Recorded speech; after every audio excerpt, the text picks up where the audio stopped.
hold up until they're finished with their practice. Sorry, just hold it up.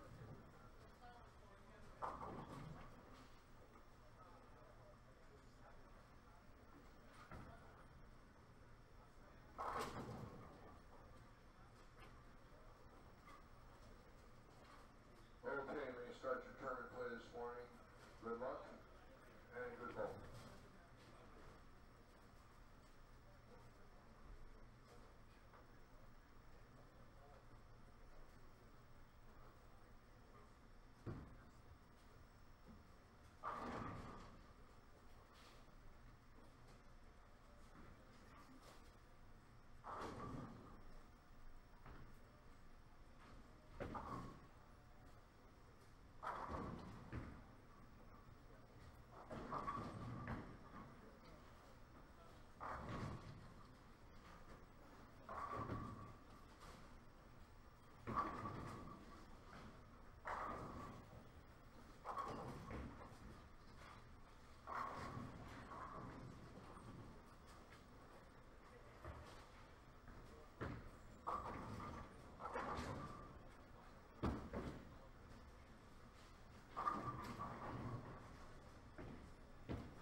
Good morning, everybody. This is Larry Lichtenstein, again reporting to you from Suburban Lanes in Morgantown, West Virginia. This is our final squad of qualifying before match play. We have 45 entries on this squad.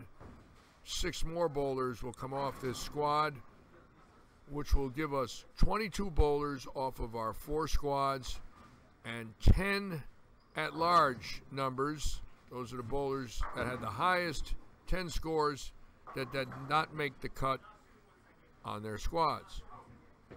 That will add up to 32 bowlers bowling match play this afternoon, starting sometime between 1 and 2. There will be 2-game matches. Total pins will be counted till we get down to 4 bowlers. So we're going to have 32 bowlers, 16 winners, and 8 winners, and 4 winners. The total pins of those 4 winners will establish the seeds for 1, 2, 3, and 4. We will go to a stepladder at that point on lanes 15 and 16, which are right in front of our cameras.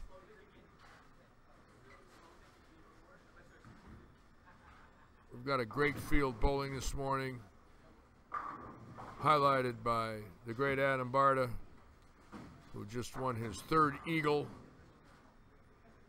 last week, 2nd and 3rd Eagles actually, team all events, and team.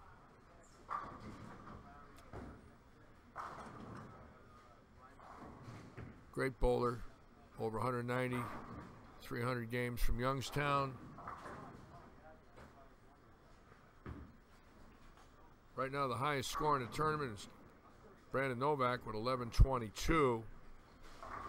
Another Eagle winner here. Brad Angelo, an Eagle winner, won the all events this year. Brad made match play, shot the only 300 of the tournament so far. So, a lot of champions. Sam Cooley's here from Australia. Bowlers from New England, Missouri, North Carolina, Delaware, Maryland, New York, New Jersey, Rhode Island, West Virginia, Pennsylvania. Great turnout, 165 entries this weekend with a prize fund today of $21,500. We added $5,000 to the prize fund courtesy of Brunswick and the Morgantown Convention and Visitors Bureau. $100 of each entry, of each $125 entry goes into the prize fund. So we had 165 bowlers, that's $16,500, and then we added $5,000, $21,500. It's a lot of money on a Sunday. It's been our 3rd event. We ran 2 last year.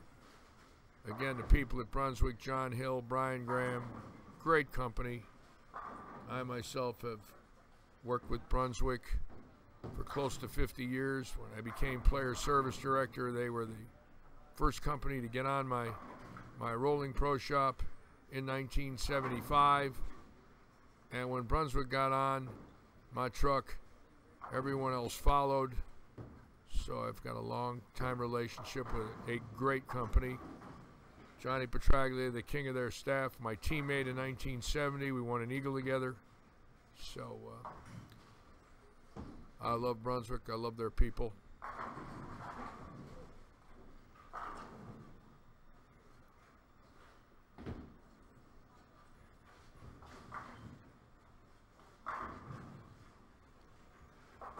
Very tough pattern. Right now, the at-large number is -2. That's after yesterday's bowling. So 998 could very well get a bowler into match play that's under a 200 average, barely.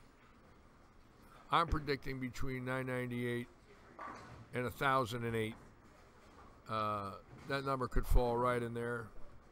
The transition on these lanes between games 3 and 4, they get easier. And then in game 5, they get tougher, especially in the 8th, 9th, and 10th. There's several bowlers that bowled yesterday that bowled out of the finals. Just the last 3 frames of their last game. The shot is so demanding that just the slightest mistake in ball speed, release, accuracy, lineup results in disaster. This is what these players want. They like them tough, and that's what we gave them. It's a 38-foot pattern, a lot of carry down, heavy oil up front, and by the 5th game, it drags everywhere on the back end. Tough to read, but there's such greatness here that there's always somebody that figures out a way to average 220, but pretty rare right now. Only 2 bowlers that have qualified, 3 bowlers that have qualified have averaged over 220 for 5 games.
Going into today,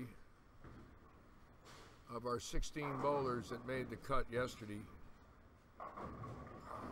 there's not a left-hander. There are a couple on this squad that look pretty good. There's a young man here that did make one of our finals last year. He was the only left-hander in our 2 tournaments last year to make the finals, and he's bowling now. And, I'll get his name. He's a pretty good player, and he looks like he's lined up. And normally this house plays pretty good on the left. I wouldn't say they have a major advantage, but it does play pretty fair here. But on this particular shot here, the lefties just can't read the back end. They don't get enough carry down, so their back ends are very violent. The right side with the carry down tames it down a little bit, and on games 3 and 4, there's usually a little push. If you're really lined up right and you're making good shots, you can get the ball set, and it goes away, which is fascinating to watch. But the great bowlers, the ones that really understand it, see it immediately. And Sam Cooley saw it yesterday on 15 and 16, was 596 the first 3, and shot 279 the 4th game on this pair. This pair does set up, usually right around start of game 3, right in that area. And by game 4, it's a high-scoring pair. So going to be kind of interesting watching it all day to see if that stays the same way as it did yesterday.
Boy, they're treacherous.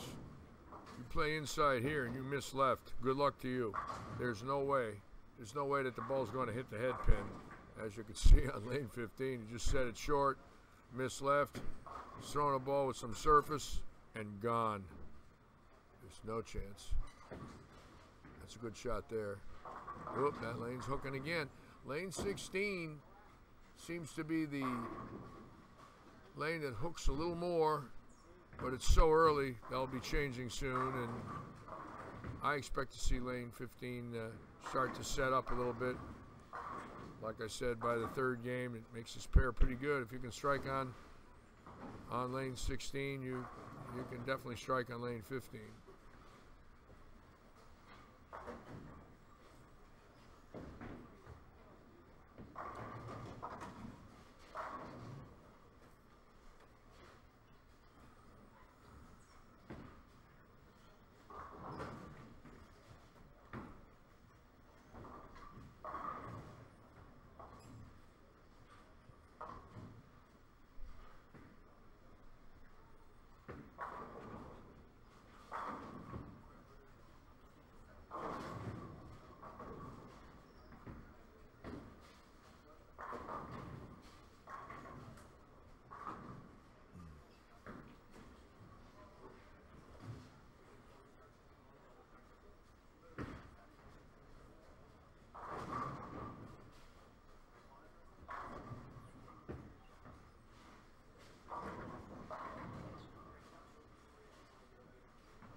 Wow, spare five-bagger there.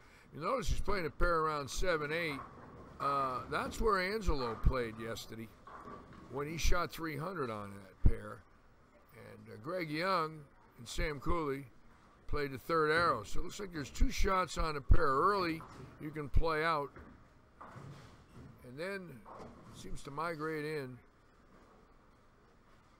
Sam Cooley's game here was fantastic. He had 279 with a solid 8. Was he tough? He's been bowling here since Wednesday. He had to bowl 300 games of practice. Finally figured it out. Didn't bowl good the first squad yesterday, and then the second squad he just flat nailed him. Last 2 games he shot 500.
Hopefully this afternoon, once this squad is over, I have a gentleman coming in that I'm going to interview.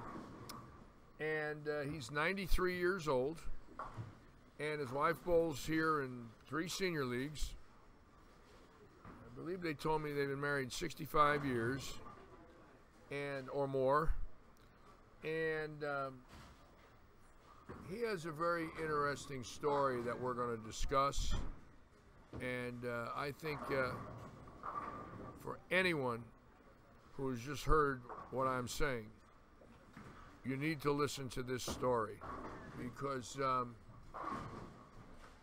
I don't believe there's many World War II veterans left that witnessed what this man witnessed. So I'm going to be asking him about it and what happened that day. And it's fascinating to hear it. I've talked to him about it once, about 1.5 years ago, and I often said to myself, if I have a chance to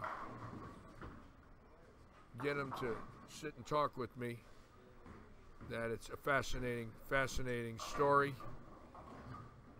And if you're a patriotic American, you've got to hear it. It's unbelievable.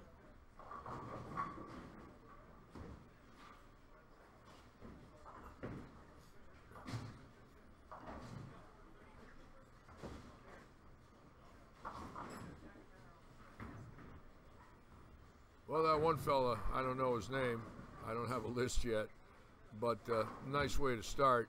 Again, the pair has been high scoring, but not in the early goings. But he's making it look easy right now with sparing 6. He's got a soft hand, not a lot of tilt. He's just laying it straight up 7-8. It doesn't overreact off the oil. It rolls smooth right to the pocket, and nice way to start when you're predicting about 20 over for 5 games. The man just shoots 249 and it can average 200 the next 4. He's a lock. But that's the tough part, is to try and average 200 for 4, even if you had a big game. They're not easy.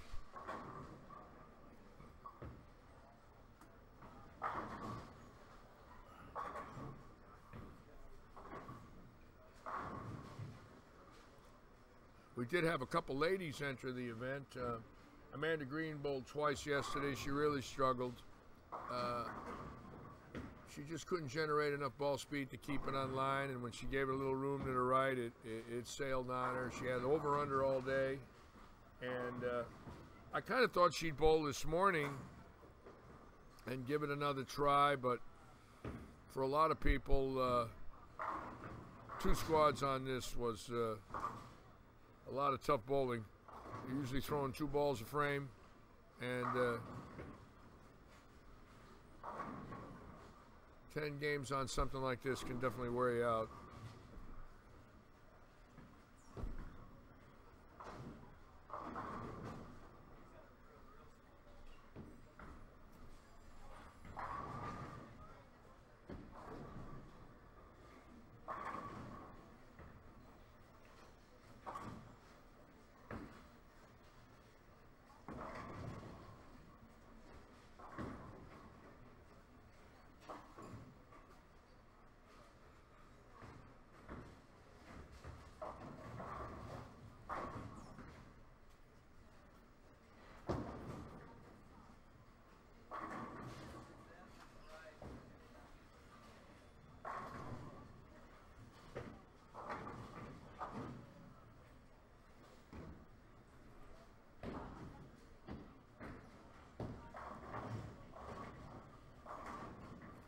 My good friend David Bate on lane 16, Dublin.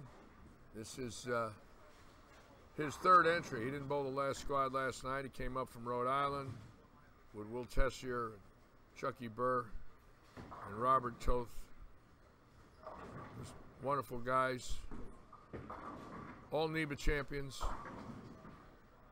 And this August 26th, the New England Bowling Association is going to celebrate its inaugural Hall of Fame induction ceremonies. And when I was called a few months ago by Daniel Kay, the tournament director, letting me know that I was one of the 49 bowlers being inducted for bowling ability, started to cry because I'm going in the Hall of Fame with my son Michael, and I never dreamed I'd have an evening like that. And for me personally, at the age of 68, to be honored with my son, along with my boyhood idol, New England's first PBA member, the 1966 NEBA Bowler of the Year, Mike Collins, along with living legends Bill Spigner. Bill Spigner's going to be there, USBC Hall of Famer. Bill and I started bowling in Connecticut as teenagers. In the middle 60s, we bowled against each other numerous times in action, and of course, we traveled together on a PBA tour. I watched Bill win his first PBA title. And of course, Massachusetts legend Paul Moser, the 1976 U.S. Open winner. That was an interesting win there. Paul was traveling with me in my bus, my pro shop, and we drilled the ball in New Orleans for the next week in Dallas at Grand Prairie, Jeannie Halsey's facility. And Paul won the U.S. Open and led it wire to wire from the first block to TV and won his one-game match. Paul's being inducted, the 1999 USBC Masters champion, a wonderful man, Brian Bogosian, who's the godfather of my granddaughter, Caitlin. Alex Aguiar, what many believe, including myself, is the greatest bowler in New England at this time. Rhode Island legend John Van Hees, Rhode Island's first PBA champion, great player on the Brunswick staff, is being inducted that evening. National staff, won in Reno in 2015 at the World Series. The great Billy Webb with 14 titles, Chris Rebstock, my dear friend Barry Warshevsky, who won the Classic Doubles in the ABC, Classic Division Doubles in 1971 with Bill Zubin. Many of you know Bill Zubin runs a radio show out in Tampa. He's the director of the local bowling association there, great coach, coaches at Kegel. And we're so honored to be going into the Hall of Fame that evening. It's going to be quite an evening. 49 bowlers. There's a few that have passed on. John Federici, the 1967 NEBA Player of the Year, and Ronnie Hatem out of Boston. When I was a kid, Ronnie Hatem and John Federici were the two greatest bowlers from Massachusetts. We bowled many action matches against one another. Hartford would bowl against Boston. There would be a large crowd, and they're not going to be there, but I certainly remember their greatness. And 5 in the meritorious service category, including Becky Craigling, who is a wonderful, wonderful lady, excuse me, who's done so much for NEBA. And it's just going to be quite an evening. It's going to be held in Glastonbury, Connecticut. And that day, there's an over 50 event at Tony Renaud's, East Hartford's Champion Lanes, Hall of Fame Lanes. And Tony has just done so much for scratch bowling in New England. Great bowler. And the bowlers love him. He's so supportive. I guess he's having a PWBA stop there this year. So any of you in the area ought to call up Silver Lanes and find out the schedule for the women's tour. That's going to be up in New England, in East Hartford. Boy, what a great game this young man just bowled here. How about that? 268 out of the chute. Pitched one a little wide in the 8th and left the dreaded 1-5, but he made the spare. But 10 strikes possible in 12 frames on this short oil pattern in game 1 is an unbelievable start. Now he's just got to stay close. Don't make any mental errors, make his spares. He should waltz into the finals. However, one game still isn't enough. He's got to bowl 4 more. Big shot for David Bate right here. If he can get a strike here and get out of the chute with 220, that's a great shot. Great shot from my buddy. Worked with me on the Pro Bowlers Tour in the 80s and 90s. Has 2 pro shops in the Providence area. One at Walnut Hill Lanes in Woonsocket, and one at the legendary Lang's Bowlerama. When I was a kid, I bowled there. Knew Ed Lang. What a promoter he was. Okay, we're ending game 1 now. I'll have scores shortly, but obviously it looks like this gentleman with 268 is going to be the squad leader after one game. He's wearing a Team Brunswick shirt. Looks like he's throwing Brunswick equipment. I'm sure Brunswick likes that.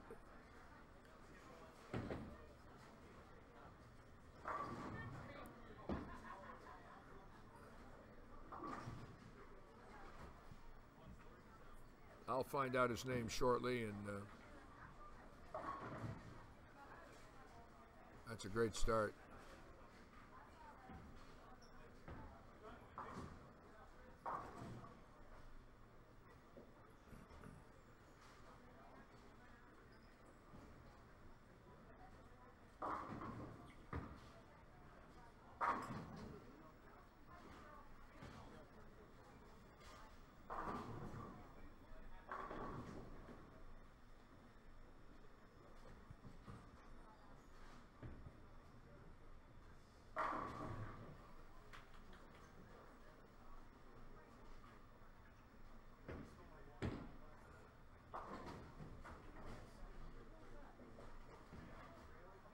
My friend David has thrown a New York Yankees spare ball made by On the Ball, and him and I are devout Yankee fans. We went to the 77 World Series at Yankee Stadium and the 78 World Series together. And when the Yankees played the Dodgers, that was a series where the 77 series where I think it was 77, might have been 78, but that was a series, one of those two where Jackson hit 3 home runs on 3 pitches from 3 different pitchers, which will probably never happen again in the history of baseball. It was the most amazing thing I've ever seen in a World Series game. Lasorda would bring in another pitcher. First pitch, Jackson home run. Another pitcher. And but Lasorda got his revenge in '81, and David and I had nightmares. We were up 2-0, and then the Dodgers beat him 4 straight. And David was working for me at the time, and the World Series was going on when we were with Royal Scott Lanes.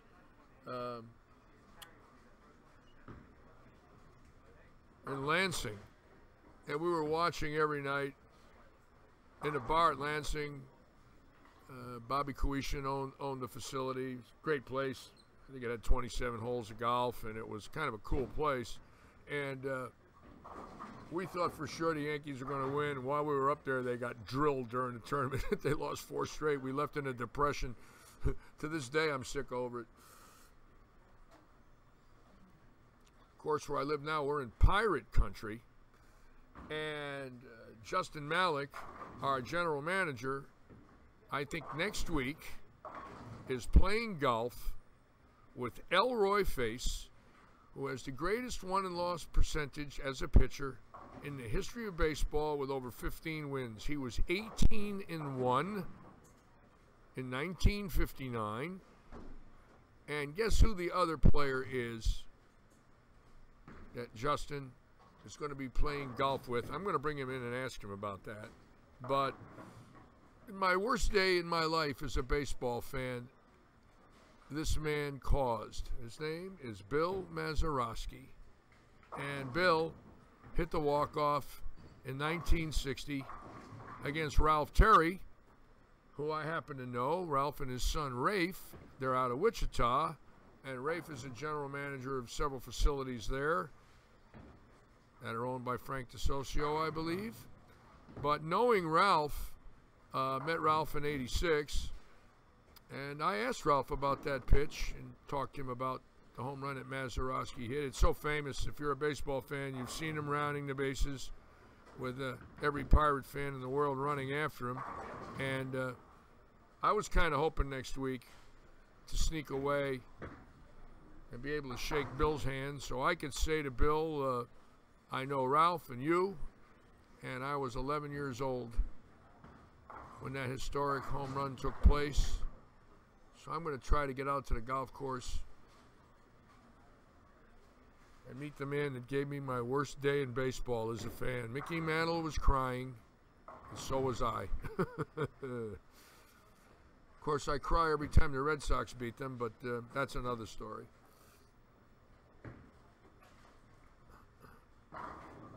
I do root for Mookie Betts. I have to say that. I met him at the World Series in 2015, and what a fine, fine, fine young man. And now he's a bowling proprietor, I believe. I think he owns a 16-laner in Memphis. And I just wish he'd become a Yankee when he's a free agent. I'm going to send him a letter. I'll tell him I'll get him some free equipment from Ebonite. I think he throws Ebonite equipment, being that he's from Tennessee.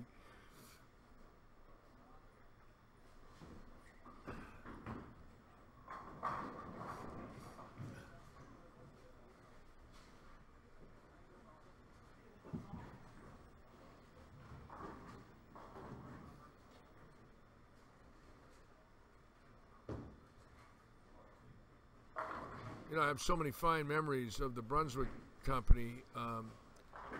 So many friends over the years that I knew from Brunswick, but there's several moments in my career that happened at Brunswick events that I'll take with me the rest of my life.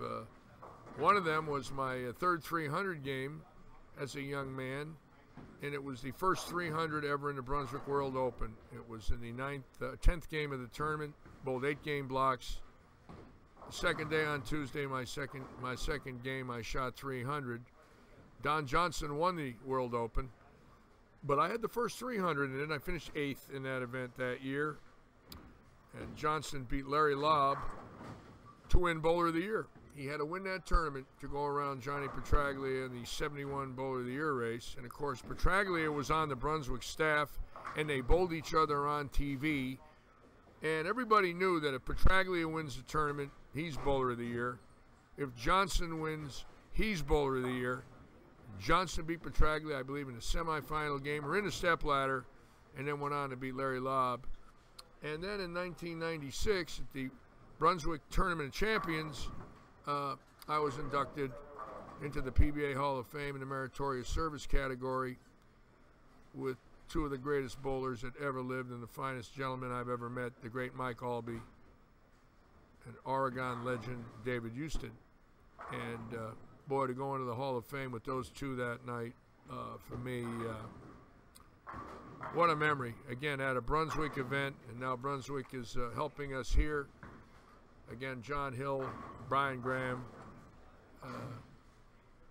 Tim Foy made the finals, second high qualifier right now on the Brunswick staff. So we're thrilled that some Brunswick staffers are going to make match play. And Justin Malik, our GM, was just signed to a whatever they call a local contract where he's now throwing Brunswick equipment in this facility. We have 5 staffers in this facility. Brian Robinson with 900 Global. Brandon Williams, my pro shop manager with Ebonite. Ashton Johnson, who manages the Office Depot right outside, is with Storm Rotogrip. And Bobby Benton right down the road in Cumberland, Maryland, who did bowl my Classic League, is with Motive. And we're real proud of our staff members. John Eisner, who graduated West Virginia Law School, did work here and now moved to a small town. His wife's got a practice. She's also an attorney. He's with Brunswick. So we're so honored that the ball manufacturers have allowed our small town to gain some national prominence with staff members. We have a great scratch league here. Team sponsors: Vice, Turbo, Ebonite, Columbia, Track, Hammer, DV8, Brunswick, Motive, 900 Global, KR, Kegel, Logo Infusion. You talk about support. I'm absolutely honored to know these people that have helped us. Brian Cooper at Logo Infusion's the best. Become a heck of a senior player. He's a big boy there. When I saw him in Nashville, what a moose he is. I wouldn't want to find him in an alley, man. Looks like he could break you in half.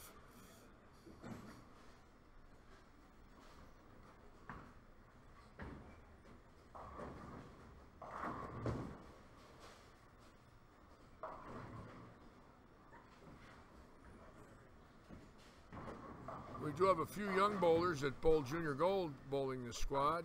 Matt Reck bowled very well there this weekend in Cleveland. He's here, and there's another young man that bowled Junior Gold. Got home at 5 o'clock this morning, slept an hour, and drove here to bowl our event. So we've got 2 Junior Gold players.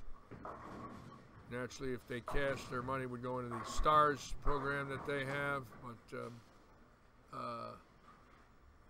thrilling to hear the success of Junior Gold. 4,000 kids, their parents, friends, 15, 16,000 people going to Cleveland to bowl about 3 hours from here. So it's great to see that tournament be successful. Boy, do we need that.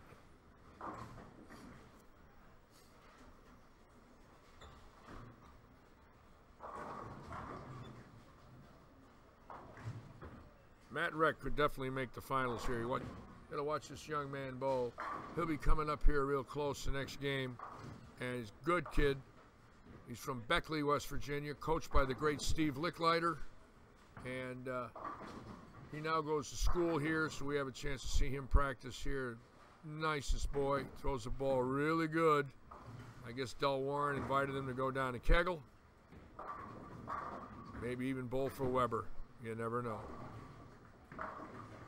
What a job they've done down there, Del and Randy, the Kegel staff, taking a small college, putting it on the national map. Randy Stoughton's girls team has won the national championship, and my friend Del, what a wonderful man, devoted his life to bowling. PBA champion.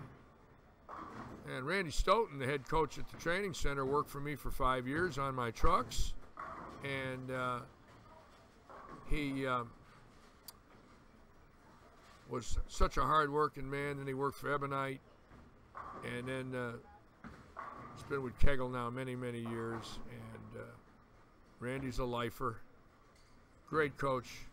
Great mind. Great driller. Mapper.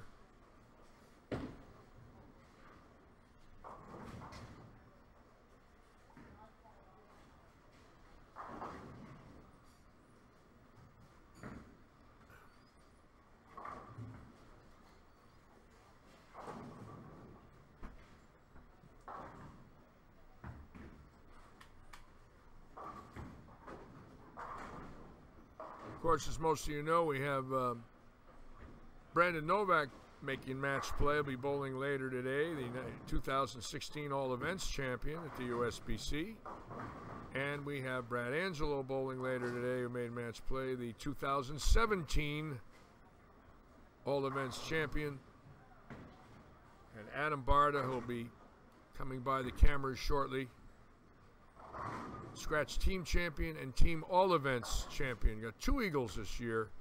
His second and third Eagles. And boy, what a credit to the sport he is. I watched him break the world record last year in Youngstown. I think he bowled 190 strikes in an hour. I've never seen anything like that in my life. There's about 400 people watching. And all the money they generated went to this young girl's mother and father, who a few weeks earlier had passed on from horrible cancer. And myself being a cancer survivor, I had to go and watch this performance by this great man who does so much for bowling in Western Ohio in the Youngstown area. And we are thrilled and honored to have Adam here today. So he'll be bowling in front of us shortly. Hope he shoots one of his patented 300 games. That would be a treat. I think he's got about 193 of them.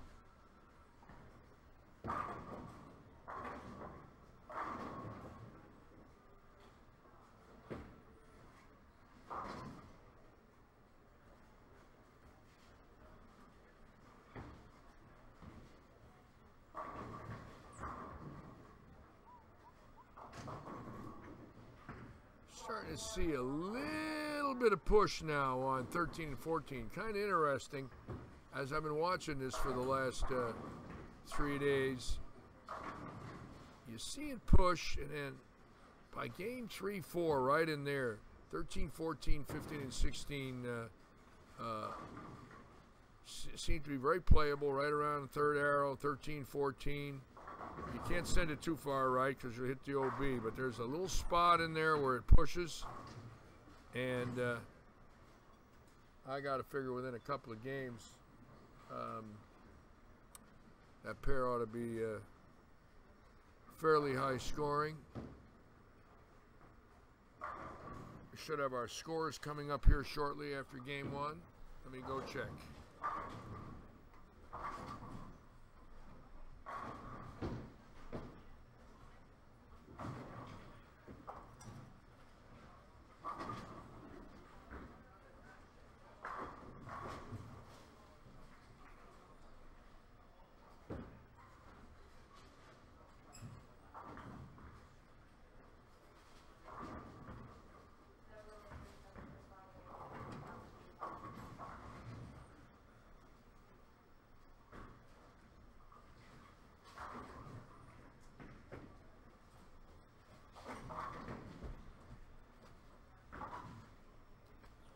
Okay, the scores for game one. That young gentleman that was in front of us, Victor Flory. That's the squad leader who had 268 on 15 and 16. This game he's 75 and or 55 in the fourth, so he's already given 25 of that back. Again, crossing the house is no picnic. Mark Curtis Jr. had 256 the first game, great start. Jordan Grice 234, Zach Doty 228, and the living legend Adam Barta 223, Jeremiah Hausire 214. Those are the top six. David Bate, my buddy, with 212. Matt Rubright, fine young man, great game, 211. Sean Pillai 211. Jimmy Petzel, veteran player from the Pittsburgh area, 203. So there's 6 bowlers bowled pretty good in game one. I guess 10 minutes of practice, they could figure the pair out, but now obviously crossing the house without practice balls, everything changes real quick. Mr. Flory is now up on 19 and 20. He gets another open, and he's given 40 of the 68 back in 6 frames. That's how treacherous it really is. So you've got to be careful, especially if you start off with a couple opens early. You open again, all of a sudden you're looking at 160. You open again, you're looking at 140. And if that happens, you give it all back in 8 or 9 frames. So you've got to be careful. He just went through the nose again, got lucky. Yep, he's shaking his head, and I don't blame him. See, that ball pushed right there. Now, that was interesting. That ball held right in the track. It's going to be interesting. And Barta will be on this pair next in front of us. The great Barta.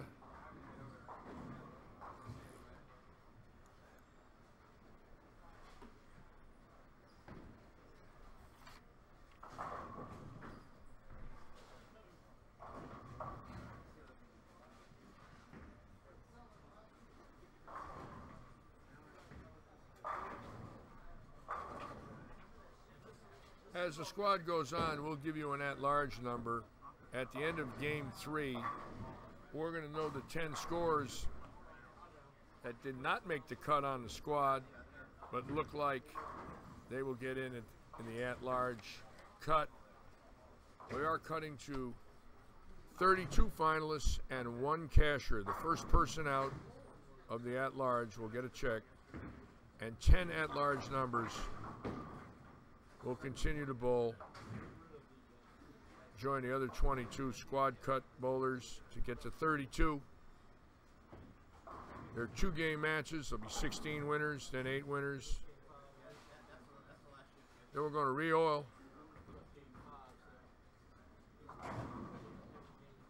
At the end of the 8 winners, fresh oil. There'll be 4 winners. We'll go right to the step ladder on 15 and 16. 15 and 16 will be fresh oil for the step ladder.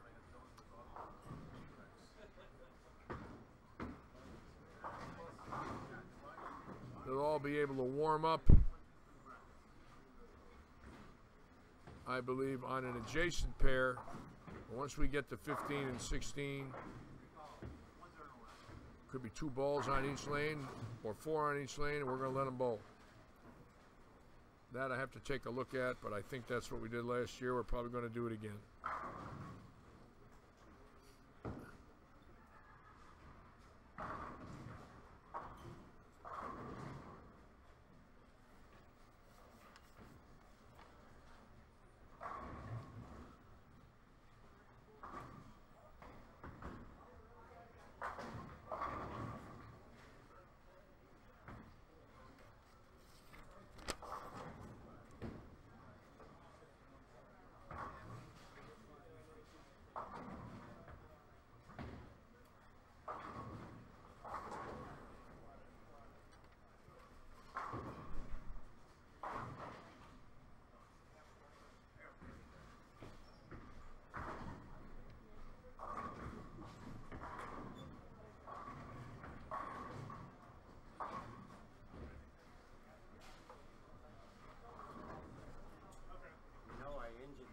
Yesterday. I saw you fall. What happened? That was today. Yesterday, my sciatic. my sciatic started acting up. Yeah. So, I mean, I hung in there, shot -14. Yeah. But I was I mean, yeah. I couldn't even stand I just up saw you right. lose your soul there. You fouled over the foul line. I didn't want to say anything, but I saw it. You all right? I'm trying to hold it together. Well. I need a miracle right now, Larry. Well, put a 4-bagger together. It'll feel better. I always felt when I was in pain, when I struck it, the pain went away quickly. But when I kept opening, it just seemed to hurt more. I wonder if that's ever happened to anybody else out there. Harry Golden, I used to love it. You know, we'd be at a tournament, somebody would be 400 under, and they go to Harry and say, oh, my leg hurts, my back hurts, my neck hurts, my arm hurts, you know, my brain hurts. And Harry, in his very diplomatic and kind answer, would be this: so you'd like me to let you go this afternoon?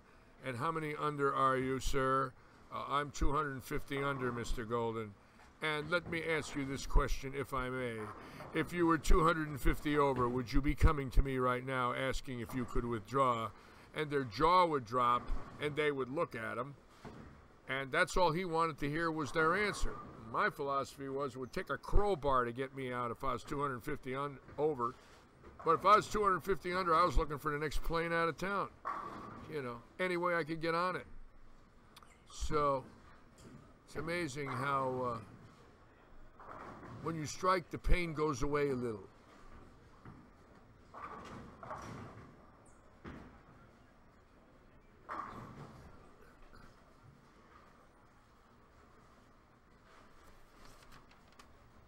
I didn't know you had that happen. I didn't know you had that. I was sick when you told me. I didn't realize you had a fire. Are you kidding me? No, I wish I was. Everything all right? What was it? A ballast caught on up in the cover of the port of the share is outside. Smoke. Did they empty the hotel? Had 5 fire trucks over there. Nice thing to wake up to.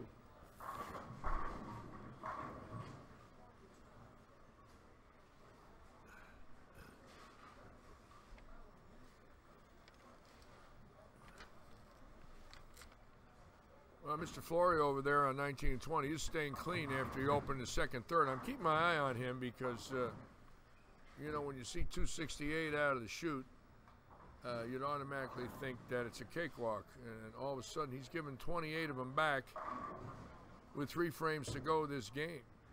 So this is a key shot for him coming up. He's got 1 strike in the 4th frame. 2 opens and 4 spares. 1 spare was a 3 count, 3 spare. So he's definitely lost on his pair. And this is a key shot here. He's got to make a good shot. He went Brooklyn and tripped to 610. So he's lost. Got a break there, boy. You fill frames when you're shooting 160, you'll take anything.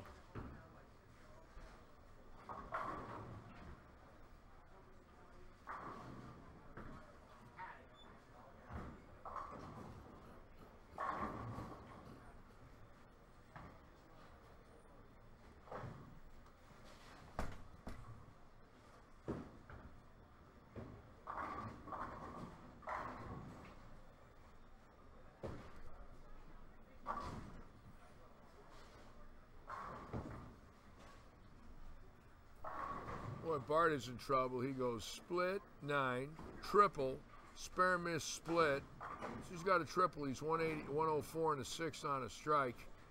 You take a man that good, you know, just a champion. And he's shooting 180 on a strike. He throws an open here. Now he's down to low 170s. And he started off plus 23, so as good as he is, this is a key shot for him coming up on lane 11 and 12. He really needs a strike here. He's on one, and he makes a mistake. He split on this lane earlier, so obviously the lane's hooking a little more. Seems like the pairs are so erratic. One lane is never the same as the next on the same pair, and that's the trickiest part of all. There's no way you can play them the same. He just ripped the rack, left the 5-pin, and turned around and did a dance. And they're going to have to change the scoring. The scoring unit gave him a strike, so they got a mistake there.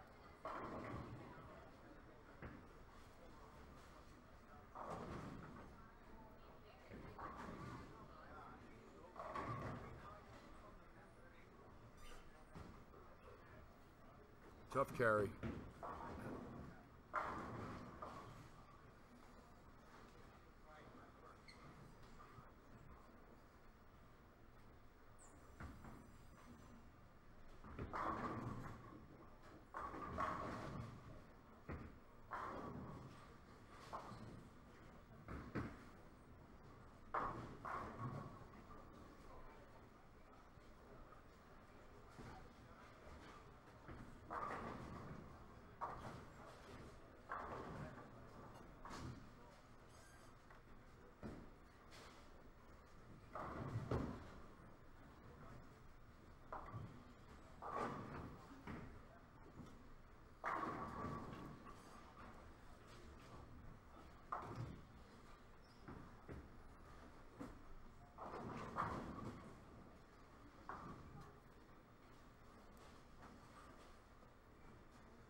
Big shot there for Flory.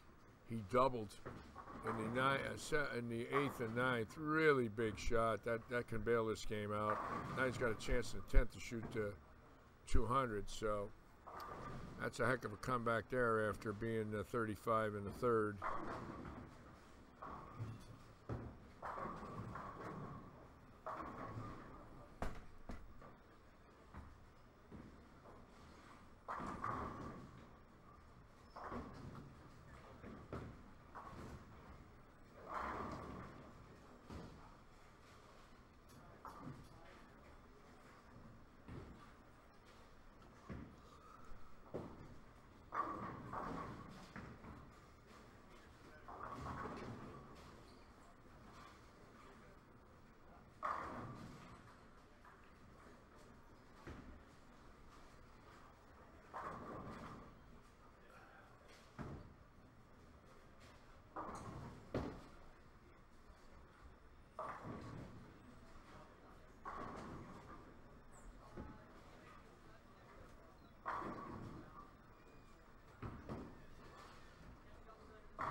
Jeremiah Hausar, really good bowler.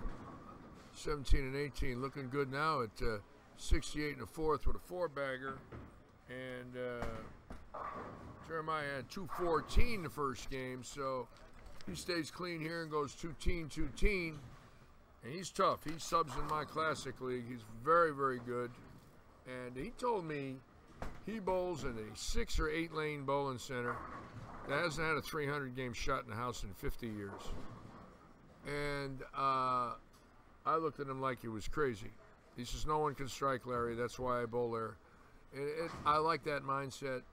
You know, the old game, it was really, you know, if you shot 300, it was the highlight of a season in that local association. And now, it's not even the highlight of the evening. So, you know, obviously that's the way it evolved. But it seems like these guys here and these 2 young ladies that are here that bowled all week like them extremely, extremely tough. I've been told they do not want them easy, and if we put out an easy pattern, they will not bowl. And my hat's off to them, because I think that's indicative of the sport of bowling. Flory got a triple. Okay, we got a prize fund established now, and looks like first place is going to be $5,000. Second will be $2,600. Third will be $1,400. Fourth will be $1,100. Fifth through 8th will be $750. 9th through 16th, $450. 17th through 32nd will be 300, and 33rd first out will be 300. Prize fund is $21,800 for a $100 entry fee. We had 166 bowlers bowl. Great prize fund, courtesy of Brunswick and the Morgantown Convention and Visitors Bureau. I can't tell you how proud we are to have the affiliation with those two great groups.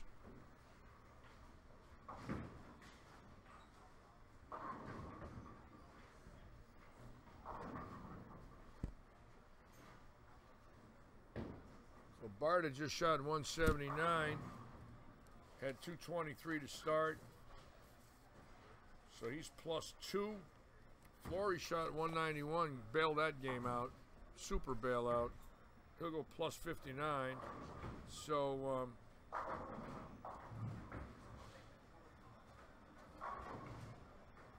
Halsara just went 5 count on a 4-bagger. He's shooting 2 teens, so it looks pretty similar to yesterday. They're going to grind it out. I'm figuring 25 to 30 over to make the cut for 6 guys. Last night, the last squad was 18 over to make it. Very tough. Very tough. 5 games, 218 average. Or, excuse me, 5 games, 203 point average.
Great shot by Jeremiah there on 17.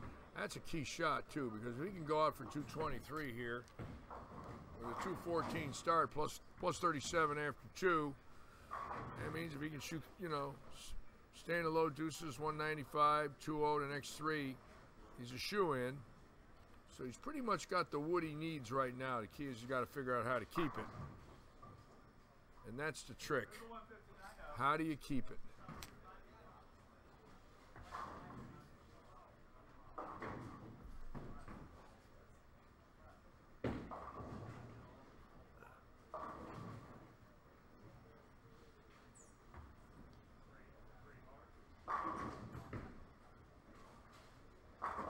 Great shot again. That's wonderful. 223, 214, plus 37 after 2. That's where you want to be.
Barta will be bowling this next game here in front of us, and doesn't look too happy, but as good as he is,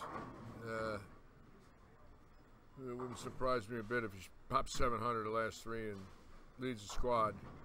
He's a pure talent. No fear in that man. He's on 17 and 18. I thought it'd be 15 and 16, but they're ready to go. And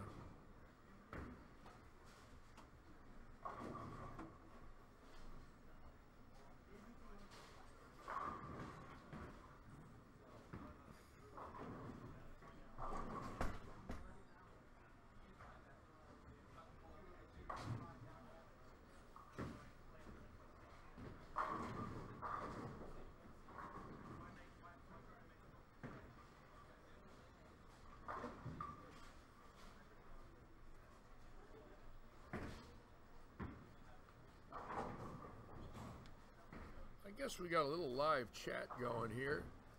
Some people have said some real nice things.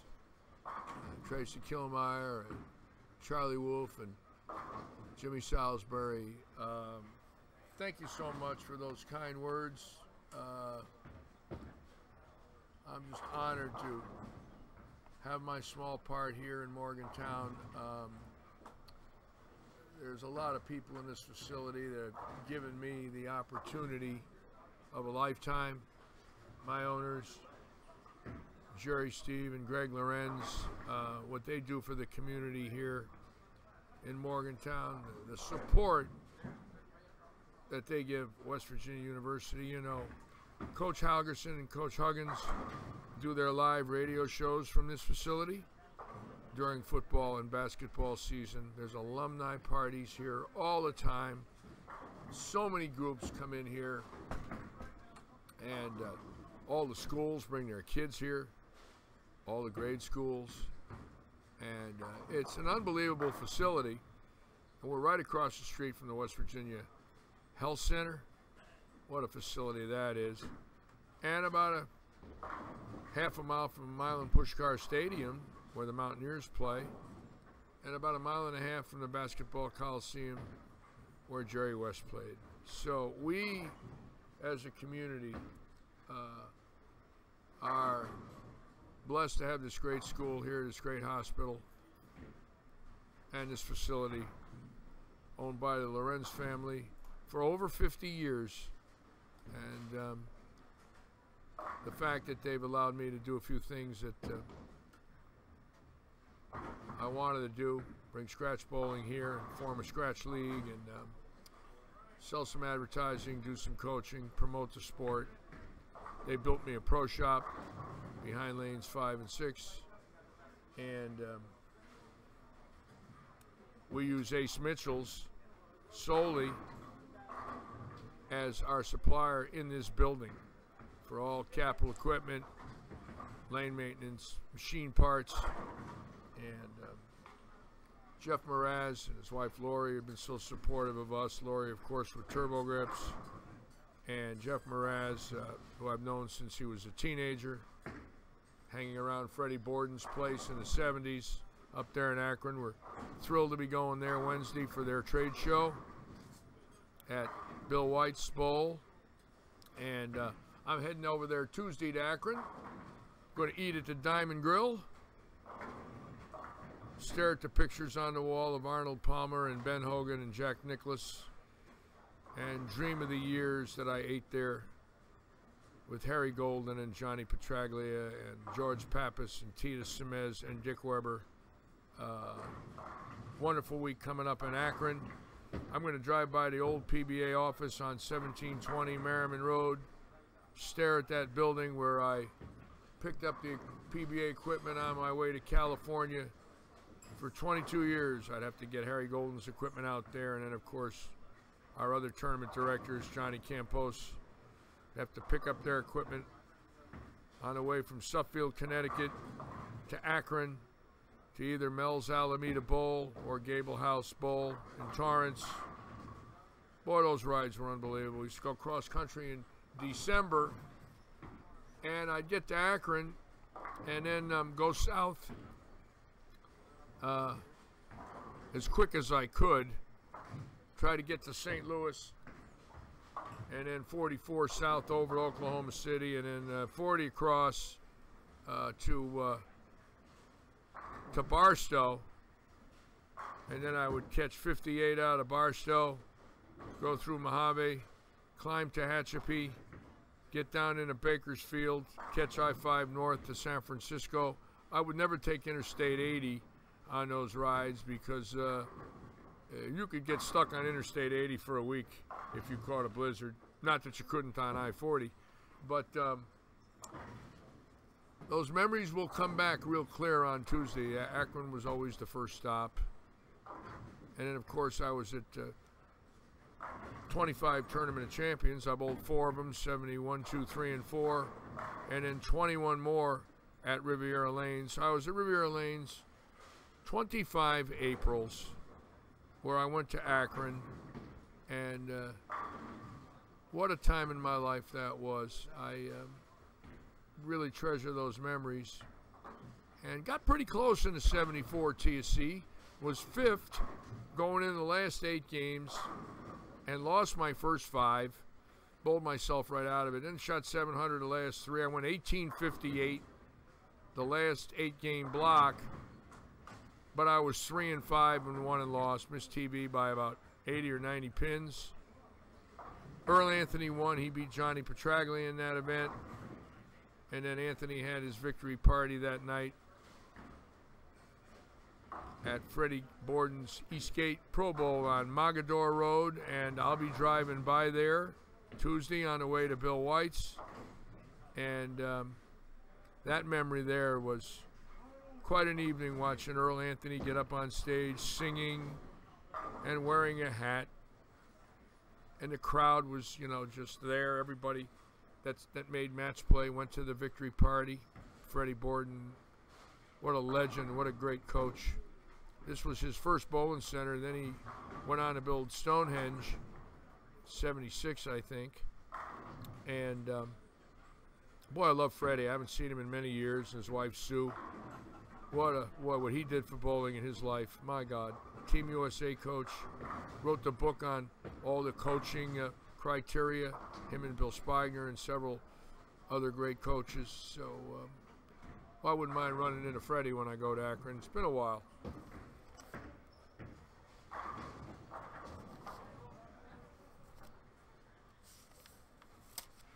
We have our second game scores in shortly. See what 6th place is. Who's in the cut, who isn't. It's a big shot already for Barter right here. You know, he opened in the first frame. He's now under, actually, going into the 3rd frame for his tolls. So he needs to make a good shot here. Oops. Through the beak again.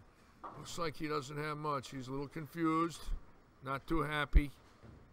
Looking down at the floor, shaking his head, and he's not alone. Believe me, he's not alone. I was a little worse than that when I bowled bad. I looked at the floor, shook my head, and then I proceeded to kick anything I could kick.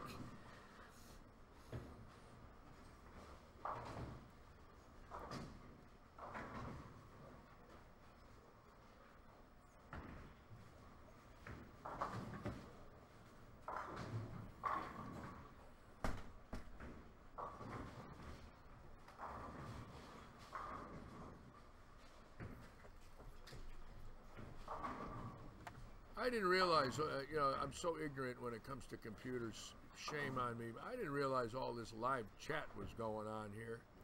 And I'm sort of looking at it now and trying to get an idea about it. I didn't see it because I'm old. Okay, here we go. Mr. Flory still leaving the squad. Victor Flory with 459. Zach Doty with 452. Jeremiah Househire, 437.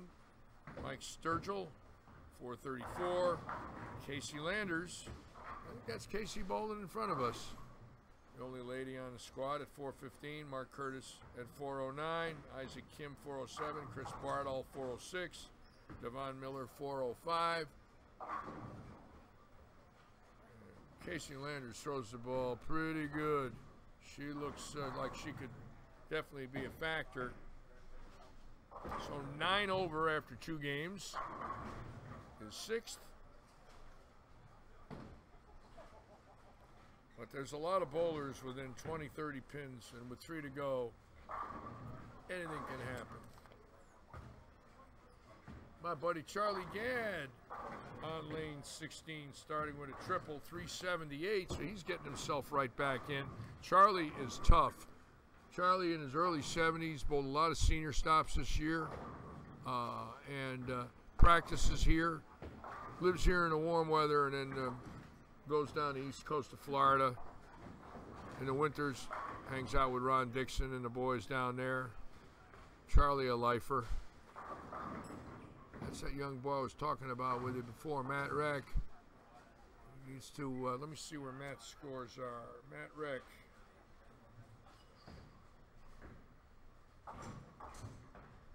Where's he at? Matt Reck, 373, about 36 out.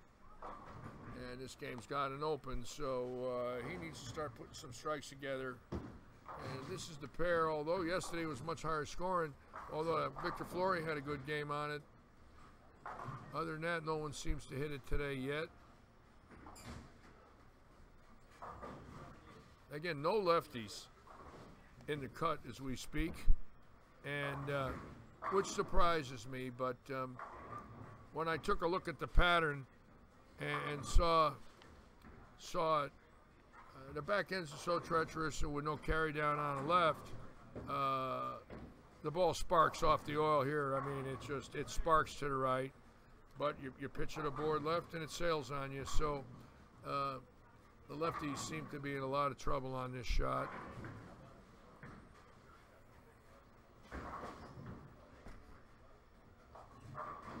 Oh boy, bad shot there. Now she's dug a hole for herself. She's got to make this spare because she's playing the lanes in the wrong spot. The balls are hooking early on her, and she's going to have to make a move real quick.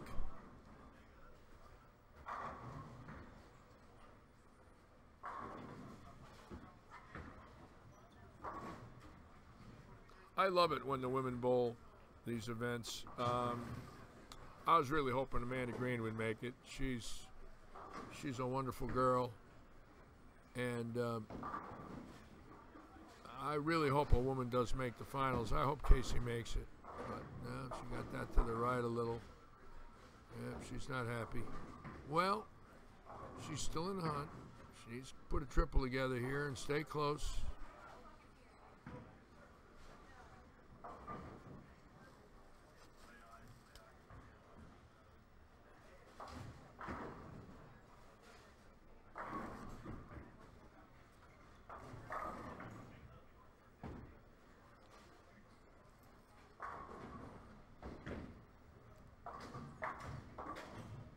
That was really a good shot by Charlie. Boy, some of the spare leaves, my God. I don't even know what to call them. I've been in a bowling center 60 years. I don't even know what pins they are. They're all over the place. And this is a torture test, and I don't see anyone doing anything this game. It looks like they're really toughening up. I don't see any 4-baggers, any 5-baggers, no strings. A lot of opens. It looks like the scores are going to go down again like they did yesterday. On C squad, it was a great squad, a lot of talent. It took 18 over to qualify 6th. See, great shot by Bart. Again, tough carry. The 6 does not come out of the flat gutter here too good. He really threw that ball well. And now he's dug himself a hole again. You know, he's lost 23 pins here in 5 frames. He already went from plus to under. And if he doesn't start striking soon, he's going to be in trouble.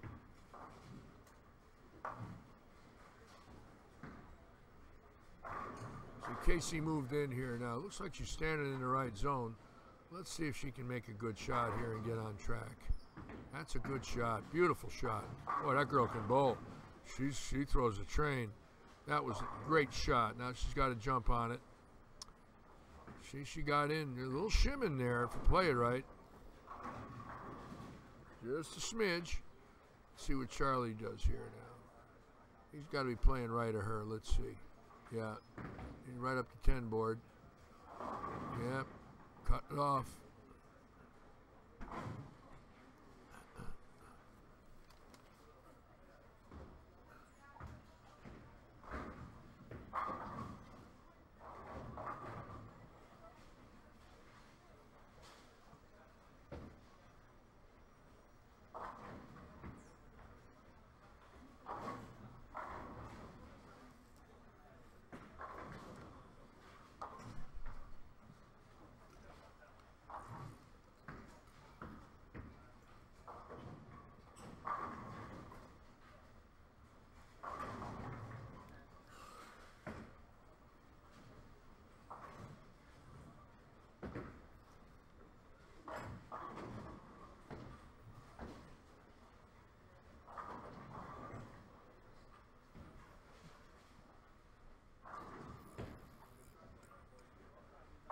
Oh boy, bad shot there. Pulled it right off his hand.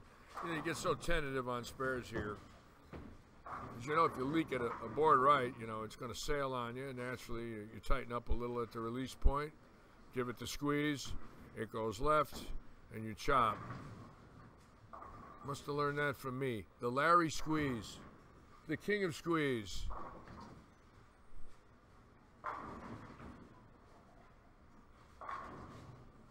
Attaboy, Matt. What a nice kid he is. I'd like to see him go to Weber. I guess Del Warren was talking to him yesterday about going down to Florida.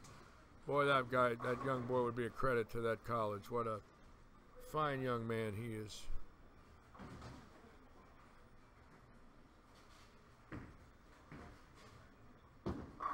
Attaboy, Charlie. Good comeback.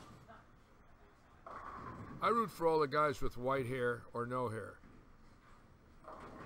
It's kind of fun to do that. Here I am, 68, rooting for a man who's 72, because we're jealous of all the kids. Let's see if she makes a good. That was a good shot there. Come on. No, still too far right. Now she's got a tough spare. I thought off her hand it looked pretty good, but it just jumped. Come off that oil and boomerang left. Very frustrating.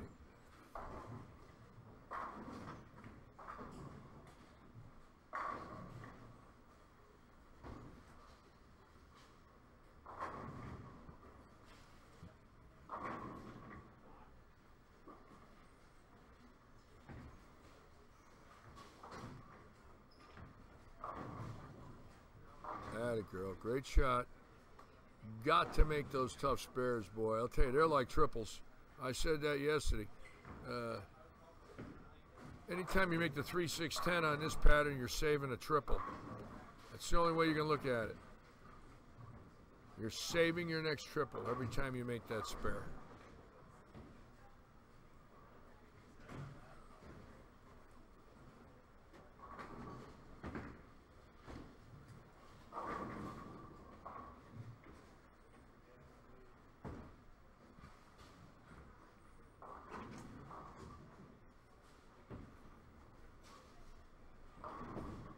She's in on that lane, and you got it to the right a little bit. It sails. She's out on the lane, and her ball jumped through the nose. So you go in, you get a sail spot. You go out, you get a hook spot, and that's enough for a bottle of Tums at the end of this block. A lot of heartburn. Big shot for Barta here. Great shot, boy. Is he a horse?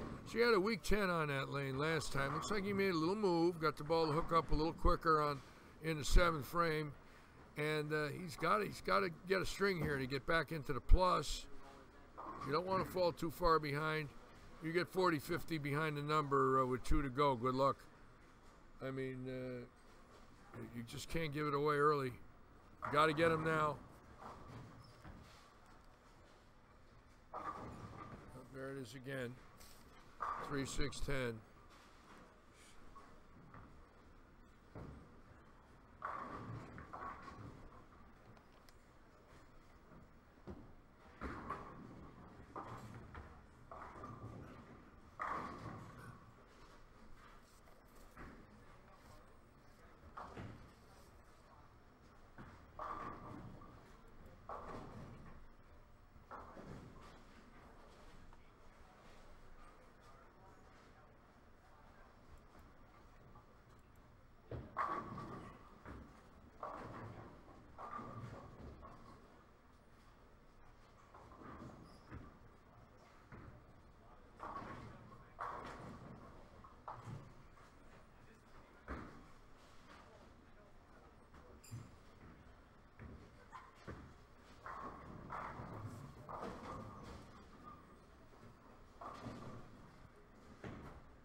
Big shot for Barta here. Barta's at 402, 13 under going into this ball. So he strikes here, he gets right back in the hunt again, real close to the number.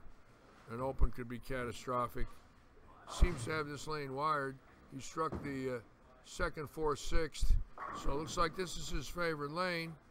And I expect a real good shot off his hand. He's a veteran. Whoops. Step back. Something got him. Something bothered him.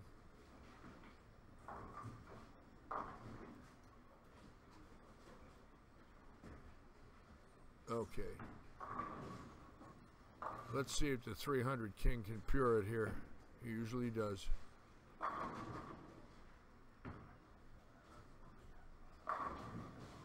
Oh, God. See that? That's 6 hit the 10. It didn't go over. Solid 10. Great shot on his easy lane. And now you know what I meant by a bottle of Tums.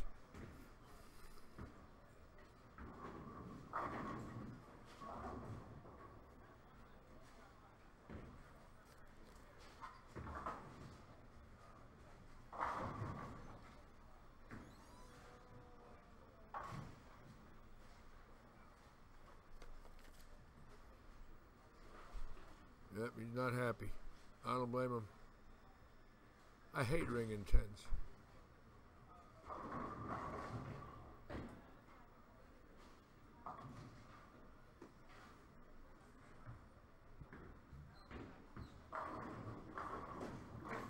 Tyler Shaw with a strike. Tyler on a 900 global staff. Him and his dad own a bowling center not too far from here in Hopwood. A long-time bowling proprietor, has been in business over 35 years. And he drills balls there, works the family bowling center. And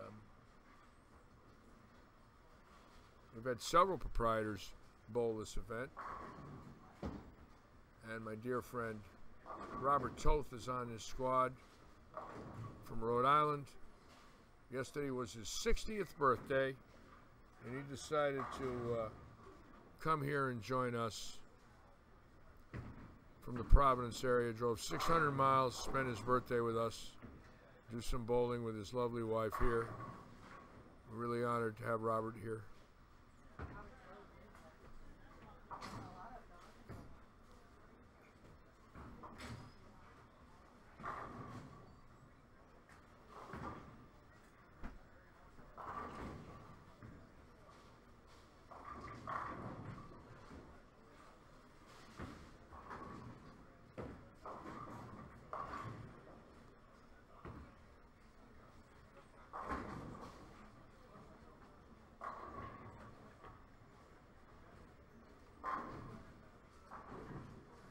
Matt Rex, just give that ball a little too much gas.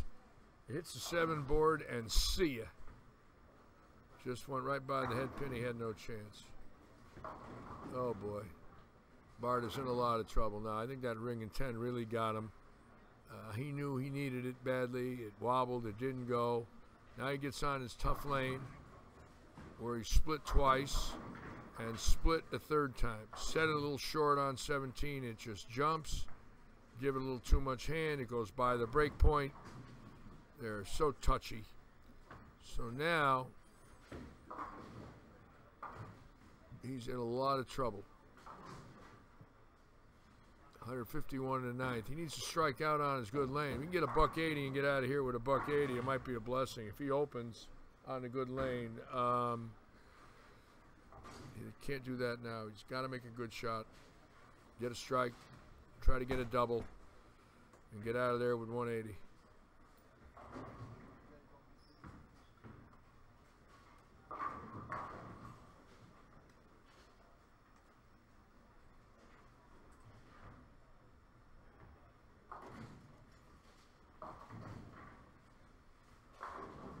Oh boy.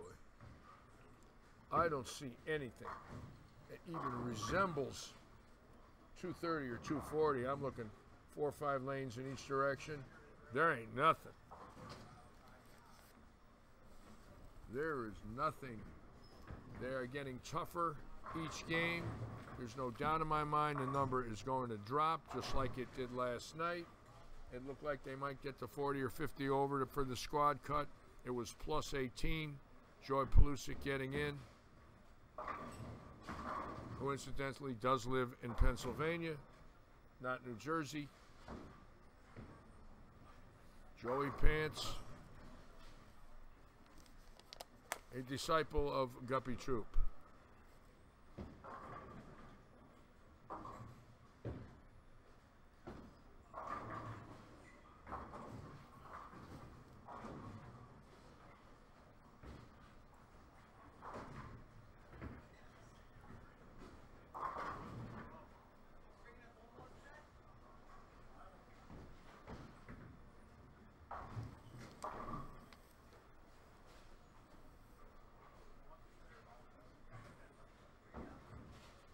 Okay.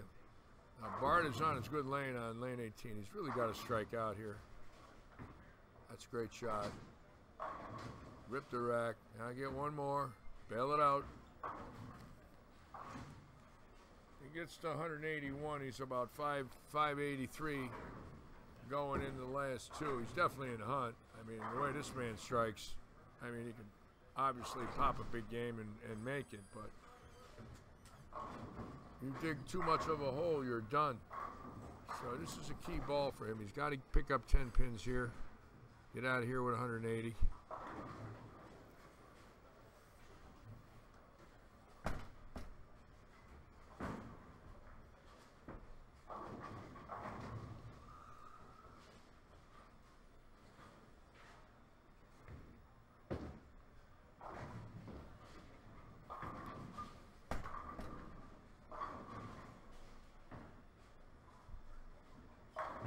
Oh boy.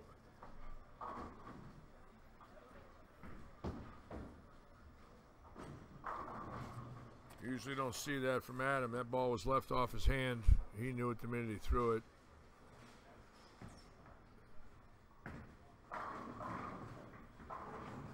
Oh, this girl throws the ball great. She got a little frustrated here, but I'll tell you what. I could see her with a little blend. Just a little teeny blend where that ball would hold up. She can flat play. She's having a frustrating game. Charlie Gadwood, definitely a mental error there. You cannot miss easy spares in a 10th. Just gave away 12 pins, and that's what you can't do on this. Let's see what she does here. Pretty good shot. Let's see. Week 10, unbelievable. Well, welcome to Suburban.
Well, as I look across the house at the end of this game, at least as far as I can see, and my eyes aren't that good, I see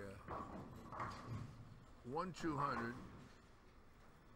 Somebody over there on 21 and 2 has got the 88 in the fifth on 4 in a row. But 2 200s.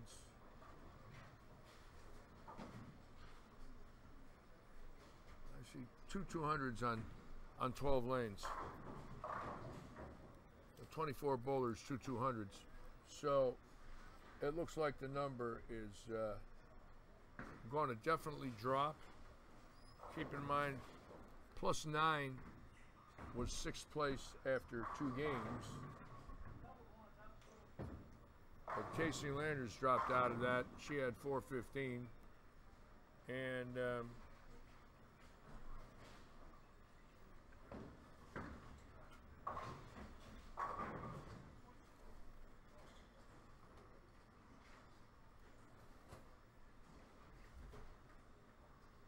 definitely dropping.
Mark Rick at 364 after 2 on 21 and 2. Got a chance for 238 this game to go 602.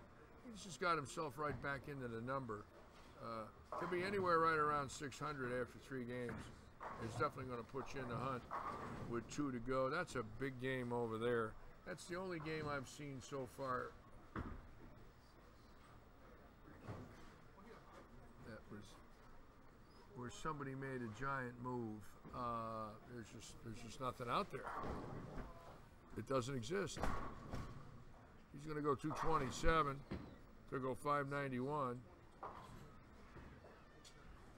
Let's see what this lefty's got on lane 17.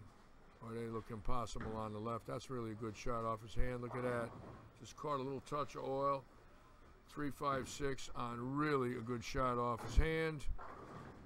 Now he'll throw at it, and the ball will hook in the middle, and he will leave the 5-pin.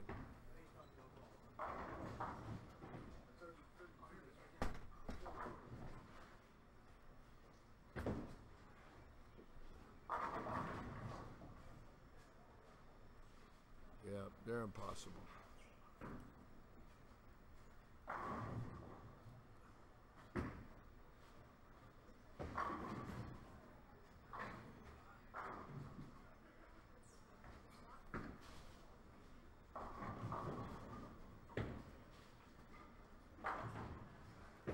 Spare, good shot, flattened it out. That's the way you got to do it.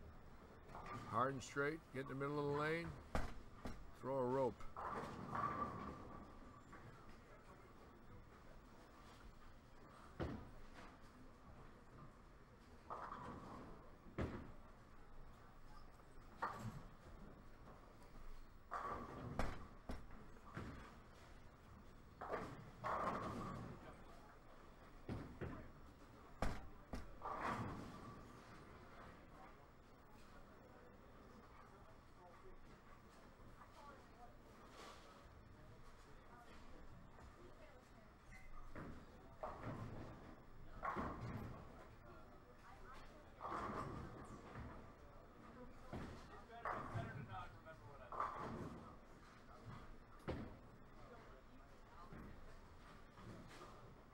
My buddy Chris Alessandro on lane 15 from Morgantown here, just graduated college.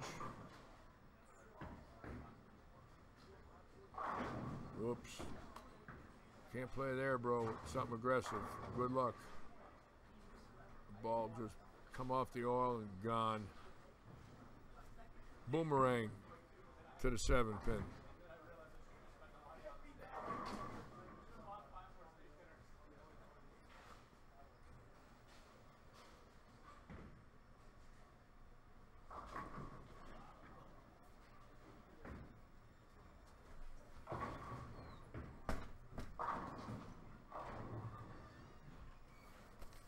You don't have an eraser here, do you? No. Can you erase?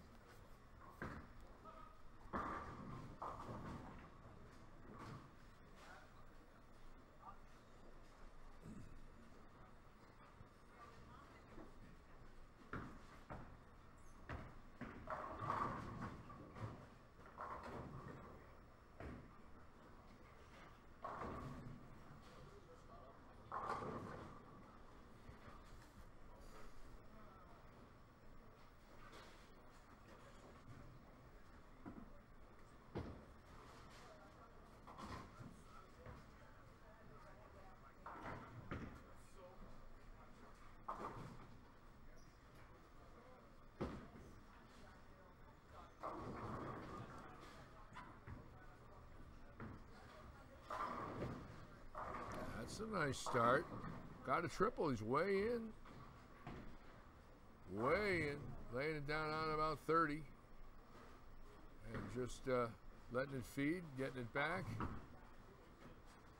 Yeah, that gentleman got in also. There it is. There is a little push. If you get right, you get it. You get on the right pair and play it right. There's some push. And now's when it starts, right around game 4. And it seems to disappear. Let's see if these two kids here can play this pair right, bowl a big game, get themselves back into contention.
You are? Yeah.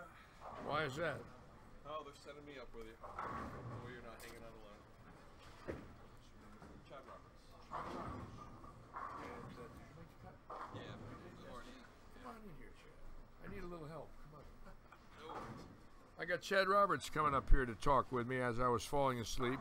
I need somebody to talk with me. So you made the cut last night, third squad? Yeah, just kind of, I guess, squeaked in. Where are you from? Columbus, Ohio. You're from Columbus, Ohio. Was there once or twice in my life. I stole the Budweiser bus in '86 over there at the Palace. I won't get into that one, but I really did. I took it for a ride. Well, that's actually where I grew up bowling, Columbus Square Bowling Palace. That Columbus Bowling Palace at the Bud Classic. They had the Budweiser bus there, and I had a few cocktails with a few friends of mine, and they bet me I wouldn't take it for a ride at 2 in the morning, and I did. Learn never bet a bowler. Thank you very much. And it's one of my greatest stories ever because I didn't get arrested and I didn't get fired. Which my dear friend Roy Buckley, of course, out of Columbus, Louis Moore, great players from my generation, PBA champions. Do you know Roy Buckley? Oh yeah, still bowl league with Roy Buckley. You bowl league with Roy Buckley? Yes. His nickname is the Sphinx. The Sphinx. The Sphinx. I've not heard that one before. Yes, he's the Sphinx. So tell me how long you've been bowling, Chad? I've been bowling since I was 4 and bowled on tour for a couple of years and You had did? an injury. And Okay, now I'm going back to the Weekend Warrior. I got it. What'd you think of this condition?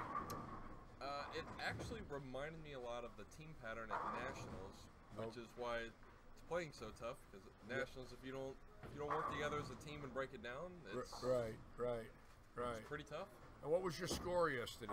It was 17 over, Fantastic. and pretty much just bowled 190-2-0 just about every game. Yep. Just squeaked in, Yep, squeaked in. Unbelievable. and the scores don't look like they're No, they're any horrible. better today. I know. I thought they looked a little easier after the first game, and they've just disintegrated. But you know, usually game 4, there's a little transition, and there seems to be a little push. It goes away real quick, and but it's going to take much. I'm waiting for our third game totals. We should be getting them any moment. And what? So how are you going to play them today? You got a game plan? Yeah, I'll play it. I mean, obviously start similar to yesterday, but I try not to have too much of a game plan. I got it. Just kind of throw the shot and let the lane tell me where to play. Yeah. What kind of equipment did you use? 900 Global. I've been with them 2 years now. You're with 900. Yeah.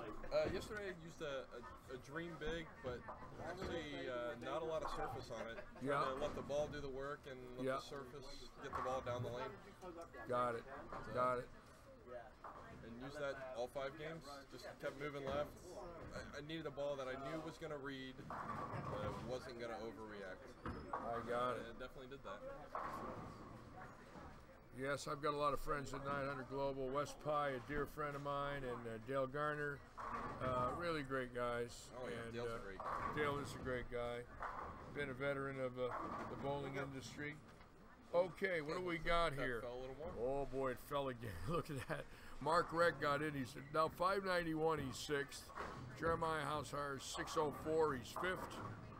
4th is Tim Pfeiffer, a big game, 254, and came back to go 616.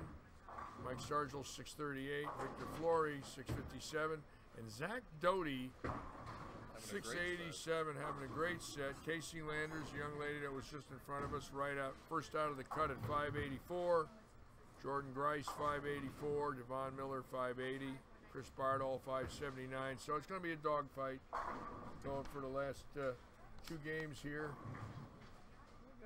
Looks like we got a couple of people starting with strings this game, though. So maybe they're starting to get a little friendlier. But Yeah. usually what I noticed yesterday is either people scored early or late, but it wasn't the same people scoring Consistently. consistently. Other than maybe one bowler. Right. It seems like one bowler on each squad has a way to, average 215, 217, 218. There's so much talent here, so much ability. But most of them are just really in trouble. Yeah, somebody's always going to match up to every pattern every day. It's something you can't avoid, even if you're trying to put down a really tough pattern. It's something you can't avoid. Yep. Do you know that left-hander's name right there? Do you know who he is? Which one are you playing? Right over here on 9 and 10, the young boy up by right there. See him? The blue Stripes, yeah. I do not. You don't know him. Bingo. Who's the guy in the Who's the guy in the blue? stripe? He made the finals here last year. He was a lefty. He's a lefty.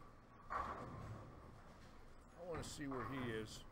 He might be the only prayer of the 32 lefty. He made one of our. He's the only left-hander to make our events last year. He's right there in front of 9 and 10. He's getting ready to bowl right now. Just pick the ball up. Devin Miller. Okay, so Devin Miller's got a shot. He's 580. He made the finals here last year of our 61 or 2 finalists in the 2 tournaments. He was the only lefty to make it. He throws it pretty good. It's a key shot for him here too. I believe he made the ISC championships for college. He did. He was on the TV show. He was. It's Moorhead State. Is he out of Moorhead State?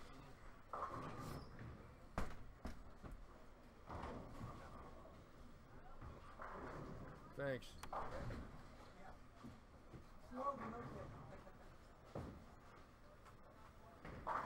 So who were your idols growing up as a young boy? Growing up, watched Amleto and Robert Smith were the two that I really watched. But Robert lived in Columbus for a couple of years and was good friends with Jimmy Johnson. Yeah. And Chuck Tompkins. Yep. So Jimmy and Chuck were two guys I kind of grew up bowling against. Yep. Once I went adult and. Yeah. And I grew up bowling against Jimmy's father when he was bowler of the year in '71 and '2. I was saying yesterday, those 2 years I might have bowled maybe 45 PBA events, maybe had about a dozen finals, 15 finals, and in every one of them I bowled against Don Johnson, and I think I was 2-13 those 2 years against him. And he is a tough man to bowl Don against. Johnson was so great. And you know, Jimmy and when Jimmy won the World Open in 1990, at that point there, they were only the second father and son. It was, of course, Dick Weber and Pete Weber, and then Jimmy and Don. And then later on, it was Eugene McCune and Don McCune, and now Kyle Troop and Guppy Troop. It's only happened 4 times where father and sons have won. And Jimmy Johnson's a wonderful man. And Don won the World Open as well. He won it back to back, 71 and 2. I made both those finals. I was 8th and 9th those 2 years. Okay. And I lost to him every time I bowled him. It didn't make any difference. Didn't make any difference what I shot. It didn't make any difference. The only way I could have beat him is shoot 300 and hope for a tie. Yeah, he's it seems like on tour there's always that one person that you just can't seem to beat. Right. And oddly enough, when I was out there those 2 years, it was I always seemed to catch Pete Weber at the worst moment. You caught Pete. You caught Pete Weber. Yeah, I finished 9th at the Masters 2 years ago. Really? The year it was 3 years ago. The year Belmo won before Anthony, so I got 2015. I got it. And qualified 3rd, made it all the way through, and lost to Mike Devaney. He hadn't shot over 670 the entire match play and shot 750 against me. Yeah, big Mike Devaney. Yeah, and then I caught Pete in the losers bracket, which is not who you want to have to bowl to stay in the tournament. No. And he went shot 200, left a 7-10 split in the 10th, then got mad, and then you never want to bowl him mad either. And he went 279, 279. Really? And ended my run real quick. But it was fun. You know, I'll never forget the first time I laid eyes on him. I have a lot of stories which people like to hear, or at least they tell me they do. The tour was in Dallas, the 76 U.S. Open, and the next stop was St. Louis, Dick Weber Lanes. And I got in there Monday morning about 3 o'clock in the morning. Weather was horrible, about 0 out. Now, you would think at 3 o'clock on a Monday morning, it would be impossible to come into a bowling center parking lot that was 3/4 full. Now, in the winter time, in early February, 3 o'clock on a Monday morning, and I drive in the parking lot, the place is packed. It's all lit up, and they're bowling pot games. And I opened the front door. I got my bus. I got to park it. And that was the rolling pro shop for the tour, and all the tour equipment's in it.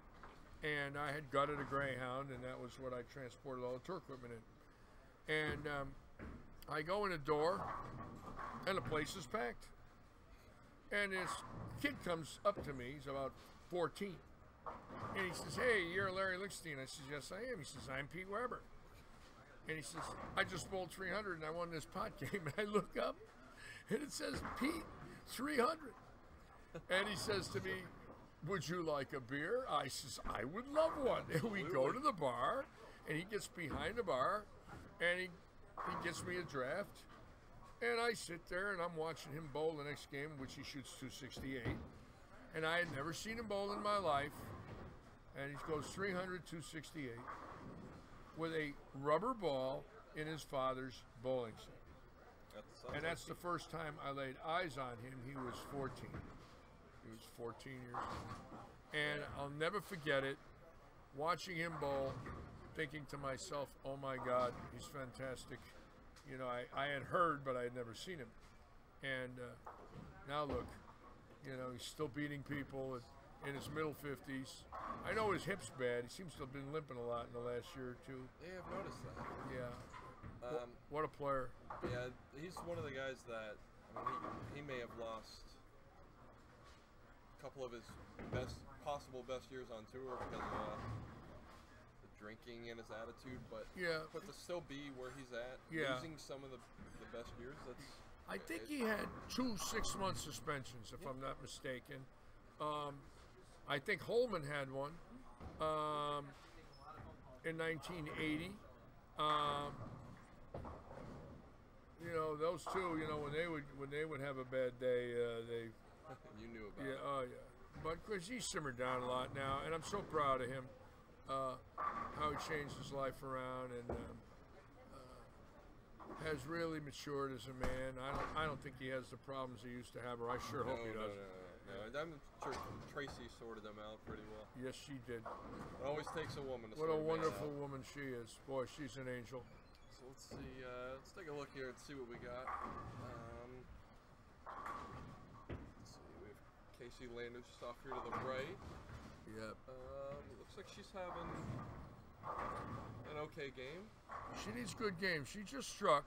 90 in the fifth. I'm going to take a little break. You keep going here. You don't mind? I don't mind at all. Well, you just talk to our viewers. We have thousands of them watching across the world at this moment. I think there's about 22. So It's a I'll pleasure. be right back. Very pleasure. You take the mic for a while. All right.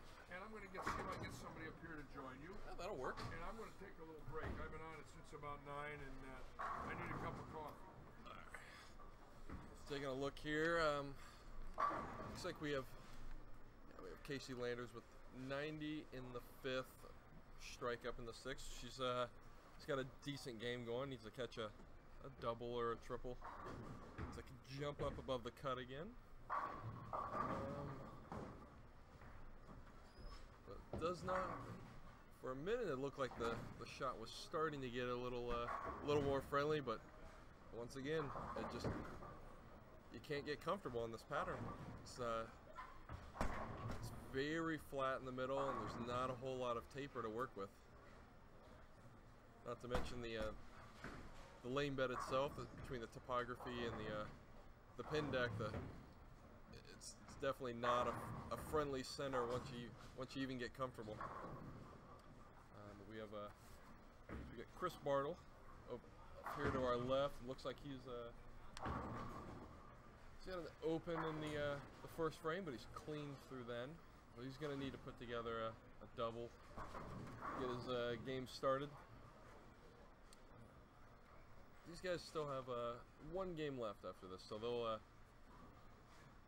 have a chance to possibly shoot a decent game to hop in the cut. We got our lefty Devin Miller. So he was going to take a break. So what have you seen in 15 and 16? Other than the rack on 15, dropping pins every now and then. There you go. Scores really don't look friendly anywhere. No. Want to jump in? Come on, talk with me. You're gonna make me babble about myself.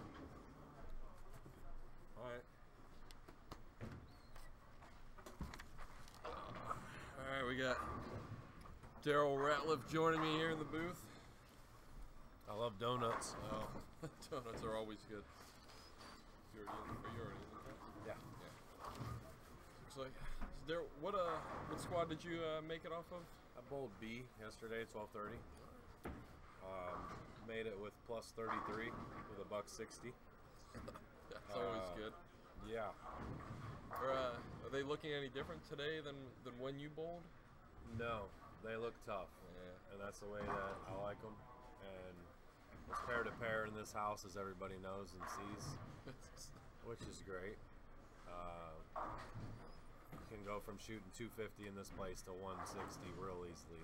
Very easily. So I did it yesterday. yeah. So what I was noticed from the pattern, I don't know if you're seeing it as well, but it reminds me a lot of the team pattern at Nationals where there's a shot outside, but it doesn't look like anyone's really trying to play it, and if it's not, nobody tries to play it, it doesn't really, this pattern doesn't really break down too friendly. Right, right.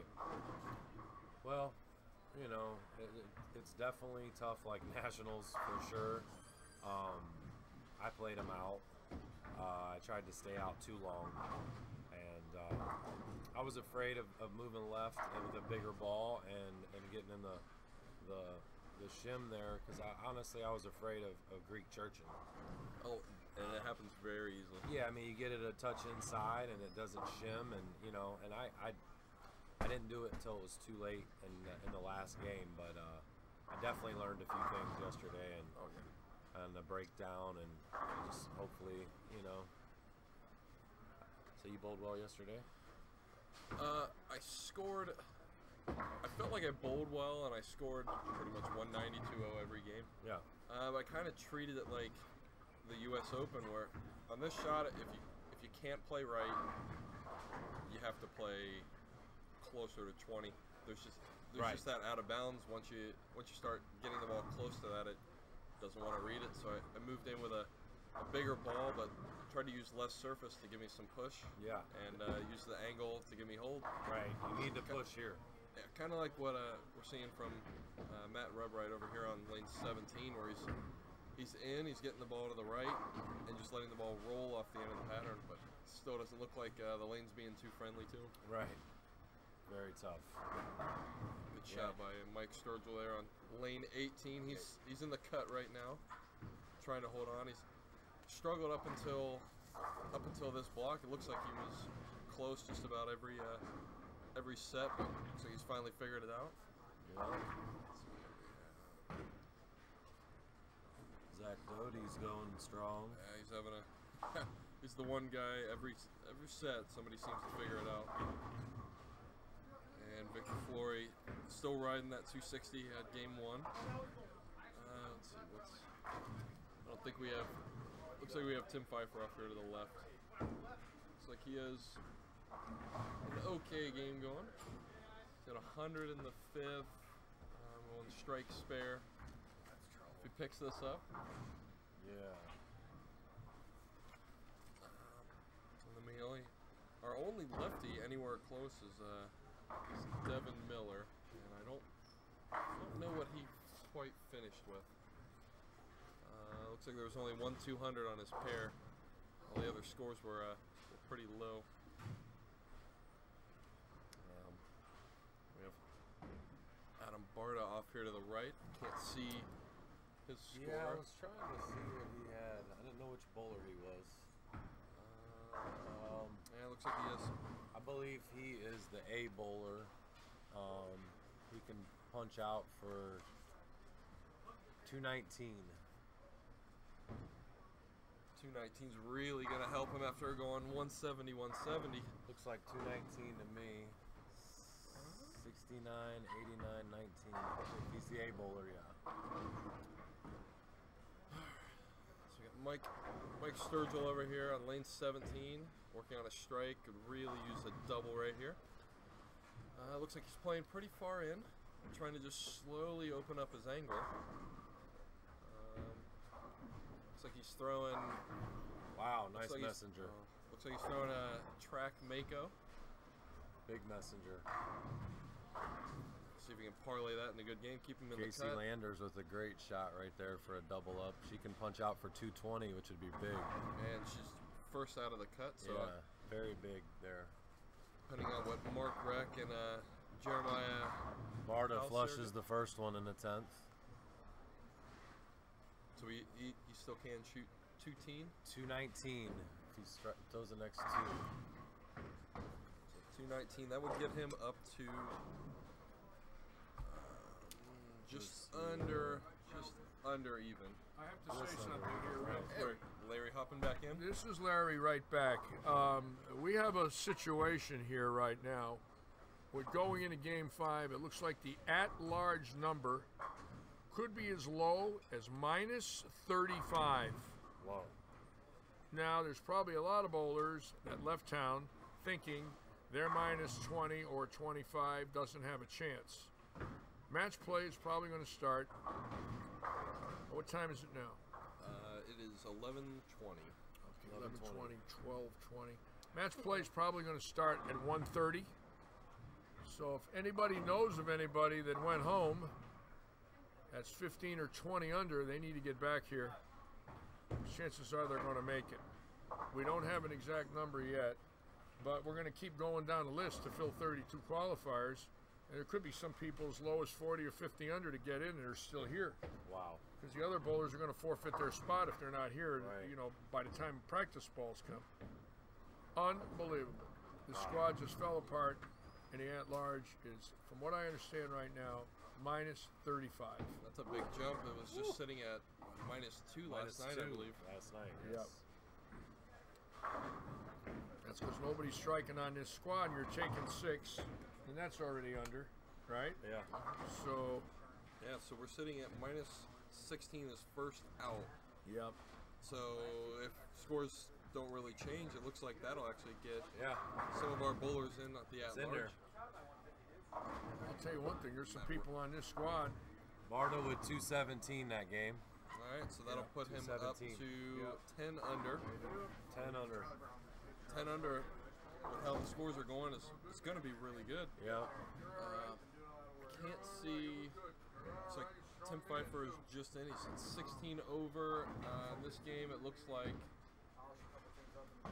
he can strike out for. Still put up a 230 game, which would be really good. Pfeiffer can go, looks like 35. He used Chris Bartle on his pair. Chris is really close to the cut. And I believe.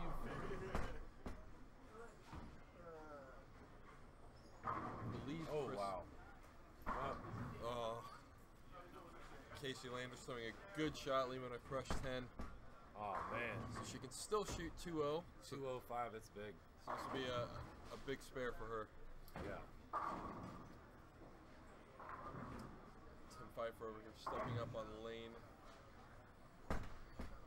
8. Going to Sherlock. Yeah.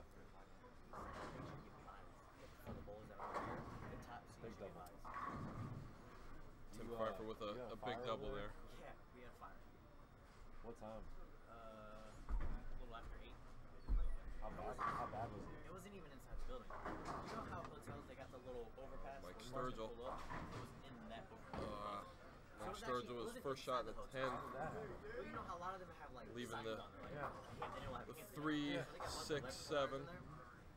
Just gonna need to get some count here for sure. It wasn't bad. It was like never big. He's sitting at 38 over, which is pretty comfortably in the cut, but What time is he's it? gonna drop some pins here unless he makes a miracle Ain't too bad. spare. He's gonna drop at least 20 pins. Yeah, because they left. Looks like everyone, we got some movement going into He announced. to game 5. Scores are slowly coming in. No, you have to give the people a chance to come back. But that's really Looks like Mike Sturgill only getting 2 on the spare for 179. He's going to drop 21 pins, but he's still going to be plus. He's still going to be in comfortable position going into to game 5. That'll put him at 38 over. So that'll put him at 18 over, 17 over. Sorry.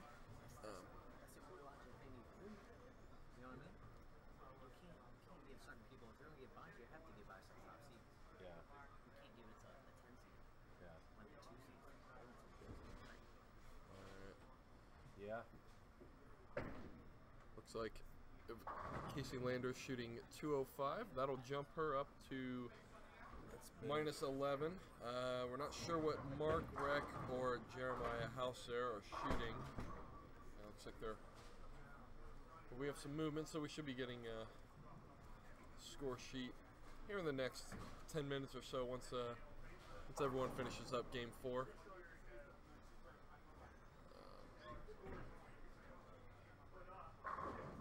Adam Barter looks like he's making the turn, going down to lane 3 and 4. 3 and 4 has been an interesting pair from what I've heard. Lane 3 definitely hooks a lot more than lane 4. And the approaches are a little tackier down at that end than they are at the high end. Might have something to do. We have the air conditioning unit powers off close to lane 24 and just shoots across, so could have something to do with the high end also playing a little tighter than Strongest breeze you've ever felt on the approach in your life.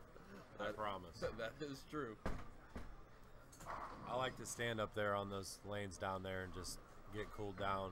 Take a little extra time on the approach. Looks like Tim Pfeiffer split in the 10th. I can't tell if that's a second or third shot. Looks like the first. Can't tell if he went straight. Looks like he's got 230. 220. It looks like he got striped in the first. So he can shoot 220 something. So that'll put him up really comfortable.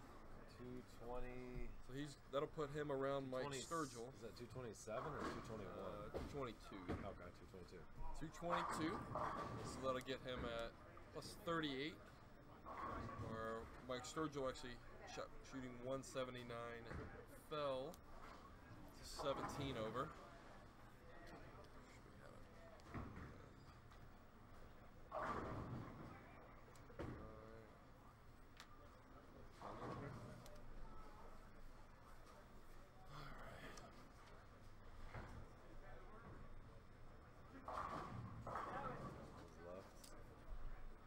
Chris Bartle struggling a little this game. Looks like he can spare here for 180. 180, yeah. 182, I think. And right now he's sitting at 21 under. So it's gonna put him in a situation where he's gonna need at least 230 the last game to put a little pressure on the cut number. All right, we got some movement. People still getting situated coming into game 5. So Daryl, what'd you throw the whole buck? What equipment were you using? The first 3 games I threw my IQ 30.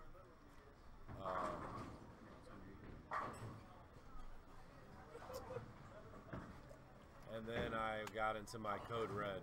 Yeah, so it looks like you balled up as you moved in. Yeah, I just did that too late. I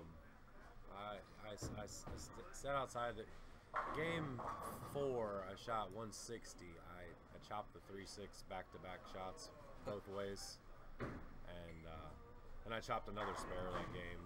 And I just was trying to stay right too long. You can't do that in this place. No, you definitely can. With the topography, it gives you that shot for about a game and a half, and then it goes away in a hurry. Especially with how everyone's playing the lane, you're going to lose your hold really quick. Everyone's playing closer to 3rd or 4th arrow, but you're trying to open up your angles.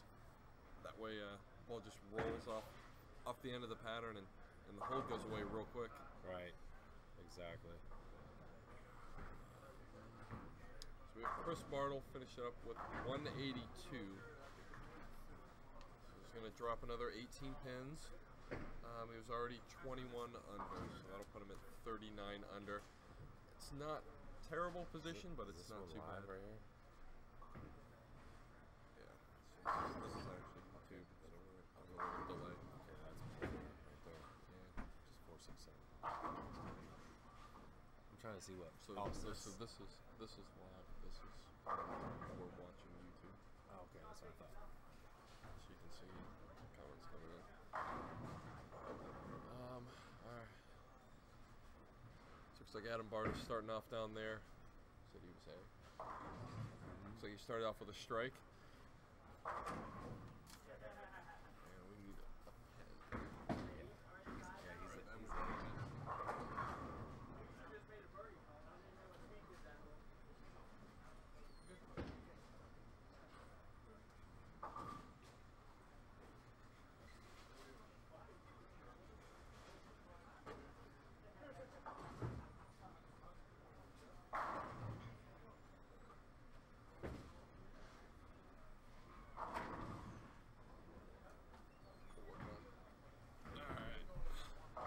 And we can go ahead and help you guys a little bit. We'll keep track of the scores here. So we got Casey Landers shooting 205. Okay, yeah.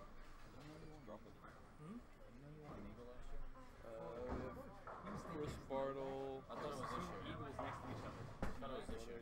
182. Mike Sturgill. 170.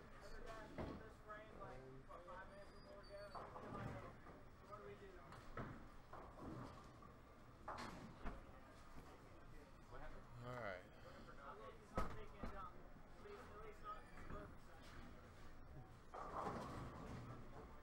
I'm just trying to get game 5 started here. We're waiting on a bowler to come back on lane 15 and 16.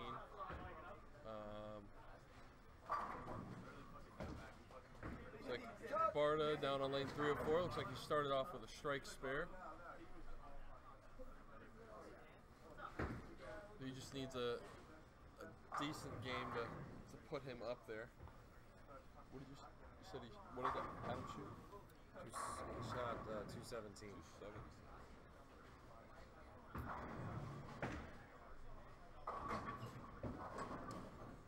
We got some other Chris Bartle. Not sure what Devin Miller shot. He's our lone lefty with a chance at the cut. Jordan Grace, looks like he was done before we had a chance to take a look at it. Cody Shoemaker sitting at 22 under. Looks like cut may stay close to the same here. Looks like people falling down and people going up. So the cut might not move very much going into this next game. Right.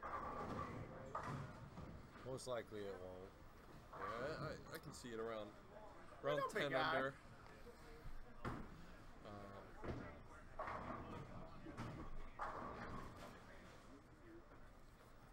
Got Brian Robinson joining us in the booth here. What's going on, gentlemen? How are we? Decided not to bowl again. Nah. Pretty comfortable. Yeah, well, it's at large numbers, -2. Minus 35. It's -35. Currently, after game 3, we're looking at 32nd at -35 for the at-large. I think my +7 should have a chance, I think. Absolutely. You're in. I would say I have a chance. You're in there like swimwear. Right. Brian, what did you throw yesterday, equipment-wise? Sorry, it's being pulled away. We got looks like we have a meeting in the office with some tournament directors. So you need a substitute? Got Ted Hanna's walking by. Ted actually had an interesting finish to his block. We had his heel fell off in a slide shoe. Oh my The goodness. 10th frame of game 4 and managed to fix it and shoot 220 last game to put him safely in the number. But it takes a lot of confidence to go up and throw each shot, worried if your heel's gonna fall off. Right. But actually, Ted's not the only person that's actually had that. We had earlier today we had somebody fall down and had their heel fall off as well. Yeah. Sorry, I had a question to answer. What's up? You wearing lens? Yeah. And I've bowled quite a few years. That's the first time that's ever happened. I've got the whole gamut. So what were you asking, Chad? I'm sorry. Just curious what equipment you were using. I used a Black yesterday. Ops mostly. I threw the X a little bit. It looked all right, but the Black Ops had the best reaction. Had a little surface on it. Just kind of rolled it, tried to keep it around third arrow. And you had to give it a little room because there's just not a whole lot of hold on this pattern. Nice It shot just from didn't. Charles there.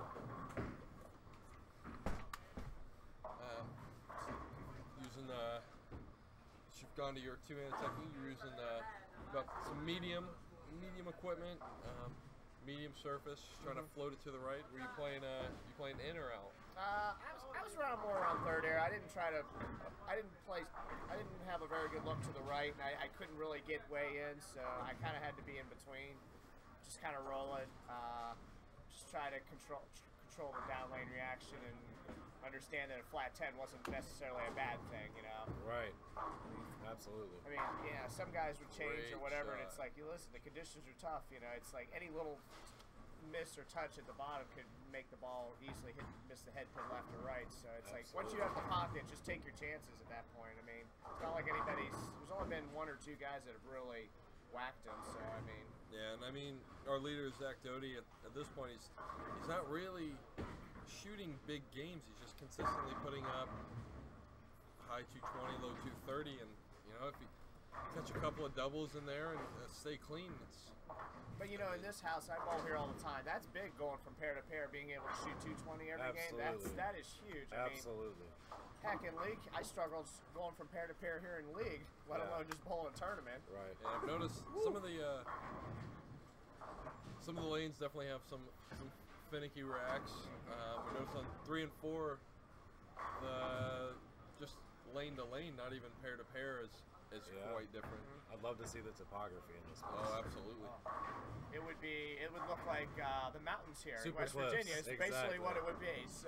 Like my trip on the way up here. Yeah, it's the Appalachian Mountains, you know. There's some Rockies in there. Yeah, absolutely. So it looks like we got all the pairs starting their game 5.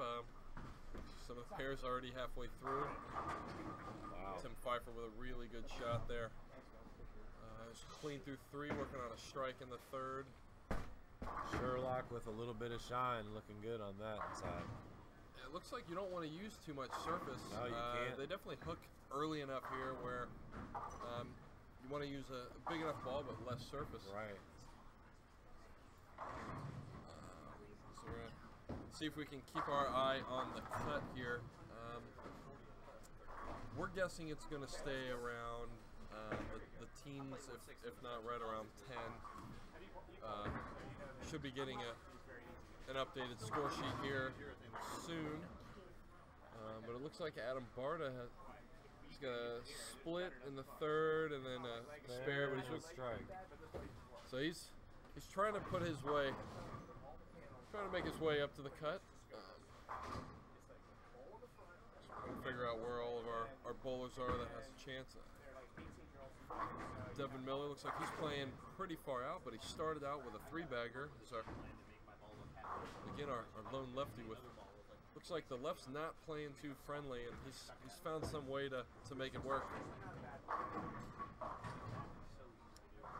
But he's had some success here in the past. He made the cut here last year.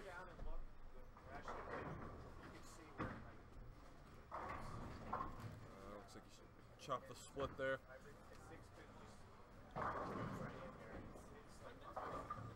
We'll take a peek here and see what Mike Sturgill's going. We have a feeling he's going to be pretty well inside the number at 17 over, but he's still going to need a decent game.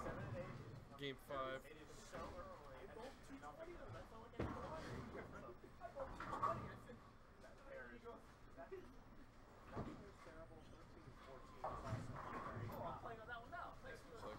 Mike Sturgill actually starting out open, spare.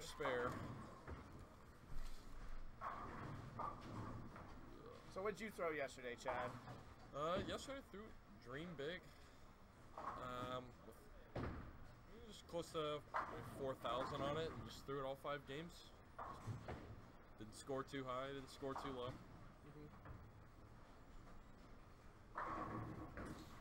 Just kind of controlling the pocket.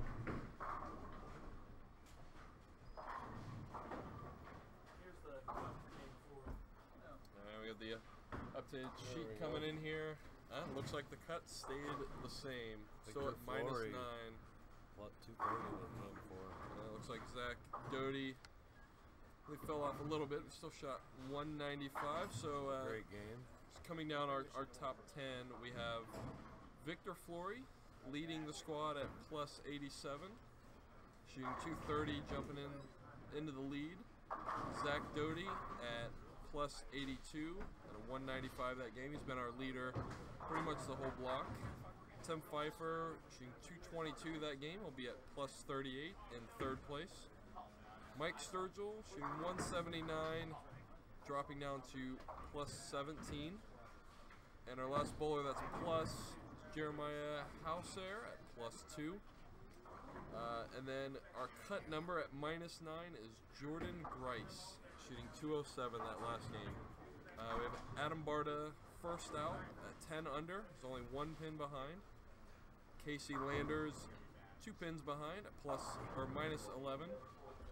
And rounding out our top 10, Devin Miller, our lone lefty, at -17. So it looks like we have a lot of bowlers really close to that -9 cut number. Four within 10 pins. It's going to be an interesting game 5 here.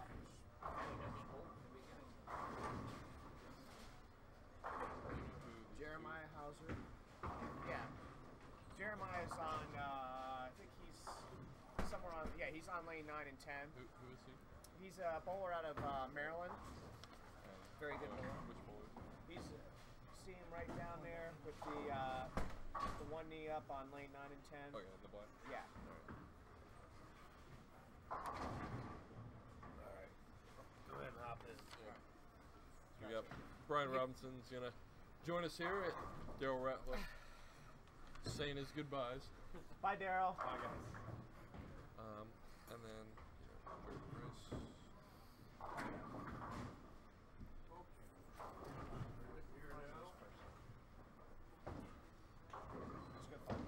Find out what So Adam Barta's on another split down there on lane 3 and 4, so he's making life tough for himself. And that's Coming to the back half of the game. And that's the tough end of the house there. 1 through 8 is, it's definitely hell. I think and we were saying since the air conditioning unit seems to come from lane 24 down, I think it's a little warmer. Definitely hooks a little earlier down there, and it makes the down lane motion just a little tougher to control. Almost feels like you're bowling downhill. And they get, and a lot of the leagues start from on that end, so it just gets even more wear and tear on the lanes, and it's just so hard to get it to carry. I mean, it's obviously this building's just tough in general, but if you can get on 15 through 22, that's the better side of this house. Anything to the left. Chris Barta with a nice shot on lane 13. 17 and 18. Can you look on the screen?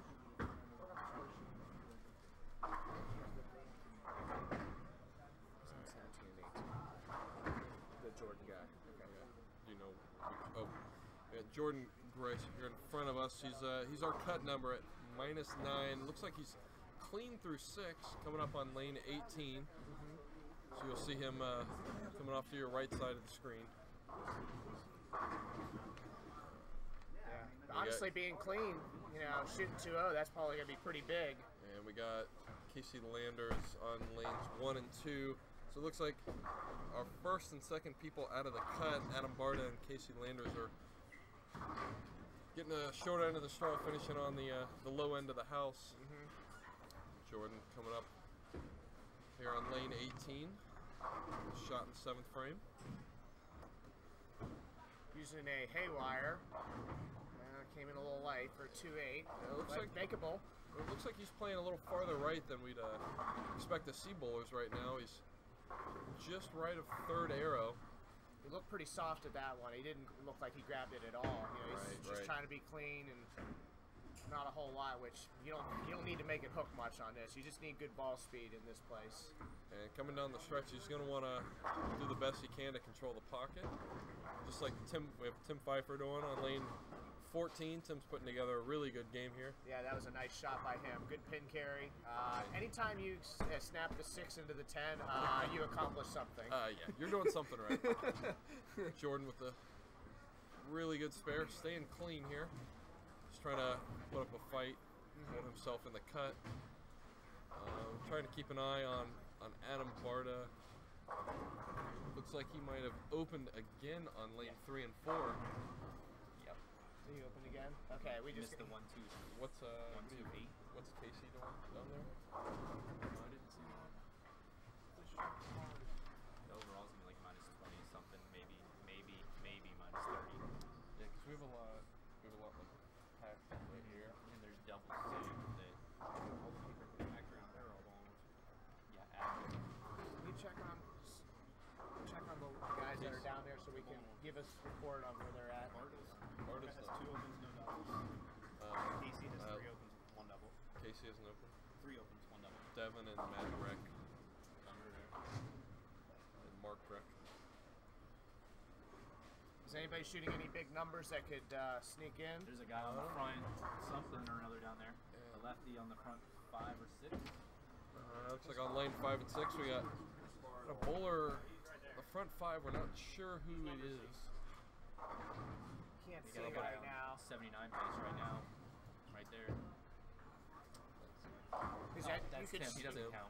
You could shoot 220, 230 and jump in. And if you're only 20, 30 pins out and shoot 220, 230, you could jump in. Okay, so right now it doesn't look like we have any scores, and one of our bowlers, Mike Sturgill. So he was struggling in the beginning of the game. Where's Henderson at? He's on 77 pace. Take a look and see what Mike's doing. Chad's going to go take a look at scores here. Sam's going to join us for a moment. Sit down here, Sam. Hi. Looks like Sturgill is 77 in the 6th. Henderson's minus 72, and he's on 77 pace down there towards the end. 277 pace. He's on 77 pace. Wow. Sturgill 77 in the 6th, working on a spare in the 7th. And, where on lane? 23 and 4. He's the D bowler. Okay, Sturgill's at 77 in the 6th. He's the D bowler right now. So he needs to pick it up here a little bit. He's needs to start striking to stay in the cut. Henderson's still on 77 pace. He just struck. Henderson's still on a 77. No, I mean 97. No. Right. What are we talking about? 77. Yeah. The B Turkey, bowler 7 spare, 4. It's 97 in the 4th. He can shoot Oh, you 277. I'm just Yikes. Who is... Was that a two-hander that was on? Looks like the number's going to be Chuck Bird at -14. -14 unless somebody goes around the -14. So yeah, we gotta. So the at-large going in that game is -14. Okay, the at-large is at -14 right now. It looks like it's gonna maybe stay there. We're not sure, but that's what it's looking right now. We have a lot of bowlers at that number. We have a lot of bowlers at that number, so Who is... possible roll-off. Devin Miller's at -17. So he's only got to go plus a few to get there. It's the lefty in the blue stripes. Right here.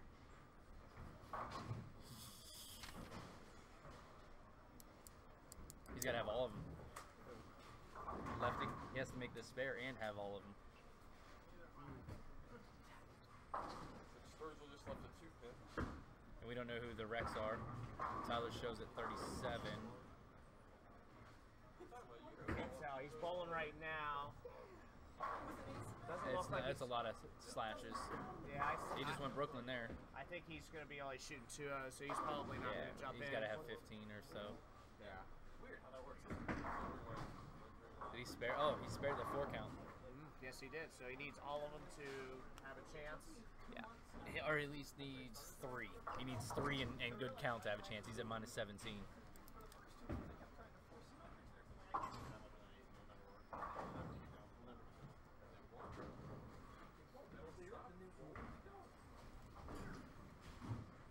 I'd say the way this is looking right now.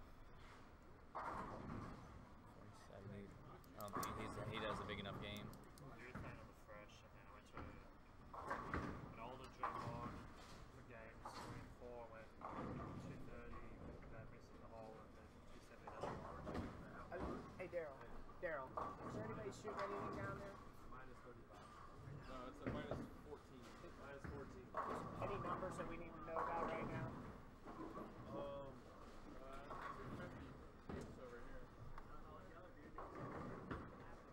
Viper's going big. He's already in the He's number. already way in. And Henderson's about to step up right now. Henderson's about to step up. He's still at 277 pace right now. He could jump himself in there with a big game. He's at -72. Ooh, there it is. And he just struck again. That's through 8. That's through 8. So he probably. Tim just split. But he's already in the number anyways. He probably needs them all. Who was B? That's a big game, 37. 237 is that. Sam, who's B on that lane? On 11 and on 12B. Honestly, I don't know. 37's a good game. Yes, it is. 237 is a big game. 205 is a big game. What are you talking about? And Chad's going to be coming up here. What's the report, Chad? Barta at 162. Barta had 162, so that's probably not going to be. He can shoot 193. You know who B was? Right there? The 237? On 12?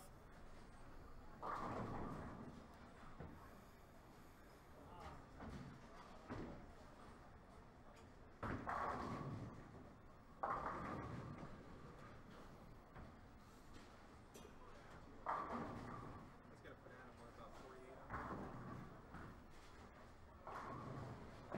That's gonna put Adam what, about 48 on it? Who, Barta? Yeah, that's going to get. Yeah, Barta's probably going to be out with the 162. Yeah. That's going to be no good. Just had to hit the right pairs.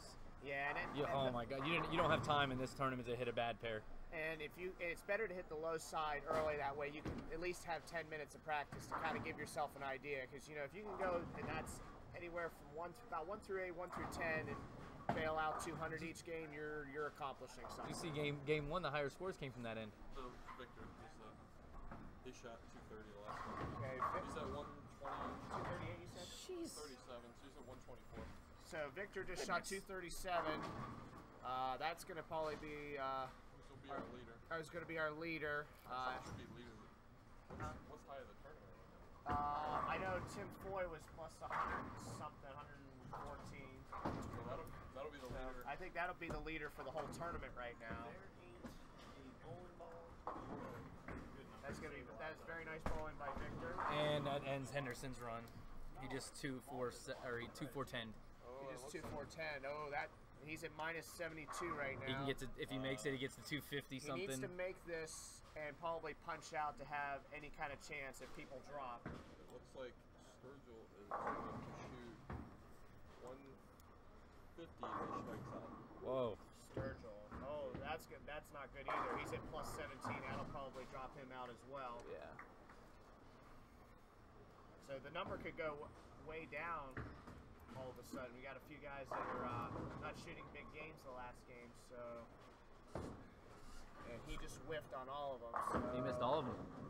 That's only a 238 possibility. 38 and 72 under, it's not going to do the trick. No, with all the numbers dropping, I'd say if he punched out for 258, he'd have a chance. Oh, but yeah. now he's probably even out. 240 might have been pretty close, too. Yeah. The overall number. But you never know. I mean, I guess 238 wouldn't be the worst thing. Was that Kim? Kim down there was on. He was on 260, and then he left a 7 count. Where was he at? Isaac Kim. Isaac Kim. He had a big game going. Has he still got it going down there? No, he can go 30 or 40 now. 30 or 40? Yeah. He is at minus 81, so that's probably not going to be enough Not either. going to be enough. But there's still a lot of guys that got opportunity. There's a lot of guys that are shooting themselves in the foot. How close? There's nothing. I mean, the cut could drop easily 10, 20 pins this game. 20 on 23 on 4. I can't see that Isaac far. He just chopped, so he's definitely out now. A lot of guys that have an opportunity are not taking advantage of what's all the low scores right now. It's hard to take advantage on this. It is. It's hard to make a good shot, and then having the pressure situation of, oh my God, if I just throw a double here, I can jump in. Right. And then that's just too much pressure. Absolutely. And this looks like this is the lowest scoring squad. Everybody's just. Each squad got lower. Each squad got lower. Which is how it's supposed to be at a tournament. As you put the pattern down more and more, it should get tighter and tighter. Yeah. 10 with another nice shot there. 10 pin. Ring 10. But he's gonna be safe, obviously. be around, makes a spare, he'll be in the about plus 50, plus 60 range. The 220 is already way out. We're looking at the scores, trying to figure it out, but there's so many low scores right now. It's so many guys trying to jump in, not taking advantage. So many guys dropping themselves out.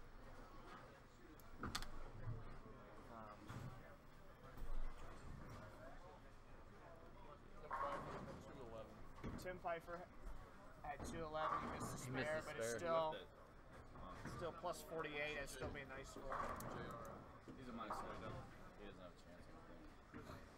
Who's that? Can you go get some score sheets for us so we can Just steal them off of Brandon. get the guys that are? Sturgill had 141. Sturgill had 141. Mike Sturgill just had 141, and he was plus 17. So might drop him out. I would say probably. I'd say one at the earliest, probably most likely 2.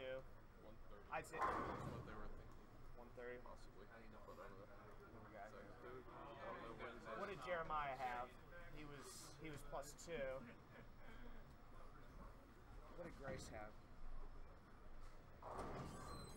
Did he have 211? That's D. Yeah, Jordan Grice had 211. He was at minus 9, so that gets him to plus 2. So that's probably going to be in. Yeah. All the low scores. Soft. That's a good game right there with what's going on right now. That's a lot of sparing. He had 4 or 5 spares in a row right there. Yeah, but you know what?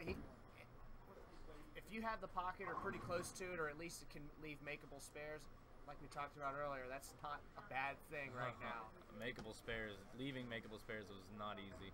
You know, it was amazing. I bowled the morning squad yesterday, and not that they were soft, but it was amazing how it took plus 39 to make it off of that.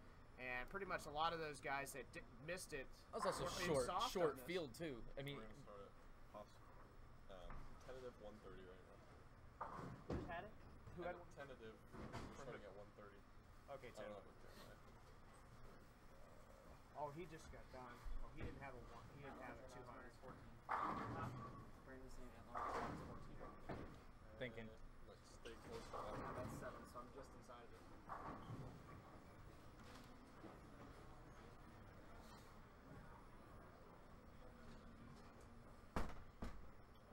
Big guy. We on Ross. How's it going? Are you gonna close? Oh, I'm in. Oh, you are for sure? Should be good. Should be good. Sam, do we have an what is he at? I think Chad was saying Brandon said it was a minus 14. Oh yeah, That's what he's that's right, we talked guessing. about, yeah. So there's we do have a potential of a roll off maybe, because there's some guys at minus 14 at the large bid. If there is a roll off, we'll probably put them on 15 and 16 so you guys can watch on the live stream. When's roll call for this? Usually. We're thinking if there's not a roll off, we're thinking we're going to bowl either 1:30 or 2 o'clock. So I'm hearing 1:30. Everybody give everybody a chance to get some lunch, chill. I think they could put some easier pins in here, so maybe we can get some carry too. That'd be nice. Okay, ladies and gentlemen, Sam DeWitt's complaining about something. First time in the history of man. I can't believe that Sam DeWitt's complaining. It's hard to believe. Hey, Adam Barta, Sam DeWitt just started complaining about something. Can you believe it? Yeah, right. So, yeah, everybody's just finishing up right now. Here comes Chad. He's got updates. Got a few more people still finishing up. We're trying to get some score sheets so we can give you guys an idea of what's going on out there.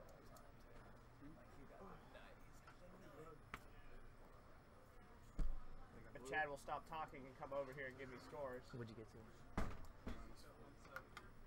Who? Casey shot 170. Okay, Casey shot 170, so that's another low score right around the cut. So the number's going to probably drop a good bit. We've got a lot of low scores right here. So we're thinking the cut might drop maybe 10. It could even go 20 pins lower. Shot 2 over. One of the wrecks. One of them. Yeah, one. Thanks, that's helpful. They're right next to Yeah, they're right next to each other. I mean, look, we got a lot of load. So Mark, I think Mark shot 208. Mark Reck shot 208. Which puts him. That puts him at minus 20. Ooh. So that's going to be That's close interesting. right there. That's an interesting number. What do you got? You got the number in a second. All right. We're going to be getting a number here. Done. Yep. We're going to get a number here pretty soon. They're just tallying up the last. Before anybody leaves, this is unofficial. It looks like the at-large number could very well be minus 14. That is unofficial as we speak.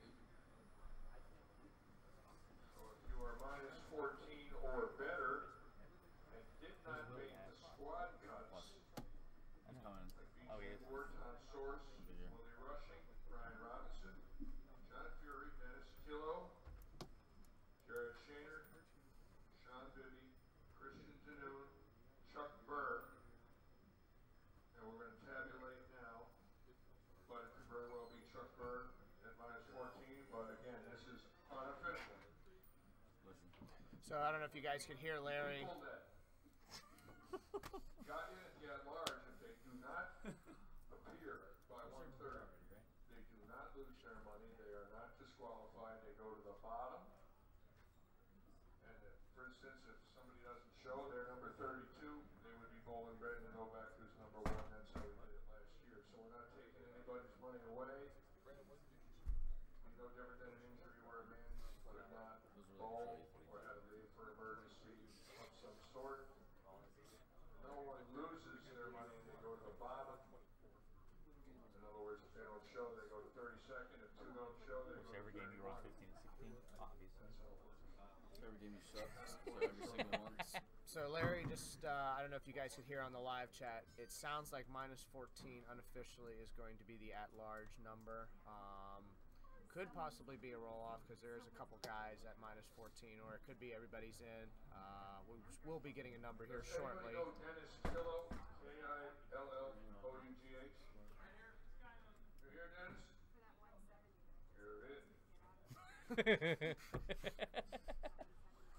You're in. You're in. It's like Come on down. It's like The Price is Right. How far the number gets to 100? Man, the scores are looking at. This one. Yeah, what's the look? It's like, and just, nope, 2 shot ones. And 70, and 2 shot ones. And somebody was in shot one. So, like, I have no idea. So basically no one knows what the numbers are. Oh, no. All we know is it's minus. It might be minus 20. Good. Could be. Cool. I would have loved to bowl just bowl back here. You done? You leaving? There's a couple. They have steak and egg special. That's about it. 124. Victor, Victor. That's some bowl because they're not. I don't know exact shot last game. Order 2 specials. I can go change, get my stuff, and come in here and then eat. 3 people don't show. They're gonna bowl. Then go. I'm not gonna say that because there's an intercom. Ow. Ladies and gentlemen, Sam DeWitt's still complaining. I didn't complain. Still I didn't say anything. complaining. And he's not even bowling yet. He's not even bowling yet. He's still complaining. Planning to start Nobody's even bowling yet. 1:30. 1:30. All finals 1:30. Hey, I'm gonna go stop. all finalists. That's me. That's this guy right here. He's a finalist for now. Until 2 more games happens, and then I'm not a finalist anymore. That sounds like another complaint. It is. It's Sam not a Coley complaint joining if the it's booth, truth. ladies and gentlemen. It's not a complaint if it's the truth. That's still complaining. I gotta stop. I've used up my limit for the day. What, complaining? Yeah, I've used it up. I gotta stop now because I'm Listen, trying to slow down. Just you- like calories, you want to slow down your calories, lose weight. I got. Listen, that's why you're like so thin, because you can complain and lose weight. All right, you're the only person that can do that. I don't know anybody else that can complain as much as you and lose like 100 pounds. Listen, I'm cutting back. Yes. Cutting back.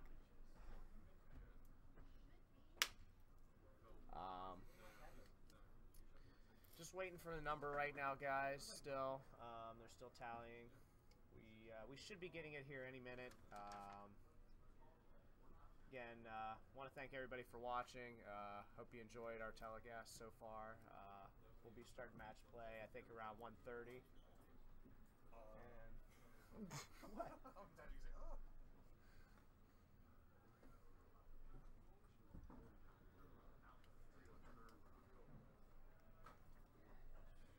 So Sam, what did you use today, or not today? Yesterday. What did you use to make the cut? What were your balls of choice? Yeah. A GB2 with about 20,000 games on it and a deep freeze. And a deep freeze. Yes. Anything that does not hook. If it hooked, it did not touch the lane. Right. Absolutely. Oh, easy. He needs that left hand to hold the ball. Yeah. With his two-handed ways. Yes. Listen. Just because you can't be two-handed, Sam, doesn't mean you have to complain about it the entire time. I'm pretty good at two-handed. I'm not accurate like you are, but I'm pretty good. I'm good on house with two-handed. I'm good on house. Well, anybody could never do it on sport. I mean, I'm not very accurate on sport to begin with, but yeah. Two-handed, definitely not accurate enough. Yes, I understand. Did he actually go in and order my steak? That'd be really nice.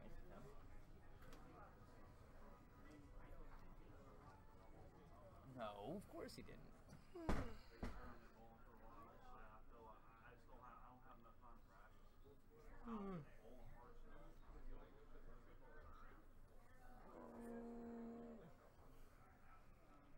Like my new pullover? It's pretty, isn't it? Bought it from the shop. What, you bought it from the shop? Mm-hmm. It's an Ebonite emblem. Of course I'm gonna buy it. I think if I wear Ebonite enough, I'm hoping that someone's just like, hey, we should sign that guy because he wears Ebonite a lot. Just tell all the people out there that you need to get staffed by Ebonite. Just tell them now. I would love to be. That'd be a dream. Mark Reck and Tyler Shaw in the front desk, please. Roll off. Is that what we're going with? No, is there a roll off? Tyler Shaw. Okay. Sound? Do we have a roll off? I think so. It's what it's looking like, one game roll up. Okay, so Sweet. it looks like we've got a one-game roll-off for 32nd. Is it 32nd or is it? For the at-large at-large number. The at-large it's the number? at-large number. Okay. So for the at-large number, it looks like we might have a roll-off. That's pretty He cool. thought it was 14. They thought the cup was 14, I guess. I'm gonna go tell them to put him on 15. Yeah, go tell them. So we're gonna tell them to put them on 15, 16, so you guys can watch on the live stream. I don't know. It's 1 or 1:30. Probably a little later now. Yeah. If there is a roll-off, the match play will probably start a little bit later. I'd say closer to 2:30 then. But we're trying to get some information now, see what's going on.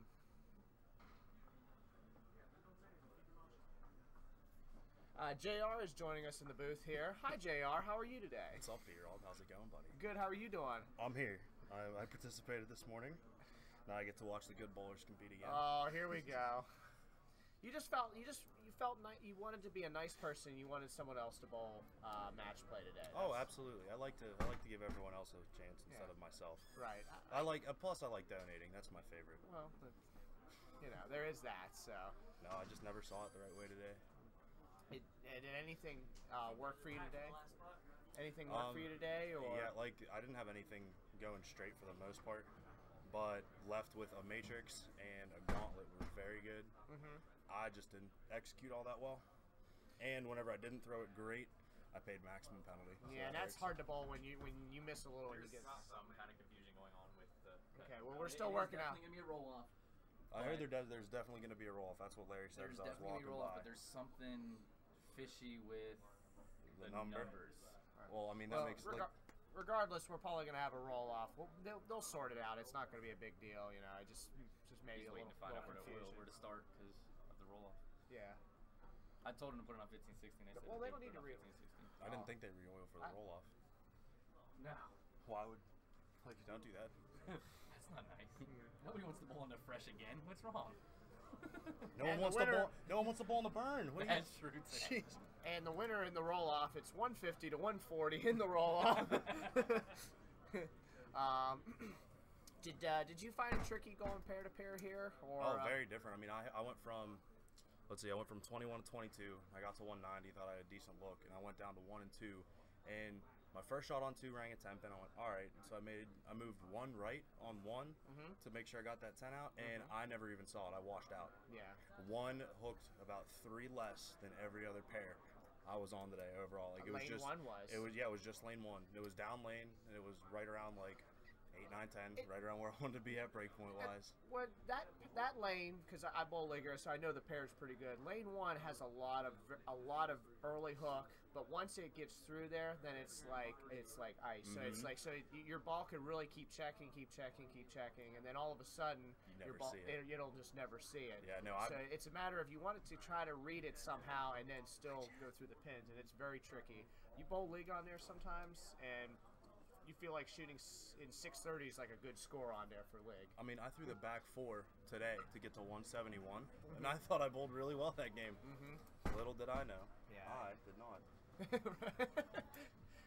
You weren't the only one who had some trouble. This is a tough pattern, tough house. It's just yeah, you got to catch the right pairs at the right time. There's a lot of they're tough, hands down. That's what it comes down to. Let's put it this way: there won't be any scoring records broken here in this center. That's a negative, Ghost Rider. Negative Ghost Rider. That game's a fucking. I'm behaving. I'm behaving. This is bad. I don't Every time even. you live stream, it just gets bad. I don't even have a Who do we got beverage. for the- That's how behaved Who I do we am got right for now. the roll off? Let's see, Tyler Shalan. I have no idea what's going on.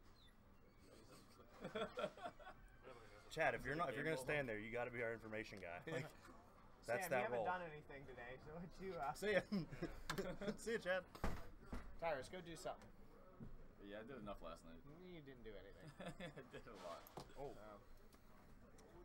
you know what? I'll wait.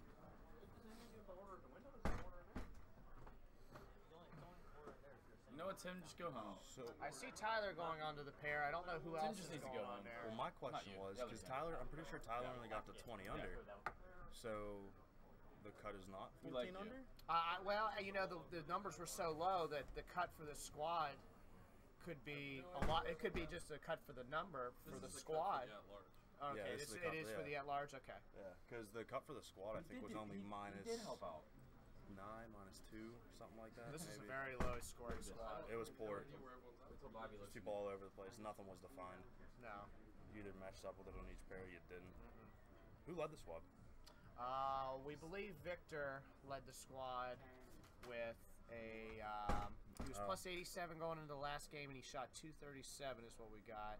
Yeah, -9 going into that. That's crazy. So he looks. It looks like he led the whole thing. Hang on. Tyler, who are you bowling? You would go into a roll off. Come here. I'm guessing the dude in the Oh, never mind. Oh, I got to qualify with him. What, Jared? Who are you bowling? The dude, or what was your number? What'd you get to? 20. And that was the large number? No, that is the tie for 6 number. Yeah, that's the. I told you. That's what I okay. thought. If you're 6 on the squad. So this is tied for the 6th of the squad. Tyler Wow, Shalan. okay. Who's your opponent? I don't know who the guy in the yellow is, but I bowled with him all day, as bad as that is not knowing his name. Ricky. Mark Reck.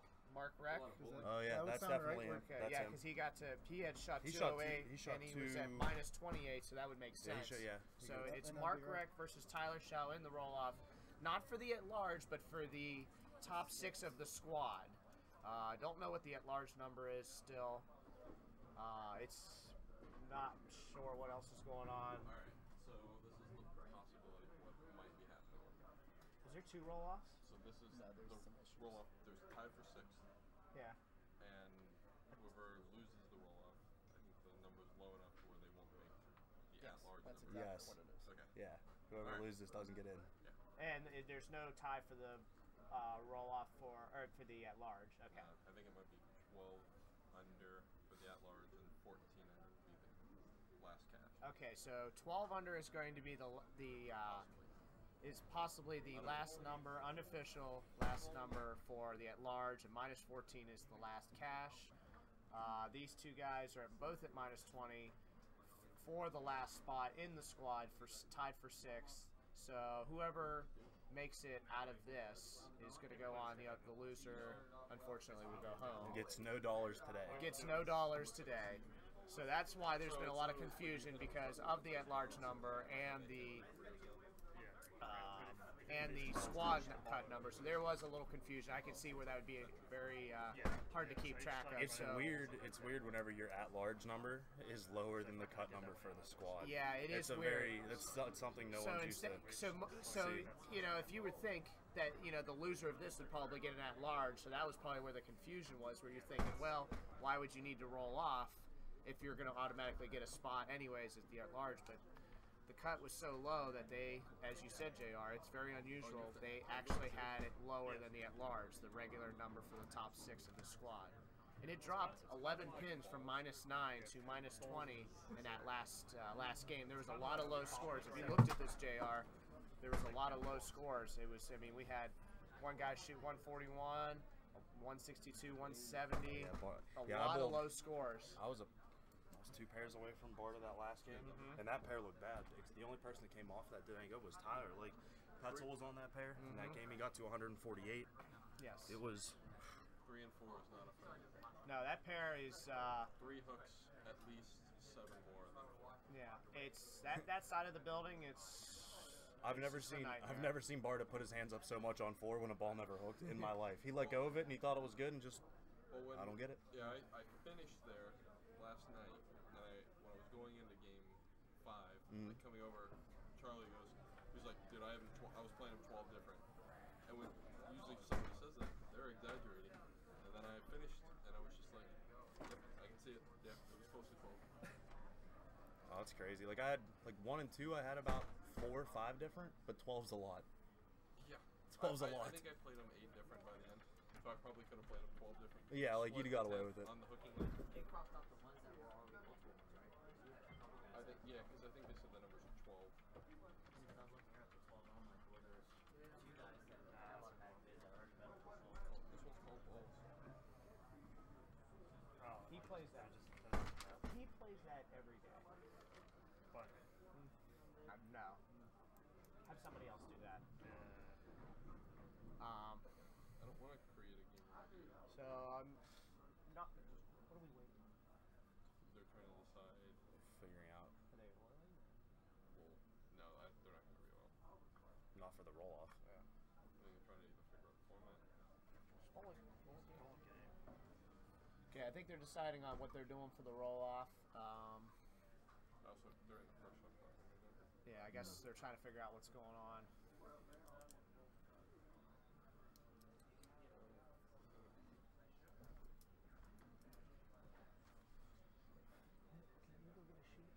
they don't have print one out yet. Slide down, shoot this way. It was amazing. There was a couple guys that were in the -70 zone that actually had a chance to shoot 250 or better to jump in. Could you imagine shooting -72 and having to pop at the cut? That's just amazing. Yeah, I was at 8,600 going into that game, and I knew if I shoot 260, I have a chance. 250, like I know there's an outside chance to get to that at-large number. We were watching Henderson, Jonathan, and he was at -72, and he went 3-bagger, 7 spare, 4-bagger. Okay, we've had to make a ruling. And We were taking 6 bowlers off this squad, but we're really not taking bowlers. We're taking scores. Top 6 scores make the cut. Larry's the man. It was a tie for the 6th score. However, the 6th score doesn't beat the at-large. So we're going to roll off with the 6th spot, 15 and 16. The winner moves into the finals. The loser is out and doesn't make any money because he didn't beat the at-large number, which we believe to be -18. Larry being very blunt there, ladies and gentlemen. Very tough. I've discussed it with a gentleman that did not bowl in the event who's run tournaments. I've discussed it with my 2 people, Justin and Brandon. We brought in another Eastern Regional player who bowls Nevis and PBA Regionals. And because neither one of them beat the I haven't had at-large, to say anything. We're listening to we Larry can't talk about place them ahead of the at-large. But What I neither do one of off, them were in the top not 6. vocally, They tied doesn't get seen. So. the 6th. We're going to make them roll off for 6th. The winner goes give me a on. beer while you're at it. The loser Who's over there? gets nothing That's okay. You have legs. because he did not beat the at-large. Yeah, but I'm Very doing unique something situation. important. We have to come up with something. The I don't finals know about have all to that, start at 1:30. That is the rule. Yeah, I don't want to. Yeah, I don't want to have to get up. That's ridiculous. 15, 16, The only thing we're both missing is we first need place spots. some of the girls in there to get us a massage. I'd be okay with that. So 5 minutes of practice. Watching yours is driving me crazy. So like, I can't even pull it this way. Okay, the lanes are on, you guys. Practice. 5 minutes of practice. But don't go too much. We'll flip a coin to see who starts the match, who finishes the match. Yeah, our balls. Okay, so we got. I don't know if you guys could hear Larry on the mic, but basically what happened was there's a tie for the 6th spot, as we talked about. The at-large number, cut number was -12, and the cut for the top 6 was -20. So basically, you would think normally that the 6th guy or a top tie for it, they would still get at large, but that is not the case for this squad. So basically, we have to have a roll off to determine who gets in and who doesn't. That's not good at all. So That's Yeah, winning in. winning in, it's going to be very exciting. What about the 33rd spot? Is Uh, that an at-large number, or is that? that'll be a cash, and they will not. Neither person will, We'll touch the at-large, or we'll touch that? Nope. because they're at They either minus make this 20. cut or no. They make the cut or they're out. So Rough. a lot of pressure on the line. I'll still go fuck myself about that shit, by the way. If it's all no. Who did? No. Jared.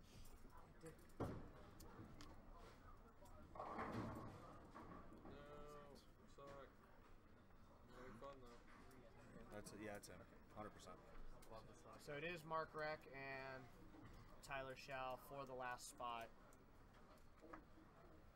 Yeah, I got to. Got about five. They get 5 minutes of practice.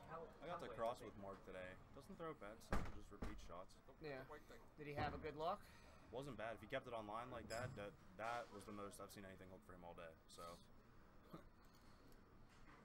So it'll be interesting to see what happens. yeah, we hit this pair game 2. What do they have game 2 on here? 184 that game. Yeah. 184 might be good enough. 184 might be good enough. 184 is a lot today. I feel like if you shoot, Oh, I mean, for me it was a lot. I'd pay people to get the 184 right it now. doesn't look like they have a whole lot. So it looks like, I mean, if you shoot 200 or 190, that probably could be a winner on this pair. That's what I saw all day. Where if he just got it off his hand and kept it left of 15, it just shimmed to the hole all day. It's impressive.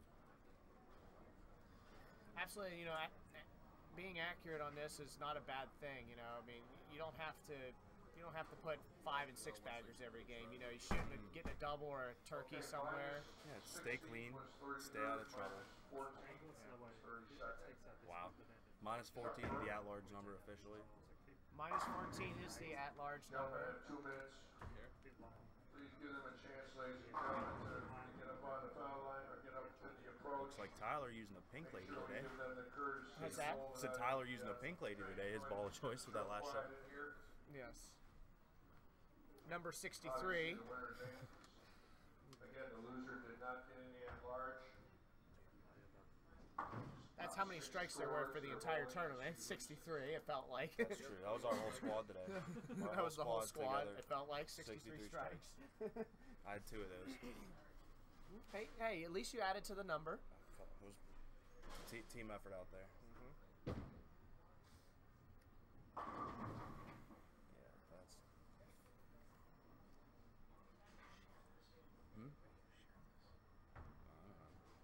Again, the reason for the ruling, they're minus 20. We can't change their score. We can only take 6 bowlers off the squad. Go to YouTube. Can't bump them ahead of an at-large number they didn't beat. You just copy the link and. I mean, there you go. Oh, that worked out perfect. Apparently my internet's not working, so. You can show, you just go on YouTube. No, and but click share. my phone's not loading. Drop, go home. Got about 40 seconds left. Get their final shots in, and It will eventually go. looks pretty good. He's throwing looks like a honey badger there. It's really funny when he does that. It's tough. Tyler on 900 global staff Mm-hmm. for the past, what, 2 years now? Yeah, I believe so. Yes. At least year and a half. At least a year and a half. What do you do like at the beginning of the stage? Get some final shots in here. Sure, Larry will make an announcement. Is it Right now I need 2 games? Last play? It'll be 2 games. Yes, it'll be 2 games of once we get this roll off going. It'll be 2-game total pins, match play against your opponent until we get to a step ladder. And then it's kind of interesting how in the match play you actually use your total pins to determine the seeds for the step ladder. So it is important to keep bowling and not just, oh, I'm going to fish around. You need to keep striking so you can get the number 1 seed or 2 seed. That's big, you know. That's a few matches that you can skip. Oh, absolutely. I mean, if you can't strike, just grind out, try to stay out of trouble. Yeah, absolutely. Do everything I didn't do today. Yeah. So you're saying you're the example of of what not to do? I am the standard of what not to do today, Okay. folks. Hi, Beach. Hi, Beach. So good to see you. I was texting Brent all day. I was like, man, do I need a ball gun? Dude, you're like All right, we're getting ready to start here. Mark Rec on the left lane. third or fourth in the spot. 17th. I'm looking and I'm just like, I don't even think I'm going to beat That's a pretty good shot there. What's nice about Mark is he has a lot of room right and left. He misses left, it shims for days. He misses right, it makes it back. He's got a little loft. He's pretty soft at the bottom. He's not, and you don't need to really hit it too hard on this. You just gotta have the ball speed, and that's usually pretty good in this building. It's just having the ball speed. I died. I only have 4 cans. I'm not. Nice shot by Tyler there. Both of them look pretty lined up. I don't know any of the 900 global products. What's Tyler throwing? It looks like a honey badger. Honey badger don't care.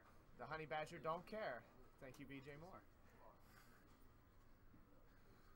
That ball's been pretty good for us. Very popular. A lot of people like the name, you know. It's like I believe I watched Sam throw it on Legacy for the Legacy Open, and that needs. I believe Friday night at Playmore for James House's tournament. Yes. 2-8-10. Tyler got that a little wide. Yeah, you miss a pinch right or a little at the bottom with your hand, and that's what you see today. Yeah, it looked like he just kind of came out of that one a little, just got it going too far to the right. Well, Ooh, almost made it. it's one way to get 2. Yeah, it's one way. I can't see what Mark's throwing. I think it's a Nirvana of some kind. I don't know.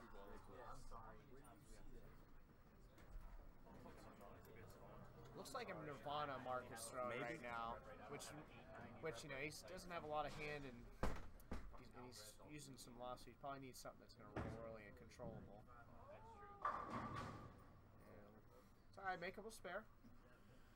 Maybe Nirvana would be decent too. Speak for yourself. That's tricky today.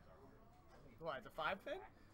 Always terrifying. Can't be missing 5 pins, JR. I didn't miss any, but it's equally terrifying. It's equally terrifying, just because of the fact that you'll get made fun of if you miss the 5-pin. Nirvana. It is a Nirvana he's throwing. I crossed them all day. I should have paid attention. I didn't.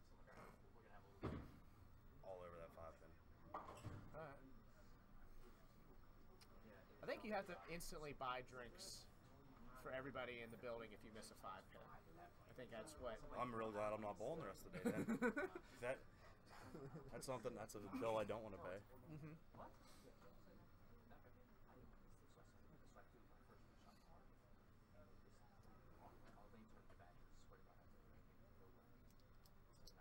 Yeah, Mark actually shot 208 the last game to get here, and in that, I believe his fill shot in the 10th, he only got 8. So he could have got to. Wow, recovered. That recovered really well. That was I thought that was going to 2-8-10 like Tyler's the ball. difference is his speed's slow enough and he's throwing that Nirvana as to where Tyler's is designed to get through the fronts. Like the last game he was throwing that, I was changed to a gauntlet and finally got my first game with a crooked number at the beginning of it. Right, absolutely. It was just get it right, it'll recover. Looks like a good shot. That looks like a good shot there. Yeah. Now, see if he can get a double here. Hopefully, he makes a better shot on the left Got a double lane. to climb back into it. Yeah, he needs to make a better shot than he did on the last one where he 2-8-10. It works 95% of the 50%. Correct. It's hard whenever you're trying to be perfect like that. You don't have misroom right. That's gone. I think he's. I'm pretty sure he's in the. Yeah, he's. I can see him. He was making a bag adjustment.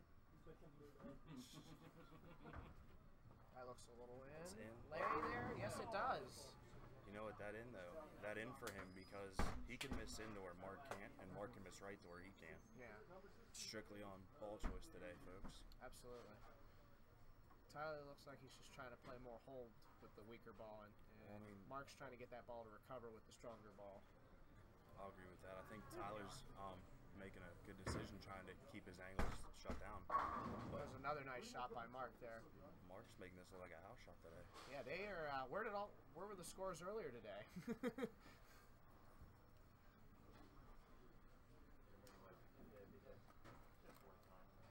Did we get an updated final sheet for? I don't believe so. I will have send somebody down to get a final sheet.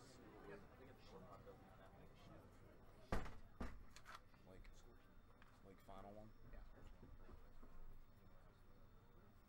I'm sending someone now to go get it. He'll be back here shortly.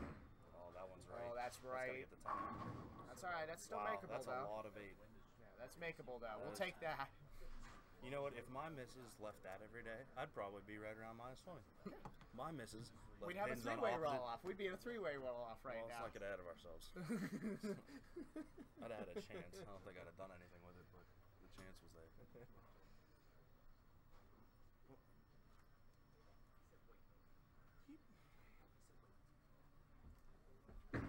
And he covers the spare there. All right.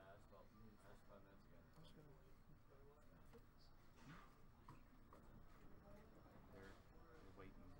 He's doing money payouts, so he's using the sheet for money payouts.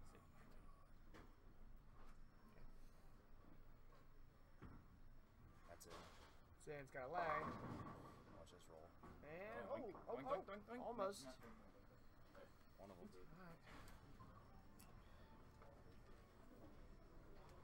Tied still again, a makeable spare. Still a close match. Makes the spare. He's down by 11.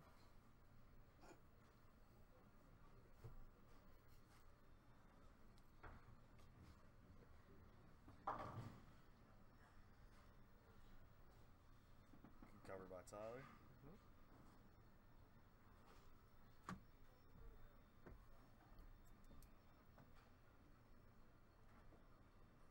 That's just what you wanted to roll off. Someone fixing lane halfway down the other side of the zone.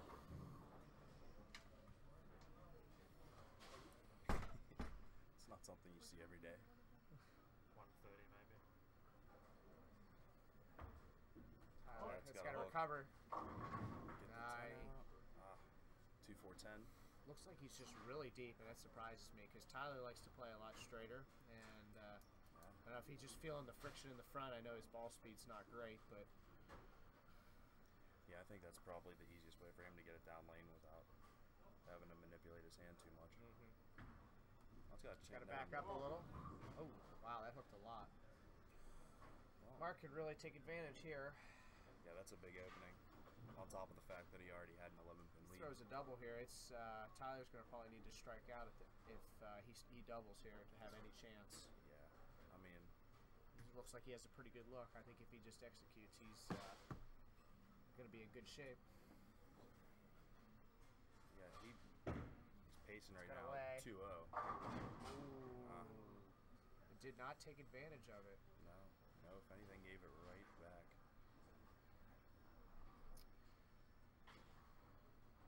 But he'll still have a lead even if he doesn't convert here. He'll still be up by over 10 pins at least.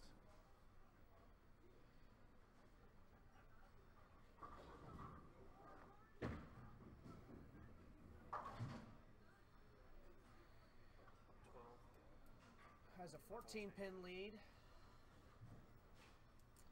Needs to just make a better shot. It looked like it just kind of didn't come off his hand very good there. Yeah, that one was left off his hand out the gate. Yeah. Little grabberooski right there. At that point in time, you just hope to get the 7 out too. Yeah. Right. We don't need a lily today. That's That a looks better a little shot, but he better. grabbed it. Oh, That's man. much better there. Got a handful of that one, Cotton. Yeah. I think the loft and the is helping him get his ball down the lane. I think if he was sitting in early, I think I would have easily have gone through the nose. Yeah, I don't see, for as right as he is throwing that big of a ball, he's not seeing nearly as much up front hook as everyone else is. Yeah, he's definitely a lot softer with it. Tyler. That's a better shot. Looks better. That just didn't. Light floor, the ball just, it's not strong enough to turn over down lane. Yeah, he either needs to ball up, or I think he needs to get a little further right, get a little closer to where Mark is. It just looks like he's very deep, you know. And I'm, again, kind of surprised because usually Tyler likes to play a little further right. Yeah, I think he got in that mindset of everyone got left today. He just tried to be with everyone else. And it's easy to do, you know. There's a lot of friction on the lanes. Oh, and Tyler back-to-back shots that would have taken the 7 dead out. Yeah. Unfortunately, not the pin he needed. So now he's got a really big hole. Now he needs to. He needs the double going into the. Needs to double make something happen here. Needs to get back focused and everything. Oh, that's better. There you go. Looked like he got a little more hand in that one. Yeah. EJR'd that one. Ralphed all over that. Ralphed all over. That was his best Ralph impression. This is his best Wreck-It Ralph there.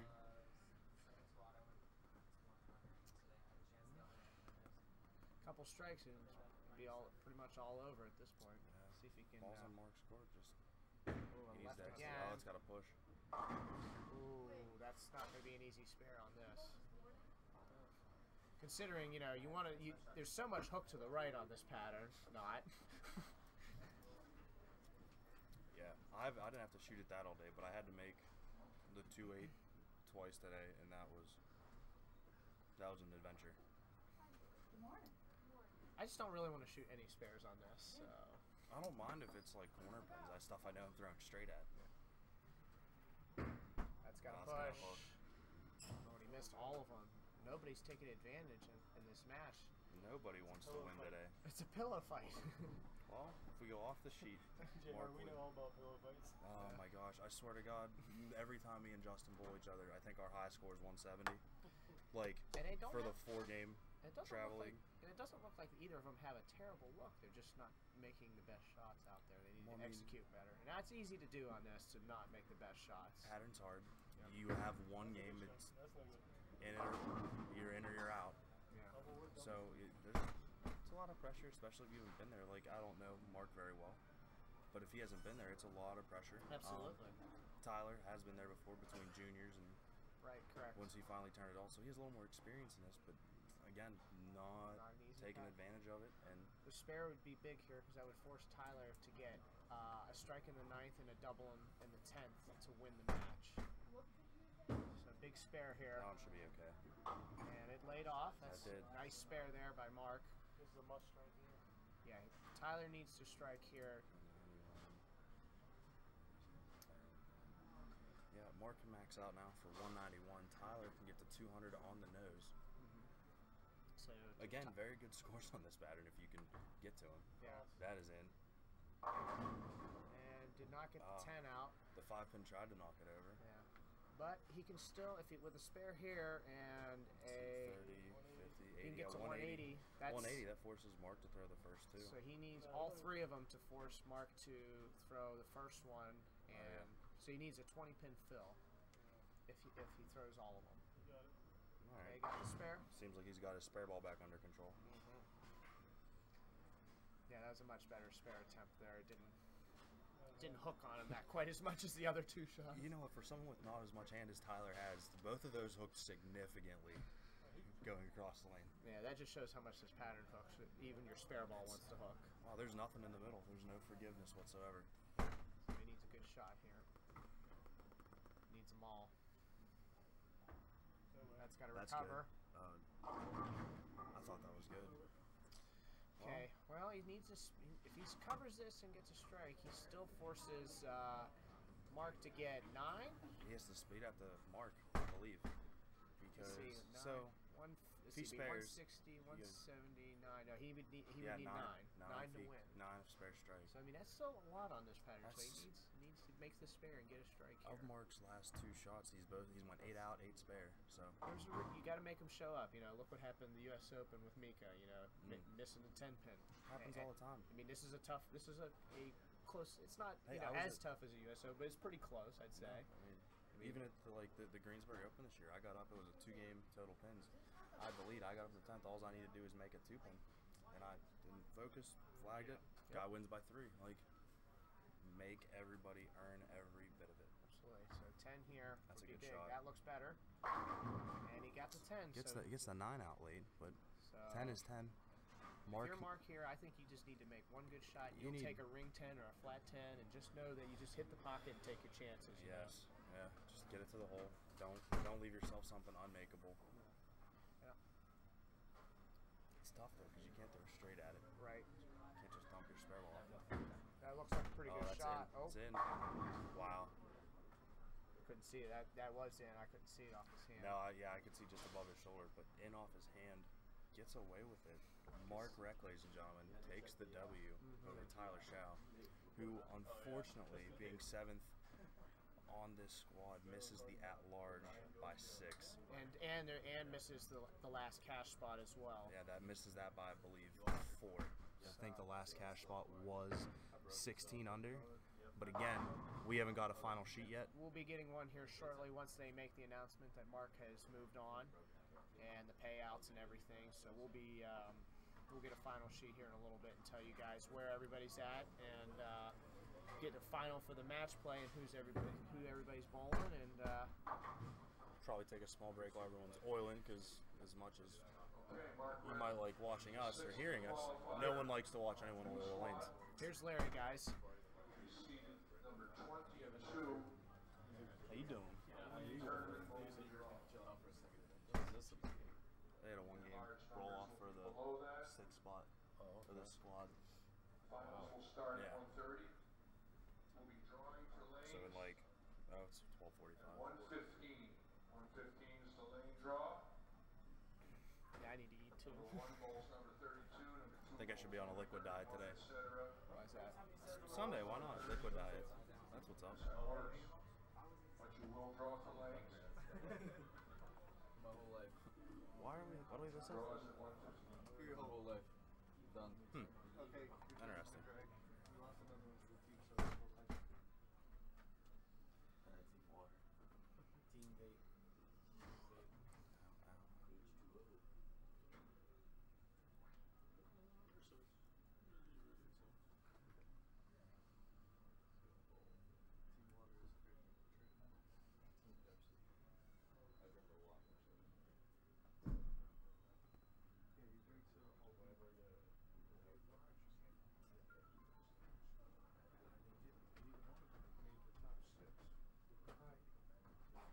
Score is lower, and you can't add pins to it at large number because one of them was they didn't beat the scores. Right.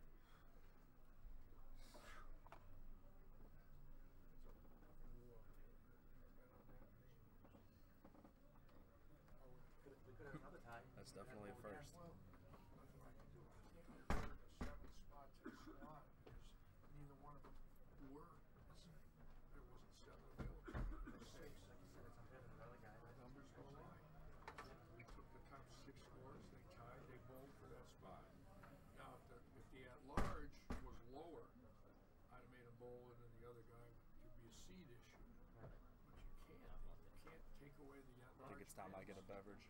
They didn't I will catch back up with you later, buddy. Sounds good, JR. Thanks for joining the booth. It's a pleasure.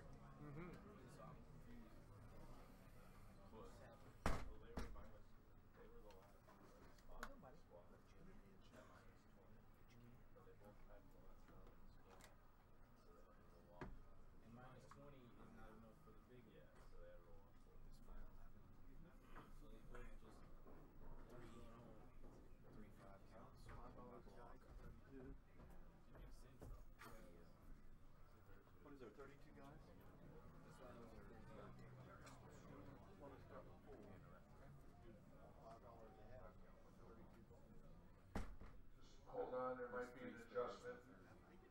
There could be a score sheet that was wrong. We're going to be looking at it right now. Somebody else tied. Where you get 19.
Okay, this is Larry Lichtenstein. I'm back with our live feed.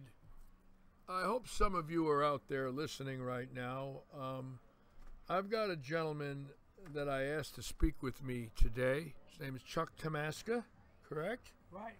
And Mr. Tamaska's wife bowls several leagues here. How long have you been married? About 65 years. About 65 years. And did you bowl in your life? No. He doesn't bowl, but he's here every day watching her. That's right. So you might be asking me, why would I bring him in this booth? And I'm going to ask him some questions, and you'll find out. Now, they're kind of trick questions, so I'm sure you're going to like these, okay? Now, you were in the Navy? Right. In World War II? World War II. World War II, okay. Now, you were in the Pacific? Pacific Ocean, right. In the Pacific Ocean. So obviously, if you were in the Pacific Ocean, you might have been on several ships or one ship? One ship. One ship in the Pacific Ocean. And when were you on the ship? What were the dates? The date I got on the ship when they commissioned it in 1943, and I stayed. When they commissioned it in 1943, I got onto it, and I was onto it to 1946. So you were on a ship that was in the Pacific from 1943 to 1946. No, so we got out there in 44 because it was just commissioned. It was just built. Oh, it was just commissioned in 43, and you got on it in 44. And what did you do on the ship? I ran evaporating units. You ran evaporating units. Right. And what do they do? Make water out of salt water. They make water out of salt water. So you're on a ship in the Pacific in 1944, 5, and 6, making salt water into regular water. And how old were you? How old was I? I was just a young boy. I got out. I was 21 when I got out in 1946. So you were 20. You were 18 in 44, yeah. 19 in 45. Right. 19 years old in 1945. Now, there's a day that you were on this ship, and you saw something on this ship. Am I correct? Right. And what day was that? What was the date? September 2nd, 1945. It was September 2nd, 1945. Now, you're on the Missouri in the Pacific, and did you know what was going to happen that day? Did yes, you hear it? And how long did you know it? For about a week before. A week before. So the officers on the ship let you know that something was going to take place on the ship. Right. Okay. Now, so something's taken place. How many sailors were on the ship? About 3,500. 3,500 sailors. Now, did all these sailors witness what you saw? All they could pack in on the side, top, every place they could jam in. Okay, so now that you've all listened to this, ladies and gentlemen, you might have an idea.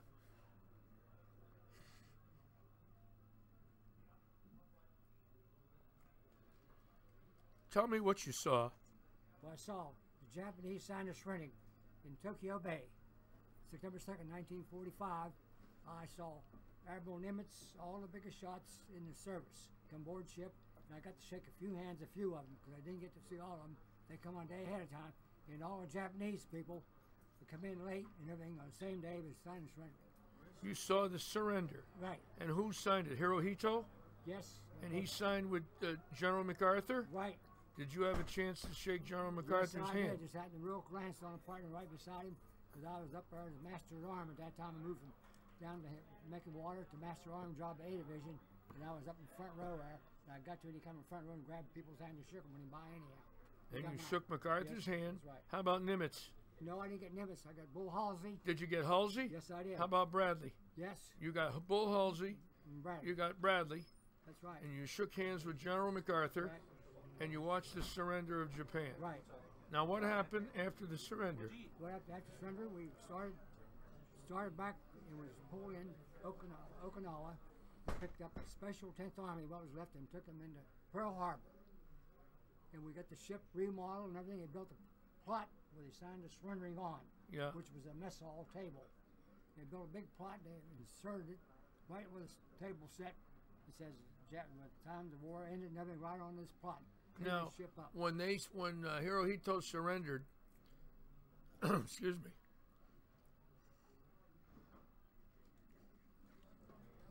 It's very emotional. What did the sailors do? Everybody looked at him. He came on the last one to come aboard the ship. He was the last one, Hirohito. Yes, he was. The last one. They was waiting on him. And you saw him coming to the ship Right on a up- boat? up- no, walked up. We was tied up in there. So you were tied up. Yep, that's right. So you saw him walk on. Yeah. Was there silence? Yes, there was. No noise. No noise. How about after he signed? Any clapping? Yes, everybody signed up. Everybody started clapping and started hauling around it. All because all them people was on it. All could get on it. Now, when you went back to Pearl Harbor, what happened? You saw the Arizona? Arizona was sunk down below. Yeah. Yes. Yeah. So you saw all the Saw the ships.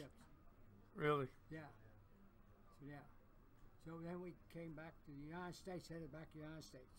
And you're from here all your life? Morgantown? Morgantown, yeah. Really? They was signed. We were in Brooklyn Navy Yard.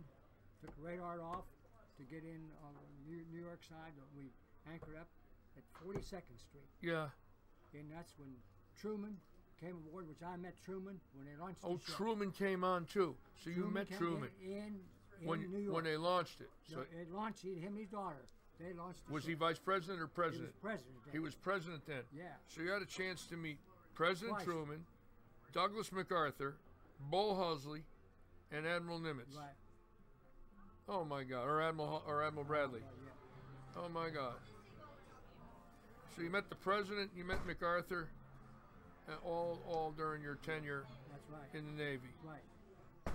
And I only enjoy my time because I need my job. Yeah. They want to try. And what'd you do when you got out of the Navy? Well, when I got in the Navy, I was a welder, but took up in school and different things. So you became a welder. Yeah. So. Yeah. And then I was just lucky. I hit the right time. I got on the Bureau of Mines, the government. Oh, you got on the Bureau of Mines Out of for the Pittsburgh government. Substation. And do you communicate or ever hear from any of the men you served with? Any of I you? did, but they're all dead. They're all dead. Ones I did. The ones you did. From Pittsburgh. How and many stuff men do you think are still living of the 3,500? You got Well, any they idea? Mostly, well, one of the younger guys. No, probably 90% of them. I'd say or more. You think are still living? No. Or no, dead. if they passed on. Passed on. So in other words, there might be maybe 300, 350 men Might left. be, but maybe not. at that Yeah. time. And you were one of the younger guys, One of right? the younger guys. Because you were 19. Yeah. Wow. So that's what I mean. Unbelievable. So see, the war ended that time, and they didn't know what to do with these big ships because the biggest ship with the biggest guns was. Yeah. Missouri. Yeah. And I got pictures of it right here Yeah. and stuff like that. Well, I got to tell you one thing. I traveled the United States 50 years. I met a few generals in my life, a few politicians. I did see Gerald Ford in 1970 in Grand Rapids when he was a congressman. He threw out the ball to the first squad of the Pro-Am when I was a kid. I never knew he'd be president, neither did he. Of course, he inherited that when he wasn't elected. But to shake hands with an elected president and to watch the surrender of Japan, you know, when you see these pictures all your life, of course, I was born after the war ended. You know, my dad was in World War II, but he didn't fight. He was in Wales. He was in the Army. He was a second lieutenant. He wasn't in combat. But I could never imagine a day of my life meeting somebody that was on the Missouri and watched the surrender of Japan the day World War II officially ended. Right. Now, that was about 2 weeks after we bombed Nagasaki and Hiroshima, That's correct? Right. I think Japan knew then at that point that if they didn't surrender, it was going to continue. Right. Yeah, yeah. So there was a delay. We went out to sea because a storm come up. We was going to head in Tokyo Bay, but we had to go out. A big storm that came up. Yeah. Typhoon that came up. Yeah, so you were in Tokyo Bay when that happened? No, we started for Tokyo Bay. Oh, you Before- started for out of Tokyo sea, Bay. we couldn't take it in there. I got it. And I got it.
How about that, ladies and gentlemen? It's not often you can meet a man that saw the surrender of Japan, but I've been wanting to talk to him about it, and he was gracious enough to sit here with me today. God bless him. He's 93 years old, in great shape. He's in here every day watching his wife, and he doesn't ball. I was trying to sell him a ball, actually, and get into his pocket, but it didn't work. I'll be right back.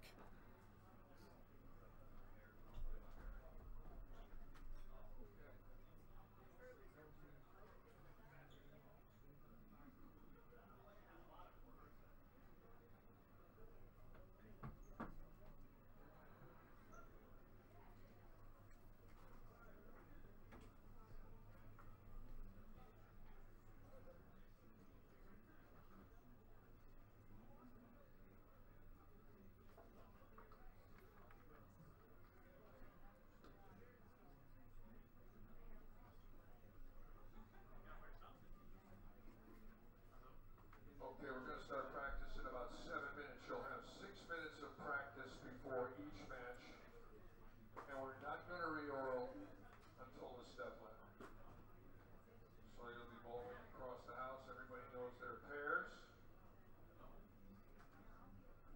Brandon, you got the pairs yet?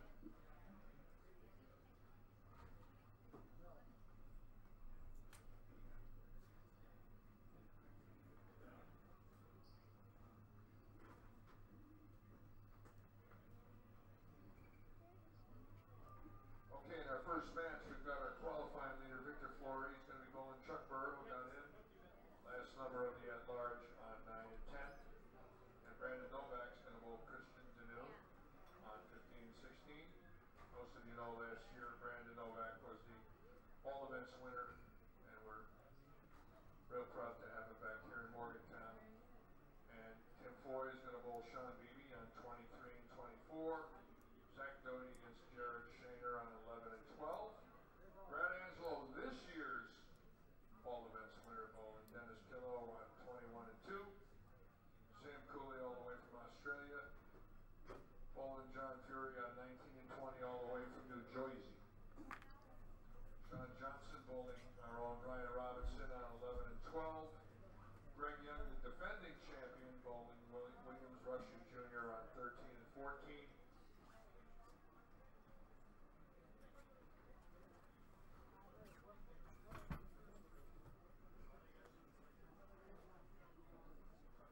Also on 13 and 14, Charlie Brown against Tom Source.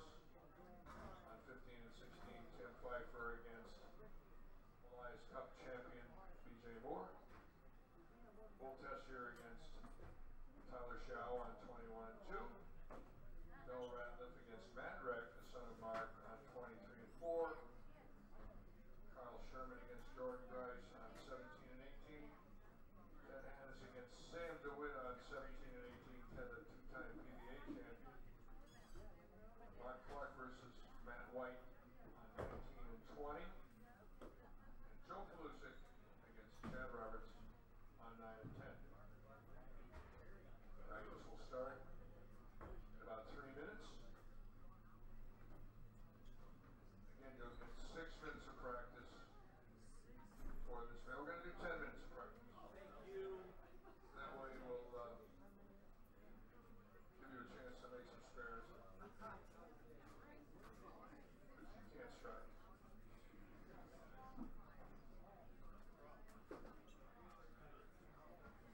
This is quite a field we have today. We've got a lot of champions here, regional champions, NEVA champions, USBC champions, Team USA bowlers. And we got 2 of our own in the finals.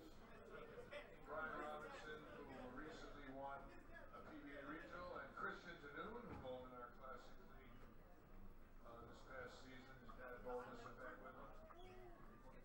And his brother bowled junior gold, right, Christian?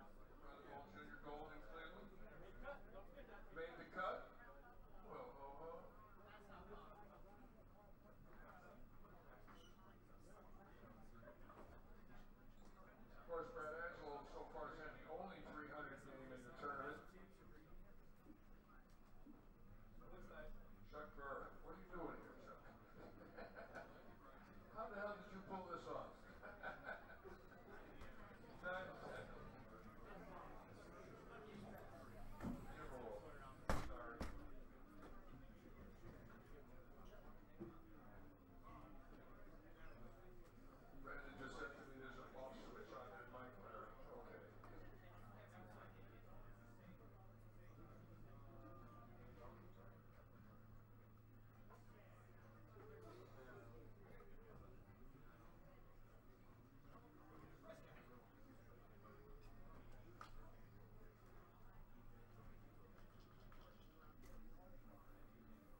seed of each match chooses where they like to start and on what lane. Okay, high seed.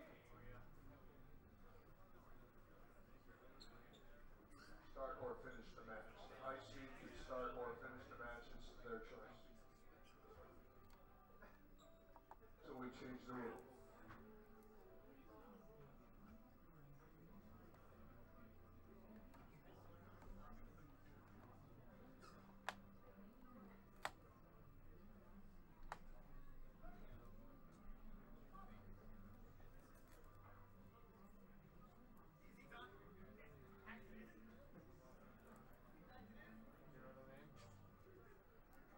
Okay, when your lanes come on, you'll have 10 minutes practice. Please hold up at the end of your practice.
Yes.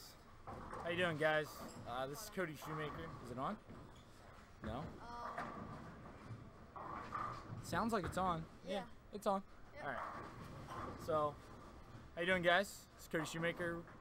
We got practice going right now for the top 32 bracket. So we got 2 game matches. Everyone's getting warmed up, so take a look, see what we got going on, what we got in front of us. Let's see. Looks like we got BJ Moore, Tim Pfeiffer, Brandon Novak on this pair. Can we switch pairs? I don't know if we can switch pairs. Cameras. That's fine. We got Sherman to the right of us. Tom Source here throwing a shot, getting warmed up.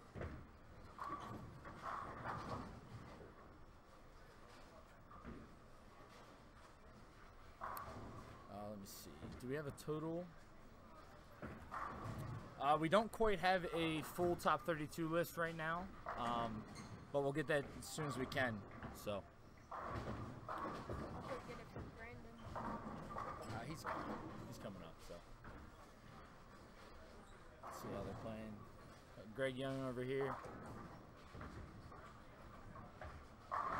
Looks like Pfeiffer's throwing urethane.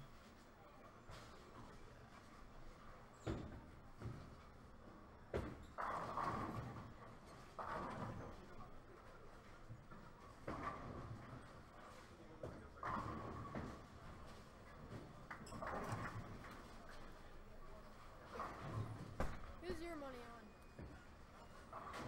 That's a really, really tough question, sir. A lot of good bowlers. Very, very good field. Yes. 2 games, anything can happen. This center, you pretty much have every pair is so different that the topography is so bad that it's if your game matches up to that pair. So it's really who catches who and what pair you're really on. So You gotta put together 2 I mean, I think a safer pick right now is probably Novak. His look yesterday, the first squad was very, very good. They've definitely played different the last couple squads and gotten tougher, so we'll see how it goes from there. But he looks like he's playing about the same part of the lane he was yesterday. He's in hooking it a little bit, so.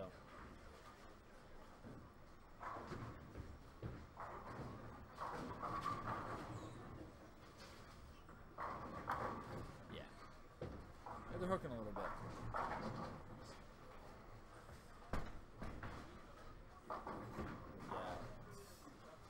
I thought we'd be able to switch cameras.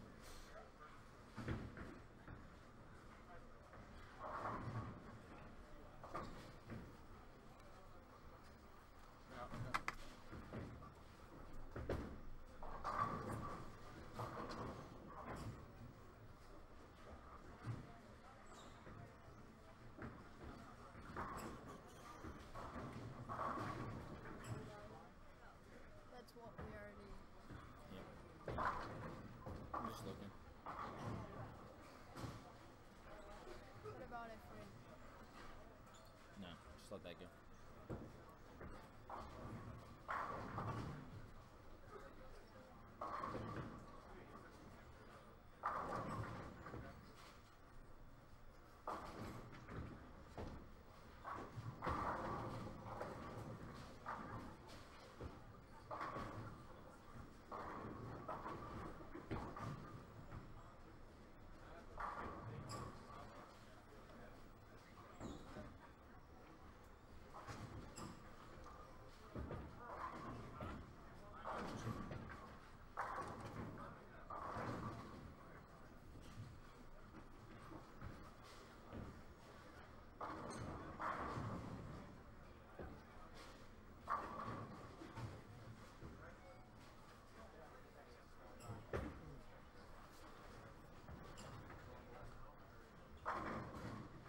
Charlie Brown with his Charlie Brown t-shirt right here.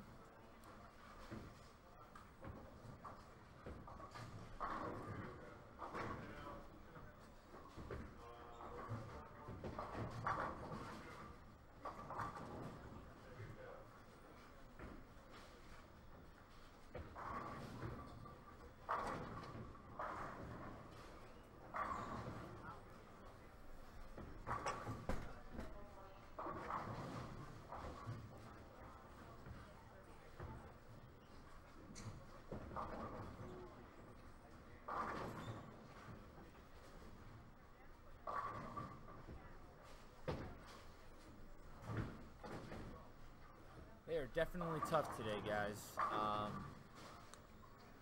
I would not be surprised to see a lot of 390, 4-0 matches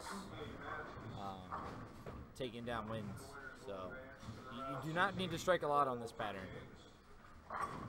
You put up 410 and you're probably pretty safe.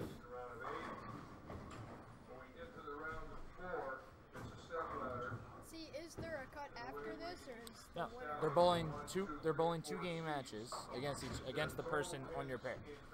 So it's 2 games total pins against the person you're bowling. So we'll go from 32 to 16, and then we go from 16 down to 8. The 8 bowl another 2 game match. When we get done with that 8, based off of your total 6 games for today, you get seeded into a top 4 step ladder. So we're going to go from 32 to 16 to 8 to a 4-man step ladder, with whoever has the highest total for 6 games being your number 1 seed.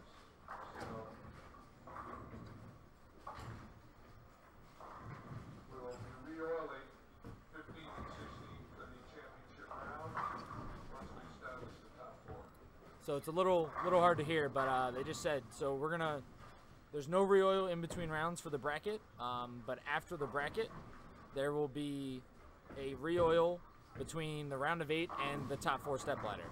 And we'll be using 15 and 16, which is this pair right in front of us. So about a minute left in practice. getting started in here very soon.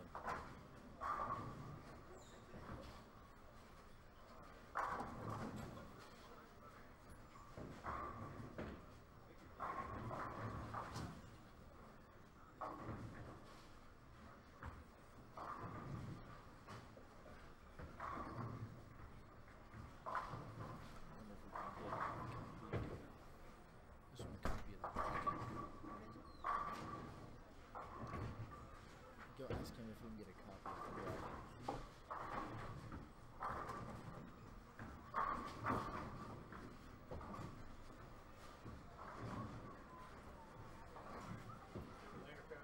See you, man. See you. Absolutely.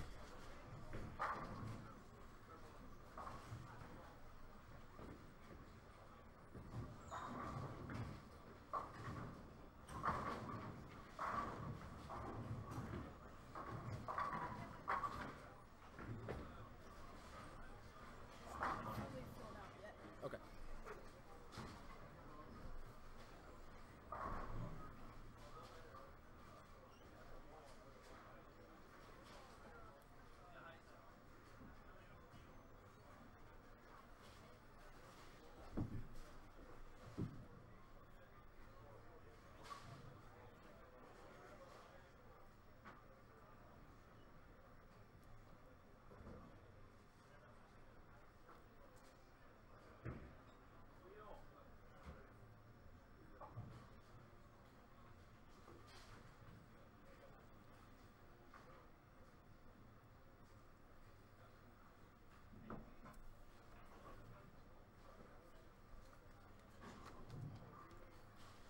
All right, guys, so here we go.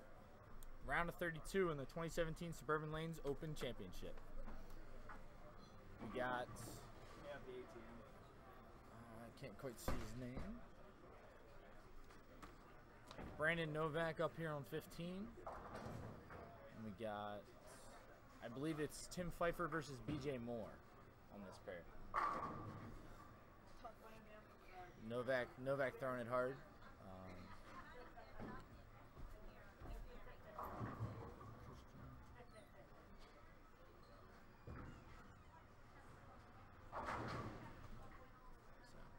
Kyle Sherman there on 17. He's throwing a purple hammer. That's urethane. So that was a lot of guys' choice this week.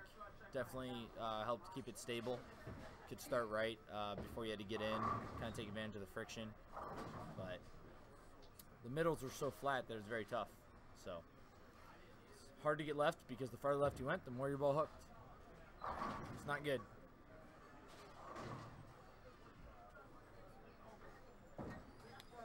Tim Pfeiffer versus BJ Moore. It's a good match. BJ had a very good World Series this year. He just won the Legacy Lanes Open last weekend here in Pittsburgh. So coming back, having another good weekend here.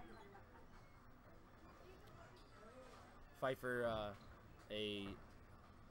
wouldn't say a local bowler from Pittsburgh, but definitely a very, very strong bowler. Had a very good collegiate career. Greg Young on 14. I believe he's on Junior Team USA. He's bowls at McKendree in college right now. He actually won this tournament last year. So see if he can go back to back. Might be a good pick there.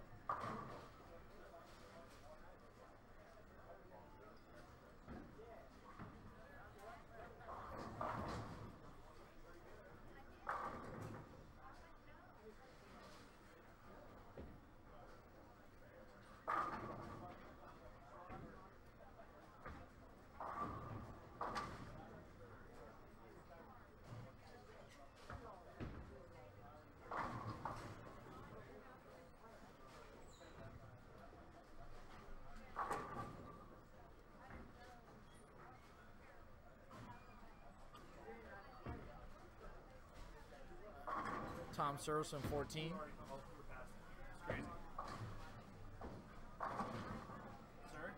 What? Sure. I don't care. Doesn't matter to me. Just need someone that's going to talk. Sit down. Who are we watching that's good today? Well, I mean, we got a pretty good match right in front of us. We got BJ Moore versus Tim Pfeiffer. BJ Moore, that guy's a bum. Tim Pfeiffer, even a bigger bum. I know, right? But So Yeah. A and B are bowling, and C and D are bowling. Correct. Yep. You're bowling the guy across from you. 2 games, total pins. BJ throwing urethane again? He was a little bit, but then he did throw a couple shots with resin. But it looks like he's back to pitch black. So trying to go back-to-back weeks with wins with urethane. So is this? I wasn't out here for any of the format stuff. Is it win on your pair, and then you bowl the guy on your pair, the other winner? I'm not 100% sure if that is the case, but I believe so. So Good enough. 2 games total pins. We go to 16, and then 2 games total pins the whole way through 8, and then cut to the top 4 for a 4-man step ladder. So 4-man step ladder. I like that. yeah. So your 6 games in the rounds of 32, 16, and 8 will determine the seeding for the top 4 step ladder. Makes sense. I'll tell you this: 400 is going to be a good number. Yeah. 400 is a very good number. I'd have taken 400 for 3 today. Yeah, that's about what I had. It's about I right. had no problems with that. Man. Yeah, I don't know this guy on 15, but I actually do not either. But you have, was it Novak? Brandon Novak, and his name is and BJ. It's Christian something. Let me see if I can find This is the old one. It's the old sheet. Yep, I can't find him. If any has any, would like any updates on specific matches, just let us know. We'll try to get them to you. Yeah, absolutely. What's funny about this pattern is you watched everyone in qualifying, and it doesn't matter where you are in the lane. You can 2-8-10 at any point in time. Absolutely. That was. You I get a was touch watching guys firm? Play up. No, Oh, God it's no. gone. You don't see any of them. You get a touch firm, and it's you're lucky if you get 7. Looks like BJ's back. BJ Moore's your thing. Yep. Yeah, back to that pitch black. Trips a Shake 9 pin that there. He is definitely farther left than where he was yesterday. Was he up the gutter yesterday? He was closer to like 7. Okay. Now you can see he's kind of like that 10, 10 to 12. right, like 11, 12ish, just trying to jam it. I don't know what Novak's doing. I didn't pay attention to his shot at all. Definitely something with surface. Novak's not very good at throwing urethane, so he's definitely throwing resin. Hey, that makes 2 of us. I can feel his pain there. But Novak's just really good, so kind of helps. The voodoo roll. So I didn't even pay attention, but the guy that's going to be up on 14, his name is Charlie Brown, and he's wearing a Charlie Brown shirt. Yes, yeah, right? He just I had was that like- made, actually. I was looking, I was Very like, oh, it looks like a Charlie Brown shirt. Realized the guy's name is Charlie Brown. Yeah. Just fresh off a top 6 finish at the Nesbitt's Open. Yep, absolutely. I think he finished 3rd. Didn't he have the high Tim's total? throwing your thing. He's throwing purple your Yep, thing. Tim's throwing purple hammer. He's I no think longer Sherman. on Brunswick staff. No, he is not. Sherman on Columbia staff is, I believe, throwing a purple hammer also. Correct. He must have switched. Yeah, maybe, but I mean he's EBI. Unless EBI. Yeah, unless he throws all 4. I just don't want to sit. I want to be able to see more. I know. I'm like, And I'm he's short throwing too. a purple urethane as well, Kyle Sherman. Yeah.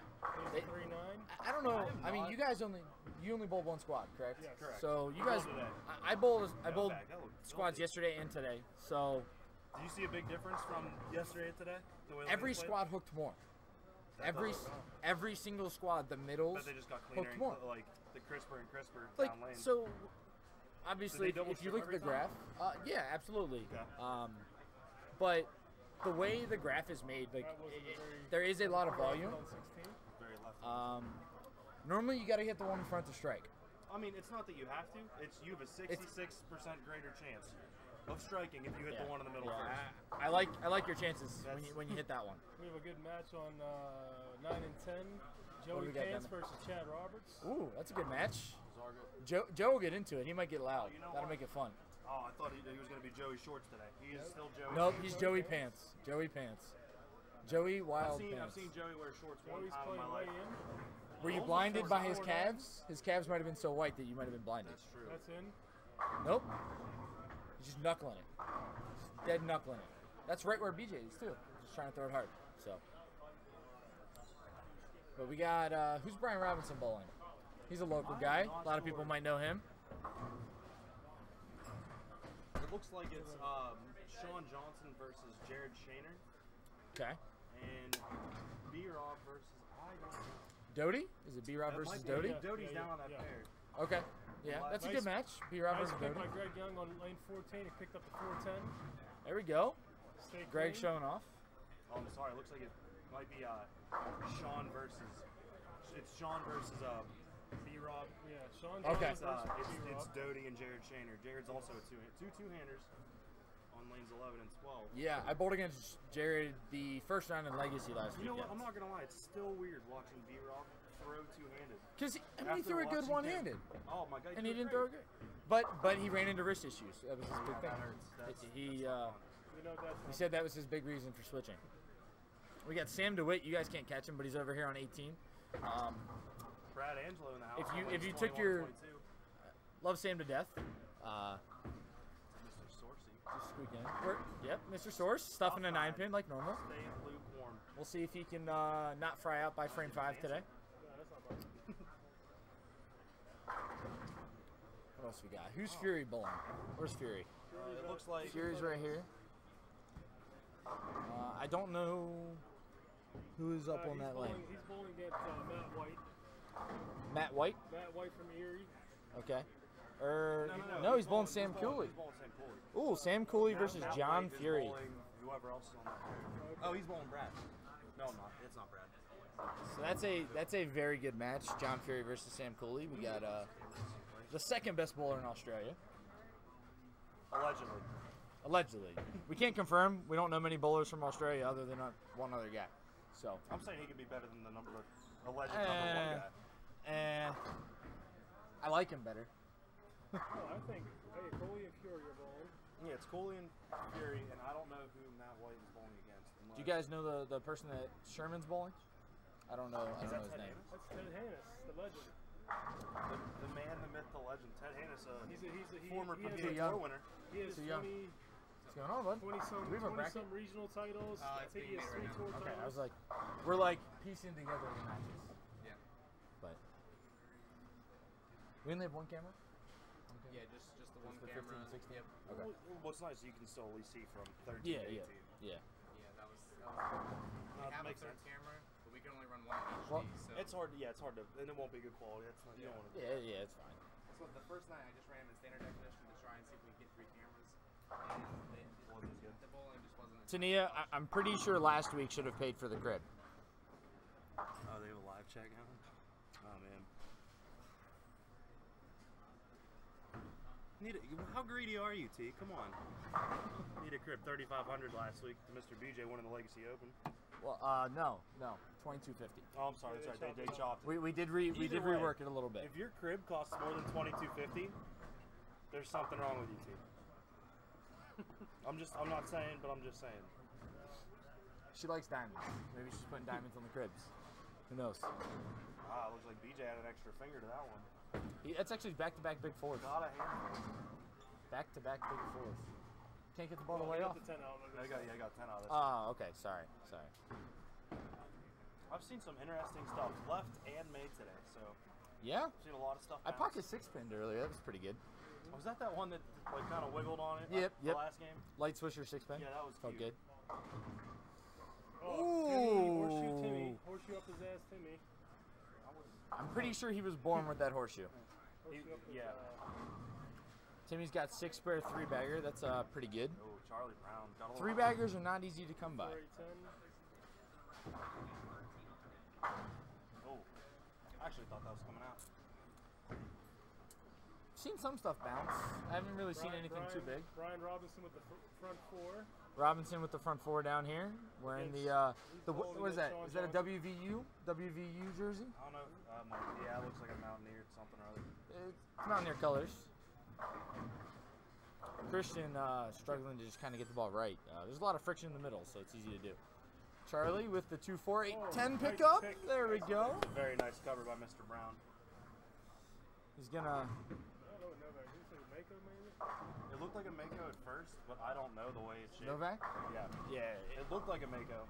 He was throwing something else in practice that had more It could be a surface, Maverick, too. but I think it's a Mako.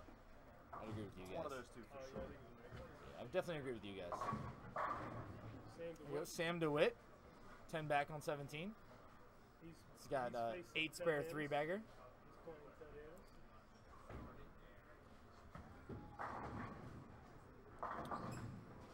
Sam, you never know what you're gonna get out of Sam. You never know. 250 or 150. Yeah. Right now, Sam Cooley against Mr. Fury. Yeah, down by about 20. Fury has a strike, spare, double, left a 10 pin. Sam, 2 spares, a strike. He's a 3-bagger. Open. And a 6 count this shot with the 1, 2, 6, 10. Ooh, that's a bad break. There's the 6 around the 10. Bad break. He's throwing an Inception Redux is what he's throwing right now. I'm glad you know what those are, because if they're not Ebonite or ours, I have no idea. Yeah, I'm the worst. I do my research. Just so I know what's out there. I mean, see, I have a hard time keeping track of my But the stuff. reason I do that is because when I'm watching someone, then if I know what the ball is, then I can go to my arsenal and kind of know what's close. So I normally keep up to date. BJ your thing. Looks like he's throwing a daredevil trick now. Daredevil trick. All right, makes sense. Need something to read it, but Actually, to lay off a little. I apologize. I think it's a marble pearl with surface. Oh wow. It makes sense. You need the pro cover to kind of get through the fronts. Tim, still wearing blue shorts, looking dumb. Yeah, Tim doesn't really know how to match. But Shim, get the 5, 7, 10 out. Come on now. We want a Lily. I want a Lily on this live stream, folks. Neil, what? No. We'll ask Tim if he'd like to throw something other than his purse at it the next frame. Tell Tim his shorts are dumb. Tell Tim he has dumb shorts. He doesn't match.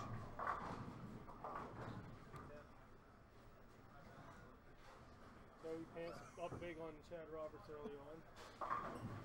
Pocket 4-6. Nice shorts. Brandon Novak goes 4-6 here. Still has a 30-pin lead over Christian. Tom Source. He gets the 9-pin out this time. Oh, he cannot. Back-to-back stuff 9s. Lane 14. That's actually a good match. Tom Source versus Charlie Brown. I didn't even see that. Who's Greg? I actually don't know. Greg Young's bowling the guy with the dreads. Yeah. We'll go with that because I don't know his name. We're trying to get a bracket, folks. Right now, we haven't had one Yeah, yet. They're making one. They're filling that out at the moment. As we speak. Get it all to you. Give you an update. Greg Young playing in, throwing an IQ. That's a blue IQ. I've heard some people say recently that the IQs haven't been as strong as in recent, and same with the high roads, and that blue IQ is probably just the best ball Storm's made in a really, really long time. I mean, it's just so good on so many patterns. Those are the 2 staples of Storm. Yeah, absolutely. Always will be. I mean, it's just they're good when they're fresh. They're good when they don't have a lot of games on them. I mean, they give you the shape you want on pretty much everything. So B-Rob's got the front 5. Tough. I've never seen that spare chop that way. I didn't see it. What did he do? He had the 138 and takes the 18 out of it. You listening to it? Are you guys listening to it? I'm going to go back and listen to it. Same to it. The 6-pin. Oh. So Pfeiffer here with spare 4-bagger. That's left. And gets the Brooklyn for a triple after gutter 5 in the 3rd frame. Jared Shaner, lane 11, 2-hitter against B-Rob, trying him out. No, he's not getting I'm sorry. He's not bowling B-Rob. He's bowling Doty. I don't know Doty's first name. It is Zach. Zach Doty. Tim Pfeiffer with the 5-bagger. Oh, nice. Jared Shaner. I always want to call Zach Travis because there's a Travis Doty from New York also. Oh, really? Yeah. Oh, Joey Pants. Tom Source gets the 9 out this time. Joey Pants with a tough. What is that? Is that the 246? It looks definitely not the 2410. It's at least the 246. Can't see it. Wow. I don't know if you guys were watching that one, but BJ threw that one 100 and it's still hooked. 100 in is right. So he's getting all of it at the bottom. I don't think he's even hitting it, to be honest. Probably not. Charlie Brown missed a little left with that one, 4-6-10. It's impressive to me, being someone that also has a high rev rate, that BJ can create what he creates at the bottom of his swing. It is.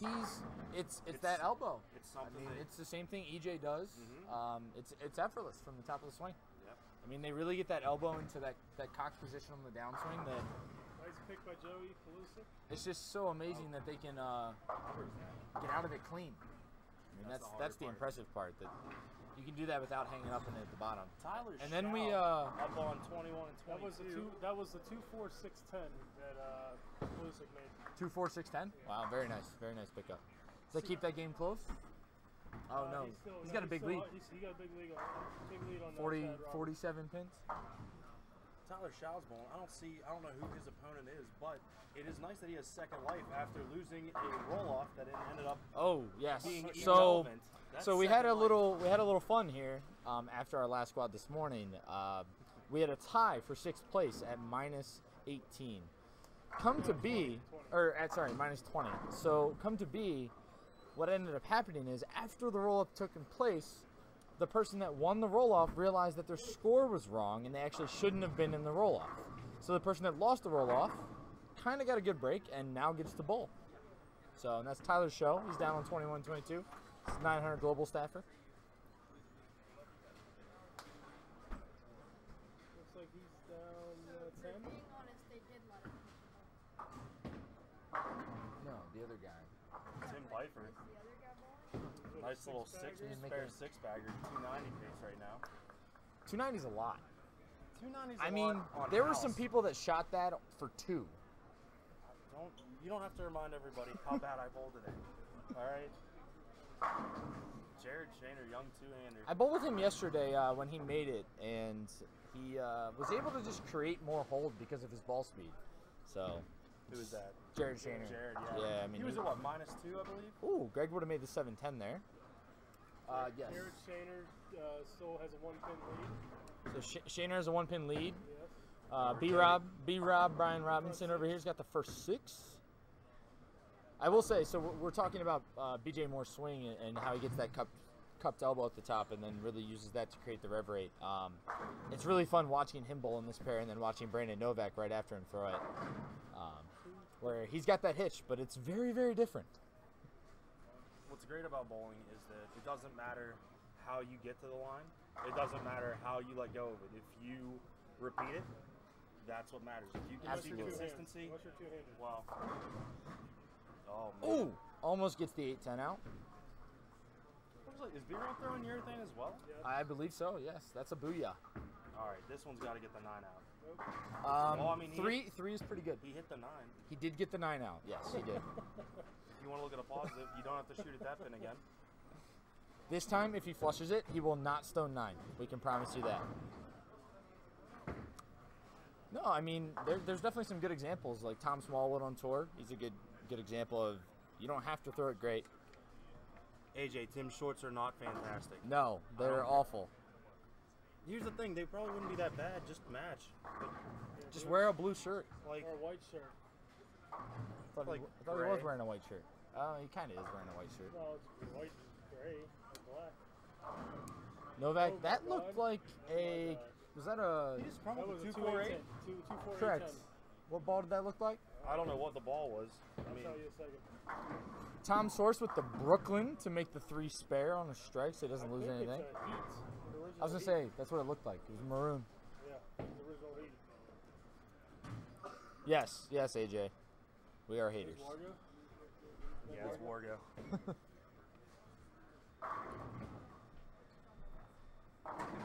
Greg Young couldn't get the 7 out of the 5-7. He got the 5 though. Yeah. I did watch Barta 5-pin earlier. It was pretty entertaining. I almost 5-pin on lane 1 earlier today, but that's because lane 1 is like 3 tighter than every other lane. 3? I thought it was like 30. It was only 3 for me today, but ooh, we have a 9-10 leave on 17 here. Mr. Ted, the legend, Ted Hannis. Ooh, Better ball. light check on 14. Jared Shaner with a big triple. So we have Puts pressure on he's ahead by 1. Doty. Head by 1 if Doty strikes here. Is he down? Like, is that 75? Yeah, 75. Tim Piper clock 10 on a 6-bagger. That's part still of got throwing your 260. thing. Still got 260 going. He's infused with logos today. We got. How's that Roberts Bluzak match looking? Roberts is losing to Palusic. Roberts is down. How much is he down? By a bunch? Looks like a bunch. Looks like about 40. He's down. Chad Roberts is down about 40. to Joe Paluzik. Cooley is down by about 30 to John Fury.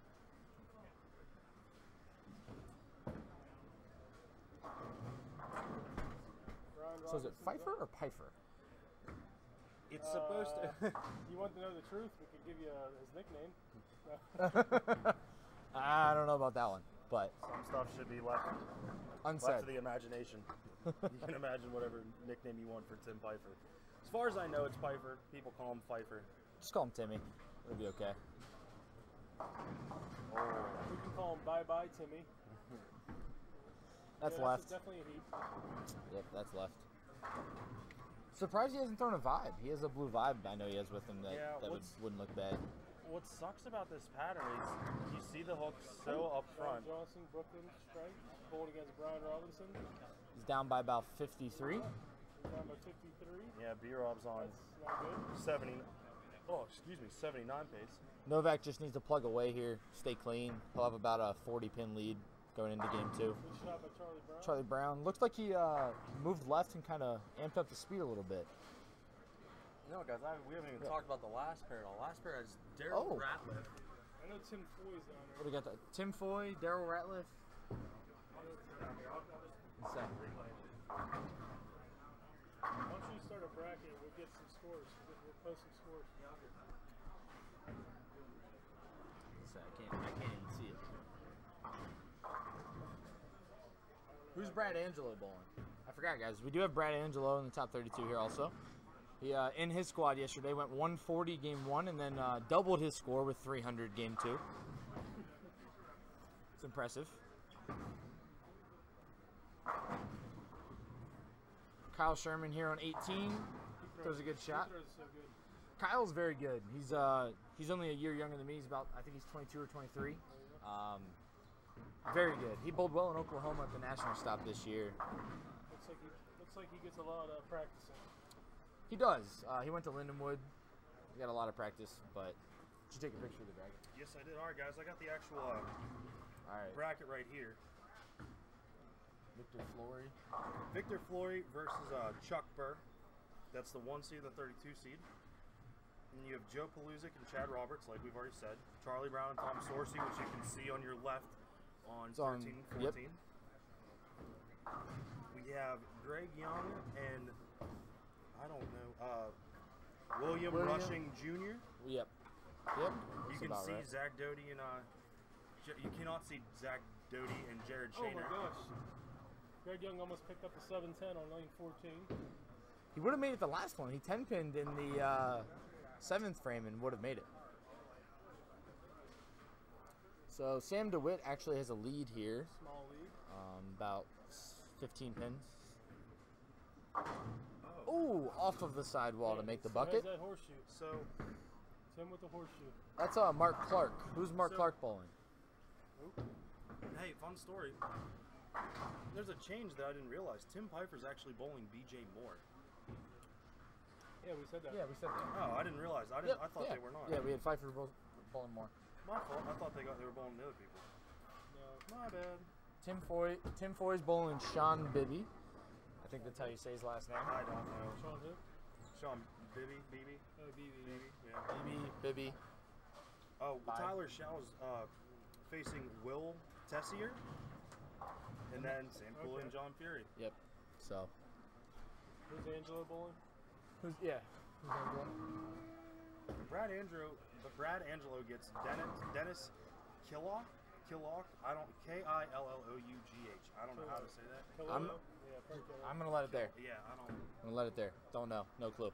I butcher people's names I know, let alone. So Fury stepped up here, can strike out for 214. Got the first one on the 10th. Sam Cooley can strike out for 203. Sherman's got 230 going if he can double it here in the 9th. That one looks left. Ooh, trips the big 4. Wow. Good break. Very good break. That's a good break. Yeah. Come back with a guest. Okay. We're going to sit down.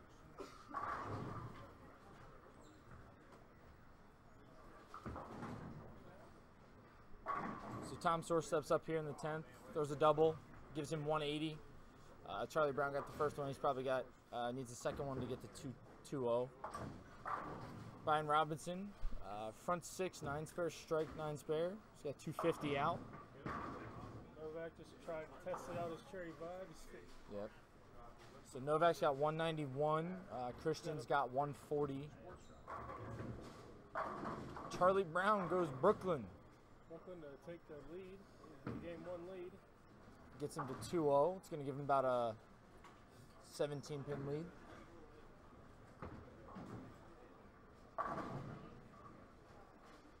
So over there. BJ can strike out here. Salvage 203. It's going to be down by about 40. Shooting 203 and being down by about 40 is not where you want to be. 203 is going to beat half the field here for sure. He could be down 50. He could be down 52 if Tim strikes out. Correct. That's a lot. That's a lot on this. Oh, Tim goes 2-4-10. Gives BJ a little bit of room here. You never know. He can make it. Charlie making a ball check here. Goes through the face for 6. Sam DeWitt, 2-4-10s in the 9th frame. Ted Hannis up with a 3-pin. Cut into the lead. BJ cut that one short. Capitalize.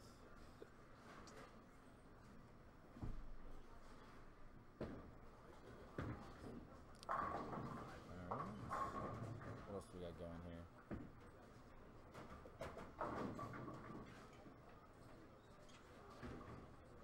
Greg Young's going to have about a, if he stays clean, he's going to have probably 30-pin lead, somewhere in there. It's close. Just one. 230 for Tim Pfeiffer. That's going to give him, if BJ makes a spare, that gives him about 47-pin lead. Nice pick by Sam. Sam makes the 2-4-10 on lane 18. 230 with a hole in the 10th is an impressive score. It's a lot. BJ chops the 3 off the 3-6-10 for 169. He's down by 61 going into game 2. The 2-7 conversion there in lane 14. We got Mark Clark can strike out for 239. He's going to have a 80-pin lead is what it looks like. Is that 221 down? 243 for Joey Pants? C on the 9? 228? Is it 228? That's 3. I can't tell. 220 for Joey Pants, and we got 179 for Chad Roberts. So about a 50-pin lead for Joey Pants. Brian Robinson can step up here and strike out for 259. It's a big score. Jared Shaner's won his first game, 192-177 against Zach Doty. So Shaner's up 15 over Doty going into game 2. First game between Chad Roberts and Joe Paluzik. The finals were 228 to Mr. Paluzik, 179 for Chad Roberts. Chad down by a bunch. He's going to have a big game here. He needs probably at least 230. Joe covering a 9-pin. Greg Young stepped up through a double here in the 10th, gets him to 200. He's going to have a, if he gets this one on the fill, 38. Oh, a 38 pin lead. Yeah. It's a big lead. 38 pins is a lot to make up on this. I mean, it's easy to shoot 170, but still. But for one game to be able to make up 40 pins, it's tough. It's tough. Especially on this. Especially when you're on the same pair 2 games in a row. You know, you kind of know what they're doing a little bit. So, Greg strikes out for 204. He's got a 38-pin lead. Brian Robinson goes 7, 3-6-10. Brian, cover this up, he'll be up 50 pins at least. Yeah, might even get 70. Covers it. Kyle Sherman, good shot, 7-pin on lane 18. And his opponent here, who's Sherman bowling? His opponent here. Sherman's he's bowling. Whoever this gentleman in the red is, let me look at the bracket real quick. Yeah.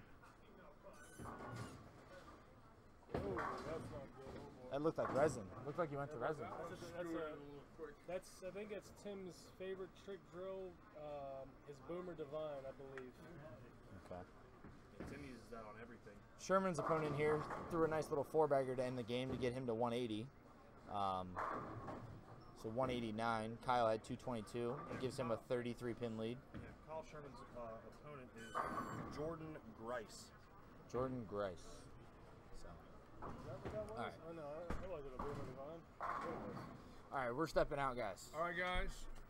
You can come back in a little bit. I'm going to do a little interview here with some people that throw Brunswick equipment, being that they are our sponsors. And we're going to go a few minutes and keep getting the scores for me and giving me updates and bring them back. Absolutely. All right, give me updates and come back and tell me. Yeah, all right, so be scouts as I interview them. Come on over here, guys. April, get over here, Ashley. All right, I got a very nice story that I'm trying to do during competition, and I meet this gentleman about 2 years ago? Probably about a year and a half ago. His name is Jeff Streets, and I'm here with his wife April and his daughter Ashlyn. How old are you, Ashlyn? 8. Ashlyn is 8. Now, do you bowl? Do you like to bowl? Yes. How much? 100%. 110. Now, correct me if I'm wrong, Jeff. You come into Pro Shop one night. Yep. You've never had a ball in your life. Never once. No. You're fun bowling. You're having fun with the family.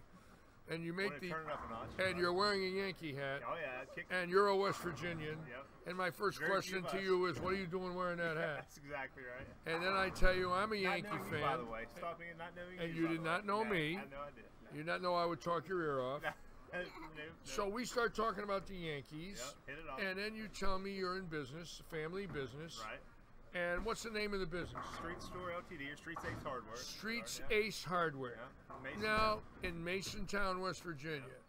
And I started asking you a little bit about it, and then you answered this question. So, how long have you been in business, Jeff? And I said 1898.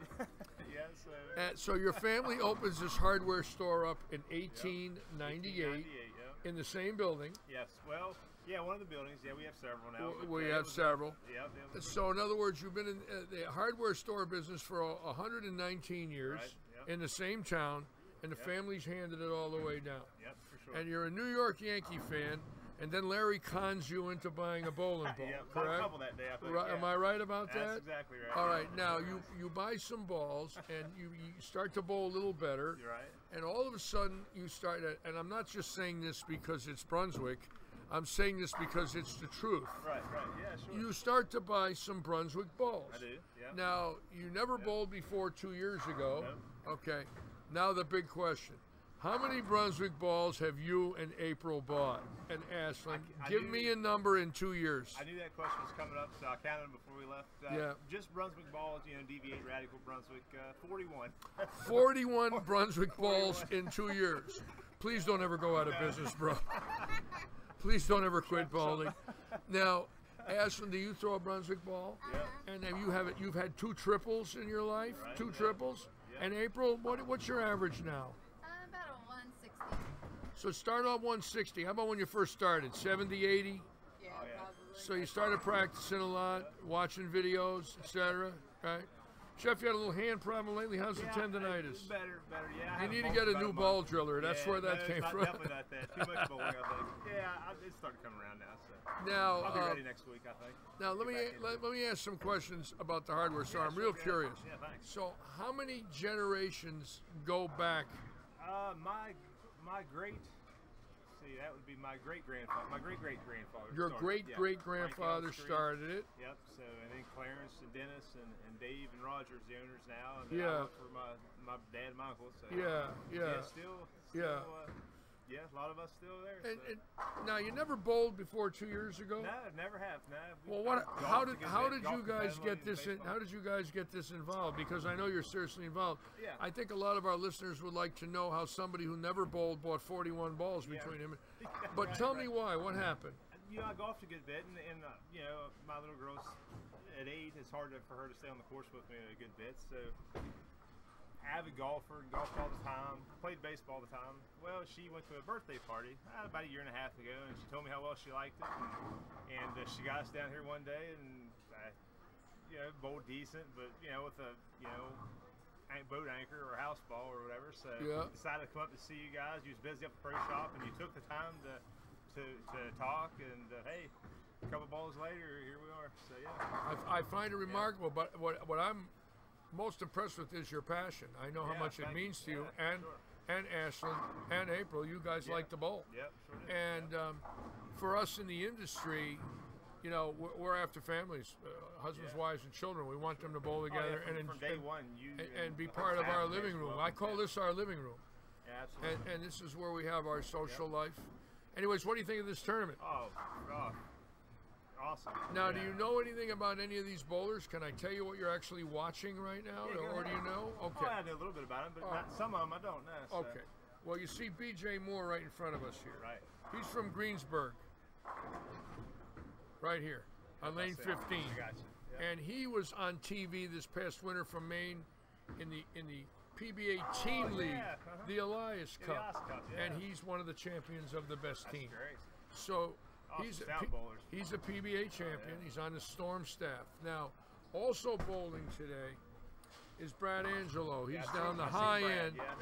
And of 55,000 bowlers that went to Las Vegas to bowl the USBC Nationals at the South Point, everybody bowls 9 games. 55,000 people bowled 9 games. And the winner wins an eagle. The highest 9-game total wins the all events title. Sure. And it is a coveted title. And I won it in 1969 when I was 19. I cherish it. And Brad won this year. Brad is the... And Brandon Novak right in front of us on lane 15 won it last year. That's great. So we have the last 2 all events winners bowling here. Oh, it's great. I pulled in tonight or today, and just all the different license plate you see on the cars. You really pulled from several states. It's something to watch here. We pulled from about 11 states 11 plus states. Australia. Oh, that's something. And from what I understand, Sam Cooley swam here. It took him 9 months. He used a raft. Right. All right, I'm going to go over some scores real quick here. Yeah, sure, go ahead. Joe Pelusic beat Victor Flory 228 to 186 in game 1. We do have 2 game matches. Sean Johnson beat Zach Doty 184 to 177. So they're 2 game matches. Total pins for 2 games wins. Greg Young beat Charlie Brown. Oh, I take that back. Time. Give me a moment. I'm wrong. Okay. In game 1, Victor Flory beat Chuck Burr 186 to 173, and Joe Pelusic beat Chad Roberts 228 to 179. Zach Doty lost to Jared Shaner 177 to 192 in game 1. Sean Johnson bowled Brian Robinson. Brian Robinson bowled 246 to Sean Johnson's 184. So Sean Johnson right now is in a lot of trouble. Charlie Brown against Tom Source. Tom Source winning 200 to 185.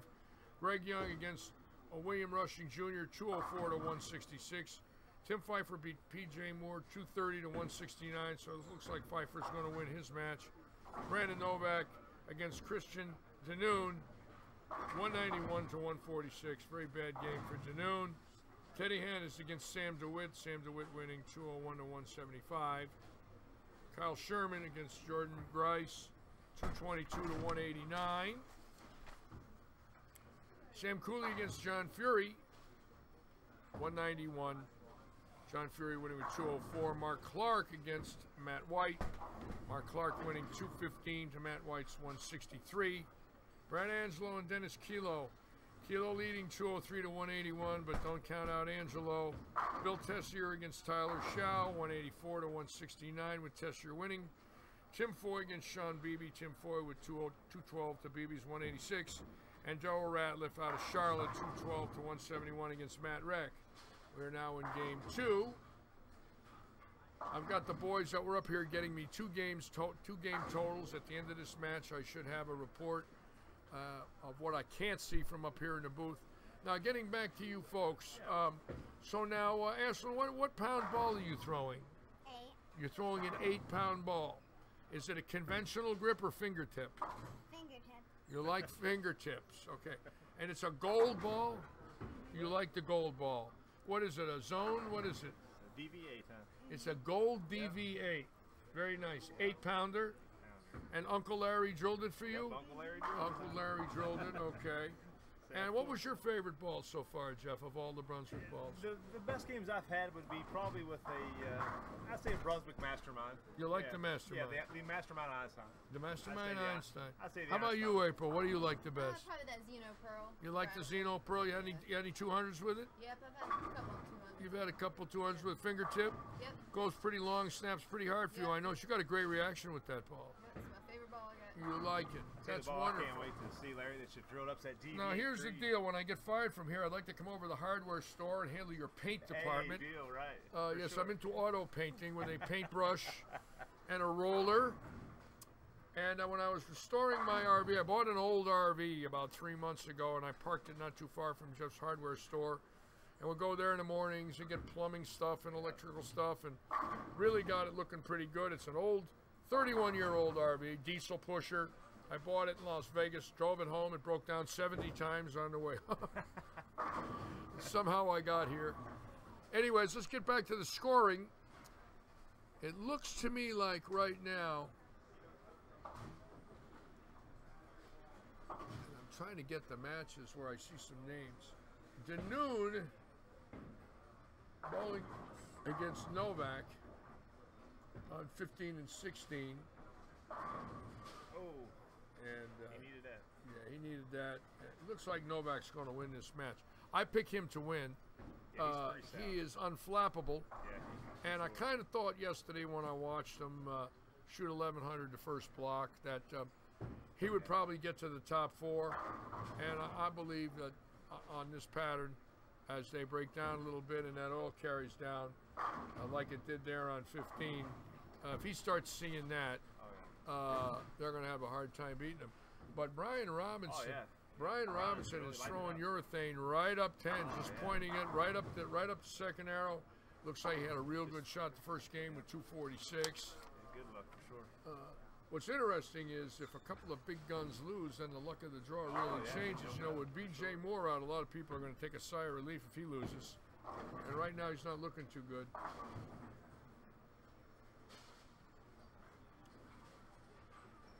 So what do you think about the skill level you see here? Out of this world skill level, very good. The skill a level. Border 2 missed, and it's the skill level here is. You should see these guys when the lanes are easy. Oh, I mean, you give them a little oil in the middle, a little swing area to the right. They'll average 240 with their eyes closed. They're great. They're great bowlers. They're quality tournament players. You see that? Look at them rip the 710 out. That's Tim Pfeiffer. Tim Pfeiffer is an avid bowler from this area. Very well known, bowled very well this year in Reno or in Las Vegas at the USBCs.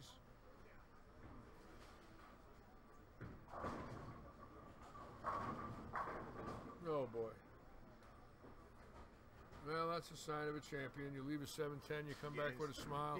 Now this ball is going to go down the lane about 27 miles an hour. And if anybody can pop the 710 out, it's B.J. Moore. So let's see what happens. You know he's going to try for it. Danoon with a nice shot on 15. Yeah. Chris made it in the at-large number at -12. Our scores just went down all day long, and the lower they got, in fact, he went home, thought he had no chance. He lives in Fairmont. We had to call him and let him know we made it. Get down here. Oh, yeah.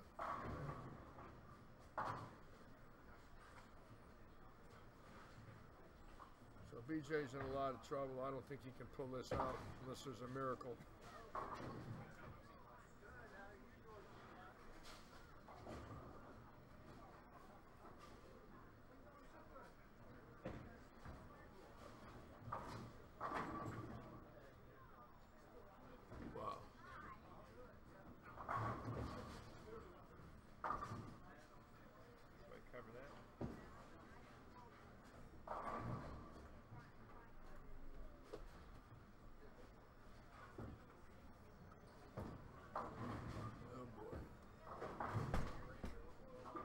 A lot of 2-8-10s. Boy, the ball, if you get it out a little too far, it hangs. Try to go around it, and the ball just will not recover on a lot of these pairs. And this boy on 17 is from St. Louis. He's a Cardinal fan. Oh, okay. Yeah. We'll still let him bowl. Yeah, we'll let him bowl.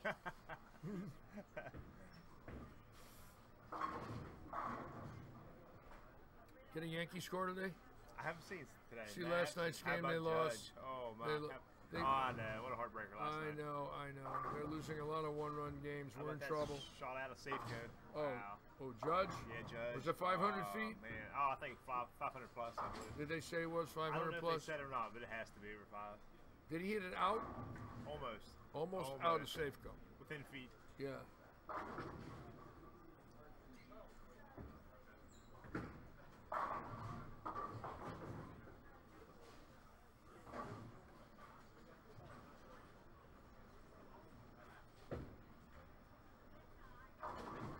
Another 2-8-10, breaks down to an 8-10. See that?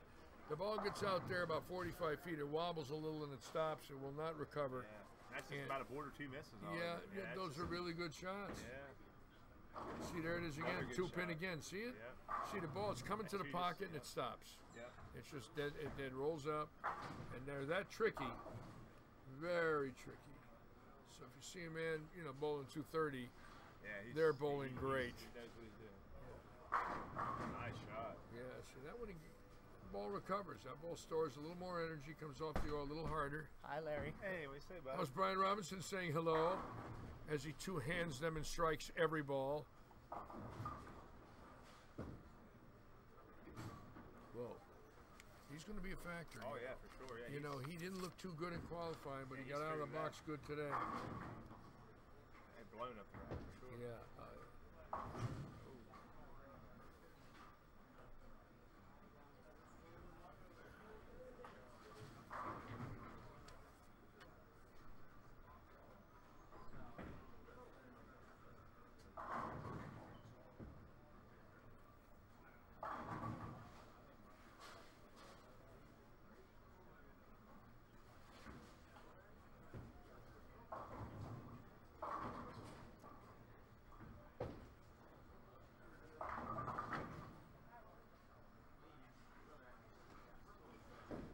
Let me see, Sam Cooley, what did he do?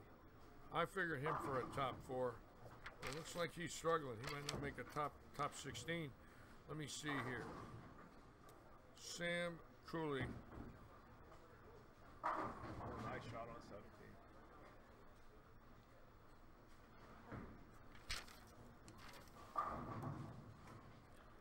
Against John Fury, he had 191. Fury's tough. Fury had 204, and it looks like he's going to fall behind in this match. He left the 4-7-10. He needs to make a shot here. It's getting late, and Fury's on a strike. And I wouldn't give him too many chances at striking when you open. You can't bowl against him under that circumstance. There's no way. He's a veteran. He's great.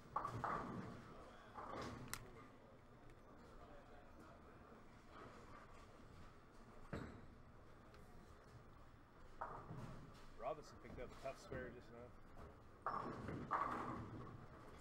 Wow. Some of these guys are amazing. Oh, I'll tell you what, there's some horses here. Oh, yeah, for sure. Yeah. We'll have some scores after this game. I've got the 3 gentlemen that were up here in the booth before me running the scores down of the 2 game matches. And we'll give you all the results the second the game is over. And as the tournament condenses, it'll be a lot easier for us to see them, but it's still spread out pretty good here.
So, Ashland, are you going to bowl the junior leagues this fall? Oh, sure, huh? You're going to bowl the Are you bantams? Are you in the bantam? Yep. You're in the bantam. Do you have any goals? What's going to be your high game? Have you set a number you'd like to hit? What do you want to hit? 137. You want to hit 137. That's what I hit the last game I bowled as a pro. And I lost. I kid you not, the last game I bowled as a pro ever in my life was against Ron Moore, who's a great a player out of Las Vegas. And was bowling the PBA Senior Tour stop at Jimmy Carter's in 2012 in Winter Garden. I made the finals, and the first match I draw, Ron Moore, won the first game, lost the last three, and my last game was 139. 139. And I said, that's a great game to retire on. It's just like I started. I started with 139, I ended with 139. So you want 137. I got it. Now, what grade are you starting this fall? Third grade. Do you tell your girlfriends that you bowl? Do they know you're a bowler? They do know you're a bowler. Okay. Do you watch bowling on YouTube and things like that? Yeah, we watch You Extra do? Frame, huh? Who's your favorite woman bowler? Do you have a favorite? Can you think of one? You like Shannon O'Keefe. I don't blame you. She's great. Yep. She's a beautiful lady. I know Shannon and her husband, Brian, and they're wonderful people. So you like Shannon O'Keefe. How about that? Very good. Jeff, you got a favorite bowler? Oh, I'd say probably Sean Rash, I'd imagine. You like Sean Rash? Rash? I like his approach. He's tough. He's gritty. He's pretty tough. He's a competitor. Yeah. You know, originally out of Alaska. Yeah, that's what you I've could have sold him a lot of heating yeah, oil from for here. sure. That's true. Oh, there's a lot of great ones for sure. Yeah, he was out of Anchorage. How about you, April? You got a favorite? No, I just like to watch them all. You like to watch them all? I just like them all. I don't have a favorite. I got it. We finally, Larry, converted April to from Storm to Brunswick. So the last 4 or 5 balls you punched for is, I think, been Brunswick balls. So. Well, yeah. You know, when you get customers that like a lot of equipment, and I've had many in my life, you try to find them a brand they can match up with and they're satisfied with, because most of it is just about that. Yeah. Especially if they're new boats. Right. And all the companies are great, but I know people that are loyal to every company. Sure. I got customers that swear by 900 Global, some swear by Hammer, some swear by Rotogrip, some swear by Brunswick or Radical or Motive. So in our store, we try to have a little bit of everything. And if we don't, we get it from Ace Mitchell's, and we order it in a day, and we have it. Thank God they're 3 hours away. And what a great company. Great company. I've been doing business with that company for 50 years. 50 years. I knew Ace personally. The last ball I ever used in a pro tournament, I had drilled when they were on 220 Main Street in Akron in 1974. So I had that company actually drill me balls way back when they were a pro shop and a wholesaler in their first store, which was on East Main Street in Akron. I was a kid when I went in there. All the Akron old timers were in there. A lot of cigar smoke, newspapers. Right. Everybody was sitting there smoking. Place had nicotine everywhere. It was a nicotine pit. Yep. Oh, yeah.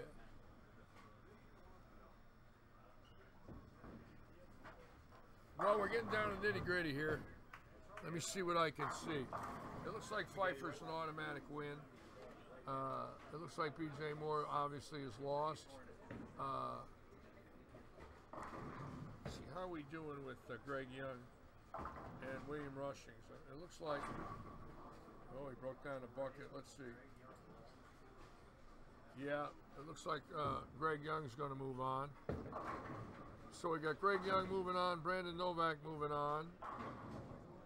Let's check the Sam Cooley match. Now, this is interesting. The match got a little closer, and Cooley's on a strike. This is a big shot for him in the 8th frame. He definitely doesn't want to open. He's got one open already, so he's down 10 in the game. Dead flush, and that was a big strike. I predict Cooley to move on.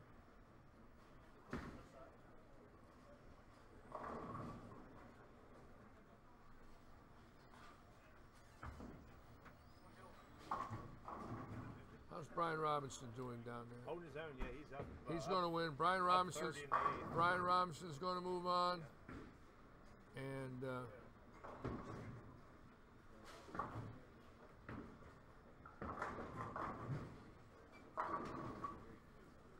let's see. John Fury against Sam Cooley, with Fury winning the first game 204-191, and this game right now is tied between Fury and Cooley. But Cooley's on a double, so this could be a 10th frame match over there with Fury, who is a fantastic bowler, and Cooley. See if we can see what goes on there. Sam DeWitt. It's like Sam DeWitt is locked in. But who is Sam DeWitt beating here? Sam DeWitt is running over Teddy Hannes, the Zanesville Zinger, the 84 and 85 True Value Open winner on ABC's Pro Bowlers Tour 30 years ago, when the True Value opened back-to-back years. Great player, but it looks like Sam DeWitt's going to run away and hide with this one.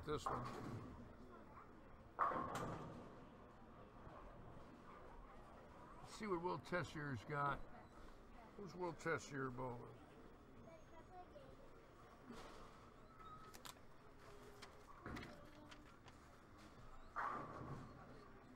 Will Tessier against Tyler Shaw, and can't see too well. It looks like Shaw might have went around him. I think so. Let's see. I can't tell.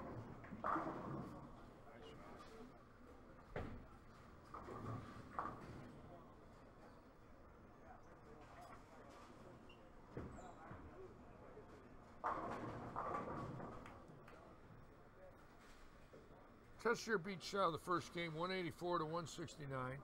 Tessier's 172 in the 7th on a strike in the 8th. Shaw's on a double and got a 4 count in the 9th frame. Got it out to the OB, the ball slid. Cooley almost kicked the foul light off right there, knowing he needed a strike, and did not get it. I would say that Shaw has to make this spare, which he missed, and left the 5-pin on the second ball. Terrible shot, was on a double, had a chance to take command of the match. Now he's up 9, but down 16 from the first game, so that opened, that would have took him from the lead to go behind, plus he didn't strike, he had a chance to shut him out.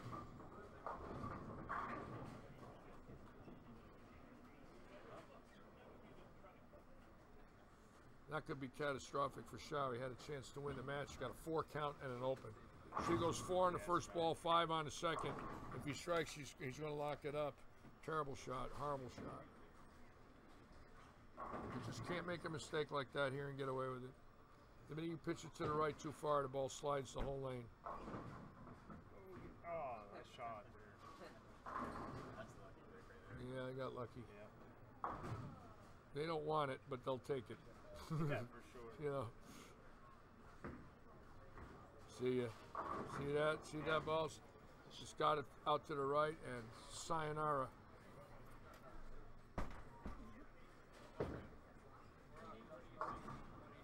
Okay, I'm going to get some scores. Anyways, great to talk with you folks. Larry, thanks for everything, Thank buddy. you for sitting here with me. Congrats Good luck on the this score. fall in the leagues. Yep, sounds good. I hope you shoot 137. Thanks for sitting with me. Thank you, buddy. All right, my scorekeepers are coming back. You guys have a great day. Enjoy watching. What do we got?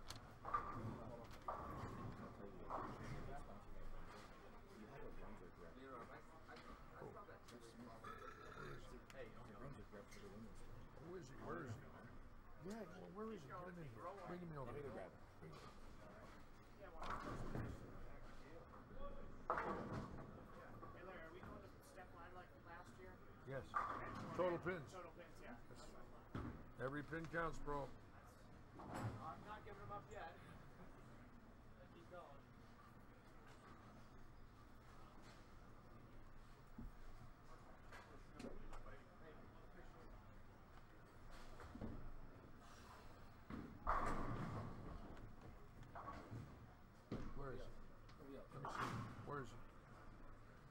introduce him to me, please? Who is he?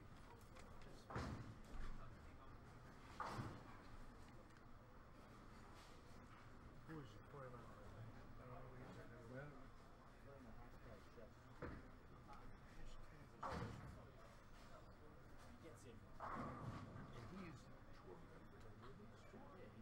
gotta meet him.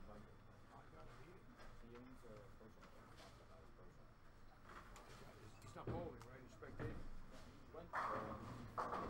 Oh, that's the guy I was talking to. He's a great guy. I had no idea he was a Brunswick rep. Come up here. Bring him up here. I had no idea he was a Brunswick rep. I don't keep track of it. You know, isolated here and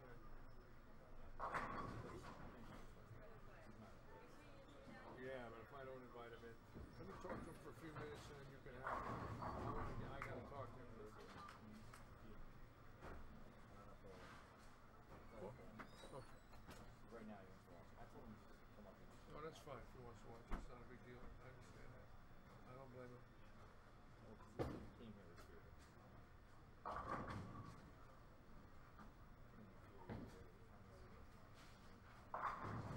Oh, wow. My God. He went 210. He broke up the 210 forward and just did that. That's his double. 210 forward and that. It's okay. Allowed to happen. Makes up for ring and tens. He's got more ring and tens in his life than he does those. You know. Fury just went 210 forward, Beaker forward to shut out Cooley. It's going to be a long boat ride back to Australia. You saw it, but Brad Angelo Yeah. went 140. He went 180, 240 and lost. Angelo was out. That's a shocker. I wouldn't have bet on that. His opponent went 220 Yeah. 240. Whoa. For 460. Whoa. Or sorry, for 440. Yep. His opponent went 220 or 200 240. Whoa. Angelo is Take the booth for a minute. I'll be back.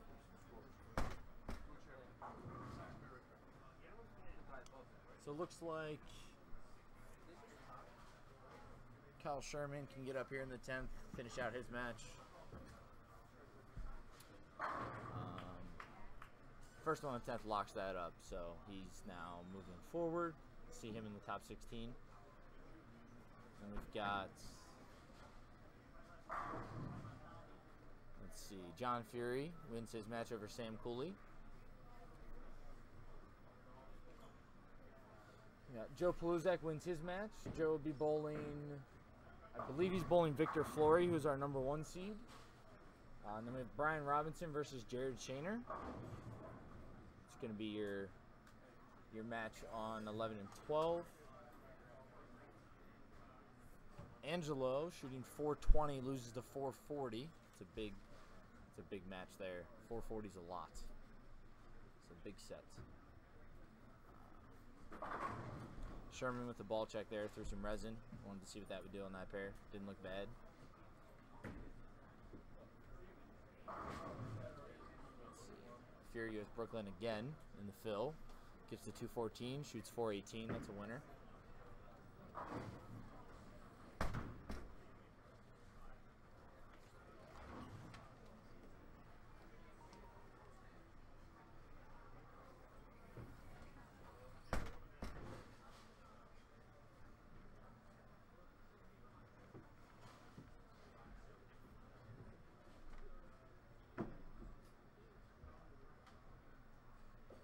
I believe Tim Foy won his match down on the end pair on 23-24, so Tim will be in the top 16. I think Ratliff won also, so we'll have Tim Foy versus Daryl Ratliff.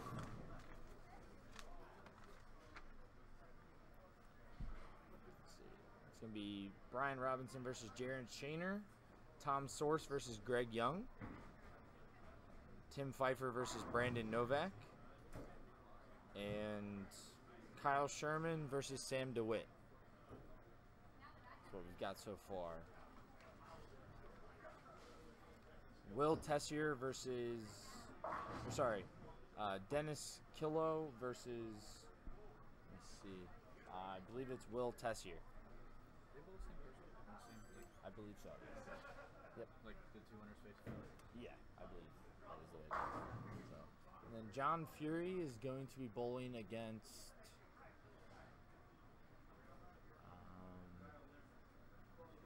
Actually, we've got a really close match here. Matt White is down by 52. He can strike out for 257. Mark Clark can strike out for 195.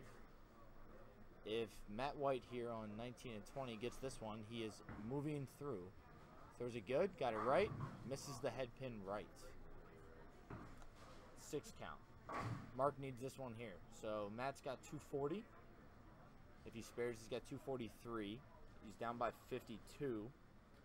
So that means that Mark just needs to get to 182. If he gets to 182, he's in. So he needs he needs 9. 9 here is a winner. Lane 19. You can see it a little bit in the corner there. Mark steps up. Throws it. And he goes dead through the face, but gets just the 3 pin. So 9 will do it. 9 should be a winner. 94? No, I apologize. He needed the second one. He had to get to 190. With Matt White shooting 240, he's down by 52. That means he's going to win by 7 pins. So it'll be Matt White versus John Fury.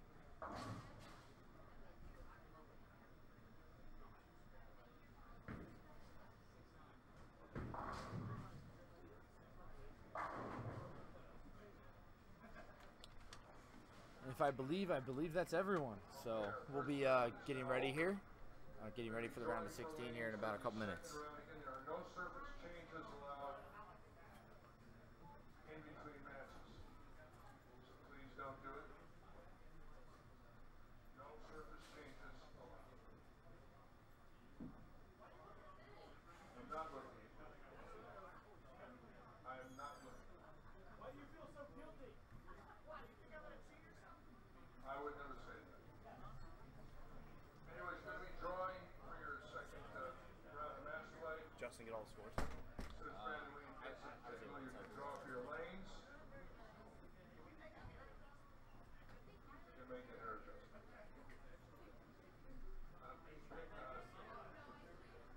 Come on, man. That was not good, but I appreciate it. Yep. Oh, fucking. I know how you feel. You get them all? You got most of them? I know who won. I know who won except for. I got it. Oh, you got it on. Okay. Well, I didn't know these. I don't have the scores. I just know who won. I don't know. Of course, now we're down to 16. They're going to roll a 2-game. Greg won. Greg Young and Tom Source. Yeah, Tom Sorsey won. He struck out. And once we get to 4, we establish the Stepladder. There's the one. And The the way winners that are works circled. I got the is winners the circled. winners total pins. So Chuck won. The last 4 bowlers with the most total pins. Yeah, Matt White. That was big. Yeah, I just got that one. Are seated. Tyler did end up winning. 1, 2, 3, 4 based on their total pins. I saw the 4 count. Wow. 4-5, and then he 4 broke bowlers in the left first at bowl. 3 matches. He broke him, $5,000 and he guaranteed needed for 7 first to place. shut him out. And he fucking So someone's pitched going to have a one way nice ride wide. home. I thought he was gonna get 3 or 4, and then he just hooked back and he Swish. no, he did 2-4 count, 7. He got 7 count. Shut the guy out. The guy is fuming. He's probably gonna punch him. Probably gonna punch a dumpster. Yeah. Randy, you ready for a draw? Sam, the 4th, 5th, and Brett had that. And then stuck the 9th in the sheet.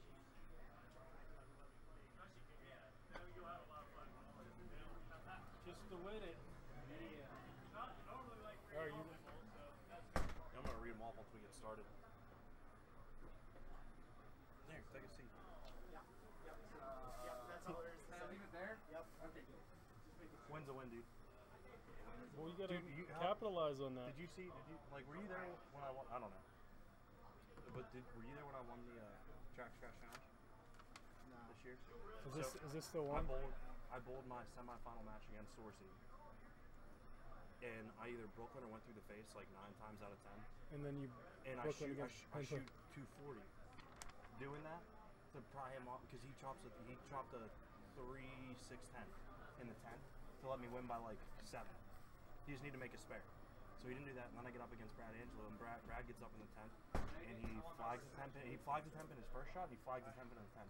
All right, so let's talk about something important here, guys. No. Okay. Okay. I was gonna read the first round winners first. No, don't do that. All right. Okay, the first round I was winners. gonna take the first round losers. The first round winners They're the are ones that are circled. Joe Paluzig, Chuck Burr, Jared Schenner, some asshole named Brian Robinson, Tom Source, Craig Young, Tim Piper, Brandon Novak, Kyle Sherman, and Samuel DeWitt. Oh, I'm sorry. And then there are more matches you couldn't see. Okay. Matt White, John Fury, Dennis Killo, Tyler Shaw, who lost a roll-off and still got in. And he's still on borrowed time. Tyler Shaw, ladies and gentlemen, the man with 1,000 chances. Tyler Shaw, the only man I know that has a bigger horseshoe than Tim Piper. Right now, yes. 228's a lot on this, so good for you. It wasn't a pretty 228, but it doesn't matter. I don't care at this point. 6 minutes? Why? 2, 4, 6, 10. All right, come on, Ty. Get it, buddy. Just warm ups for the Heat next week. I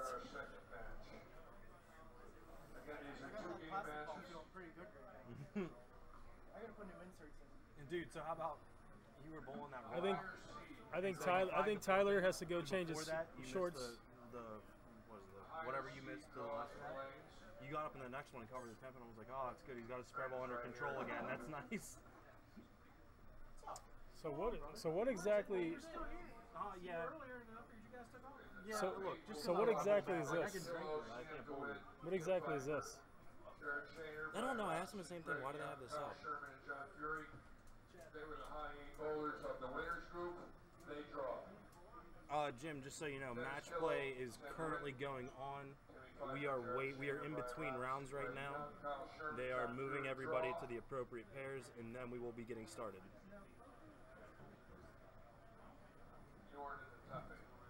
You're always in there.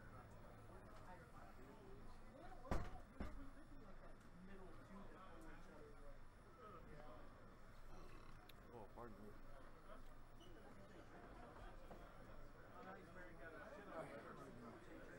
Waiting. I just read the first round winners, or I had 6 B-Rob do minutes it. of practice. Yeah, I don't exactly agree with that. There should be 2 none. balls on each lane. Like, Should be none. Yeah, I mean, everyone got done ball at the same time. But how about to make it? You can't make surface adjustments. There's so practice, you should be if able there's to- practice, you're allowed to do that. You should All right, be. here's my opinion. Whatever ball you just used to bowl, you should have to put that bit in your bag and use a new one. Yeah. Yeah. That's fine. Can I bring all 14 from the car in? Sure. Is that okay? Hey, if Tim keeps bowling good, someone might steal his ball. This is true. We will put Tim Pfeiffer's balls on lockdown for the rest of the weekend. If Tim keeps bowling good, we'll just make fun of his shorts more. Yes, absolutely. We actually missed a very good pair of shorts because I don't know if you guys saw Sam Cooley's shorts. Are they the poker ones? No, he's wearing like like rainbow. Oh, I see him from here. Yeah. Look like he got shot with He paintballs said it was a everywhere. little too warm in here to put on pants because he actually has purple pants to wear with the purple shirt. That's what I told Justin about Joe. I wonder what the flights are from Australia to Pittsburgh. How much are they? Yeah, why is he here so like? I mean, that's So just, Sam actually came over when the extra frame swing was in like Lubbock, Jonesboro, and there was a three stop swing there, and then the Oklahoma stop. So he was there, then bowled Memphis, Oklahoma, and then he bowled the Prop Cup. Yep. How do you do in there? He can't strike in that building, so Well, not too many people can. No, it's Yeah. tough. I mean, the fact that I made cut last year was shorter than me. he just can't carry, which makes sense. I mean, they're used to bowling stuff that's a lot tougher. We should bring him to Pines Plaza. Yeah, he bowled Playmore the other night. I was there, yeah. That was Yeah, and interesting he to bowled Friday. Like, you know what's funny is every game that I looked down, I never saw him striking very much, but at the end of the match, he was always ahead. I'm like, how? How do you, like... Because he just finds a way to throw a triple somewhere. That's what he does. But He's a lot taller than he looks on TV. I will say And you that. know what's funny? The guys that look taller, like Simonelli and stuff, they're tiny. Simonelli's short. Simonelli's like 5'7", Sam maybe. Page Rhino's Rhino's like 5'3". Yeah, he's like yay big. He's a dwarf. But no, so Sam's bowling this weekend, and then he's flying back to Dallas to bowl the Lucy next weekend, and then he's going back to Australia. So he couldn't decide if he wanted to stay for August to bowl the extra frame stops, but he wants to go home. He hasn't been home in like 3 months. Is he married? No. No. I was just asking. No. That's a smart move on Mr. Coley's part. Yeah. He's actually considering moving to the U.S., so we'll see what happens.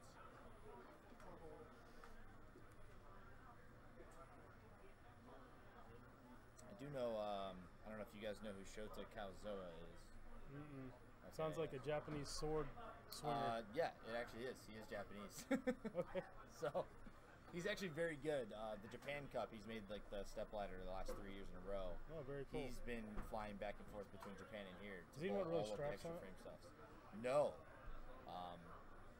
Compared to the people in Japan, yes, but to us, he'd be like a tweener. Like, he has less revs than JR. He probably has less revs than you, too. Uh-huh. Well, my rev rate's about 12, so that's not saying much. Yeah, I mean, I was just saying you're less than me too isn't saying much either. Like, He's when like I this. grab one, I can get to like 7. Yeah, Shota's very forward, so he just rolls it. Everything's very soft with him. But he's a very good spare shooter. His ball in the plastic ball tournament when we bowled, he was on my pair.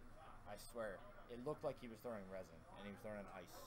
I mean, it just like got to 4 and made a dead left turn. It was insane. That's how I felt at Terry's this So year. we have an interesting match in front of us. We're going to have Greg Young versus Tim Pfeiffer on 15 and 16. It's a good match, very good match. Tim's gonna lose. He has dumb shorts. I mean, Tim just, must be nice to just draw the same pair you just bowled on. That is a very good. See, that's where I would agree that practice should have taken place. What I would have done differently would be the 2 winners you stay on your same pair. The 2 winners bowl one another. I agree with that. You should have just put the matches. I mean, if it's a bracket of 1 versus 32, the problem is they do a random draw, so everyone up and drew again. So What's going on? Nothing. Nothing at all. Give us about 2 minutes. We'll be ready. 2 more minutes.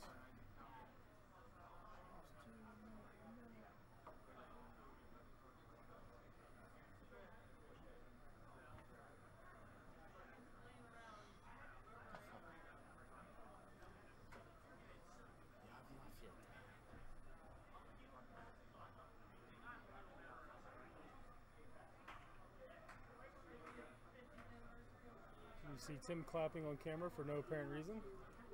yeah, that sounds about right. What's this? I think that's the microphone. Is that the microphone? Yep. Huh. Neat.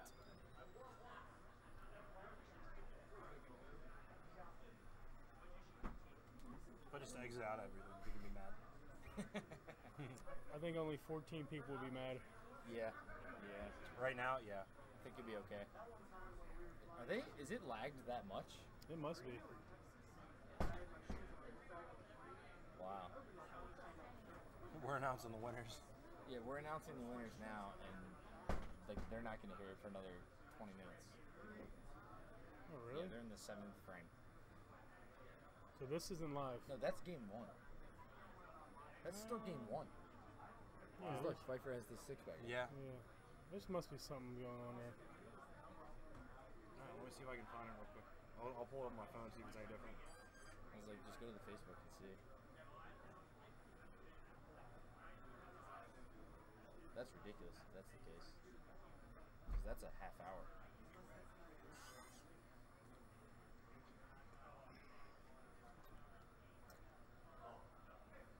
Okay, well. No, it's up to date because 2 you can minutes? see they're standing there. No, it's Okay. it's pretty accurate. I think we're well past the 2 minutes. Joe Palusic on 9 and 10. Joe Pulisic and Chuck Burr on 9 and 10. Pulisic is to be on the same pair. Tom Alright, Sawyer, guys. Greg Young on 11 and 12. Oh, I'm apologize. Tom Source and Greg Young on 11 and 12. That'll be a very good match. Eric Shaner, You should carry better. Sherman on 13 and 14. Yeah. Jared Joe Shaner. Dennis Hilo on You also 15 wrap and up 2 16. 10 pins and stuff. Oh. Who's on 15 16?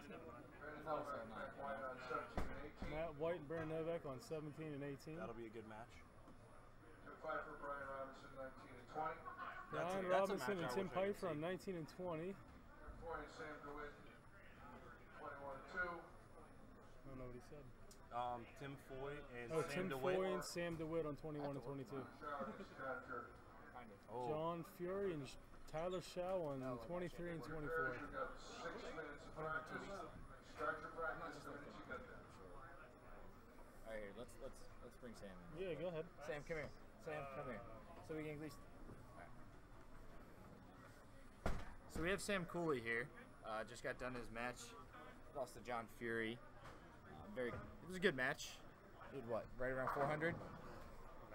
384, back-to-back 190s. Okay, but I mean 380's not bad on this, obviously. Now, what did you see today compared to yesterday, since you qualified off yesterday's squad? I tried to be around the same area that I threw yesterday when I had my big block, and it just wasn't quite as consistent. I didn't have misroom left. I had to be pretty precise, and if I was a hair or two left, it was Brooklyn. So, I mean, I had a few crossover hits. John had a few, but he had a trip 2-pin in there and chipped a 3-pin forward in the 10th frame to win. So it's not. They're not easy. They're not easy. No, definitely not. But the middles were definitely flatter for you today. Definitely flatter. Yeah, and it definitely seems to be the trend that they're getting flatter and flatter every squad. You're not really seeing that carry down that you would expect to see, especially with the 30 mils. I mean, there is a decent amount of volume on this pattern, so it's kind of surprising. Yeah. But everyone's still throwing surface and kind of playing in the middle of the lane now compared to staying right. Might have been why that first squad was easier to score on, because everyone stayed right with the urethane more. So. Yeah, it definitely made it a lot harder to repeat. Definitely see it. There were a lot of matches where 380, 390, 4-0 was what was winning. I mean, we did have one match, 430 lost. Yeah, that was a pretty big lose. Yeah, Angelo shot like 428 and lost to 440. I mean, yeah, there was a few touring guys that got knocked down that first match. Bad was one, and I believe BJ was another one, along with myself. So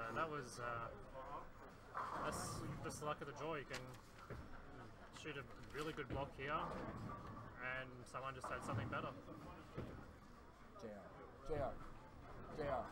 This is Chuck, right? Chuck Bird. Is this Chuck right in front of us?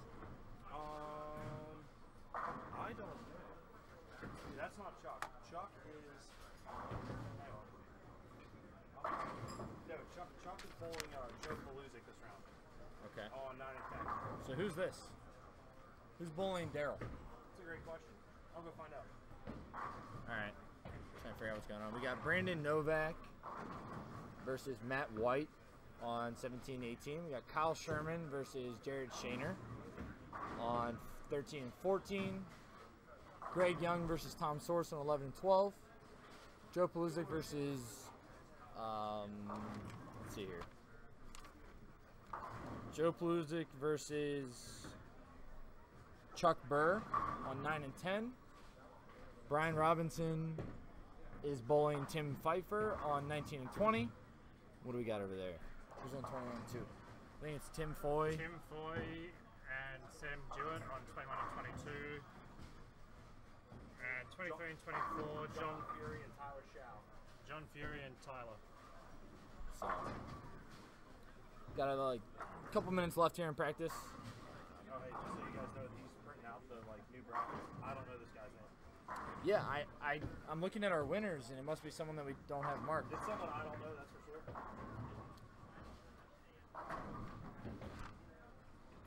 Must be Dennis Killo. Yeah, looks like Dennis Killo is in front of us, bowling Daryl Ratliff here. So Dennis is the one that had a big match. He went 203, 245 for 448 last round to beat Brad Angelo. That's a big set. 440 is a ton. Yeah.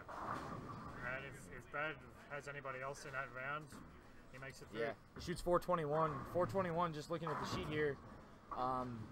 Would have won against anybody else. Looking at the other 12 bowlers that were on this side of the paper, 421 beats everyone except for Dennis. Yep. So.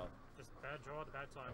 Yeah, and that's what this really happens. I mean, you see a lot of people that really like round robin, don't like this match play format just because it does come down to what pair you're on, and if you match up. And Brad shot 180, Dennis shot 2-0, and they both came back, both made good moves, and both shot 240, and it's not much you can do. When they're this tough, it's really hard to beat. And who knows? Like, Dennis comes to this pair on 15 and 16, and his look could be completely different.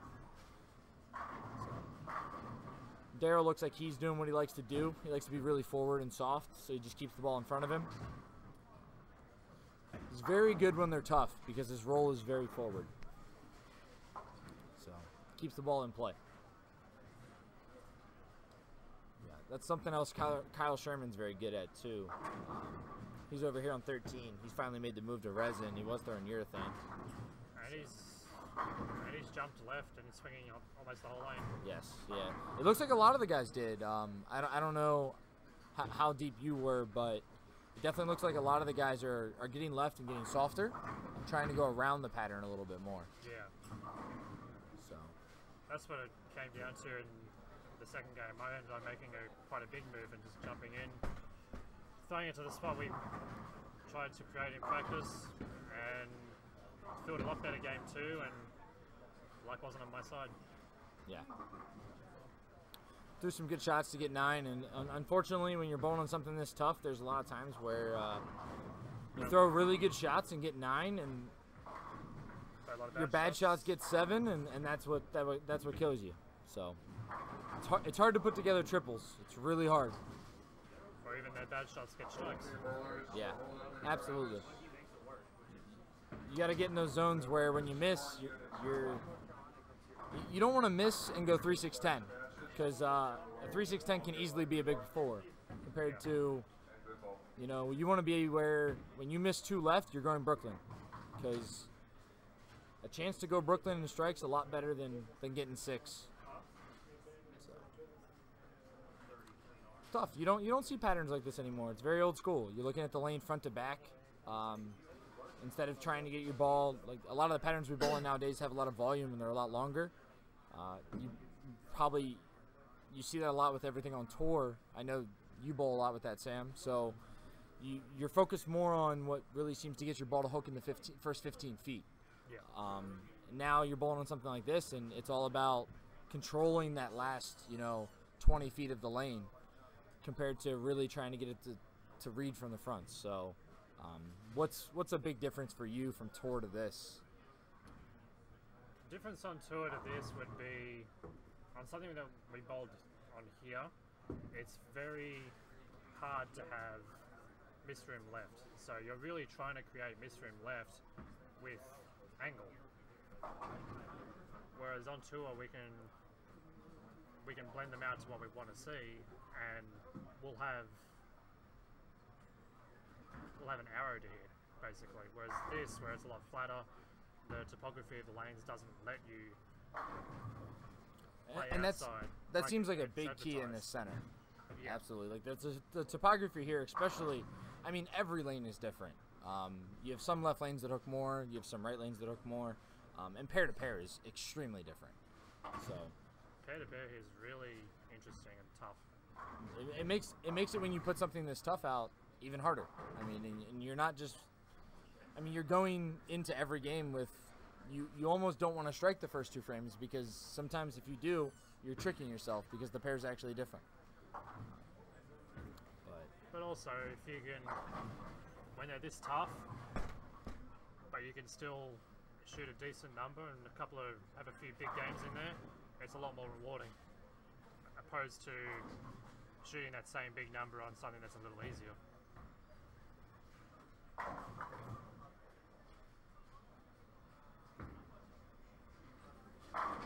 Yeah, I mean, I myself have bowled a couple extra frame stops this year, and the Oklahoma stop, and you just don't see stuff like this anymore. Everything we bowl on really is like 40+ feet, and you see a lot more volume. And when you're here bowling on something like this, you see so much friction.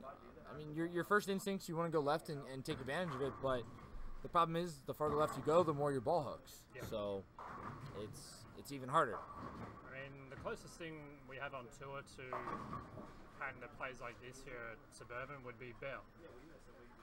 With Bear, you can't create much hook right because it's so flat. Absolutely. So you're trying to create hold left by increasing your angle on the lane. Absolutely. And that pattern does hook.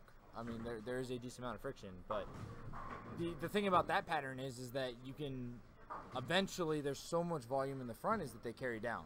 Yeah. So when you're bowling an 8-game block like you do on tour most of the time, you're able to get in there, and games 5, 6, 7, 8, you created a little bit of a cliff because you're able to carry it.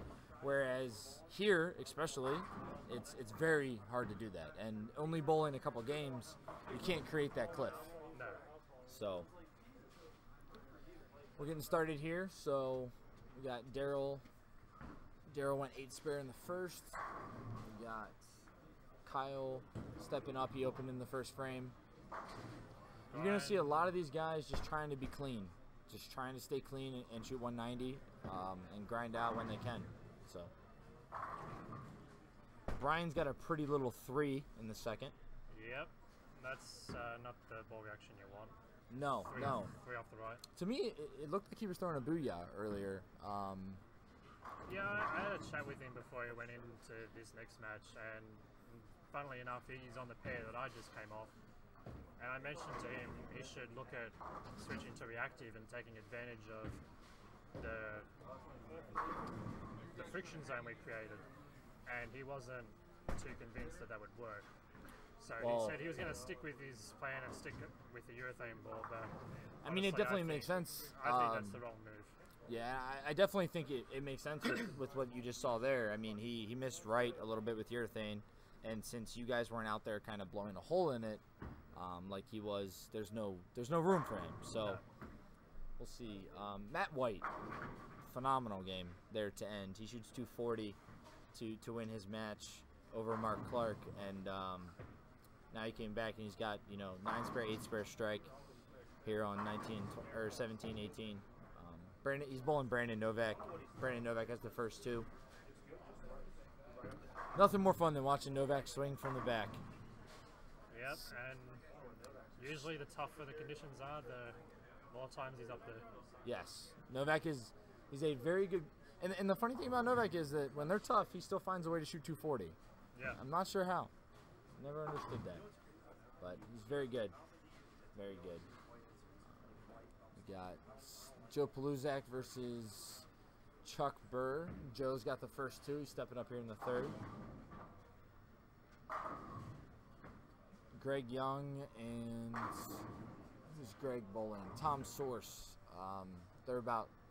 Greg's down by 1. See, and if you guys can see that shot there on 17, Novak, he's in throwing a ball with a little bit of surface and really opening up the lane.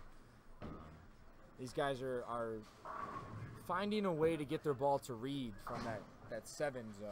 Yeah. And I feel like that's the key. I feel like that's the key difference between 2-0 and 220. If your ball won't hook from that spot, you're gonna 2-8-10 more often, and you're more in that 190 2-0 zone. That pretty much sums up how I felt in my last match.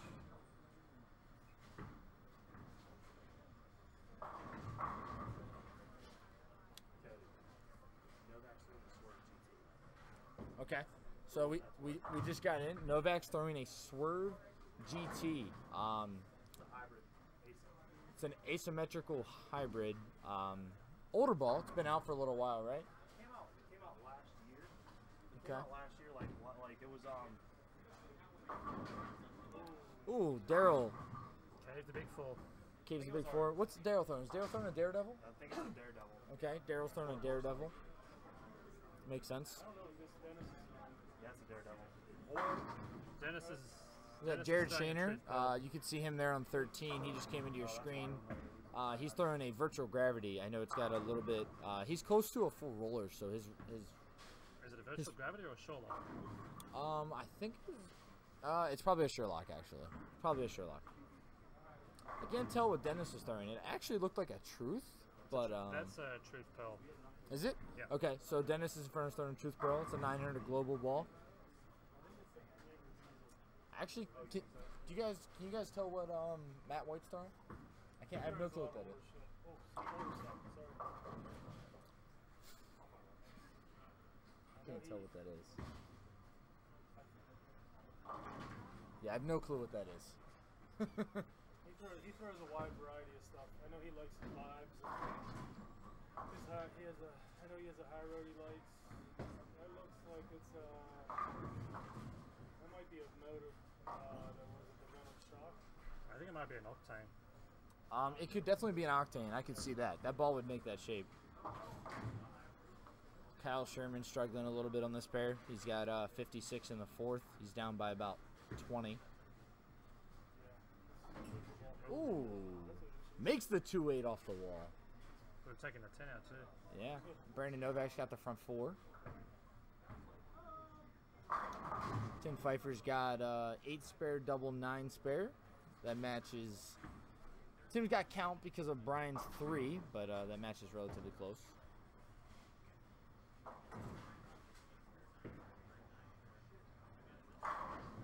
Novak with the front 5. Yeah, we got to find a nickname for Brandon Novak. I mean, we got to think of something. We're not cutting it with just calling him by his name anymore. It's just, it looks, his swing looks so weird, and then off his hand, it's like butter. It's just like butter into the lane. It's amazing. It really is incredible to watch because if you really watch the swing, he doesn't really push the ball. He kind of just drops it down. Correct. It's basically all muscle memory. I mean, and the thing with him is it's not, if you look at him compared to these other guys, he's not smooth into the lane. I mean, he does get up on it. I mean, he uses that upswing to kind of create roll. But, yeah, Novak finds a very good way of just grinding his way to the pocket. And then when they're tough like this, he finds a way to strike. He finds a way to just get more than 9, and he's good at it. He actually won the tournament in Pittsburgh at Nesbitt's. I think it was, 3 weeks ago? Shot 269 last time, dude. Yeah, he did. We were actually texting he was before down, that match. He made a ball change. He was down 70. Yeah. Shoots 269 the last game, gets his 30 bonus points. And snaps off Lowshetter, right? And I don't know if it was Lowshetter or Dan Higgins. I think it was Lowshetter. Was it Lowshetter? Yeah, Lowshetter had like a 60-pin lead going into the last game. Yeah, but he shoots. Yeah, he shoots. He wins by. Because Lowshetter shot 180. He ended up winning by like 14. Yeah, Lowshetter shot 180. Oh, for what it's worth, Matt White's throwing a Motive Octane. Right Yeah, now. So Matt White's throwing a Motive Octane. That's a ball. That's an older release as well. It is. It's definitely an older one, but it is a ball that a lot of the Motive staffers love for these dryer patterns. It's very good at creating angle, which is really kind of what you want to see. Matt's very forward, so when he gets in like this, he wants something that's going to give him some angle, and it allows him to really go around the lane. He just made the 5-10 on lane 18 there. Unfortunately, he is clean through 6 and down by 60. That's not good. Not very good. In most matches, staying clean puts you down. Yeah, or ahead. Tom Source bowling Greg Young. Greg Young's got 1 open through 6 frames. He's got 85 in the 5th, and he is down by about 50 also. Tom Source has strike spare 3-bagger just through his shot. Make that a 4-bagger, as they call it on tour, a hambone. No. that can stay in history. What's wrong with hambones, Sam? You don't like hambones. He doesn't like coupons either. Yeah. So that shot from Matt there, that shot plaque 10s just because with his roll, his ball's really not going right to left at the end of the pattern. So makes it a little harder to get the 10 out. And on an already tough pattern, along with being down by what could be a bunch in the next 2 frames, that's going to make your swing a lot tighter. Absolutely. A lot tighter than it already is bowling on this condition. When you're bowling this format and you're bowling a 2-game match, there's nothing that makes your swing loosen up a little bit more than having like that 40 to 50 pin lead. I mean, when you're game 1 and you're striking, you know, in the 9th and 10th to keep it close, like a 10-pin match, game 2 is just, it's so much harder. Now, I just saw this shot from Brian Robinson, and I definitely agree with what you're seeing. It looks like that urethane ball he's throwing is rolling out. It just won't create anything. So He tried lofting it a little bit over the heads, and it did the same thing. Yeah, and he succeeded really well last weekend at Legacy doing that. But these patterns are very similar in length, but they're very different in centers. So the gutter's not in play here. Whereas all we did last week, you know, and Brian, myself, you, and BJ all played the gutter with urethane, and we all had very good looks. I mean, we all finished in the top 4. So it's very different to see, you know, patterns that are very similar in ratio. I mean, I think it's like, what, a 2 to 3 mil difference in oil. It's not much, no. And see them play completely different. So it really tells you what topography does, and it makes it so much harder. So ball came in a little behind the head pin there. Messenger missed it in front. Would have been a nice little double there. Brandon Novak. Novak with the front 8 and blowing the 7-9 off the deck on 17.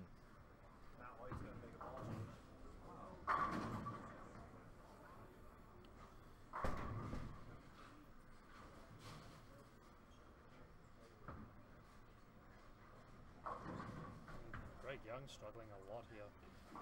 Yeah, so Greg at the end of his last match decided to move in and go to an IQ and kind of go around it more. And a couple of the shots I saw him throw, when he got firm, he just 2-4-8-10'd. And he just 2-4-10 now. And that makes exactly the sense. I mean, he goes to a new pair. It doesn't have quite as much friction, and that's what he's seeing. So, Matt White just can't seem to get his ball to face. He's clean through 7, which, to be honest with you, in 80% of these matches would be very, very good, but it's really hard to be close when you're clean through 7 with no double, and your opponent's got an 8-bagger. Yeah. Not much you can do there. Not much. We did have a 300 this weekend, though, so maybe we can see what happens. We do know 17-18 is a very good pair. Yeah. I know, Sam, you shot 279 on that pair yesterday. No, it was 15-16. Or was that 15-16? The TV pair that's in front of us now. Oh, okay.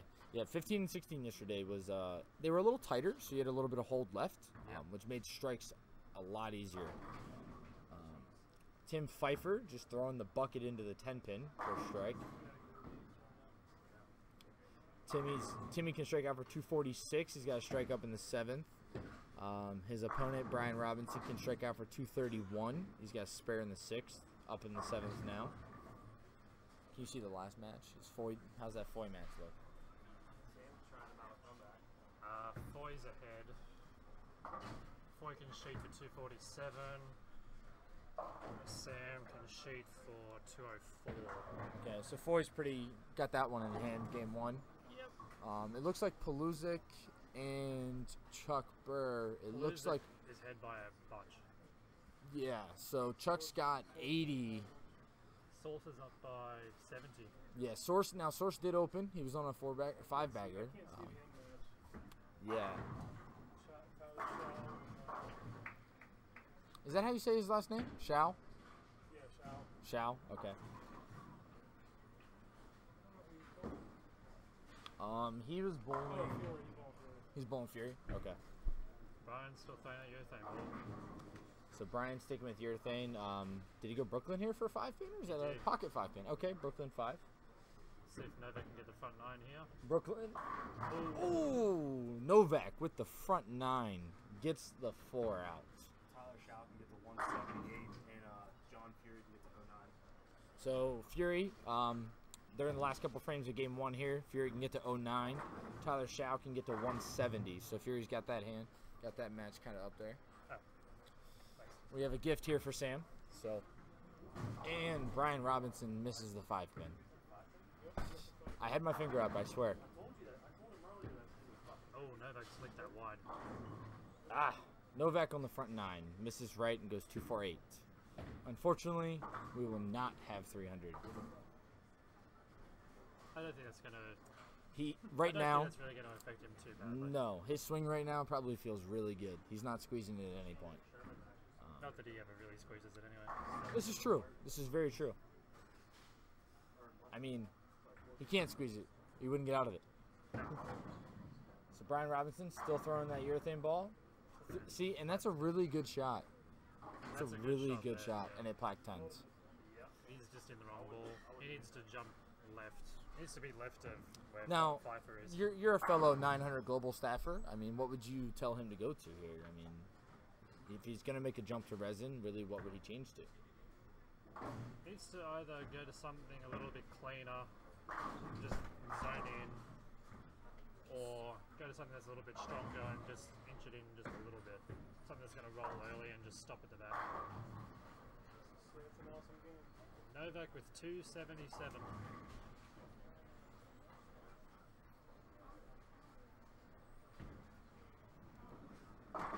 Weren't very many games over 270 this week. No, absolutely I think not. that's the third that I've counted.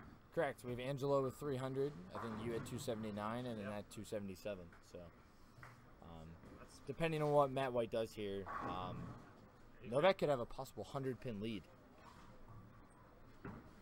That looks left, and it is, but he just leaves the 3-pin. So if he spares this, 180. it'll be at least an 90. At least an 80-pin lead. Yes, possible 90. Greg Young, very, very, very rough last 5 frames. He split 3 times in the 7th, 8th, and 10th for 140. Tom Sauce can strike out and finish with a 104-pin lead. Yes, so Tom could have a very big lead going in. Unfortunately, throws a good shot, gets a bad break, leaves a pocket 7-pin. Joe Pluzak here on 9 and 10. He's got a 4-bagger up, can shoot for 240. That's going to give him an almost 100-pin lead. Yeah, yep, absolutely. If Chuck Burr doesn't mark in the 10th, it could be a 110-pin lead. So matches are pretty swingy right now. Definitely some big leads after game 1. Our match right here in 15-16 is pretty close. Daryl Ratliff can get up and strike out for 240 though. Kind of take a big lead. Give him like a 30-pin lead here.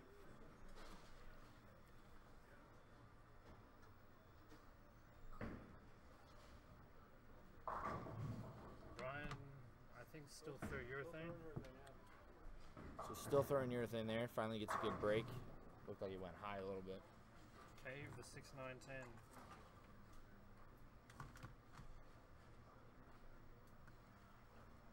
And with Tim Pfeiffer going at a 246 max game here, I think Brian needs to take a gamble and try something different. I agree. Completely agree. I mean, it could be an X. He's definitely Brian's definitely making a move left here. That's an X. Unfortunately, not a great shot. He goes Brooklyn 5-pin there. Left off his hand. Kyle Sherman strikes in the 8th, 9th, first shot in the 10th, get to 194. That match is very close. Kyle's got a 2-pin lead going into game 2 over Jared Shaner.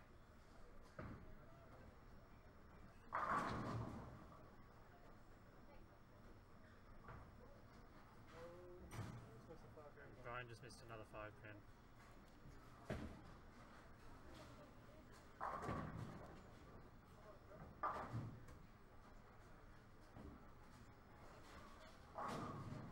Match on our TV pairs definitely tightened up a lot. Wow. Novak just missed like 4 right and still struck. To say Novak has the world would be an understatement. We'll have to get him in, see why he went to that ball and what changes he made. So Pluzak went strike 7-2 in the 10th for 230. Chuck Burr spared. He's going to have 140, so Pluzak's going to have about an 86-pin lead. Daryl's just playing that really tight part of the lane. He really doesn't have much room because of his role. I would personally like to see Daryl go a little bit left, go to a ball that's going to create a little bit more angle, and go around it a touch more. I definitely don't think that you can jam it this week. No. Yeah. There's just no. There's no forgiveness. There's no forgiveness. No, that's right. No, I mean, because if you're trying to jam it and you push it right, you're just going to 2-8-10. Or if you miss it left, it just big falls, or you might even miss the headpin left. Yeah, I saw a lot of that this week, actually. Yeah. We actually saw a lot of people throw it in the gutter. 3 and in the gutter were very common this weekend, because when you missed right and you got it to 5, it was very easy to see your ball just keep going. Tim Pfeiffer's going to get 234 with a 9 spare here. Over Brian Robinson's 167, so Brian's down by 70.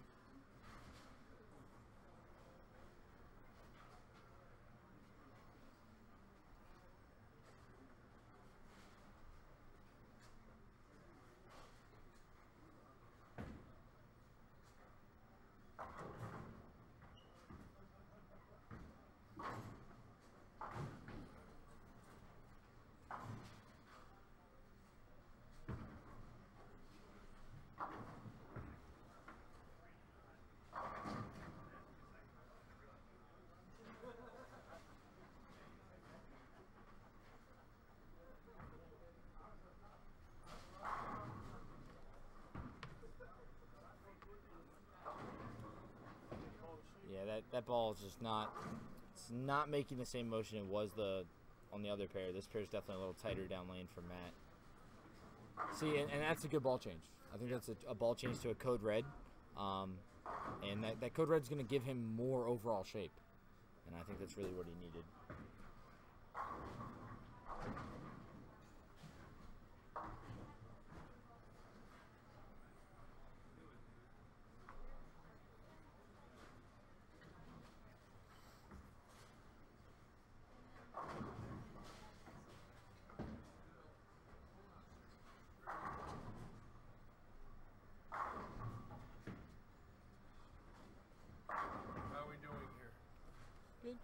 Keeping him up to date. Good. Your friend didn't want to come in? Well, he's helping Fury. I got it. He's on the end pair also. that's not a fun pair. Come on, bounce back.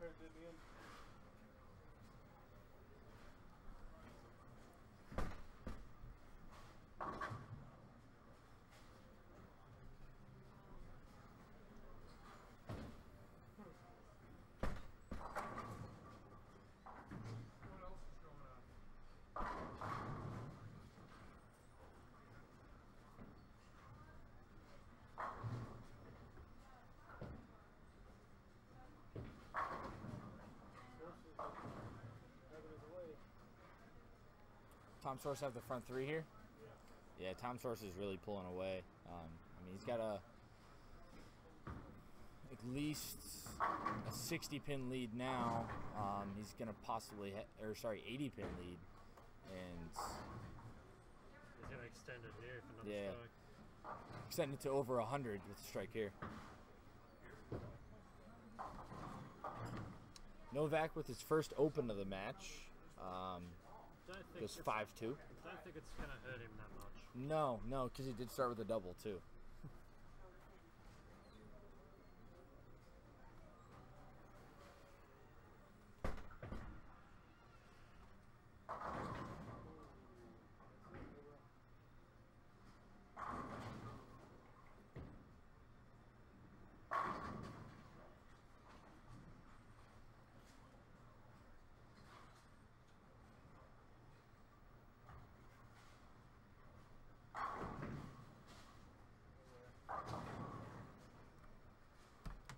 So what do we got? What was the Joe Pluzek match?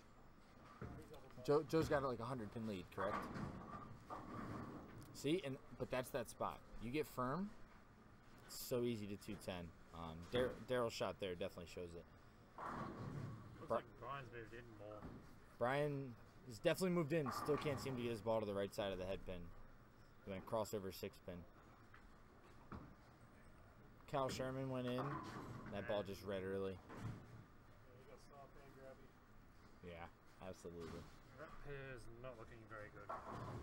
13, 14, no. But what I will say is that Shaner does have a double here in the second and third. Brian missed Looks a like single stick on pin. the approach as well. Yeah. Very easy to do here. It was very easy to stick on the approaches. Yeah. A lot tackier here. So were they? I mean, did the approaches come into play to make the pattern even tougher than what it already is? Pair to pair, yes, definitely. There were some pairs that felt like you would stick in multiple places before you even finish your shot. There we go. So Matt White got that one a little bit farther right. And that one shaped a lot better. Yeah. Got it right early, is what I should say. Yeah. Yeah. Because getting it right late, you're not going to see it get back. That's definitely not the case. And that is the definition of what Brian Robinson just saw. Yep. There we go. So our match in front of us is really close. It's only a 2-pin match, but Dennis starts with a strike here. You say he's starting a Truth Pearl? Truth Pearl, yep. Think that's a good ball for this type of pattern?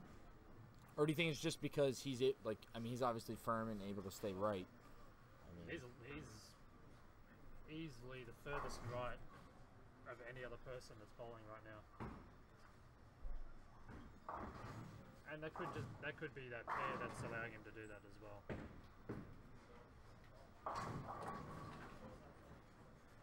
Looking across the board, everybody else is left a fourth arrow. He's right there. Oh wow! He got that wide and hated it, and it just came.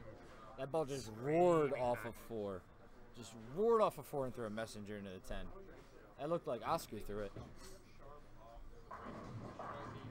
Novak struggling a little bit. Doesn't really matter. I mean, he's got a 90-pin lead in the match. Actually, 104 right now. But he just needs 180 and he's fine. Barring an absolute disaster.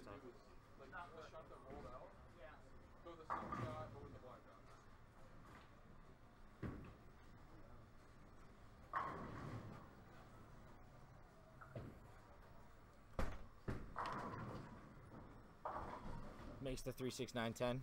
That's like a double. Making that spare on this pattern is not easy. That's a double anytime. This is true. This is true. JR knows that very well. This pattern. Jared Shaner going Brooklyn in the 5th for a 4-bagger. That's the 4 shots, 2 of them are Brooklyn. So. Oh, wow. So Jared goes 8-1 in the 1st and then throws a 4-bagger with 2 of them being Brooklyn. That's going to give him a pretty hefty lead in that match. Mountain to come back. He's got a double. He needs about 6 more games. He needs the endless 10 frames. Yes. Definitely makes sense there. Now, looks like Joe down here struggling a little bit on 9 and 10. Tom Source whiffs a spare in the 5th. Doesn't really matter. Tom has... He's still ahead by 120. Yeah. Tom's got 361 right now. Greg's got 230. So Tom's looking pretty for a round of 8 here. After not being sure that he was going to make it after yesterday, but felt good this morning. Joe Pluzek bounces back after going 5 spare. Strikes in the 4th. See, and that one's just a little left, and it's dead through the face. Brian Robinson, front of the ball return.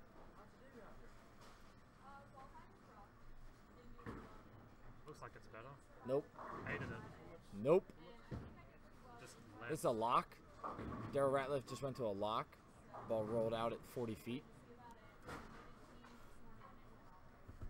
We can be pretty harsh on it. You don't have to be nice. How are we looking on the end pairs? How's Foy's match look and Fury's? Looks like Foy's up big on DeWitt. Okay. So Foy's got a big lead. So Foy's most likely in the top 8. Darryl Ratliff makes the 210 in the 3rd. Keep that match close. Yep. That's going to keep him in it.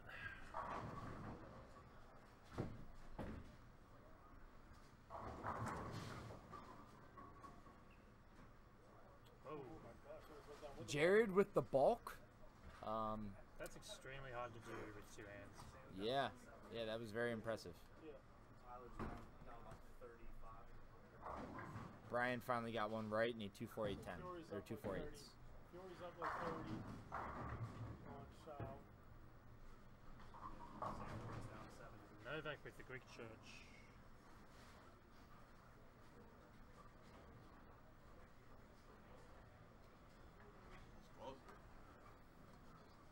Won't get there.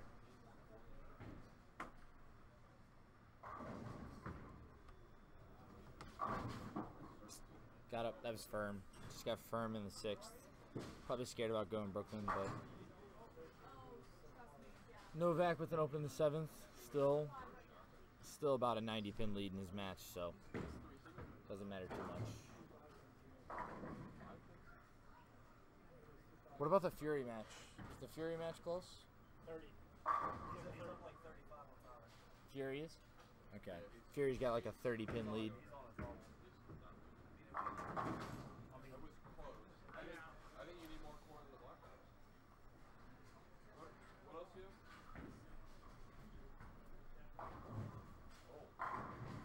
How long has this been stuck on this screen? I don't think that matters. Fury I mean, just washed click out, refresh. so this could get a little bit Right here. tighter. Yeah, if he doesn't cover it.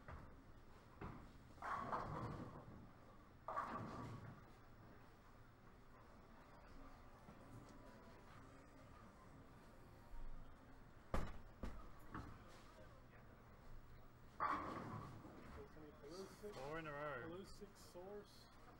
Looks like Shaner's gonna win. Dennis Pillow. Brandon Novak, Tim Pfeiffer, Tim Floyd, and looks like Fury just opened, so I think the great match on the end's tight. So, That's the only one that's up for grabs, basically. okay. Well, and this match can get close.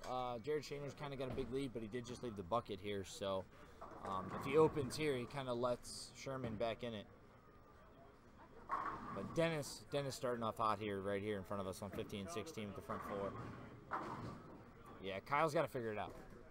But if he can put up a double here, put some pressure on, he's got a chance. So. Tyler Shaw with a big double. I think they're almost even right now. Pfeiffer's got a big lead. He's ahead by about 100 already. So.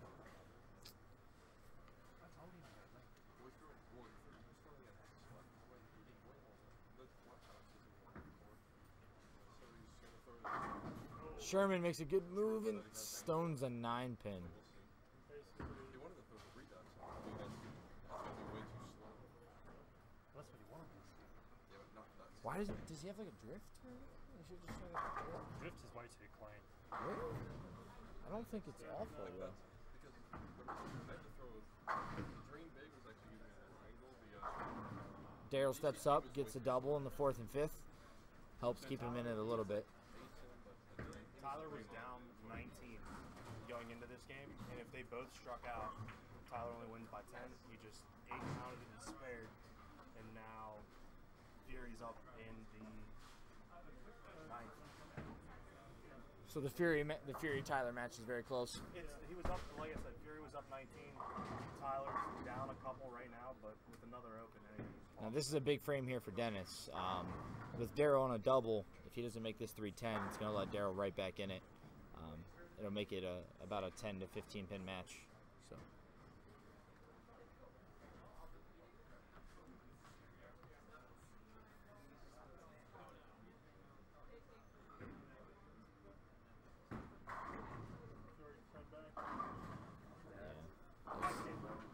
That was a better shot. That's close. Yeah. He went The Fury strike there? Yeah, he struck. Yeah. Fury strike there? Yeah, that match is pretty much sealed. Dennis makes the 310, keeps him ahead.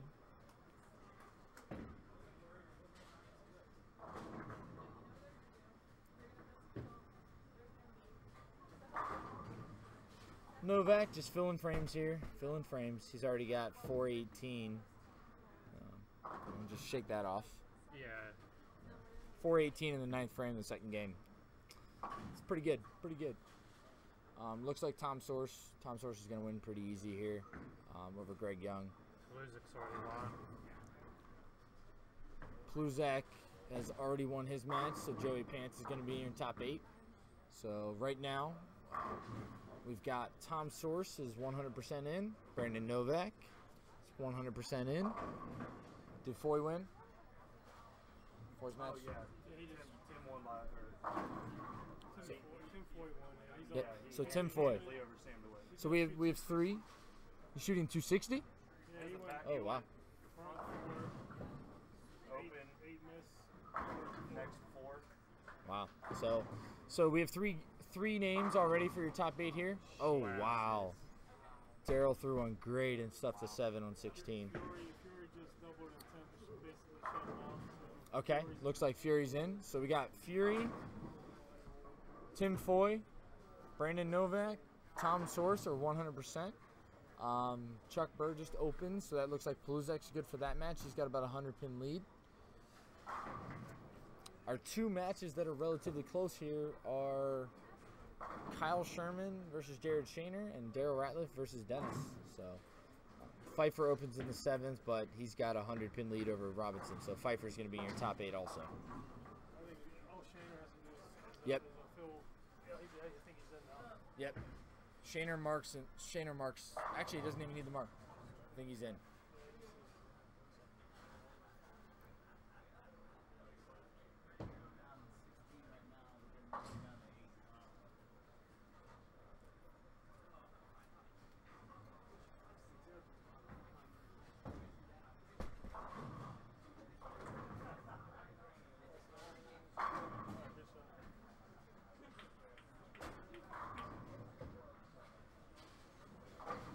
Kyle can go off the sheet here. He can force him to mark. Kenny? Yep. 397 max. Ooh. That one strikes, the other one didn't. Daryl gets a good break back after stuffing the 7th in there.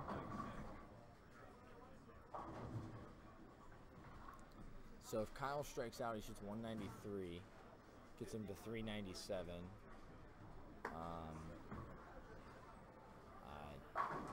He gets that one. I don't think he needs a mark.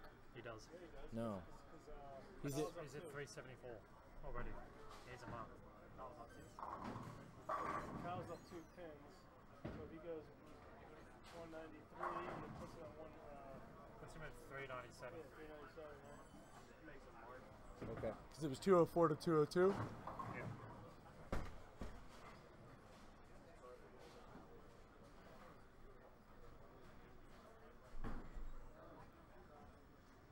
No. That's not right. That is right. No, because if he gets 9, he shoots 2-0. And he wins. If he goes 9 out, he wins. Doesn't matter now. Oh, Kyle 7-10, the second shot in the 10th. So Jared just has to show up in the 10th frame and throw a ball down the lane, and he's in. So right now, Dennis here has 270 going. Front 4, 8 spare, triple. So Dennis looks like he's going to win this match.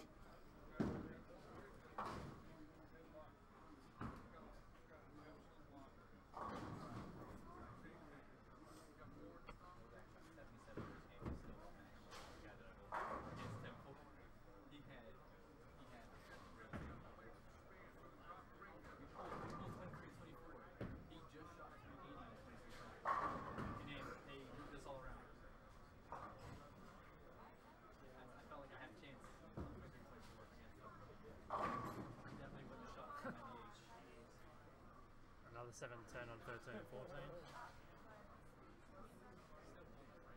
Yeah, but still.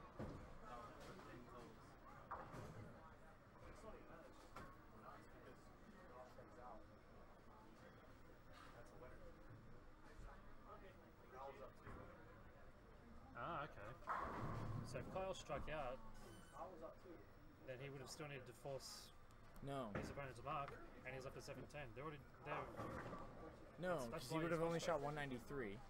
No, that's why he's frustrated, because he could have still won if he No, didn't mark. no, 193, and he shoots 199 if he gets 1 here. He was only up by 2. He still wins. Shaner didn't need a mark. Shaner needed count. He needed 7. Shaner's going to shoot 199, right? Okay. If Kyle strikes out, he shoots 193. So Shaner won by 6, and he was only down by 2 coming into the game.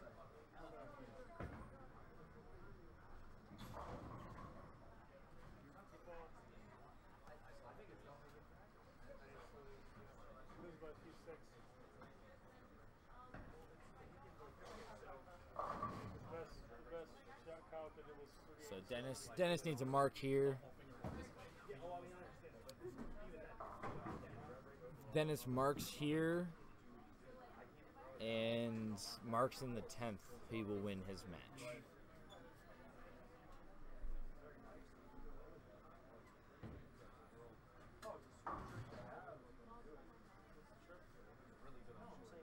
So your top 8 is Joe Paluzak, Tom Source, Jared Shaner, Tim Foy, Tim Pfeiffer, John Fury, and what looks to be Dennis, and his last name is Killo, Dennis Killo.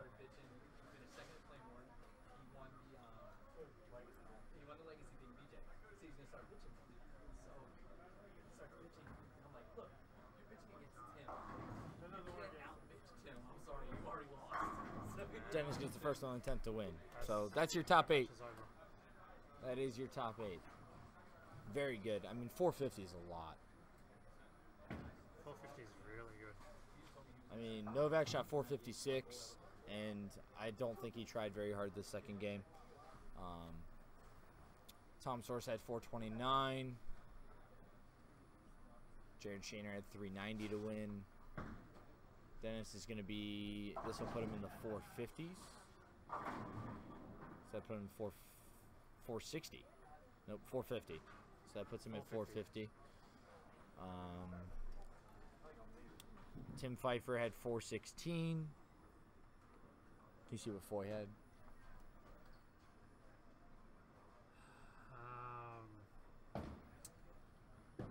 Looks like 320 something to 440.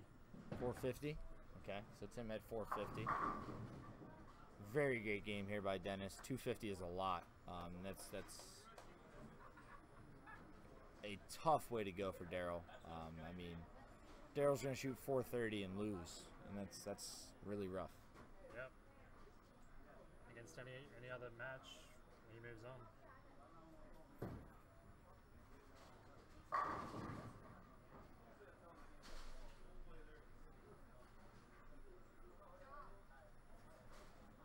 He's going to shoot 437 and lose. That is not a good feeling. Not a good feeling.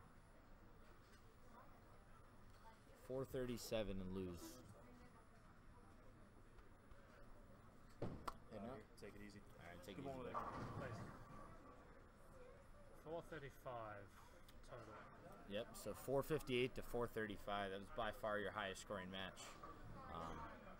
Joe Paluzak had 390. 399 and won his match. So definitely a lot. I will definitely say, and I think you would agree, you know, 15 and 16 was one of the easier pairs in the house going forward. So it'll be interesting to see if the scores continue to be higher on this pair. That was definitely one of the pairs you wanted to hit in the middle of a block. Yeah, game 3 or game 4. If you caught that pair game 3, game 4, it just seemed like that pair had already created more hold consistently than what every other pair had. So you always had a little bit of room left. And you also had a little bit of hook ride as well. And after this match, we will be starting our Stepladder. On 11, Tim Foy, 12, John Fury. On 15, Brandon Novak, 16, Tim Pfeiffer. On 19, Jared Shaner. On 20, Dennis Killo. On 23, Joe Paluzak. On 24, Tom Source. So we have We'll have 6 minutes of practice. So we have a little bit of practice here before we get started. Your top 8 matches are as follows. Tom Source. Sorry. We have Tom Source on 23 and 24 versus Joe Paluzek. We have Dennis Killo versus... Who else is on 19 and 20?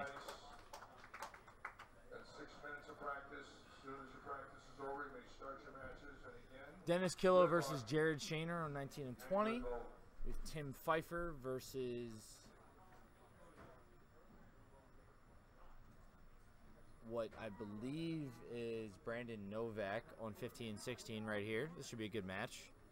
And then we have your final 8 match, which will be Tim Foy versus John Fury on 11 and 12. I want to sit in here a little bit. Okay. Who do you want? Me or him? Okay. Let me just get in here with this young lady. Just got back from Junior Gold. Let me get in here, Sammy.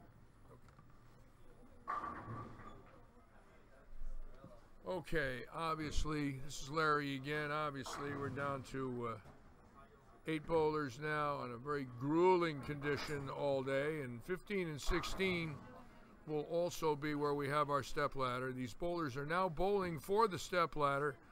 And the way it works is the top 4 will be seeded based on the pins they knocked over in their 3 wins of match play. So they've got 6 games. Whoever has the high 6 games after these 2 will be seeded number 1 and number 2, number 3, number 4. We are going to re-oil 15 and 16. They will be on a fresh pattern. Before we start, I've got a very nice young lady. How long have you been bowling, Jenna? 13 years. Yeah, but the last couple of years, pretty serious, correct? Yeah. I got Jenna Snyder with me, and she's become quite a bowler the last few years. And she just got back from Cleveland and bowled her first Junior Gold. And what were your impressions of the tournament? It was a really nice tournament. They put it together really well, and the experience for the kids was great. It was probably the best tournament I've ever been to. And what was your impressions of the kids that you met from around the United States? They were all really nice. I didn't meet anybody who wasn't willing to give a high five after a good or bad shot. And what'd you feel about your performance? It wasn't the best that I could have done, but I learned a lot, and it's a lot to take to next year. That's fantastic. And who impressed you? In other words, you probably watched a lot of girls bowl. Was there 1 or 2 girls that obviously stuck out to where you said, oh my God, she's fantastic, where you got that impression immediately? Did you see that? Honestly, a lot of the girls there threw an impressive ball. I didn't find any that, like, I remembered their names and stood out completely, but right. Overall, looking across, some of the shots and the consistency and the look of their shot was beautiful. And how many games did you bowl?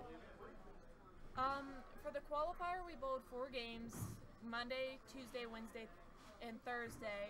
I bowled in a side tournament called the Survivor Tournament on Friday, and I bowled 5 games there. And then today I bowled 3 games in a team event. So you bowled a lot of games. And were you nervous? A little bit. Oh, every day? It wasn't as bad the last few days. Wasn't as bad as the last few days. And you're going to go back next year? Hopefully. Yes. Did they tell you where it's going to be next year? Dallas, Texas. Dallas, Texas. You know, that's a long ride from Morgantown. Now, what equipment did you throw? I threw mostly the Columbia 300 Tyrant. Yeah. My Scandal, the Track Cyborg, the Track Heat I pulled a couple times. I got it. Then I had a spare ball. I got it. Now you're getting ready to, you got any more tournaments scheduled this fall? Not as of now. I'm hoping we go back to New Jersey for the Parker Bone tournament. I got it. Did you see Sebastian Huffman there? Yeah. And how is Seabass? He's doing really well. He struggled a little bit too. We all did. It was our first year. Yeah. But he did really well during the Survivor tournament. And several days he had really good games. And for being just turning 10, he's doing phenomenal. He just turned 10. Yeah. He's wonderful. He was the West Virginia Bantam Bowler of the Year last year. What was he? He had an award. It was the West Virginia Bowler of the Year, I think. Yeah, he was 9 years old. A fantastic family, and they just left us here. We're heartbroken, but they had to go to Vegas. Job-related, change. And when I was out there in April, that's where I bought my RV. I saw them, I had dinner with them on a Thursday evening, and then Friday I was on my way back home.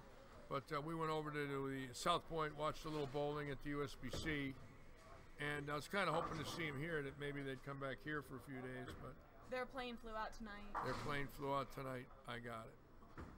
So you tired? A little bit. I'm gonna take a couple days off and then come back. How's your hand? Your hand all right? Yeah. Nothing hurts? No calluses? No blood? No, it held up pretty well. No blood? That's wonderful. Was your mother with you? Yeah, her was and she Dad both was went. she nervous? I A don't little think bit. so. Little bit maybe. Maybe. Maybe a little. I'm sure they were very proud of you. Well, it's been an exciting tournament here. You know, at first place is 5,000. This is going to be a great match here. Pfeiffer against Novak for the top 4. And this pair right now should be pretty high scoring. And it looks like they're both lined up. So I expect this to be a very high scoring match between Novak and Pfeiffer. 15 and 16, once there's been some play on it all week, has tightened up on the back end, and bowlers have bowled very well. So this could be the highest scoring match of the finals right here, because both these are very experienced players, very good players, and they're just striking every ball in practice. So even that one got back. So everything feels good, and you were proud of your performance. You felt good about it. For the most part. Well, we're proud of you. I'm so happy that you went and bowled that. I know when I was a kid, we didn't have anything close to that in the world of junior bowling, so the USBC's done a fantastic job, and I'm so glad it came to Cleveland so a lot of West Virginians could get up there and bowl and take a ride where it wasn't so cost prohibitive. Maybe next year to Dallas might be a little tougher, you know, for some families, but a little ride to Cleveland is no big deal. Anyways, thanks for sitting with me. You're welcome. Best of luck to you, Jenna. Thank you. Thank you for sitting with me, honey. Thank you. Okay, that's one of our junior leaguers here at Suburban. I wanted to talk with her because she represented us at Junior Gold in Cleveland.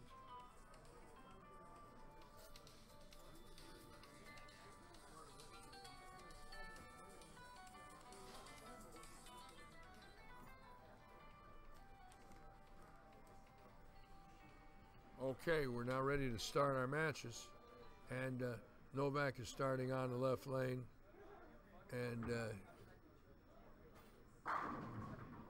as usual, he's going to keep the heat on his opponent. He's got ice water in his veins, and he's my pick. I just think he's good enough to go all the way. Nothing seems to faze him. He just gets out there and makes the same shot every single time. It's amazing. He's robotic. He knows his game. He knows his moves. And that's my pick. Plus, if he wins this game, he's bowling on this pair again. And Timmy got down run just a little to the right. Shaner, the two-handed boy over here on lane 19, it's got like about a 550 rev rate. That ball is absolutely amazing. It's got to be tearing him up. But on the fresh oil pattern, I don't think he has enough time to hurt it if he does make the top 4. But 2 or 3 games with him on a pair, he could burn him real fast.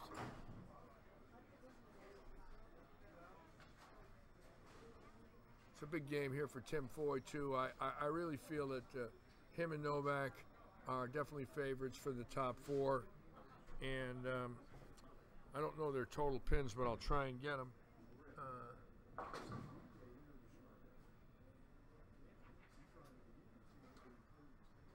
Tim Foy is going to bowl John Fury, and you just give him an open frame after practice, and Fury is a fantastic bowler. I like Tim Foy's shot. But John Fury's really not the guy he'd want to be bowling right now, but they're both going to have to bowl well to beat each other. I don't believe anybody's going to give the match away here, as far as those two are concerned.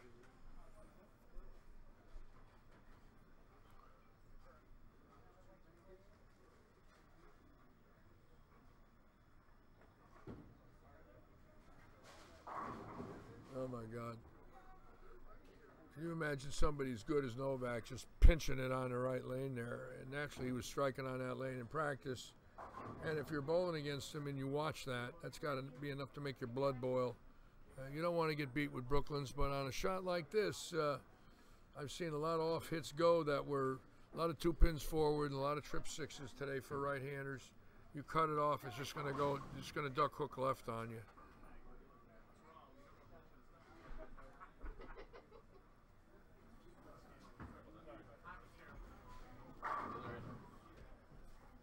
Awesome. Well, thank you very much. Thank you for coming. Yeah, no problem. We'll see you next year. Thanks, Yes, sir.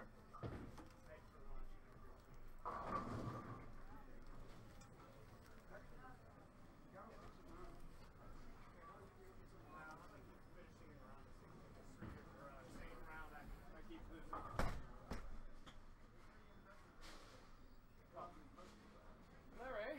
Brian Robinson, very nice bowling, Brian. Really looked good in that first match, bro. I really thought that you were going to carry this thing well into the finals, but it looks like that last pair you were on just got you confused, and when it hooked a lot earlier on that pair. Yep. And I just couldn't get, no matter what trick I did, I couldn't blend out the early hook, whether it was loft or rotation or whatever. Did you stay with the urethane ball on that pair? Because you used it the first match and bowled pretty good, so you had to go with it again. Yeah, and it was hooking a little more, but I thought, okay, I'll just move a little left and it'll be okay. Nice bowling. Nice to see you again. You too. Hey, good Nice seeing to you guys. see you guys. Drive safe, man. Thank you for coming. Thank you. Take care, guys. Thank you. So yeah, and then I was like, well, I'm not striking enough. I need to watch Tim, and he's throwing it pretty good. So I tried to copy what he was doing, and I just couldn't seem to. By the time that happened, it was just me trying to force it. Well, you bowl very well. You know, it's so tough to win in your home house. In my career, I had to bowl in front of the hometowners several times, and it's somewhat nerve-wracking. Sometimes you're better off on the road. You're sort of in your own little world. Nobody really knows you. There's a lot of people that you don't see every day. Right. Very tough to win in your own environment, but you bowled very well. I appreciate it, Larry. You got in on the at-large, which after the first or second squad yesterday, I wouldn't have thought that number would have made it. And as it turns out, they kept dropping. Last night the scores dropped. Today they dropped, and all of a sudden it was a shoe-in. It was crazy. I just took I figured, plus, I didn't have much of a luck. You know what, I'm going to take my chances with +7. The way they looked after the 430 squad, nobody went around me. Yep. And isn't that something? This pattern is so tough. And the bowlers, I said this earlier, that if I had 1,007, and I knew that 3 guys had to beat me in the 8th, 9th, and 10th, and they all had a mark, I bet that it couldn't happen. Yeah. It's just too tough a condition. Right. They're not striking anyways, and if they're at 1,000, 8, 9, or 10, they got to stay clean to beat you. And if they open once, now they need a triple. Well, good luck. How do they do it? No, I agree.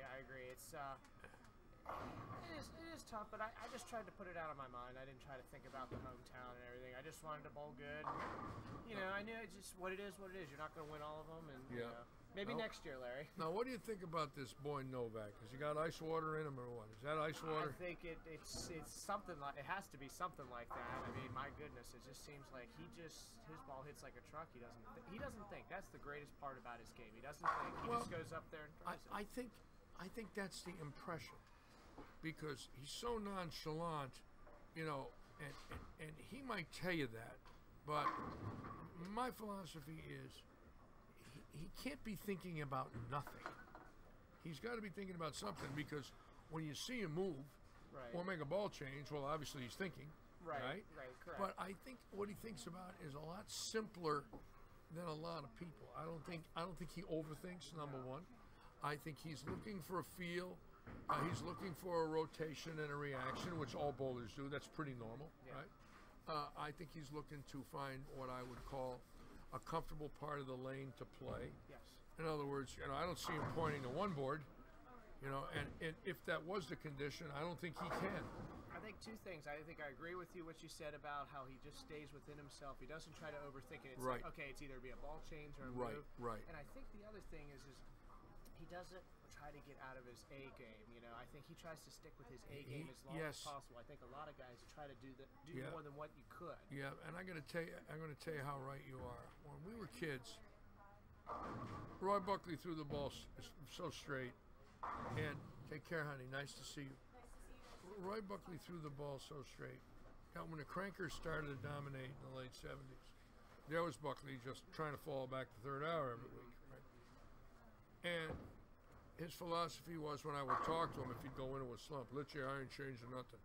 I can beat him with my A game. I can't beat him with my B or C game. Yeah. And I just have to wait for the lanes to come to me. Right. And that is a very good philosophy. I think Nelson Burton had that philosophy. He never changed his game. He threw the ball straight up the lane. He didn't try to hook it. He didn't try to go around. Now, there you're watching Holman and Roth that are swinging every ball in the pockets, a mile wide. These guys are dead, 4-pin week 10 or so straight into the pocket. But when they had a sniff to win, they won. Right. And that was the difference. Right. Exactly. And you don't win with your B game. I don't see it happening. You got to win with your A game. Now, I think that's what makes the greats really great, because they have multiple A games they can go to. Like that's Weber correct. and Walter and all those guys. That's correct. I'm very impressed with Pfeiffer. Real good mind. He's a little in and out here. He's really swinging the heads. And he made a bad shot in the fourth frame. He got a little soft with the split. So he just gives it a little more touch at the bottom, and there's the 2-8. And that's the tricky part of this condition. Right. You get a little quick, it'll go by the break point. A little soft, and it jumps off the oil so radically hard. Did you find that in your case today, too? Yeah, what I would mention to add to what you're saying is Tim had a great reaction that first game against me, and then all of a sudden, he was able to get it pretty far right and recover, and then all of a sudden the ball started wiggling. It was two-pinning like it is right now, and now he's tried to ball up to make his ball hook. And I think you're right. He's over-swinging it now. I think he needs to do more what Novak's doing and try to somehow trap it a little bit closer to him and make it lay there. And I think that's what he's fighting right now. He's trying to over-swing it. It's just not working. So I agree with you, Larry. I'm so impressed with Novak. I watched him when you and I went to the World Series of Bowling in 2015. Yep. And then I saw him at both our events last year and now this one, and nothing has changed. The game is the same. Mm-hmm. It's identical. It's exactly what he does. You notice one thing about him, and if I had him on camera now and I had his head in a circle, his head does not move from start to finish. There's no jerking of the head. It's in a totally stable position. Yes. And I believe in that tremendously with bowling. Now watch his head. I think the other thing you got to watch is, everybody talks about his swing, but if you look at the bottom of the swing, it's the pure. same every time. Oh, People it's don't pure. look at that. They look at the other parts of it. They do the same with my kid. Yeah. At the bottom of his swing, he gets it. Watch this man's head. Look at the head. Look at the head. Look. See it? Yep. And we put the kiss of death on him. We told him how good he looked. Yeah, we put the jinx. Very nice, Brian. It's your fault. I know it is. I know. Hey, listen, I take the poor guy goes dead flush. We start telling him how good he is. He almost misses the head pin to the left. Thank you, Brian. Mm-hmm. Hey, I'm here all week. You're head to head now. You just missed that. So, Larry, what is it looking like for the? I mean, I know we don't know who wins the matches, but who's looking like the top, maybe the 1 or 2 seeds as the total pins? I like Tim Foy, obviously Brandon Novak, but John Fury's a fantastic bowler, and I believe that it's going to be a very close match. What we got and then of course down the other end, we got Joey Pelusic down the other end. And what's interesting is if Pelusic ends up making a stepladder with John. I mean, they're buddies and they travel together here. So that's sort of interesting, which I like to see. It's wonderful when your roommate or one of your best friends makes a top 4 with you. Makes the car ride a little better. Oh, I'll tell you, that's, you go home with 8,000 between you. It's a nice ride. Right.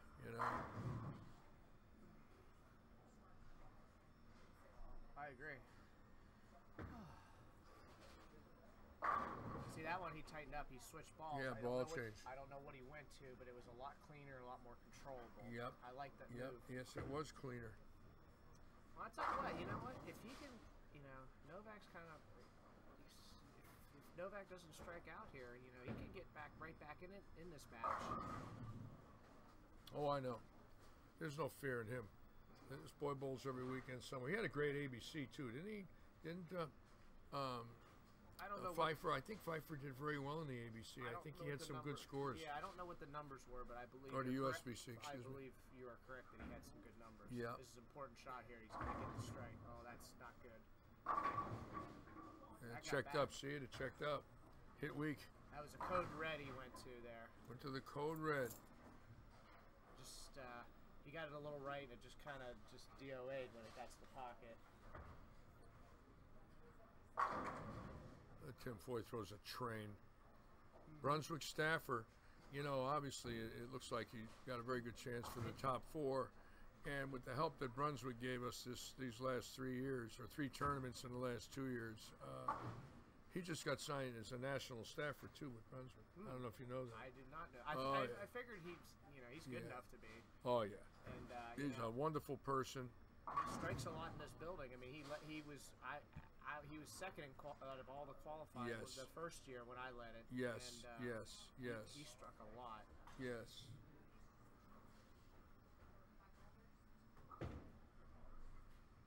That's a good shot there by Fury there.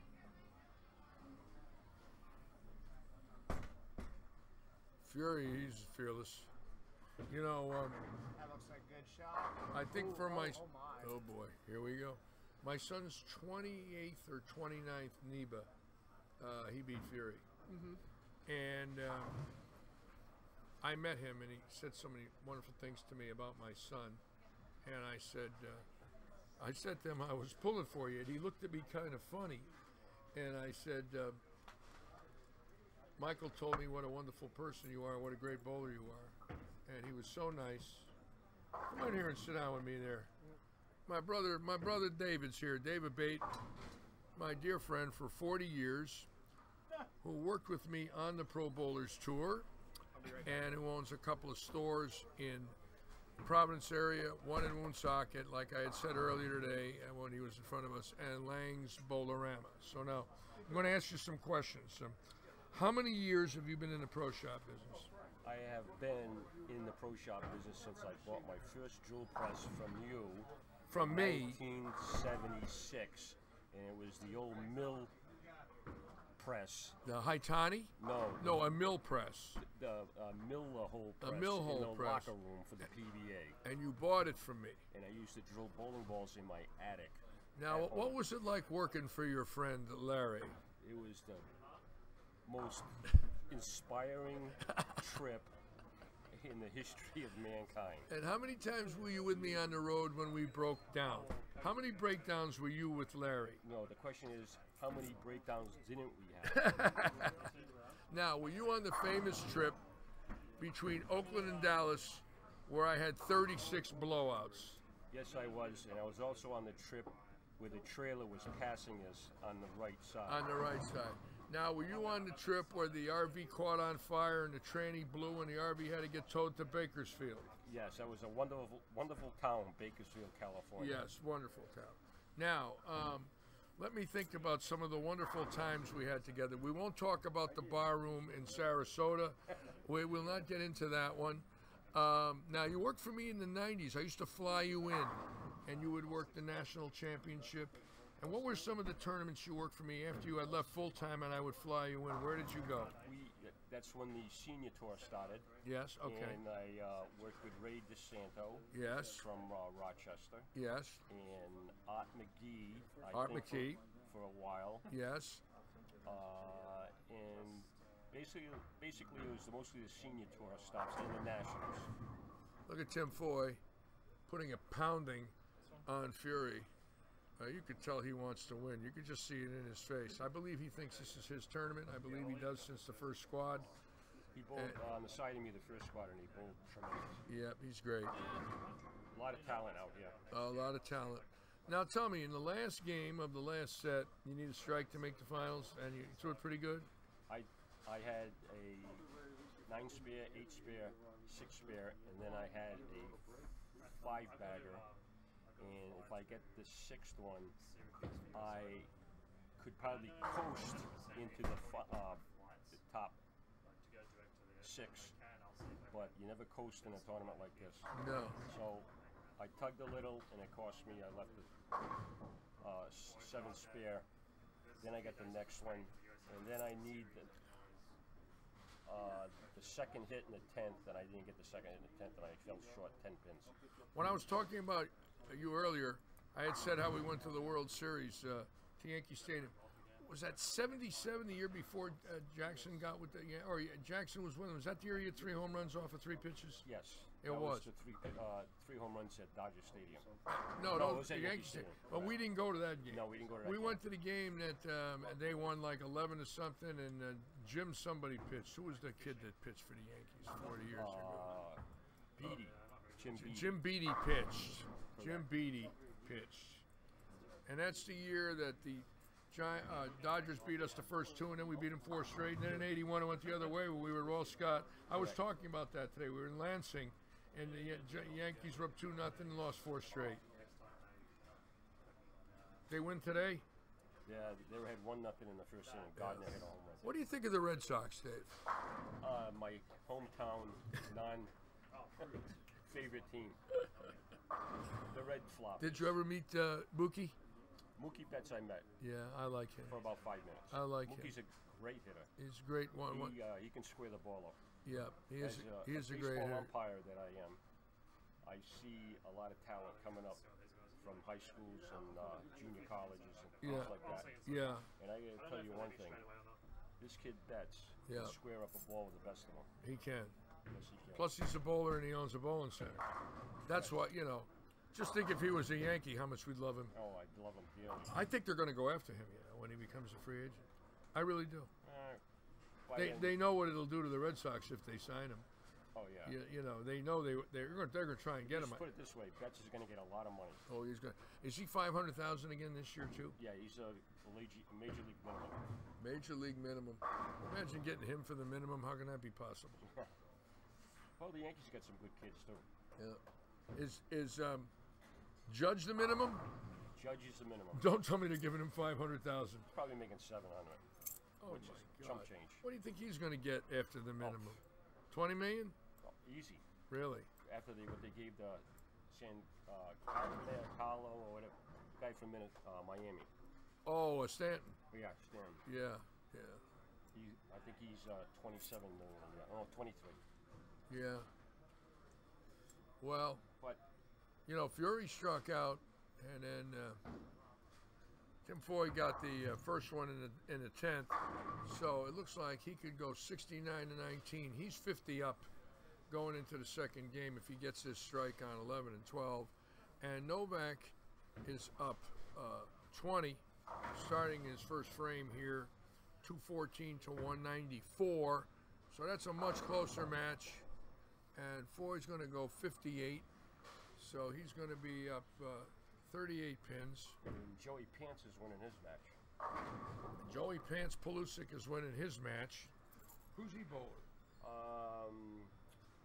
Brad Angelo's friend. Oh, he's bowling Source.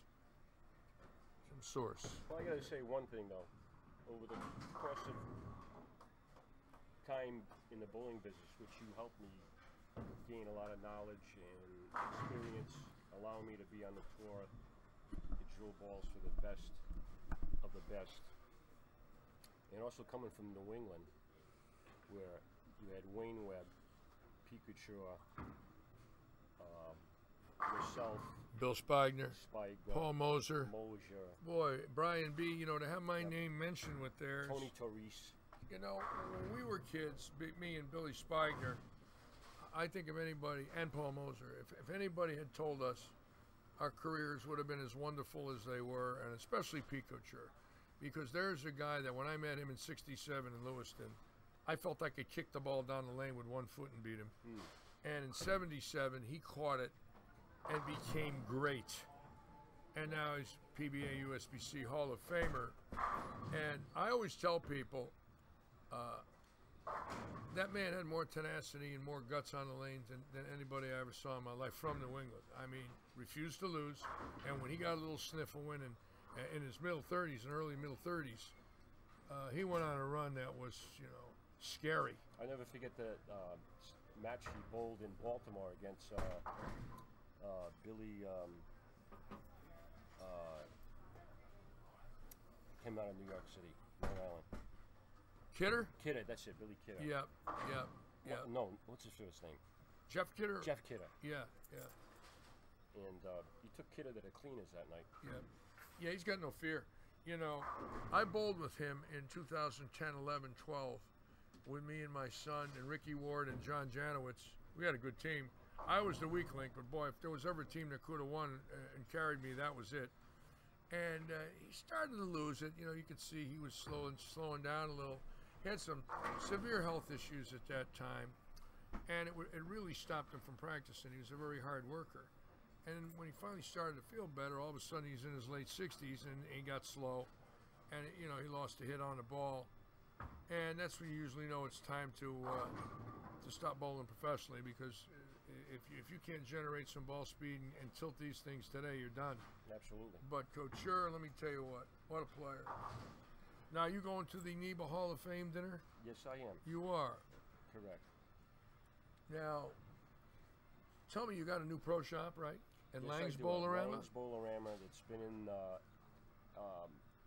bowling center since 1959 in the Providence and Cranston, Rhode Island area. So now let me ask you something. Did you once have the pro shop in Cranston Bowl? I've had pro shops in Cranston Bowl for 8 years.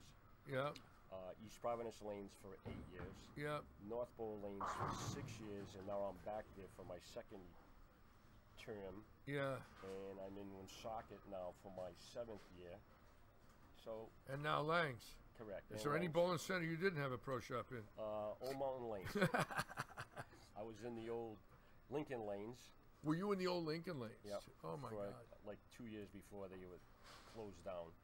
Yeah. Unfortunately. That was a pretty high scoring house, wasn't it? Oh, absolutely. I won my first NEBA there. At Lincoln? Yes. How many NEBAs you got? I have 3 titles. 3 titles. I just won the first senior one last August. Not this past August, the August before. Who'd you beat? I beat Mike Clausen from New Hampshire. Yeah. Jimmy Pritz. Yeah. PBA champion. Yeah, Jimmy Pritz. What a wonderful man.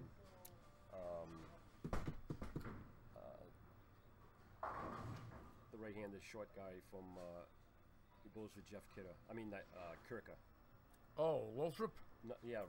He's unbelievable. How'd you beat him? I shot 300 at him. It's the only way you're going to beat him. Absolutely. He's fantastic. Lothrop's unbelievable. I had a good day that day. I got on the motive staff position, and that was the first week that I was on staff, I believe, and I won with the Forza. Wow. At Silver Lanes. Well, you see this Novak boy now. He switches balls, starts with a 4-bagger. He keeps the heat on Pfeiffer, who's got an open, and he's already down about 50 pins. So I think this match could very well be over. But then again, a couple opens against the 4-bagger, and things change real quick. Yankees 2-0. Yankees 2-0. Didi hit a home run. Didi hit a home run. Red Sox are losing. The Red Sox are losing? 1-0. Well, what are we, 3.5 out? Yankees 3.5 out going in today? 2 games in the loss column. Yeah. Now, if the Yankees go to the World Series, I'm going to meet you there. Oh, absolutely. What do you think? It'll be 40 years since we went to our last World Series at Yankee Stadium together. What do you think? You think we ought to go again before it's too late and one of us is gone? Yeah, absolutely. I can get Sammy Ventura to come with us. Sammy V? I heard he's running a senior tour now out of out of Syracuse. Yep. That's wonderful. Maybe I'll take a trip up there. He's great. He's tough. Tell you, that's a horse there. He don't fool around. No. First time I met him was bowling in Nationals. He was bowling on the side of me. Yeah. And I unloaded on brackets, and he's in the same age bracket. Yeah. So I'm always looking over to see what he has. He's always got a double, always got a triple. He cleaned house that night. I think he made like 7,500. Yep. That was in El Paso. Now this is interesting now because this is the first time that Foy is going to have a chance to lose some wood if Fury doubles. Okay. The only chance Fury's got is he's got a double, in my opinion, because Foy's pulling away, but he can pick up 10 and keep the string going with a double. So the key is he's got to narrow the gap. Pray to God that Foy makes one bad shot. So this is a key shot. Fury, these next 2 frames, or I think it's over. I don't see it happening if he doesn't double here. He's got to put some pressure on him now in order to have a chance. And I think Novak's a lock. Question is, who's got the most total pins and who's going to be seeded number 1?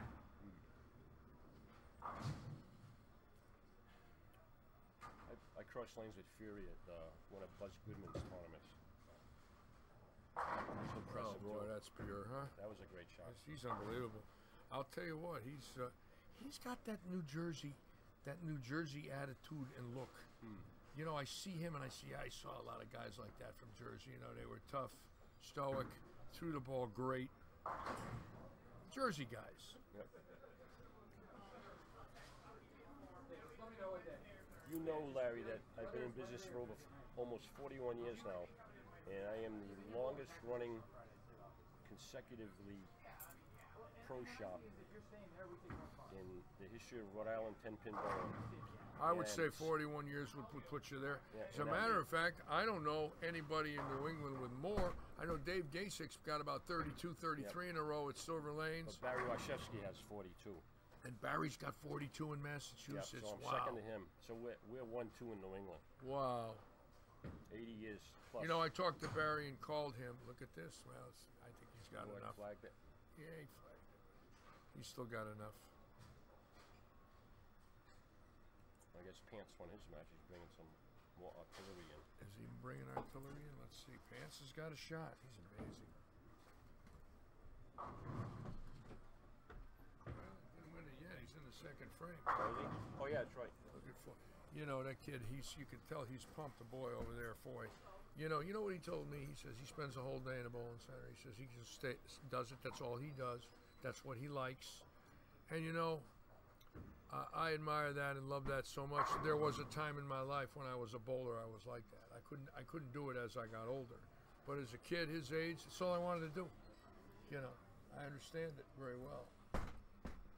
Will, what are you doing, Will? Oh, I just had a nice steak. A lot of steaks here given out this week. Great food at Suburban Lanes. Excellent. I know, Jerry's unbelievable. He just, he does it right. The Lorenz family is unbelievable. Chucky Burr snuck in there, my buddy Chucky. Got the last spot of the at large. Got a shocker. I limped through it. You limped through it. Literally. That's the second year in a row you grounded out and made it, bro. Grounded out. Worked hard, gritted your teeth, and says, I ain't going home broke. Oh,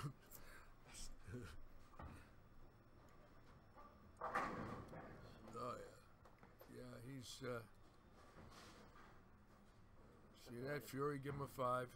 That's some class right there. You know, it's a Wally. It looks like it could be a 2-8-10. It breaks at the last second, and he still puts the hand out. That's why I like him. He's tough, but he's a consummate professional. It's one of those matches where you don't want to see somebody lose. I don't want to see Fury lose, or Timmy, but one of them's gonna, you know. Oh yeah. Are you guys ready? I'm ready. All right, we're gonna head out. All right, David. Great to talk with you. Will, Same great here. to see you guys. Hopefully, I'll see you at the NEBA Hall of Fame on the August 26th weekend.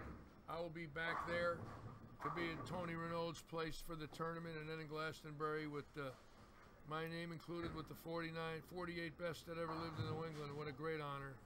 Great honor. Be sitting with my son and my boyhood idol, Mike Collins. I'll start crying. Well, I need one more win to get in there. I know. We're going to get you one, David. Yeah, somewhere. All right, you guys drive safe. Right, see you later. Thanks for bowling here. It's a pleasure. Okay.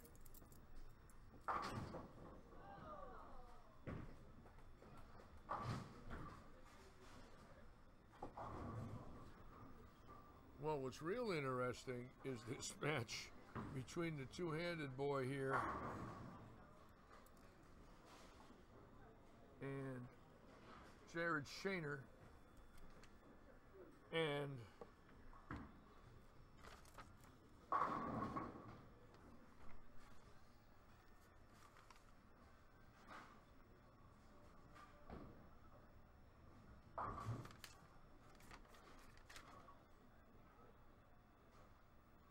and Dennis Killo. Now that's an interesting match because it's a one frame, one open match. Either one could give it back with one shot, and Killo just put a strike together, and he is ahead in the match, but one open and Jared doubles, and they're even again, so that's a one-ball match there. But it looks to me like Brandon Novak and Tim Foy are going to be 1-2 based on total wood. At least it looks that way right now. And Joey Pants should be third, and either Killo or Shaner would be fourth. But anything can happen. Well, Killo just caught a Wally.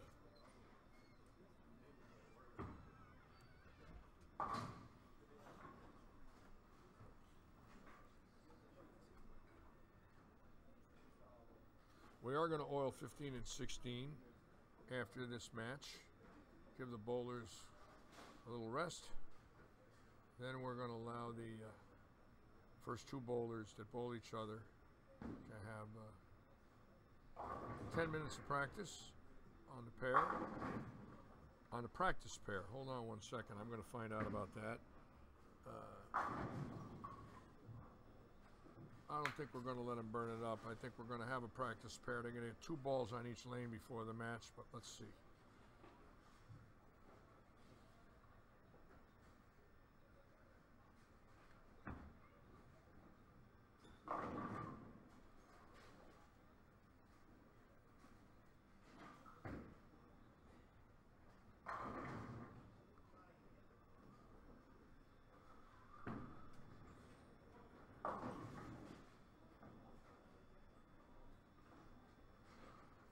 That was a big shot over there for Shaner. If he struck, he would have kept the pressure on Dennis Killo, and he washed out.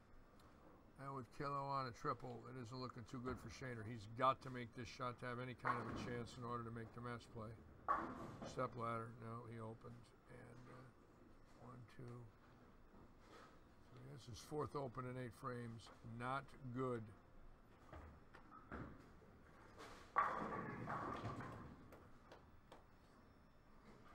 Foy with triple, spare 4-bagger, looking to lead it. He might have went around Novak for total wood right now, so he could very well be the tournament leader. Going to be exciting.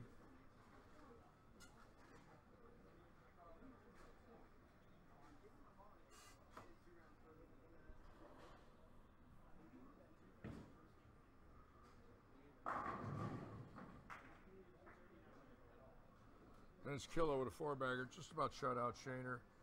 I think that match is over. He's going to be 3rd or 4th.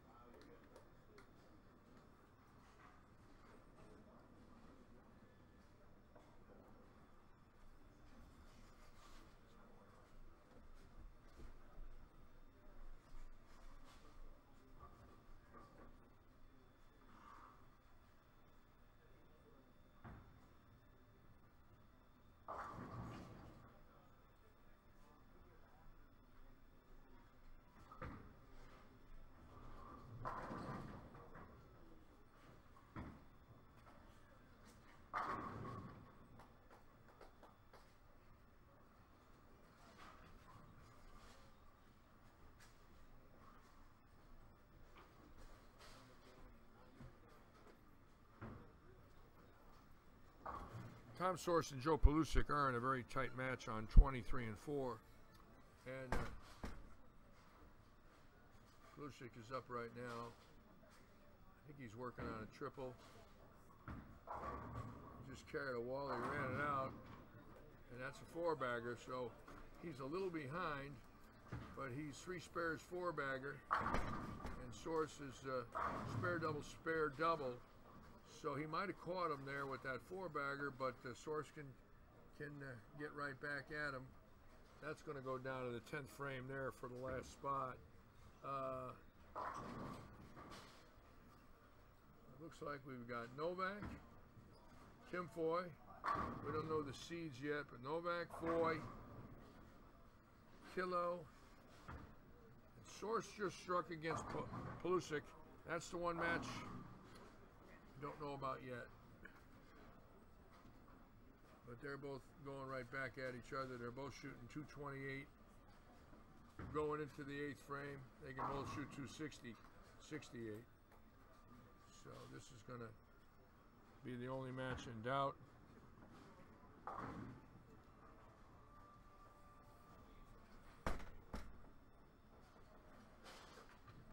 Tim Foy ends with 241. John Fury can end up with 252, but just a little late.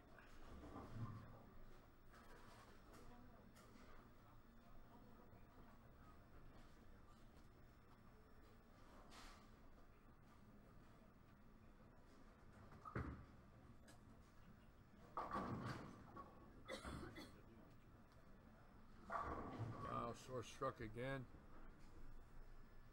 Now Joey Pants has to strike here. I think he's in deep doo-doo.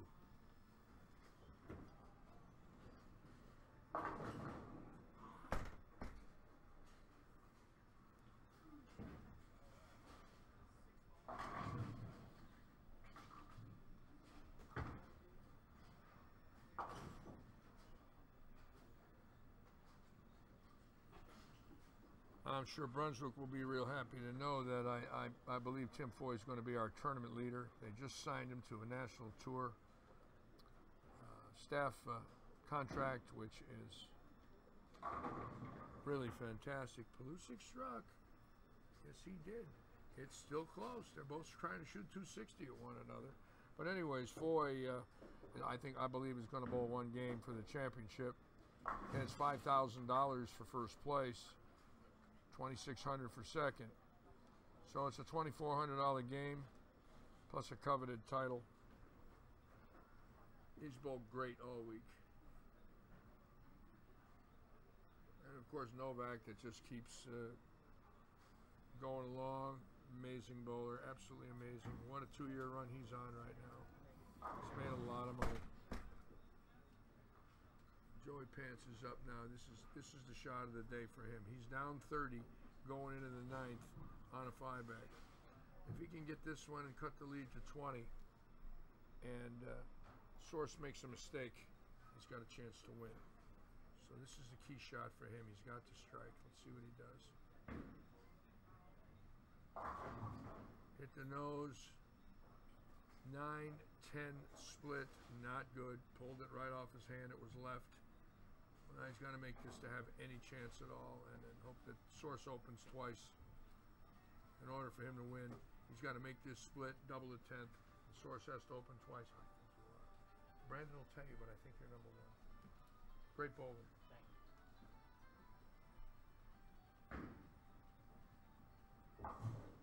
And he opens, so I don't see him making it unless there's a 3 and a 2 and some crazy 2 bad shots in a row from Source, and I don't see it happening. He's hit the pocket every ball on 23 and 4. But I'm watching the shot from about 8 lanes away, so let me see what he does here.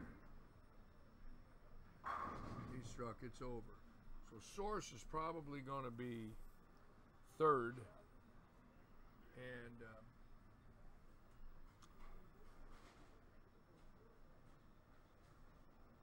we'll give you the standings shortly. I'll be right back.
3 wins. Brendan Novak, 1288. Dennis Killo, 1279. We're going to oil 15 and 16. About 15 minutes or so. We will start our round robin or our match play, step ladder, in 1 second.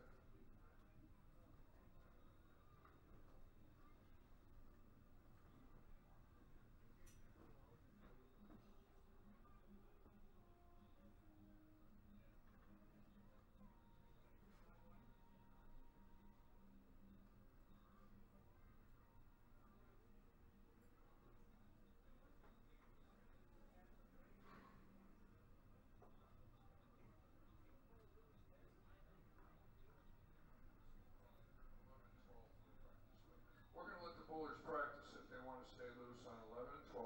We're going to oil 15 and 16. They start their match there. It's 3 balls on each lane. That way nobody gets an advantage, burns them up. It'll be fresh oil. Oil right now. The match should start 10 minutes, but they can throw all the balls they want on 11 and 12. We're going to turn them on if they want to keep practicing. When they get to 15 and 16, it's 3 balls on each lane and go. Fresh pattern, go.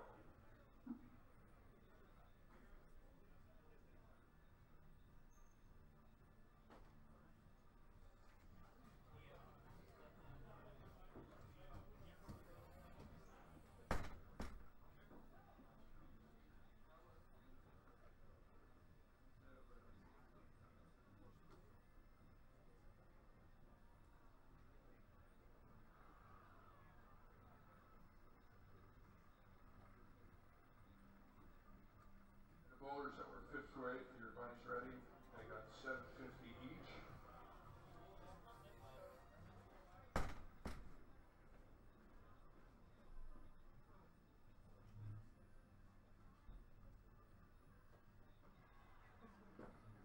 And the way it's going to work for the step ladder, the bowler finishes 4th will get $1,100.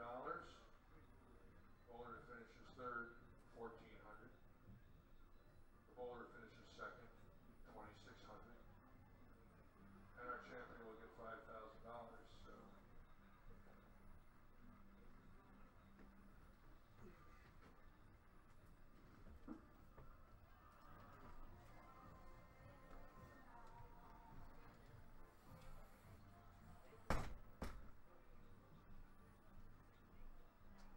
So tip boy is guaranteed at least $2,600.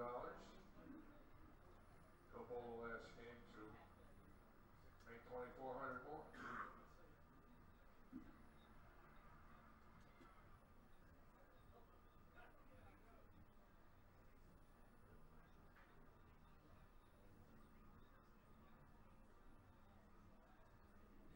Today we paid out $21,800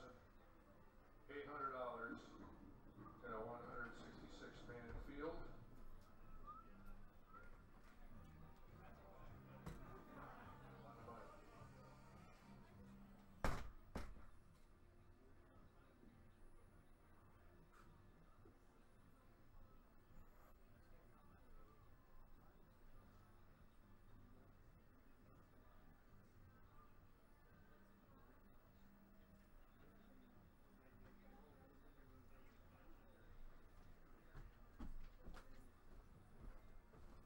While we're waiting for the lanes to be oiled, I got a buddy of mine here named Johnny Sensel. I call him Johnny Sensense.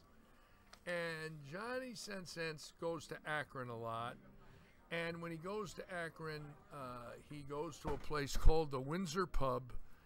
And when he goes in there, he sees a bowler in there who's in the PBA Hall of Fame, who was on all the championship bowling shows of the 50s and was one of the greatest bowlers in the 60s.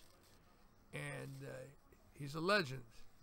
His name is Harry the Tiger Smith. And the Tiger's 87.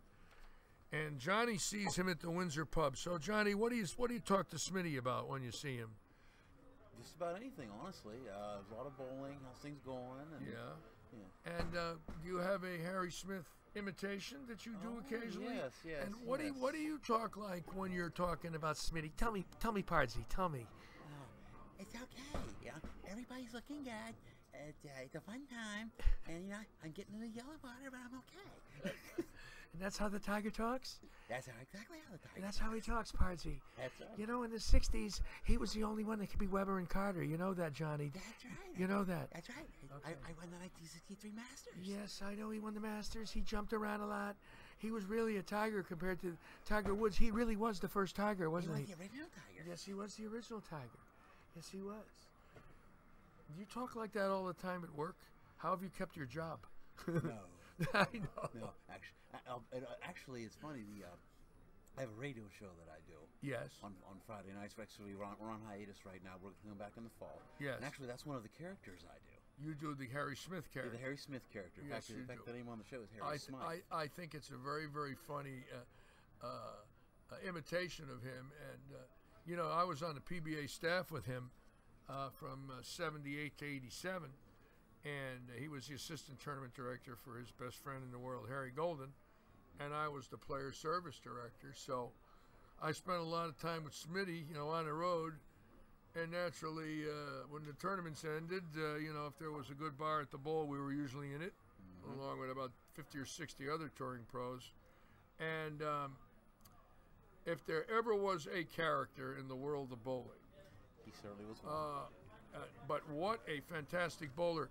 I don't think people know some of his stats. I mean, he won 10 PBA titles and a Masters. But what I don't think they realize is that on the winter tour of 1963, and we have no documents to prove it, but I was told this in the 60s when I first joined the tour, that of the 12 tournaments the PBA ran on the winter tour of 1963, he led every qualifier, and they dropped the pins and went to match play, and they had to start over, and he never won.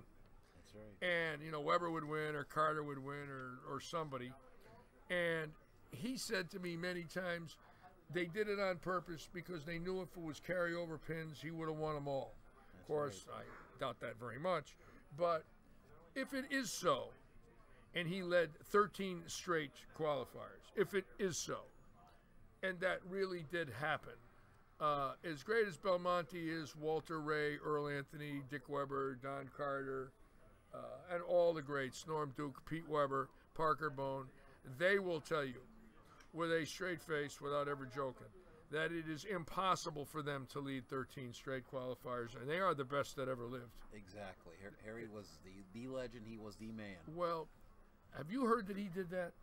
That he led every qualifier? I don't know that to be an absolute fact. I haven't heard it from him directly. Yes. But I can certainly, next time I talk to him, I can certainly ask him. Well, I've heard it a number of times, but it was usually after 7 or 8 beers. So you hear a lot of things after 7 or 8 beers. Exactly. With Harry, anything comes out of his mouth. But when I was a younger man, I heard it. And I heard it from more than one person, and I heard it from a few that were there. And if that's so, that's, you know. Absolutely incredible. Yeah. Never be repeated. No, and I'm not going to say he didn't do it, but I find it very hard to believe it. If he did, my God, what a record, huh? Yeah, exactly. No, never be beat. Never be met again. No way. Yes. No way. Well, who's your pick here? Well, I'll be perfectly honest with you, out of the 4 gentlemen that are left. Yeah. I kind of like the way Brandon Novak's throwing the ball. You like Brandon Novak? I like him. Okay. I think it's going to be between him and Tim Foy, honestly. You do. For championship. Well, I picked Foy. I picked Novak. I picked everybody that's near the top because that's the only way I can do it. After I see there's 4 left, I say I picked them. That's why I'm the greatest predictor that ever lived. But Foy's been knocking him dead all week. Novak has got ice water. But Source has impressed me. He got in the at-large number with about 1,006 or 7. So he never made a cut on any squad, but he got in the at-large. So did Kilo, who got in the at-large. And that alone is quite interesting. Okay, I've got to get down and make our announcements now to get the bowlers over here to lanes 15 and 16. I'll be right back. You can sit here and talk to them. Go ahead. All right. Hi, John Sinsel. Hello, Mr. Robinson. I will come up and speak in just a moment. All right. Anyways, yeah, watching the match play here today has been very interesting. Seeing a lot of guys hitting it good today, especially down on the higher end of the house, lanes 23 and 24. Just watched a match in the round of 8 between Tom Zorse and Joe Paluschek, and those guys played very well. Tom actually ended up with a 500 in 2 games, and Joe ended up with a 430, which is pretty darn good when you consider the conditions. The shot here, very, very tough, and these guys are really hitting it good. And I'll tell you one thing too, we've gotten more entries in this tournament. It's 30 or third open we've done. Got a lot of entries, and hopefully the next one will be even better next year. Any of you out there listening, come to Morgantown, West Virginia. Come enjoy the town. Come enjoy bowling here. People here are fantastic people. They'll treat you right every time. Always. Dennis Killo will be bowling the 2016 USBC All Events Champion, Brandon Novak. You gentlemen want to throw some practice balls. You get 3 on each lane. 3 on 15, 3 on 16. The higher seed is Brandon Novak. Can pick the lane he'd like to start on. Higher seed gets the pick. Yeah, so what we're going to do here is we're going to get the Stepladder started. The gentlemen will have practice on lanes 11 and 12, and we'll be bowling on tournament pair here, 17 and 18, I believe. But hopefully we'll have a good Stepladder matches here, and it will hopefully will give us a very good champion. They will make $5,000, and we'll see what happens.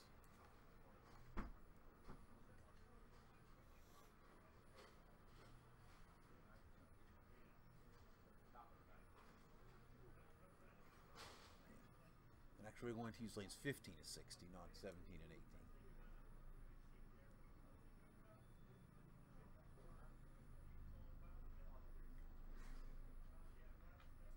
Thank you, Charles. Great job today. Well done, Charlie.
Okay, bowlers, you may start your practice. You get 3 balls on each lane.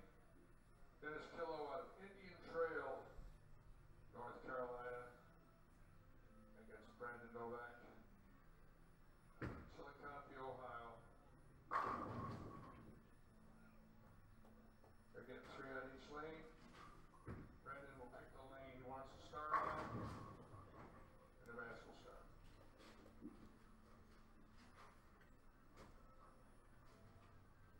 Yes, so our first match here will be Dennis Killo versus Brandon Novak.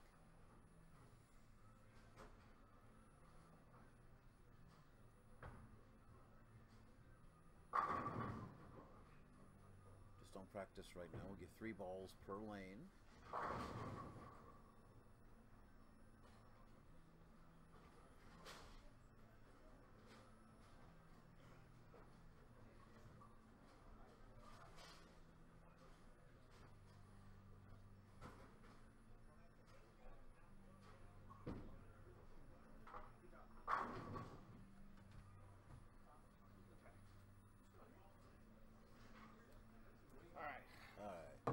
Mr. Brian Robinson joining us here. Okay, sorry, I had to be a tour guide for a moment. Oh, so what's going on? that's okay. That's okay. All right, what do we got going on, Mr. Sinsel? Well, we're going to start our stepladder match here. Okay, who's the first match? The first one here is Dennis Killo versus Brandon Novak. Oh, okay.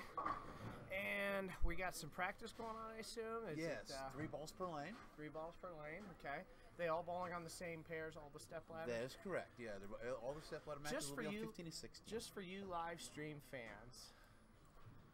So, all right, it should be an interesting match. I thought Novak had a lot more pins than that, but he's the 3 seed, I assume? Yes, he is. Okay, and who's the second? Killo is actually the 4 seed. Brandon Novak's the 3 seed. Right, and then the 2 and 1 seeds, I assume Tim Foy might be the 1 seed? Tim Foy's the 1, and Tom Source is the 2. And Tom Source is the 2. Well, it should be some very interesting matches. Yes. Yes, and this pair's been pretty good. It hasn't been, crossing the house. Obviously, we've talked about multiple times. It's hard pair to pair. You don't know when you go from pair to pair what you're going to see. It could hook a lot, or it might not hook at all. It's been very, very confusing. Not only pair to pair, but just lane to lane, honestly. And but this pair has been the better pairs in the house. This right-hand side of the house, 15 through 22, has always been better. So we'll see what happens. I mean, it depends on how they break it down. But if they kind of play them the same, I think this might see some scores here. But we'll see what happens. Right, and I would agree with Brian. The higher end of the house here, Suburban carries a lot better, is a more consistent roll, it seems. Yeah, I think the leagues start down. They start 1 through. They always start on lane 1, so there's always a little bit more traffic down there. Exactly. So, plus you're close to the door and everything. It's always in and out. There's obviously a lot of different factors, but it just seems like that side has a lot more wear and tear. Exactly. So. Exactly. Yeah, I noticed during the tournament myself, actually, lane 17 and 18, nobody scored. I didn't even see 1-200 on 17 and 18, the whole qualifying. That's surprising, because usually that's yeah, those pairs are pretty better. It was killing everybody. Right. Which is surprising. Right. So Brandon Novak's first shot here. Oh, nice break. Nice open sesame there. Nice break for Mr. Novak out of the gate. Whoop.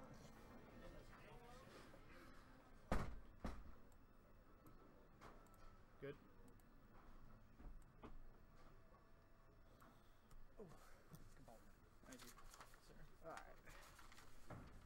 And first shot on the right lane. Oh, that was a beautiful shot there. Absolutely, right flush in the hole. He's had a pretty good look. He's throwing, I think, a Truth Pearl, I believe.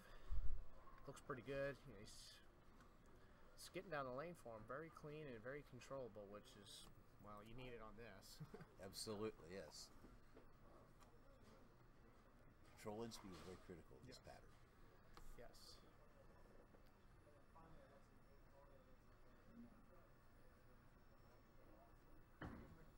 And that's a little wide. It's got a hook. A little wide. 2-8-10. John, you've made this several times in your life, haven't you? Absolutely, as in 0. Yeah, right. Yeah, it's not a fun spare. Got that one a little wide. But gotta make sure you get the count here. And he took the 2 and went on his merry way. Yeah. Yeah, it's pretty strong. Strong, but also smooth at the same time. Okay, listen.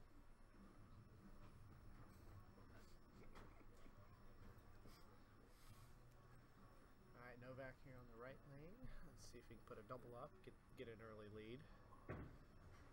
Looks pretty good. Oh! Ooh, through the nose, and lucky to leave just a 10 pin. He would never leave a 10 pin here. Oh, that never happens in Suburban lanes. Not in Suburban lanes. Sorry. It's a good break, though. He's had 2 good breaks already. Through the nose on 1 shot and carried, and then just leaving a 10 pin here. And the spare is converted.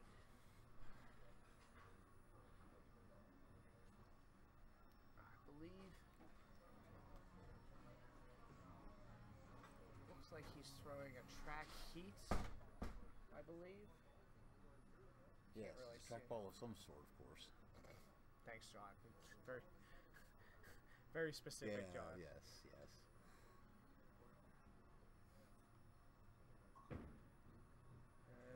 That is back And much that ball, better. much better shot. Looked like he moved in just a little bit more. Yes. Up and lane up. Absolutely. So after 2 frames, he leads by 12. Yeah, I just got confirmation that is a track heat. And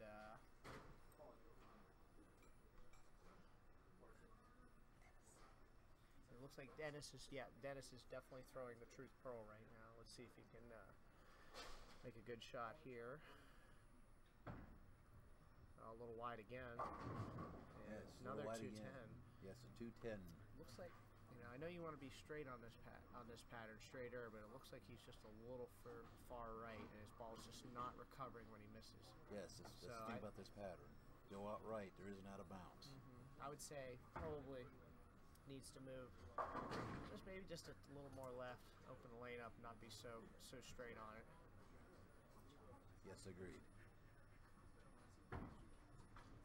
Going for it. Oh, just missed. And missed the left of the 2 pin.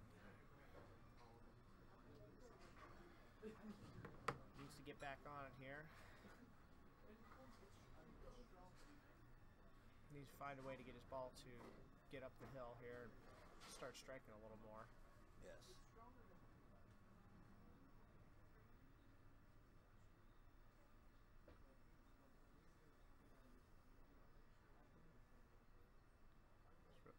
See what adjustment he's going to make here on this left lane.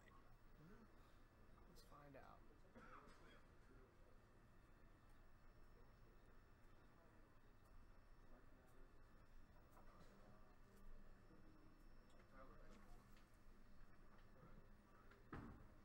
Oh, that's in.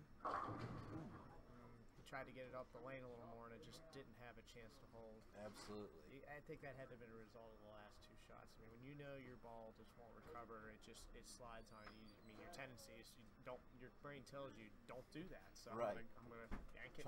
Try to help it, which is something you can't do in bowling. Yeah.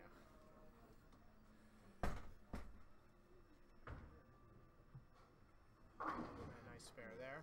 Yes, Dennis converts to 3-6-10. Tell you what, Novak throws a couple here. He's going to have a pretty big lead. Absolutely. So grab a hold of this match. Let's see what Novak can do here.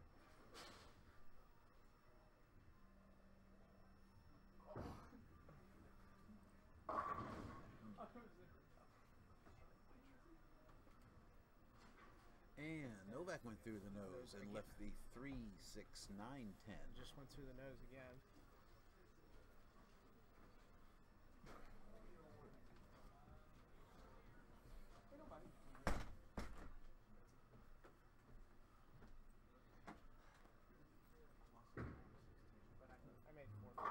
And Novak converts to very difficult spare. He does make that was a nice spare conversion there. His ball hooked again on that lane. It looks like it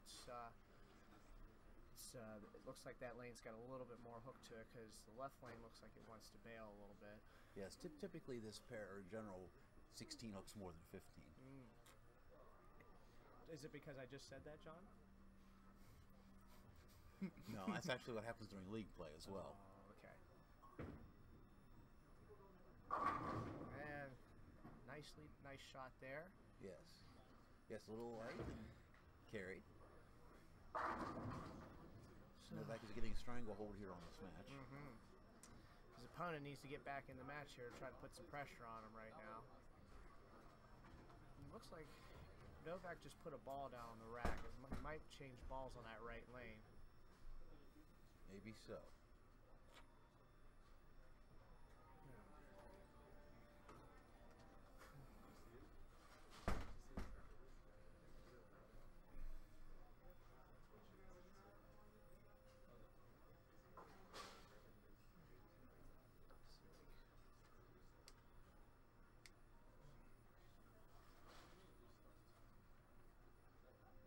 Looks like he's moved in a good bit here.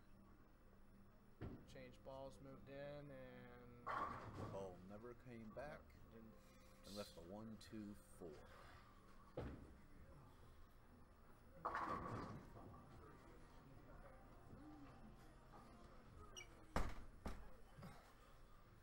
that shot, he moved all the way to the left, tried to use as much of the lane as he could, and it seemed like this would never come back. Yeah, you could feel, like I said, I could just see when he was trying to use that Truth Pearl a little straighter, it just didn't look like he had any room to the right, and he just felt like he needed to get out of that zone, so he tried to move in a little bit more. I didn't think he'd move that much, but no, neither did I. I think if he moves back maybe just a little more to the right, I think that'll be better.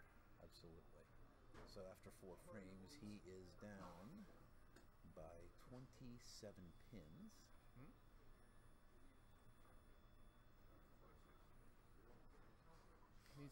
Needs to find something here. He's starting to run out of frames.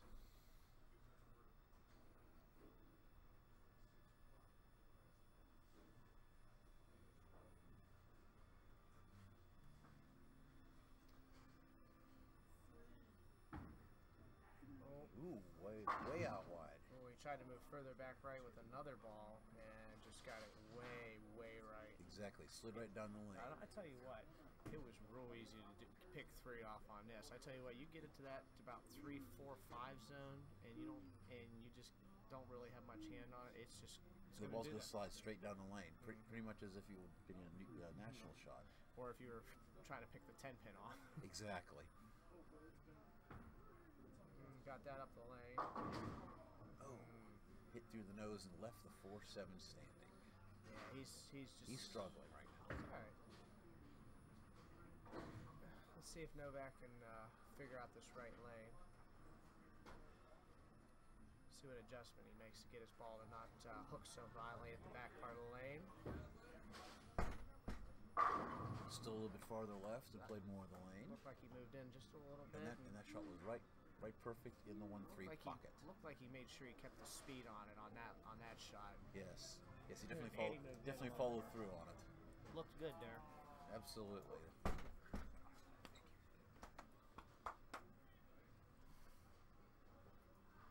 Let's see if he can put away the match here. He'll have a huge lead if he strikes. Looks pretty good. Wow. Got it up. Got a little up the lane and paid the price. Absolutely, right through the nose. Still a big lead, but obviously he gave Dennis an opening. Dennis got an opening now, and needs to. He's got a little life here, John. A little life. A little life. A little life. Okay. And takes the 2. So that would leave him with 135 in the 7th.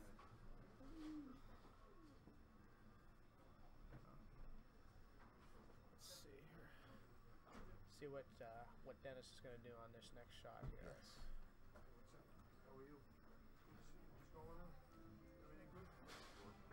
And it looks like he changed balls again. He went to the ball that he moved way in with, and looked like a pretty decent shot. And it just checked a little soon. Yes, checked a little bit soon. Dove through straight to the nose again. Got pretty lucky on the 9-10 getting out of there. Yeah, he's just not. He's got a little bit of work ahead now. If he makes the spare, max.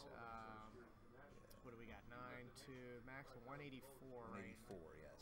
So he's got a little work ahead of him.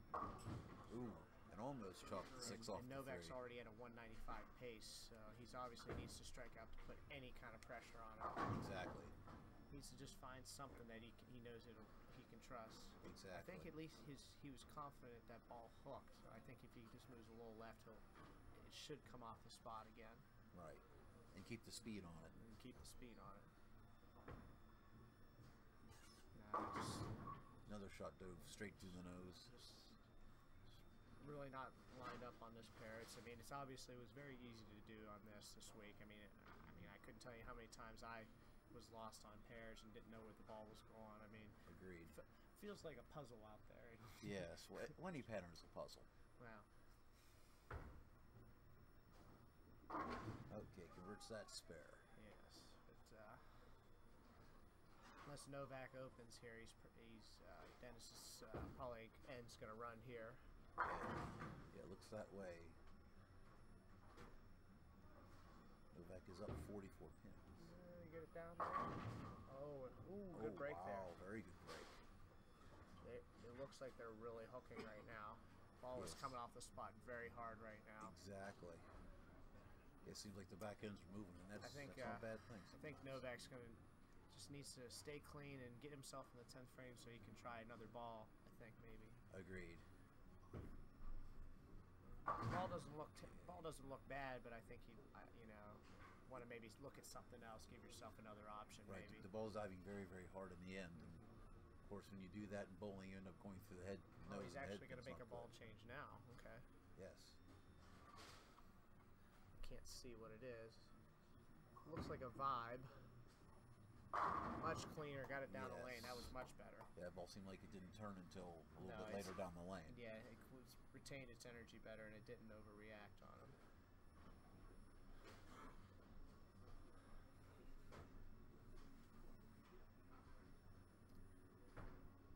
And another ball change. There we go. Dennis finally gets a strike here in the 9th frame. He's probably saying, "Lucky me" right now. Lucky me. Yes, I wish I would have used that ball sooner. Yeah.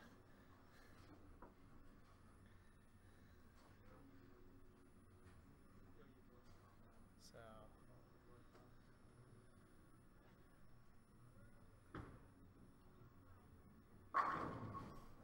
And there's first ball of the 10th. Right in the pocket. Yeah, he's not much he can do here. He can only punch out for 171. Exactly. Novak only needs just decent count. Exactly. Novak's sitting 165 plus the next 2 balls. Yeah, so he pretty much needs about 4 or 5 pins to move on. I think he can handle it. I'm going to put money on that. I would put very good money on that, yes. And Dennis with another strike here. It's a nice run. At least, you get finishing 4th. It's a nice run. It's been a very tough pattern. And what do we know how much 4th place is getting, John? That's what I am looking up right now. Yes, here we go. Okay. 4th place, Dennis is going to get $1,100, which is a nice day's work. Yeah, a couple of days' work. Yes, a couple days' work. Very nice run for Dennis. Yes, Dennis finishes with the 171. So Novak is going to finish out. I'm sure he's going to do some more experimenting. That vibe looks pretty good, so I think he's going to try it on this right lane, see if it gives him the same reaction. So it is hooking a little bit more. It's still coming off the spot too hard on that right lane. Yes. But it was closer. It was 4 pins. So yes. Maybe just move in a little bit more. Yeah, a little bit tight on the head pin. So the next match is going to be against Tom Source. He's going to get a few practice balls, and John's going to entertain you. I'll be right back. Yes. As we're finishing this match here, Braden Novak will win it. He will face Tom Source in the next match.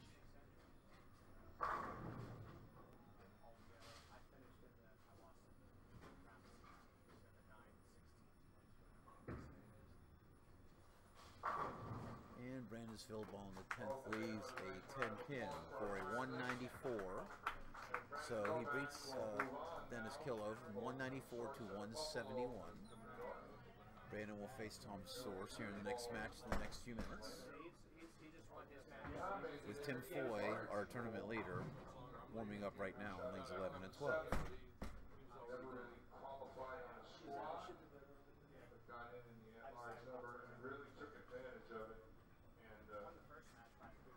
Shot 13-26 for his 6 games and 3 wins with 500 in his last set. It's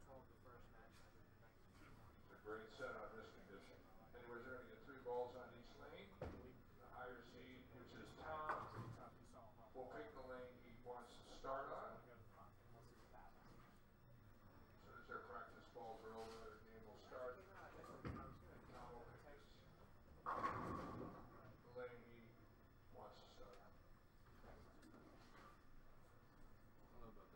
And Dennis received $1,100 for the 4th place finish. Came here from North Carolina. Great bowling. Yes. Great bowling, Dennis. Yes, absolutely, Dennis. Great to have you. Coming up here from North Carolina, it's fantastic. A couple of days seeing him here and some very good bowling. Hopefully he will come again next year. Yep, I'll text you. Okay, so. Alright, I'm back, folks. Yes. I didn't want to leave you with John too long, I know. Having to deal with him is, yes, it's a big pain. Yes, I know. I've never ever been in front of a microphone either. No, yeah. But you're just making it up as you go along, right, John? Well, that's what I do 4 hours every Friday night in my radio show, so yes. Well, that and just at your job, too. That's what you do. You just make it up as you go along, right? Well, typically not. We have these things called laws and regulations we have to adhere to. Who needs that? No, right? So,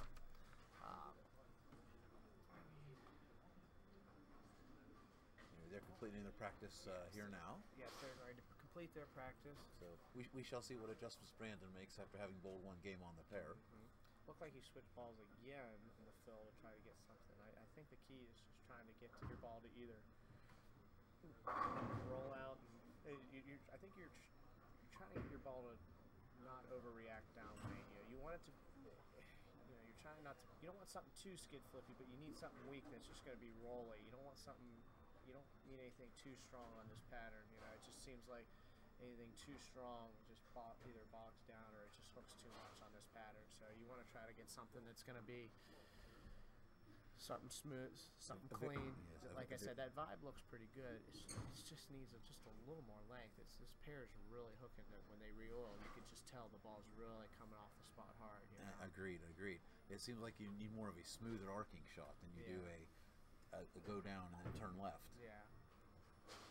So let them finish the rest of their practice balls and see what happens. Yes, we'll be right back.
All having a nice round of applause for our next two finalists.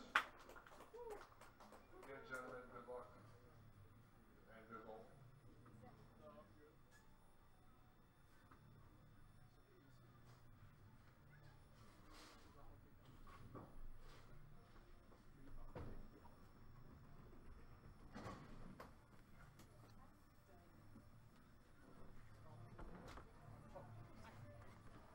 You guys gonna do it? Yeah. That's fine. Oh, that's fine. I don't know. All right, so our second match here is going to be Brandon Novak versus Tom Source. It's Brandon Williams and Chris Elizondo in the booth. That ball is a freight train. How old are you? 20. Two-handed all your life? Brandon's first pair up here is 3-6. And how many 300s have you had with that train? Cleared it? Just 39. Just 39, Troy? Yeah. Just 39. Yeah. What was your first? 16. 15.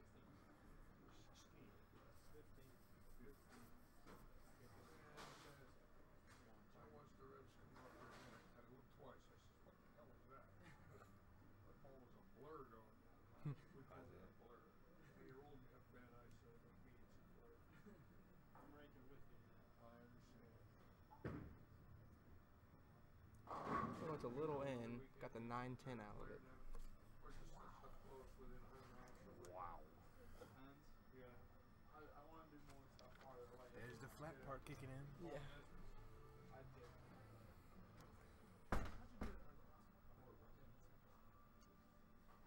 How'd you do? Not bad. Last time I was in Nesbitt's, I was 34 and had hair. First haircut of my life when I went in there with Russ, Paul, and Jimmy, and That's good for one. I was coming home from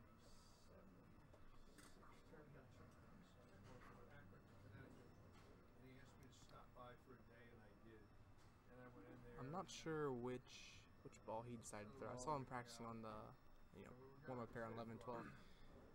He was throwing a Devour, and then I think when he came over here, he started throwing a Devour. But now it looks like he may be like an IQ Tour or something. I think he switched back to the Devour on the left lane. Devour on the left lane. Yeah.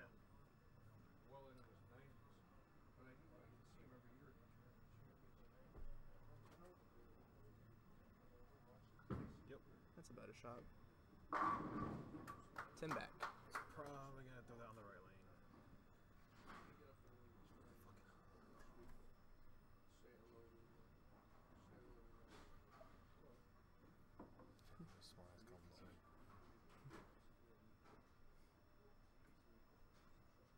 See what Novak is. Throwing the heat again. 4-6 out of that. He started the first game with the heat, switched to the cherry vibe halfway through, started testing the waters look like, and then I saw him warming up with the cherry vibe and the blue vibe, but now it looks like he's chosen to throw the heat. Hooked a little too much. I'm not sure if he missed in there. Haven't seen a good shot yet, so.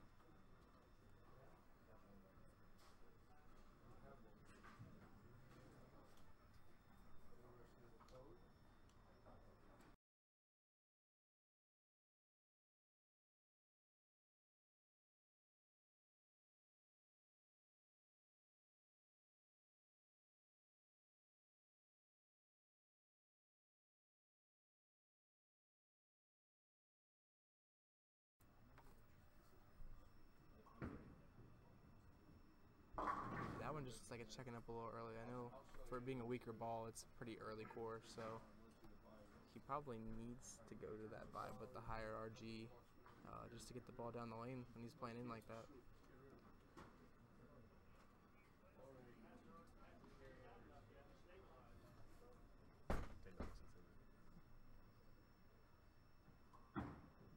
Okay. It's a very tough spare, especially on this pattern. So, this is a very good cover.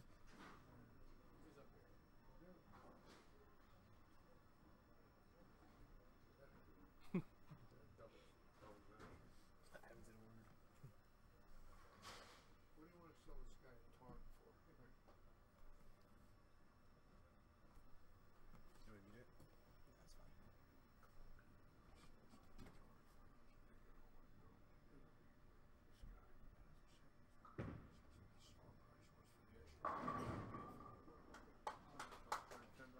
Looks like he's throwing a phase 2 on the right lane and a Devour on the left lane. Pick up a quarter.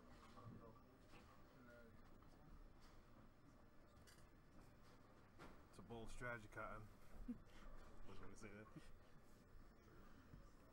Alright, so we've got 58 people watching currently.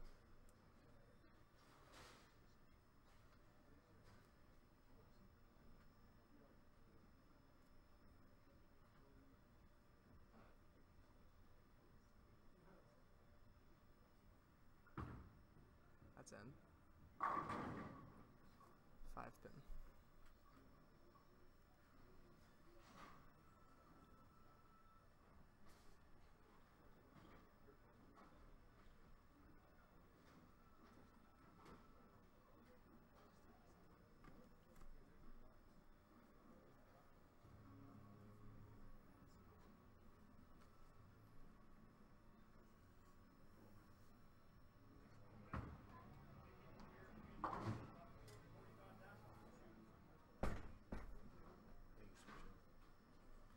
Looks like Brandon Novak's gonna make a ball change here.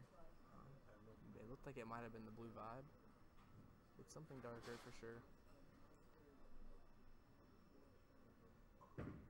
No, that's a Maverick Pearl. Is it? Yeah, I believe so.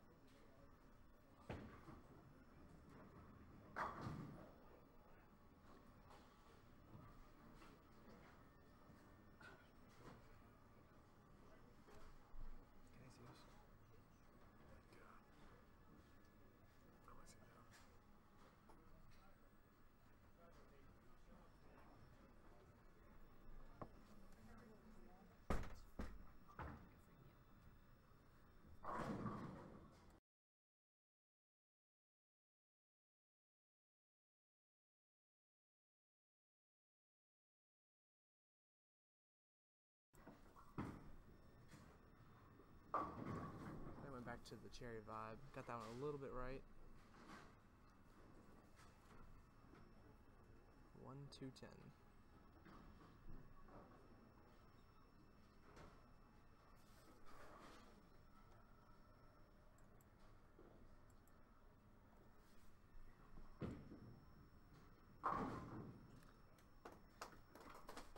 Brandon Novak can definitely shoot spares, that is for sure.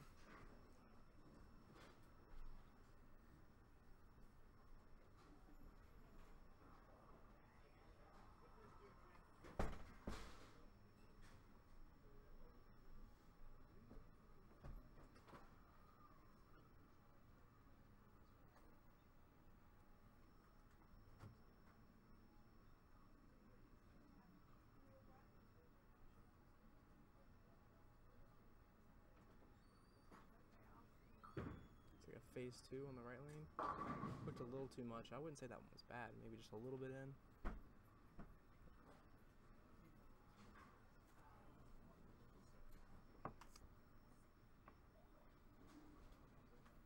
See what's going on here, don't you? What is that? Neither one wants to win. They keep making bad shots, and very uncharacteristic of Novak. Tom bowled really great. In his last 2 games, he shot 500. Yeah. But now this pair's touchy. Ooh, covers the 3, 6, 9, 10. There, that's a break. This pair, I sat behind it for 3 days. When the push is there, it becomes, a pretty good shot. Yeah. Off the fresh, it's not good. Yeah. Killo strikes out for 171. Those last 4 balls he threw, he had a great shot, and he never used that ball. Yeah. He went 7 frames, didn't know where to throw it, picks up another ball, and it's a 4-bagger. And you can see the pair is just so touchy. And he's straight up the boards, and he spins it. He didn't have a high rev rate. Yeah. This guy's got a lot more hit on it, and that's when the ball gets jumpy and skiddy. That's a good shot. That's a good one, too. So that ball seems like it really matches up with the left lane. The right lane, I'm not sure if it's playing a little different. But he's throwing a phase 2 on the right lane, and he hasn't really made a good shot over there, I don't think. Yeah. Novak scares me because when he's got nothing, all of a sudden there's a 5-bagger. Yep. And he's not the guy you want to give a chance to figure it out. And he's getting chances. So he went back to the heat on this lane, probably gonna move left. Yep. Got more in on that one. He had it. Still hooked early though. Yep. Got him hung on his hand. He didn't throw that too pure either. Yeah. That was one of his few bad, really out of characteristic releases. Looked like it hung up.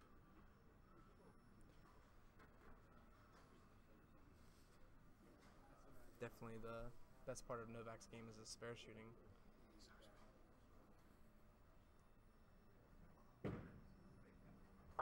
Wow. Covered. Fantastic. It's a very hard spare all the time, and especially hard on flat patterns. He covered that in the 3, 6, 9, 10, and the 1, 2, 10. This game.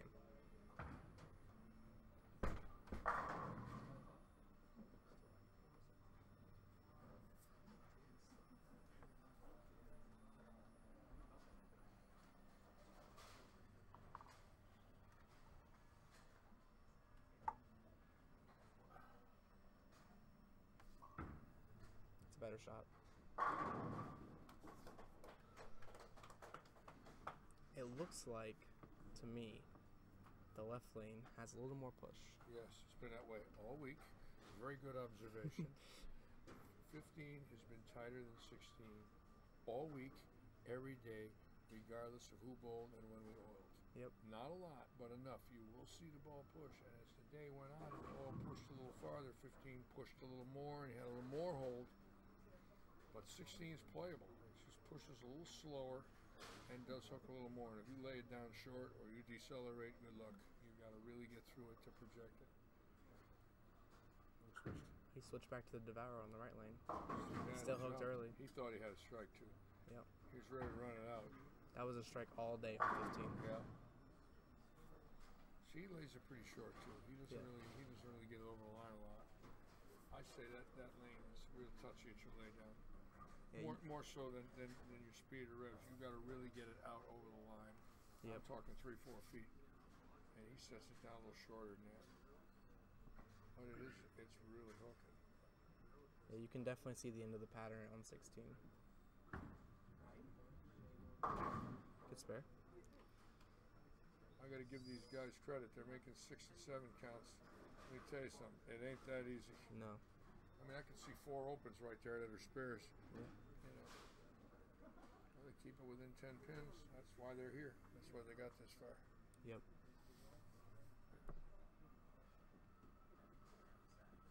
You know, it's a scary little thing here now.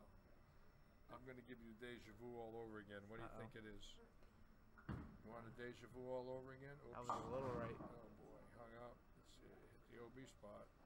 See, there is. You got to be in to get the push. Yeah. He's out farther. Now he's. They're still pushed there. Now listen to this. He comes here with Brad Angelo. Brad Angelo wins last year. Brad Angelo gets in the at-large number. And he comes with Angelo, and he's from Buffalo, and he gets in the at-large number. And if he wins, he gets to the title match. So 2 Buffalo bowlers, 2 years in a row, don't qualify in either squad, no matter when they bowled, and they have a chance to get to the title match. So that's a little Larry deja vu all over again, just for the record. Just for the record. Thank you. Oh! My God. Wow. What a spare. That was just... Look at that. That's a class act. A lot of people would get mad. Brandon puts his hand out. That's why you can never fault this man. He's a consummate professional. Yep. You know, puts his hand out when a guy gets a luck shot. That's the way it should be. Yep, always.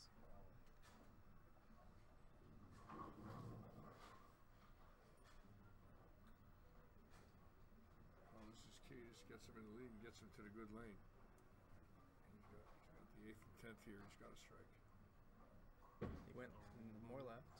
Wow, I can't believe he lifted 10 on that hit. My God. That was a great shot. Trusted it. I think he missed his ball. Well, he's 4 down, and he has to finish on a lane he can't strike on. Doesn't look too good. All right, solid spare game. God, look at that spare shot.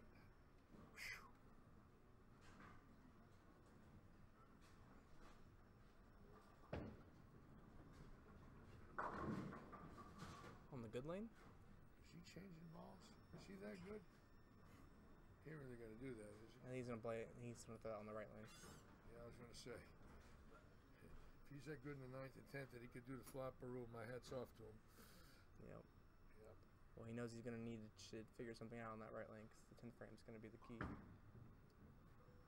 Oh, God. 2, 8, 10. Just lost the match. Bad concentration there. He went and got another ball, rushed the shot. See, that's uncharacteristic of him. That was bad concentration in my mind.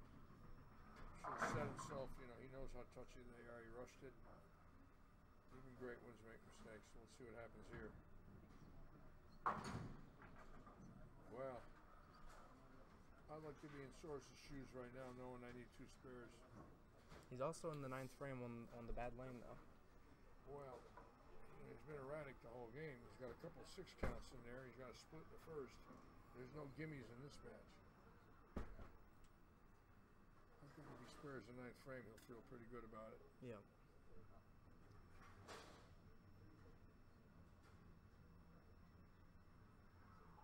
Pretty good shot Switch there. balls. Oh my God, look at this. Oh my God, they're giving it We to each got other. ourselves a Look game. at this. He's gonna have an advantage going into the 10th frame. 156 to 150. Well, he controls his own destiny. If he doubles, he wins. But he also has the good lane. Yes, he has the good lane. But he 6 counted on the good I lane. like to get him first and 10th, knowing if I double, I shut him out, rather than being on the bench having to watch. Just can't get it wide. Unless he makes this and we get the trick shot of the century. Okay, 6-pin lead. He finishes on the lane, it pushes a little, providing he lays it down in the right spot. Unbelievable.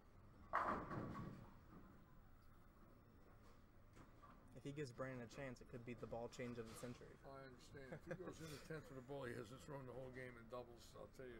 It'll be a bold move, Cotton. Bold yeah, move. That's a little more than I ever had. I don't know how anybody could do that. I never even saw him warm up with that ball. With these kids today, these young bowlers, they play the game, but what we call reckless abandon. Let's see what he does here.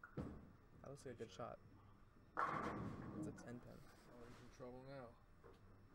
You know what? If I were him, I'd be worried right now.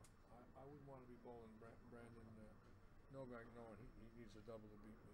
I mean, the kid doesn't flinch. It's just a question of the choices he makes now. Do you think he's going to ball switch in the 10th? I think he'll throw the Tundra. I think he will. You think he's going to ball switch? How about you there? I completely Marco? agree.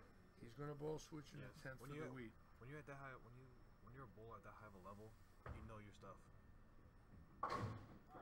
So you both think he's going to do the switcheroo, and the next thing is he's going to double. Yes. I think he will. I think that he's ball. going to switch and double. Yes. I think that ball is still shiny, but it's way smoother off the pattern at the end, so I think it's going to be able to control that hook spot. He won't have to open his angle so you wide. don't think he's even worried about it? You No. think he thinks he can do it? Yeah. Okay. You're not Brandon Novak and win everything. I understand. And question yourself. I agree with you. I agree 1,000%. He's shot, great. Everybody knows he's great. He doesn't act it, but he's a great bowler. Put anybody in Ohio, Pennsylvania, Illinois, Indiana against him. Good luck to you. Yep. Well, let's see what the young man does. Ooh, he doesn't ball switch. He didn't ball switch. He didn't ball switch. Ooh. He's going to move left. I mean, his last shot was pretty good. His last shot was good. He just got a little, probably a little right. So here we go. My guess is feet in the same spot. Let's see what he does. Eyes a little more left.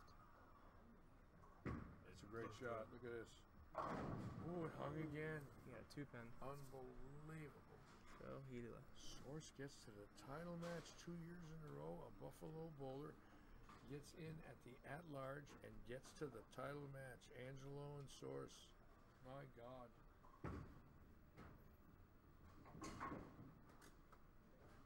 Unbelievable. Let's see if he throws the Tundra this time. Yeah, I think he'll throw it. Just see what happens.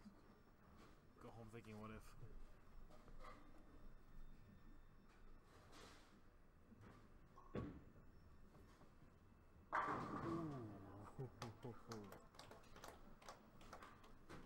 Well, could have. Okay, how about a nice hand Almost for called Brandon it. Novak. Great bowler. Disappointed loss, but what a real honor to have him here. Anytime an All Events champion decides to bowl our event, and we have two of them standing next to one another right now, Brad and Brandon, we're honored. Tom gets a chance now to bowl for the title.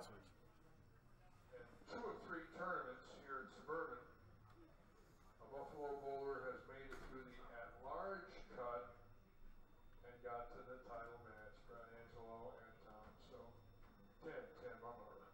Tim. Sorry, Tim. I decided to give you a new name because I don't know any better.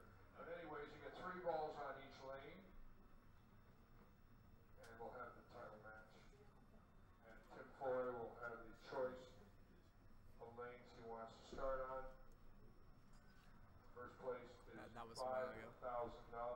Second is $2,600. Total money in this match naturally is $7,600.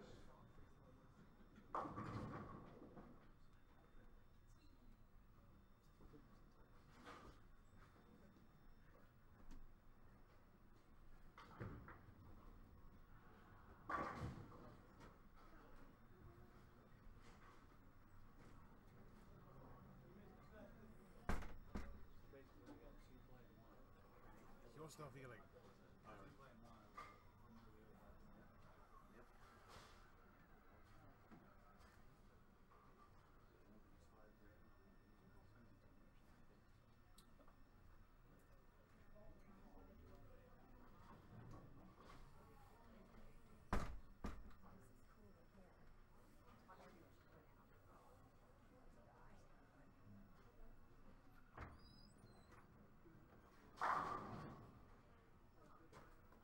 Tell you what, Tim Foy, for the last 6 games I watched him bowl, match play, has had the absolute nut.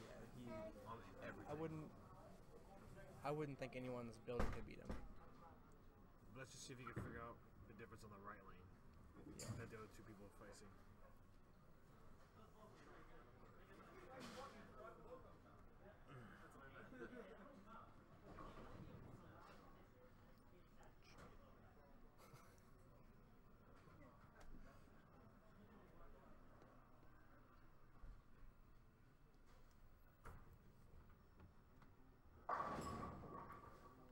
no problem with the right lane.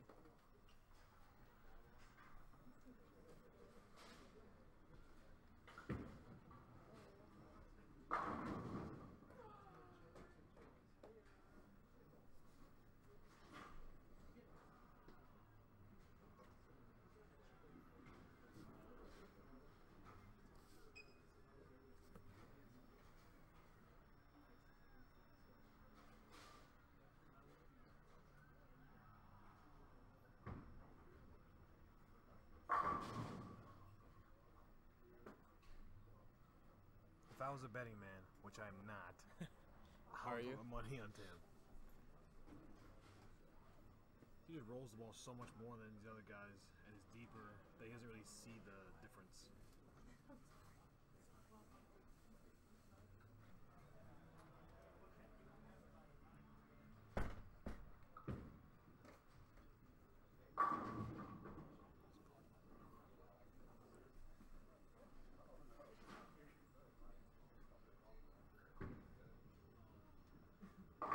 That one hooked a little bit. Put it this way, if that would have held, he's going to shoot 300. Yeah. The left lane's dead easy. This in the right lane, good luck.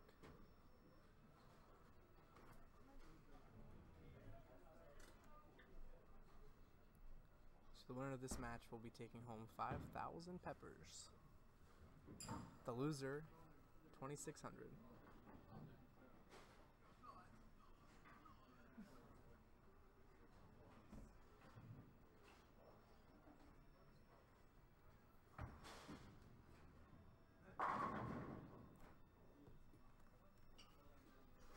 Walt. Okay, it's our title match. Have a nice round of applause. Tom Source out of Buffalo. Tim Coy out of Seaford, Delaware. Good luck, gentlemen, and again, good luck and good bowling.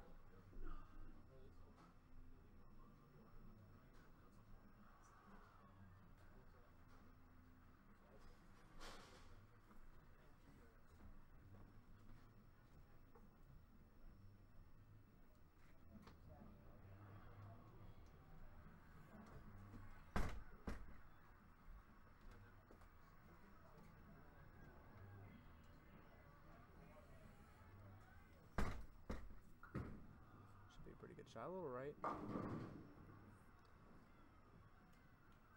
Those aren't shots you can make on the left lane. You need all the strikes in that pair or that lane you can get. I am curious as to what he's going to try and do on the right lane, knowing how different it is.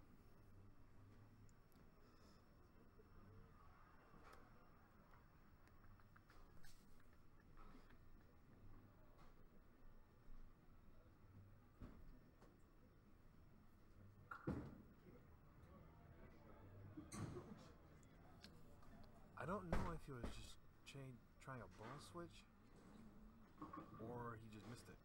Because he did switch balls. But Yeah, I'm not sure what the thought process was there, but you can't really give too many pins you away. can't give away, you know, 3 pins to 2 to 3 pins. The last 4 games, Tim's average just shy under 250.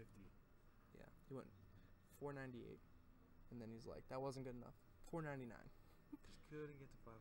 Just didn't want 500 bad enough. A few strikes in the side. Okay, you got a 6 pin out of that. Tim's quickly finding out the right lane hooks.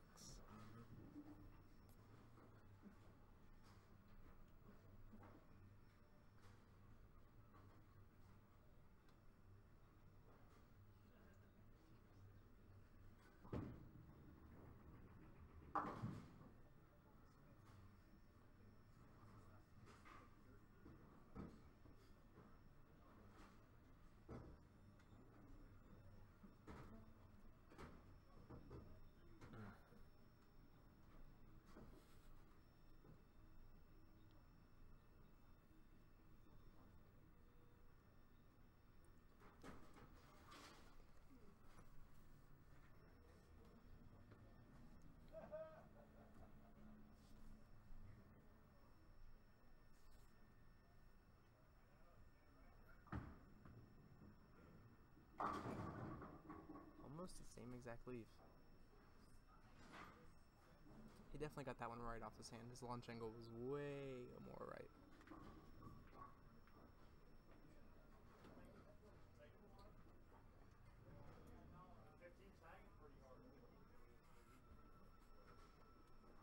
Apparently the people in the bar figured out 15 is also tighter.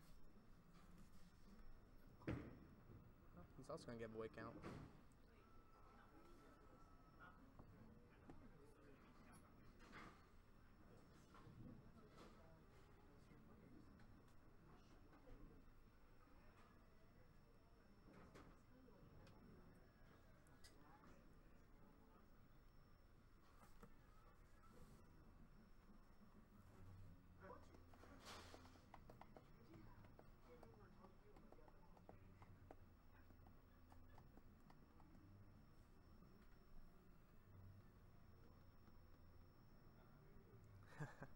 What's up, John?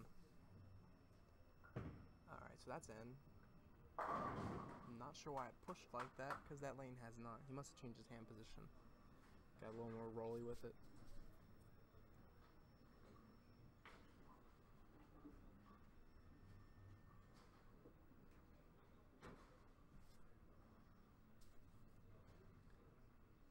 See if he goes for count on this bear. One can only hope. And he gets it.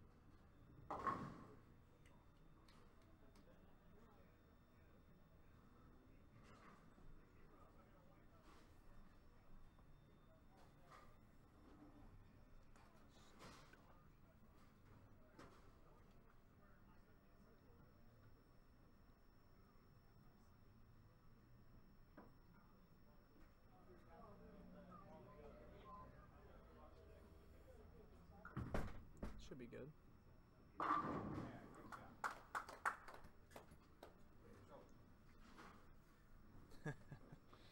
Yeah, their spare game is just about on par with John Eisner. Who's that? These guys, they left the 2-4-8-10 in the left lane. Whiff. Got none. Yeah. Tim Foy goes up, leaves the 4-8-10 in the left lane. Gets Whiff. none. Get none? That seems to be pretty That's good. going to be good. If he strikes there, he might be the first person to strike on that lane. That was really a good shot. Today. You know, it's amazing. His pattern is, on the fresh. You just don't know where it's going. And these guys have been here for 2 days bowling, and they still don't know where it's going. Yep. It's crazy. That's what they want. They like them tough.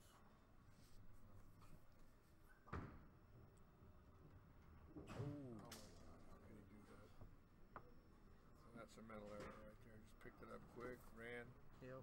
Got to think a little and realize how important a one-pinner is in this situation. Now he's opened the door. He's ahead in the first frame, by literally 14 pins. If he strikes in the second, he gives him back-to-back opens, takes the pressure off him, and now he's on a strike. Things change real quickly psychologically. Yep. Not good. See if he settles down here and just makes a good shot on the easy lane. That's a good shot. That's a good shot. Oh my God, he almost had a 7-10. It's a 7-10 out There late. it is. Welcome to Suburban. I've actually seen 4 7-10s today. See, he knows what he just did. You know what it is? As good as he is, he's shaking his head. You don't give 11 pins away in the third frame and strike in the fourth thinking you've done anything special. You can't give away 11 pins on a 10-pin when you're that good. You can't. He's too good a bowler. Larry. Do you want tomato on his legs? Did we get that? Yes. Good. I don't What was the tomato- answer? I don't like tomatoes on my sandwiches. So you just want a lettuce? Yes, So I you want a lettuce Just a sandwich. leafy guy. Yes. Let's see if he can repeat. See on this, Whoa, that was a great shot. on this right lane there, he's changed his hand position. Yeah, I see. He went straighter up, got up the back of the ball, threw it up the track, didn't circle, and added ball speed. Did you see that Yeah. trick? That was a little Buffalo trick. Those boys from Buffalo, they got tricks. They've owned a lot of old houses up there, a lot of tricky conditions. I think this is about to be a good match. This is I think a they tee both shot figured because this both is the things easy out. lane. He gets a strike here, he's going to have the young boy thinking. Believe me. That's in, but it's going to push.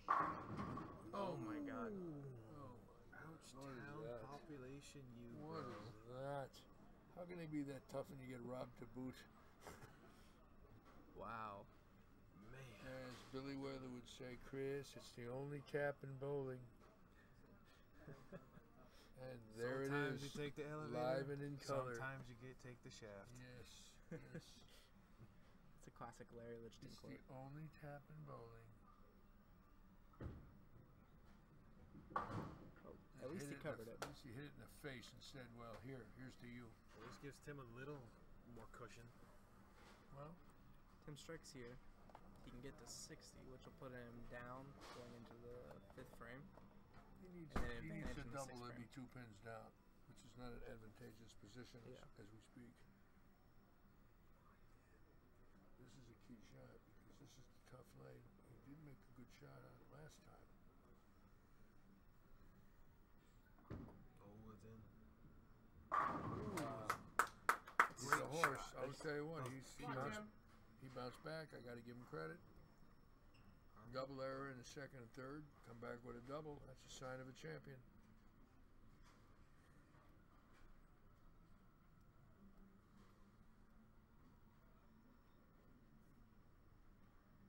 He's going to take his time now. Got to think. That's good. See that? He's taking his time. He's got to make sure he does everything right here. Don't give it away. You got a chance. Attaboy. He needs all he can get on the left He lane. needs to take his time and think it out.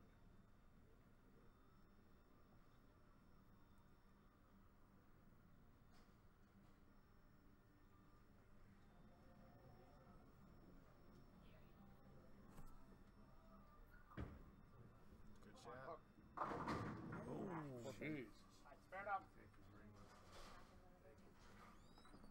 That was really a good shot. How are you? Starting at a board.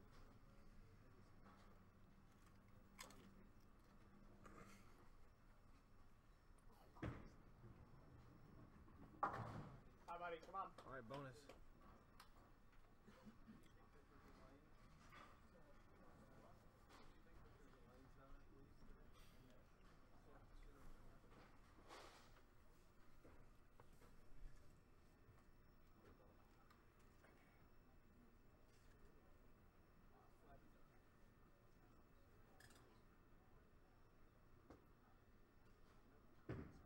It's in.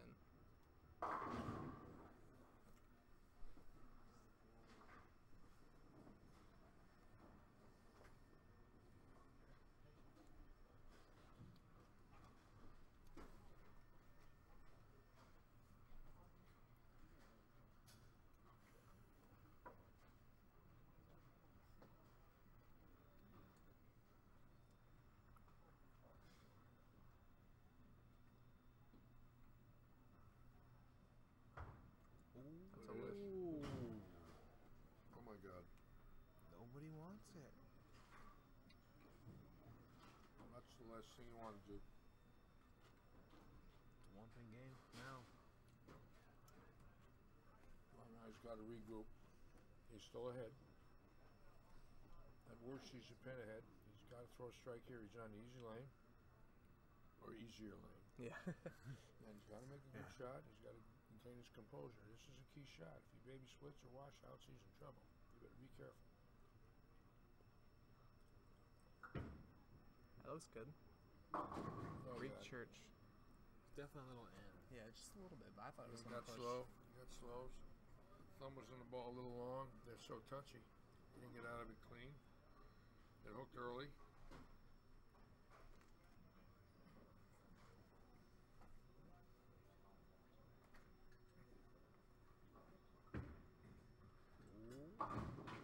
Gets 3 the hard way. Yeah. 3 the hard way. All right, let's see if Tim can take advantage of that. I think he has the right lane figured out. The left lane was a good shot. It was just a little in, got a little high. I think got it's a really flip going to in. come down to if he carries it or not. I think he's going to be around the pocket Yeah. from now on.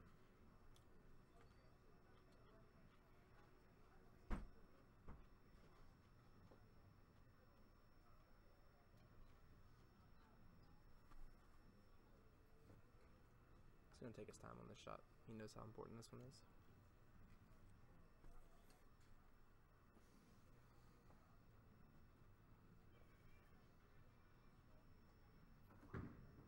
That's a little right, but it's gonna come back.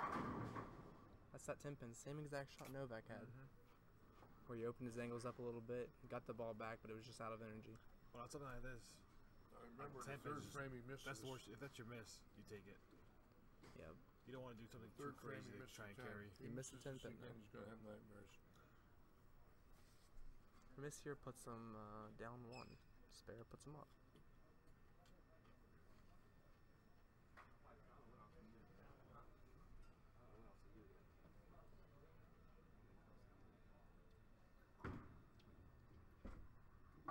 He made it that time.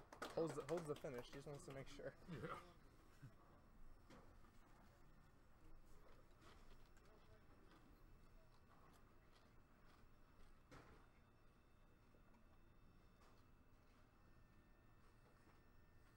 What we think is the easier lane of the 215 he finishes on, which could very well be a bonus. It does have a little push.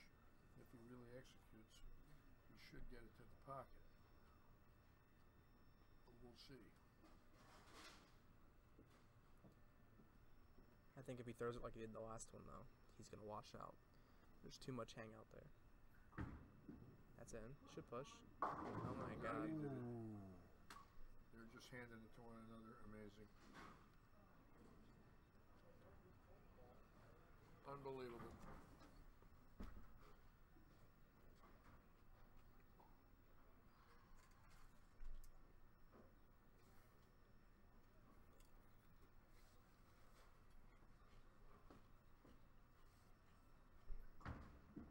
That might be good. Got a for chance? You need the hook. You know, as a bowler, you hate when you keep giving it back. But as a viewer, you kind of enjoy it because you love the close games.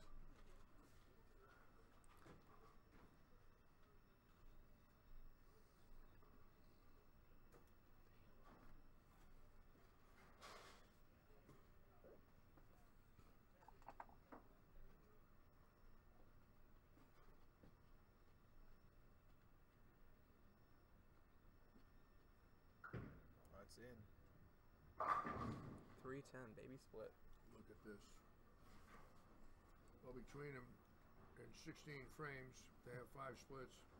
Literally 30% of their shots are splits. And we got 2 1-pin spare misses. So it's obvious that both boys are out of sync. Couldn't really ask for a closer And match. this could be 150 to 140 for all we know. It ain't looking too good. So getting the ball from the ball return, shoot the spare. Oh, it worked. Wow. That was a great shot under that situation. Yeah. I think he thought the middles are just too fried and it might hook too much. Even for his bear.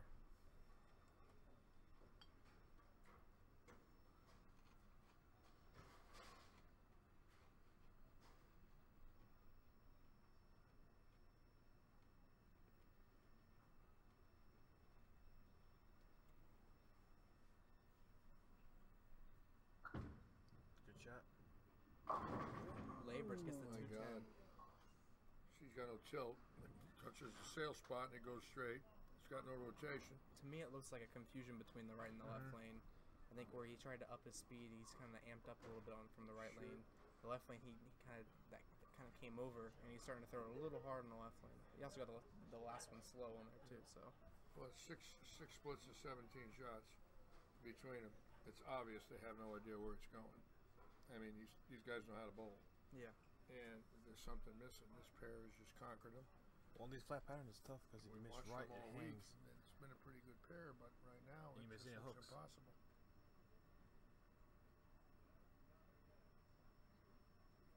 He's got a chance. Oh boy. Well. And he's still walking. He's not out of the match. You know. If he strikes out, he goes 168. Tim's got to get a double to shut him out. 9th and 10th. Or spare 9th, double 10th. So he's got to double him with a spare to shut him out. So he's still not out of it. 3 splits in a row, 7th, 8th, 9th frame. Tough.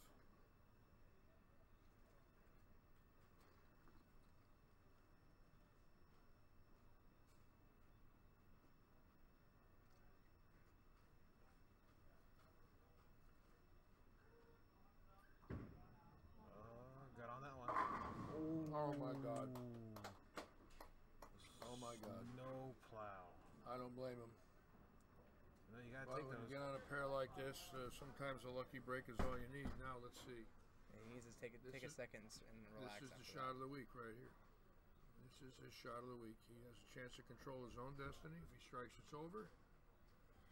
If he opens, he can obviously lose if Tom makes a spare.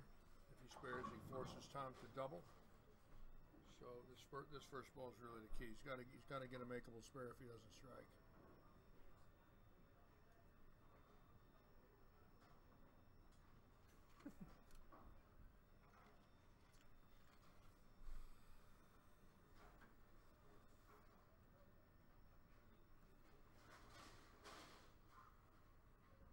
Really gathering himself for this one.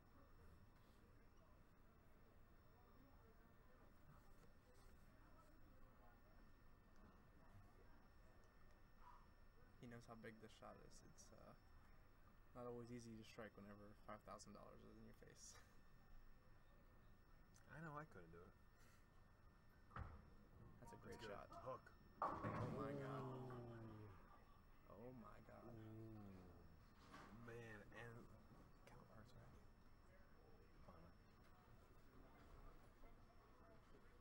Alright, so let's say he gets 3 here. So it's safe to say the left lane got tight F. If he goes 3 here, he gives him. Let's gotta push. Gotta push. Ooh, he got 4. That's gonna help him in the long run. Yeah. Because you're talking spare strike, spare count. I didn't say 150 to 140, did I? Well, there's 150 of it. Unbelievable. I wouldn't have bet on this in a million years. These guys are too good, but on something like this can happen. So his last shot on the right lane was a baby split. A No, little bit of a tug. He's got 3 splits in a Let's row. see He if doesn't he know where to moves. throw it either. You know.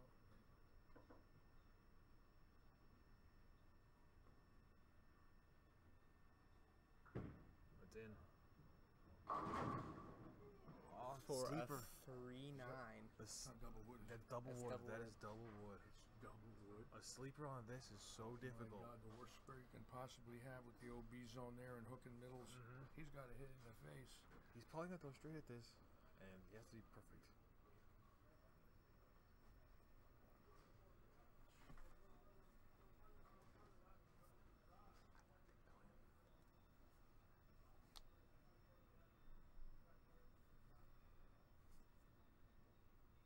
Throw straight.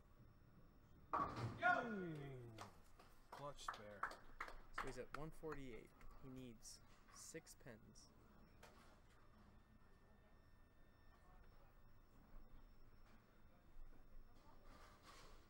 We've seen a Greek church. Yeah, I was gonna say, I don't really believe the whole announcer's curse thing, so I think he should have this one.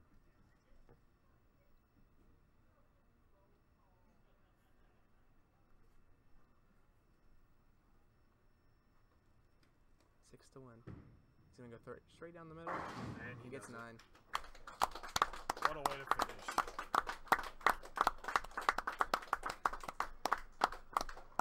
Wow. Tom Source is your champion.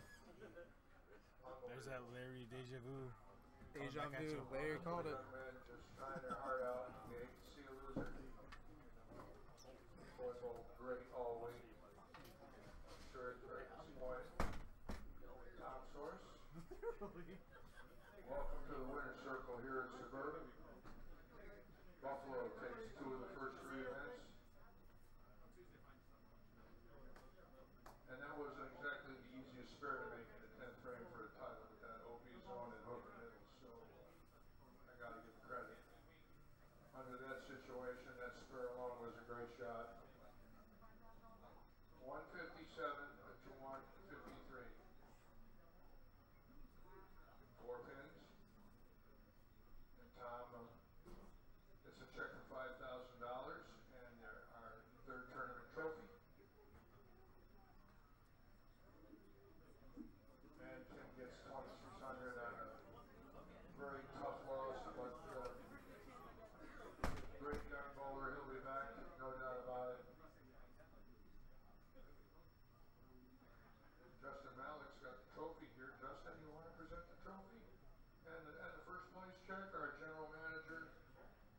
ball, we got cash. Cash, Hoss, you get the cash.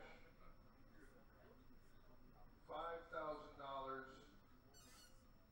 and the third Suburban Open Championship trophy.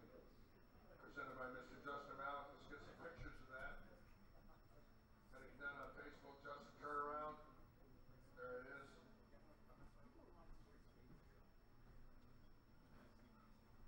There it is. Buffalo gets another win. Boy, Buffalo's on a roll. All events titles, scratch titles, Brad Angelo titles. Wonderful. Anyways, congratulations to both players.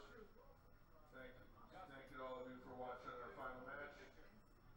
See you next year for our fourth and hopefully fifth event in June and July. Thank you.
Okay, I want to say goodbye to all the people that watched today. Thank you for listening all weekend.